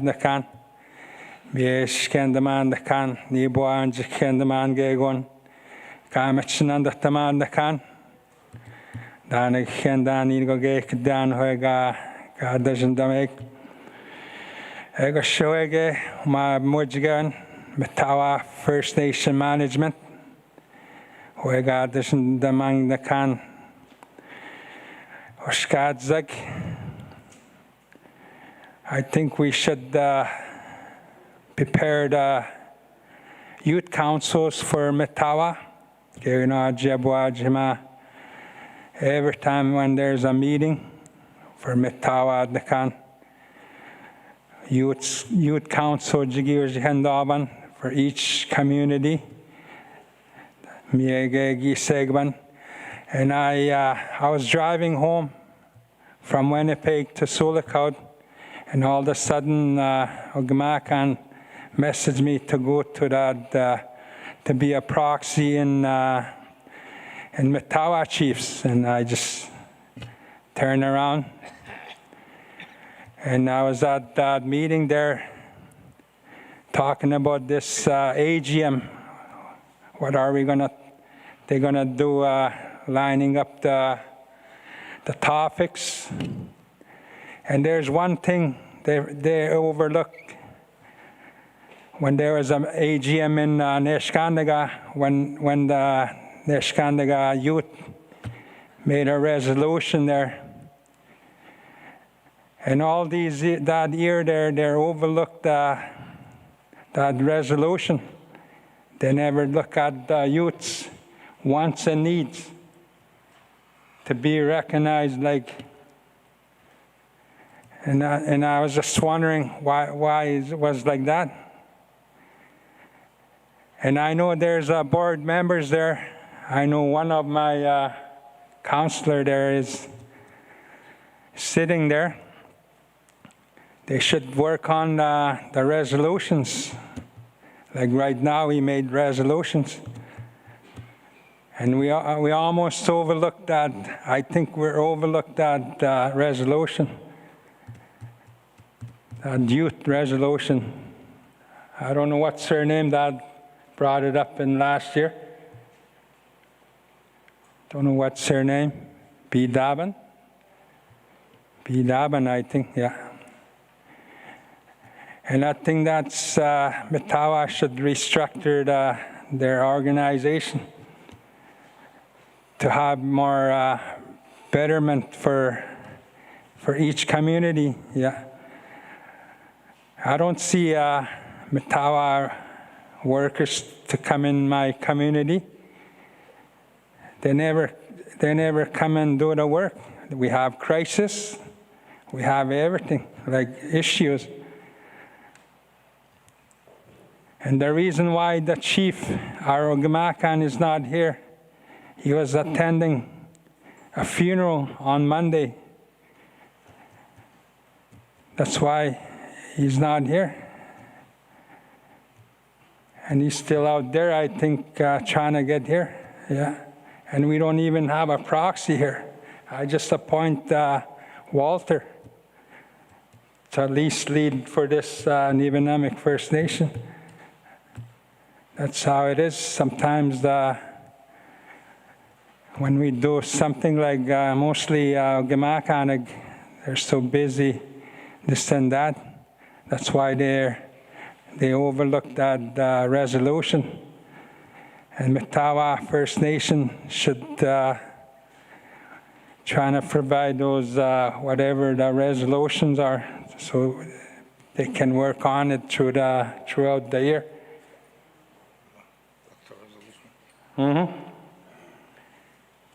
Yeah, Miyuganan, right here. That's the one I'm talking about. It's never. But we said in the resolution, we always just make resolution, but we never work on it. That's how it is. Miya kidyan, miya migach deket, zamaj ganagaj kedabin homa. I want to respect whatever it say. There's going to be more closing prayer and a drumming. Migach. Thank you very much, Nibenamic. Up next, we're going to acknowledge our 9th Grand Chief. He's going to do an address, provide an update, and soon after he's done, if there's any questions or recommendations, you will get a chance to speak tomorrow. Yes, Ganyo.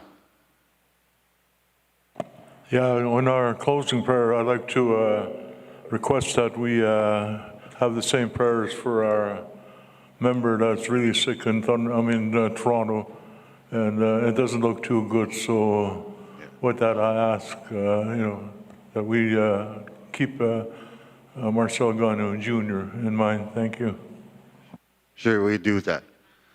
After Alvin says a few words, or when he's done with his address, Chief Gary Quizis will provide an update. That's all I'm going to say. Then after Gary Quizis does his update, we will go into the closing. But for now, this is Alvin's time. Alvin? Miigwech and ticket. Bagay bisan. Miigwech and na ugmakan sa niganyoga kipinatumugak. Gino dumaj bizak. Agmin na pinagumagay gumakanak. Umamini guys say Zimawachidiak. I'm grateful for this opportunity to be with you here today. Miigwech, I just want to acknowledge Chief Sonny Gagnon for the invitation. I also just want to acknowledge former Chief Dorothy Tuido. I know she's been here with us most of the day today. And also just acknowledge the people of Aroland for hosting this very important gathering. I know it's a lot of work to host an event like this, and I acknowledge their efforts and their hospitality. I'm grateful for the opportunity to be here to listen, and I try to attend the Matawa AGMs every summer, including the one last year up in Niskandiga, because I enjoy listening to the delegates that come with the leadership of the communities.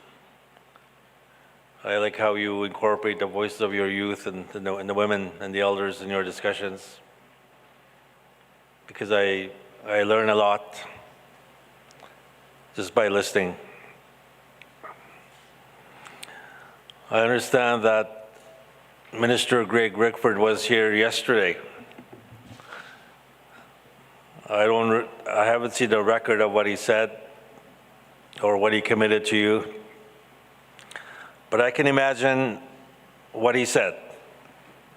He probably talked about the treaty and that they're going to respect the treaty. He probably talked about their duty to consult, that they will honor their duty to consult. Or maybe he talked about UNDRIP and our right to free, prior, and informed consent. The problem, though, is that the words that they speak about, whether it's Minister Rickford or Doug Ford or Prime Minister Mark Carney, the legislations that they passed this spring, Bill 5 and Bill C5, do not contain those things that they talk to us about. They tell us to believe them, that they will do these things. But we've been very clear to them that we do not believe them. We do not trust them. And I've been quite vocal over the last month or so to reflect the positions that our man leadership have given us, have mandated us to oppose these two bills in their entirety. And I've traveled to Ottawa and Toronto at different rallies, and I've openly called Doug Ford a racist, a liar, and a coward. And you know why? Because he is.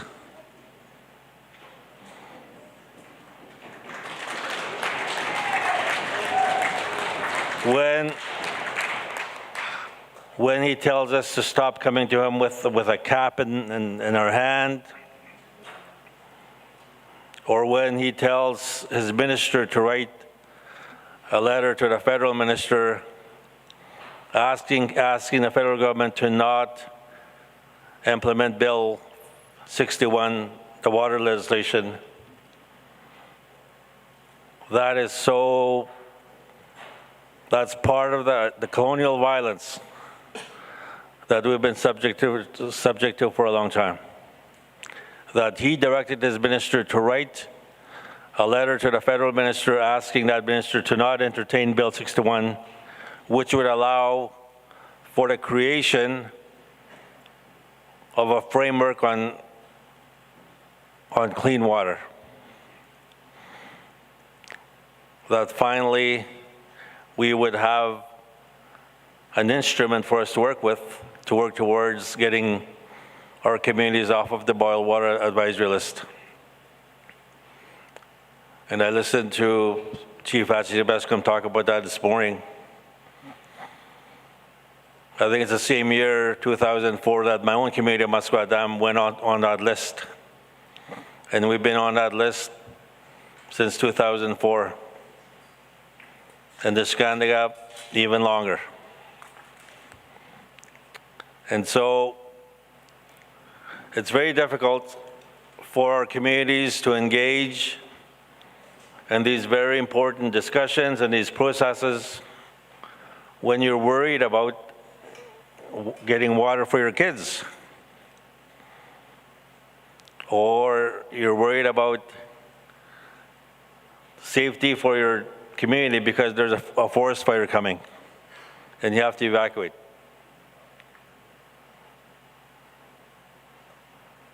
And I hear that Premier Doug Ford is going to be in Thunder Bay tomorrow morning. Now, if they were serious about building this relationship that they talked to us about with First Nations people, that they want to create a respectful relationship with First Nations, Premier Doug Ford would have reached out to us. He would have offered a forum, a table for us to have this dialogue. But he doesn't do that. He's planning to do a press conference tomorrow morning in Thunder Bay. We have no idea what he's going to talk about. And that's why I say that we don't trust his government. And that's why we need to remain vigilant in our opposition to both Bill 5 and Bill C5. And that's the discussion that we need to have when we gather again at our QN conference in 2 weeks in Moose Factory. Just very quickly, I want to just briefly touch on the concerns that you expressed in your discussion today about your children, with our families, in relation to Jordan's principle and Choose Life. You may recall that Choose Life was born in our territory in Nan back in 2016, after we lost a number of young people in Mapkika and Big Trout Lake that winter. And Choose Life was born from that crisis, from a very tragic event. And what it is it's a special initiative under Jordan's principle, focused on the whole community. And so that's the effort. The work we're doing right now is to ensure that Choose Life keeps going. That's a discussion we had with the new ISC minister 2 weeks ago when we met with her in Ottawa. This was one of our top items that we talked to her about. That they need to ensure that the uniqueness that is Choose Life carries on in Nan, and that the bulletin that they issued in the springtime or in the wintertime does not apply to Choose Life. And that we will be reinstating the table to ensure that process carries on. I also just want to briefly touch on the Ontario regional agreement that we all agreed to, that we all signed off on in February. We just sent you an email this afternoon. If you, after this meeting, get a chance to check your emails, that there's going to be a hearing this fall in Ottawa to hopefully once and for all resolve this case. It's just going to be a one-day hearing with all the parties that have intervened since we signed off on this agreement back in February. And when that date happens, we will let you know, because we want the leadership of NAN to be there, to be physically in the room when that hearing happens, because it's important. You know, when we talk about Choose Life or George's Principle, we know that they're part of the answer to the discussions that you just had, the challenges that you just talked about today. But to me, what's even more important is having an agreement, a longer-term agreement, like the agreement that we all agreed to over the winter time to reform child welfare. That there needs to be a process to ensure that there is some certainty of funding for our communities, how they want to look after their own children and their own communities. And to me, that's what this agreement represents. And we need to do everything we can to make sure that it crosses the finish line. And I hope we can do that this fall.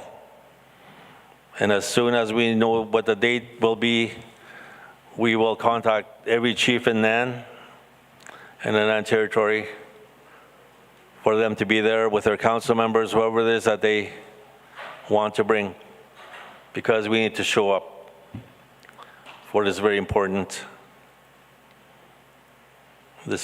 hearing that will happen. And so I just want to say miigwech again for inviting me. The executive is here.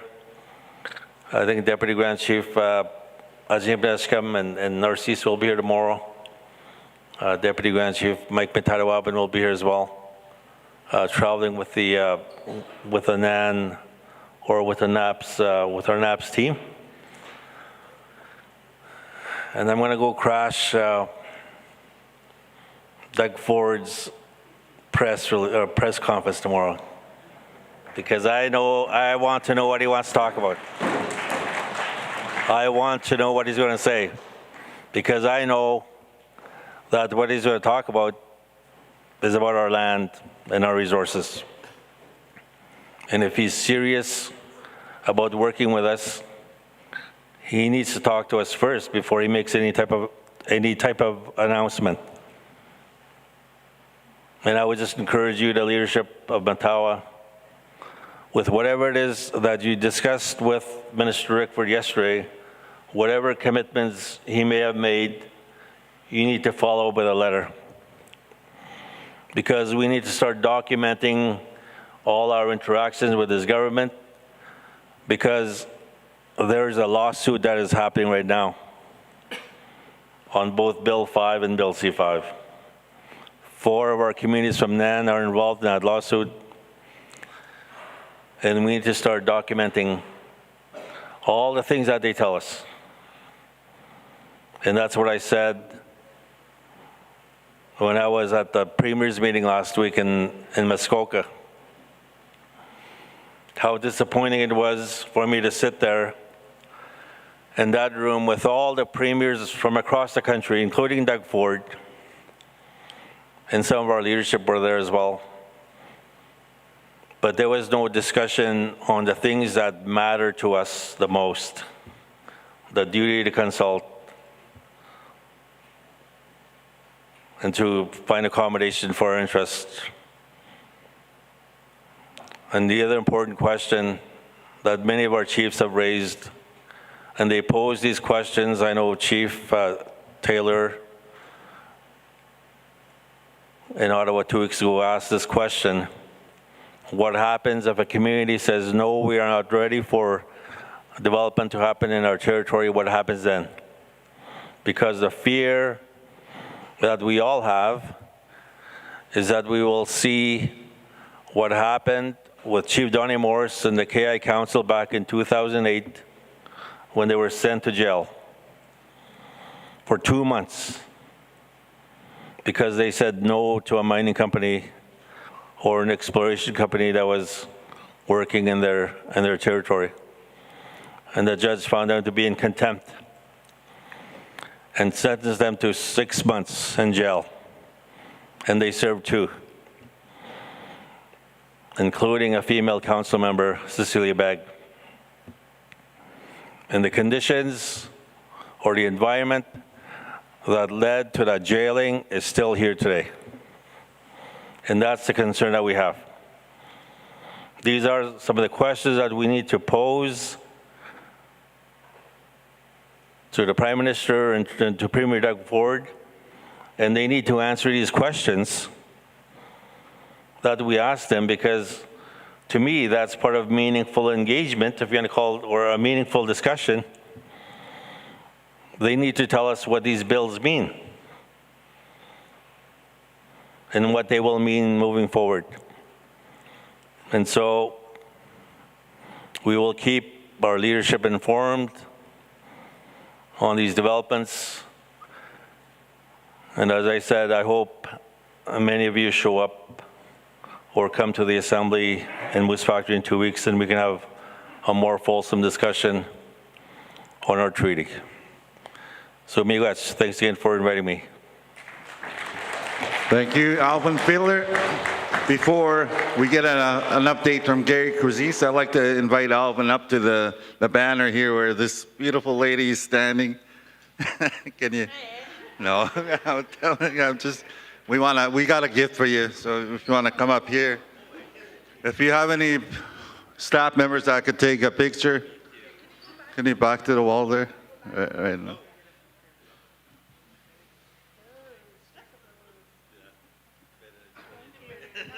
Thank you very much, Alvin. And now, before we get into the closing prayers from the Christian lady and tradition, we'd like to open the floor, the mic to Gary Cruzis of Niskandaga.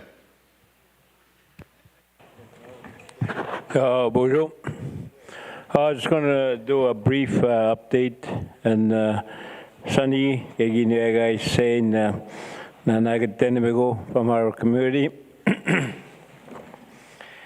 Okay, he just got this guy when you have it, Kamashe, he going, he divided one. He has the family, the Munoz family, Chris Kenmawa, Chris Munoz, Stanley Munoz, and Jenny, and Delphine, and Jesse. They're really worried what's going to be the outcome. So, as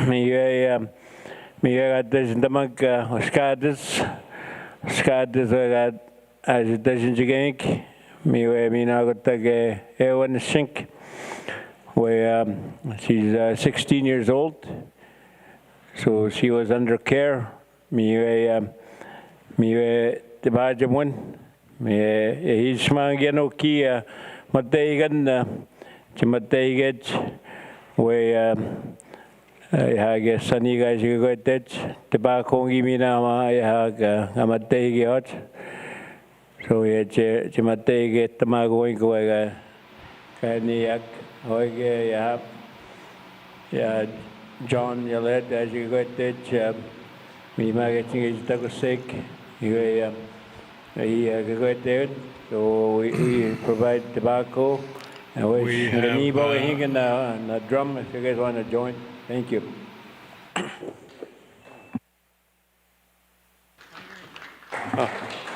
Oh, but now, the prayer.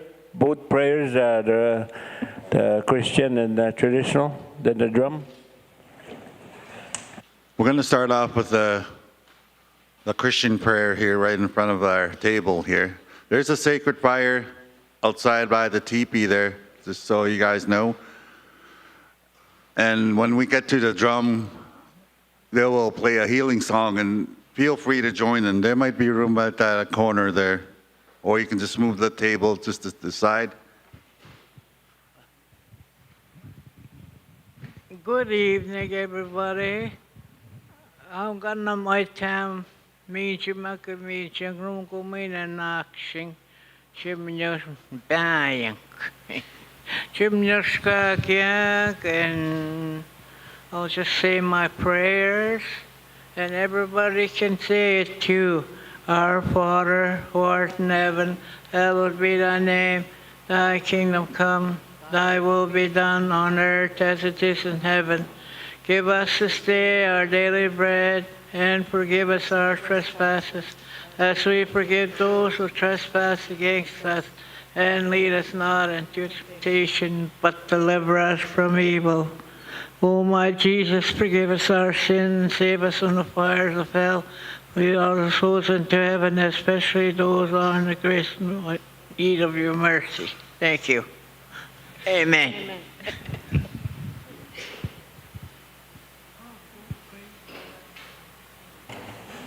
Am I on? Can you hear me? Yeah.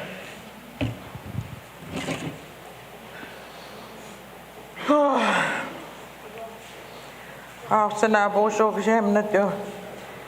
Samina be bini bot to nanche coach minna. Sweet yo question go ama se. Ap juinge insnag zimno hagi kisike. Kana ga gona ga gentleman has ma se. Nge mo women mo in the mang your day has masia. Exam na dog da government na do question to nam I don't dog on you or basic questions on nishing. You know, or need with the amna na hak chiakus. We do question. Kidimaga and Mishnam more Yoko Gapoya, Gip Skull Gapoya, and in Ednitaga. It's a me question like the Nongomina was Agashi Shibak, the Bank Gagi. Me got scared the me to make a shamgoa. Give me no skaki and get preached the big. Gazamina do can I get on me got scared. As I'm seeing the question, Janasko to Akazu Gam Gungaya out, Mino Gag back with New York. Skiwi oh, Mato Jizamina Dorchi Jimino out, Hanines, Keen Kidin at the moment. Just say. Minga getting just kind of. We do question. Me good. We want to remember those in the hospital. We want to remember the youth struggling. And we want to remember those all struggling with alcohol and drugs addictions. Let's welcome Rose Bush with their closing healing song.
Miigwech, Rosebush.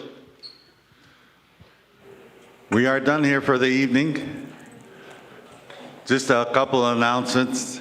The bands that are playing tonight are starting a little bit late, so they might be starting within the next half hour. There'll be 3 groups tonight.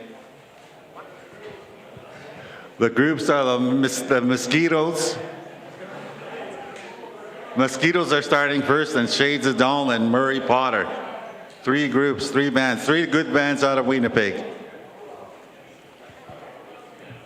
So go out, enjoy the music.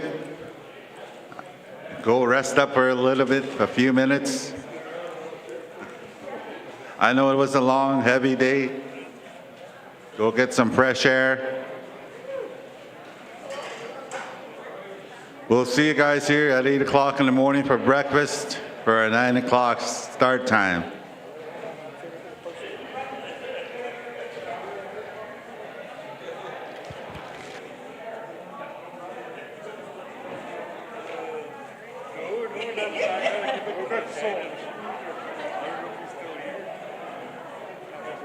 Yeah, he was, yeah. Not right now, I don't think.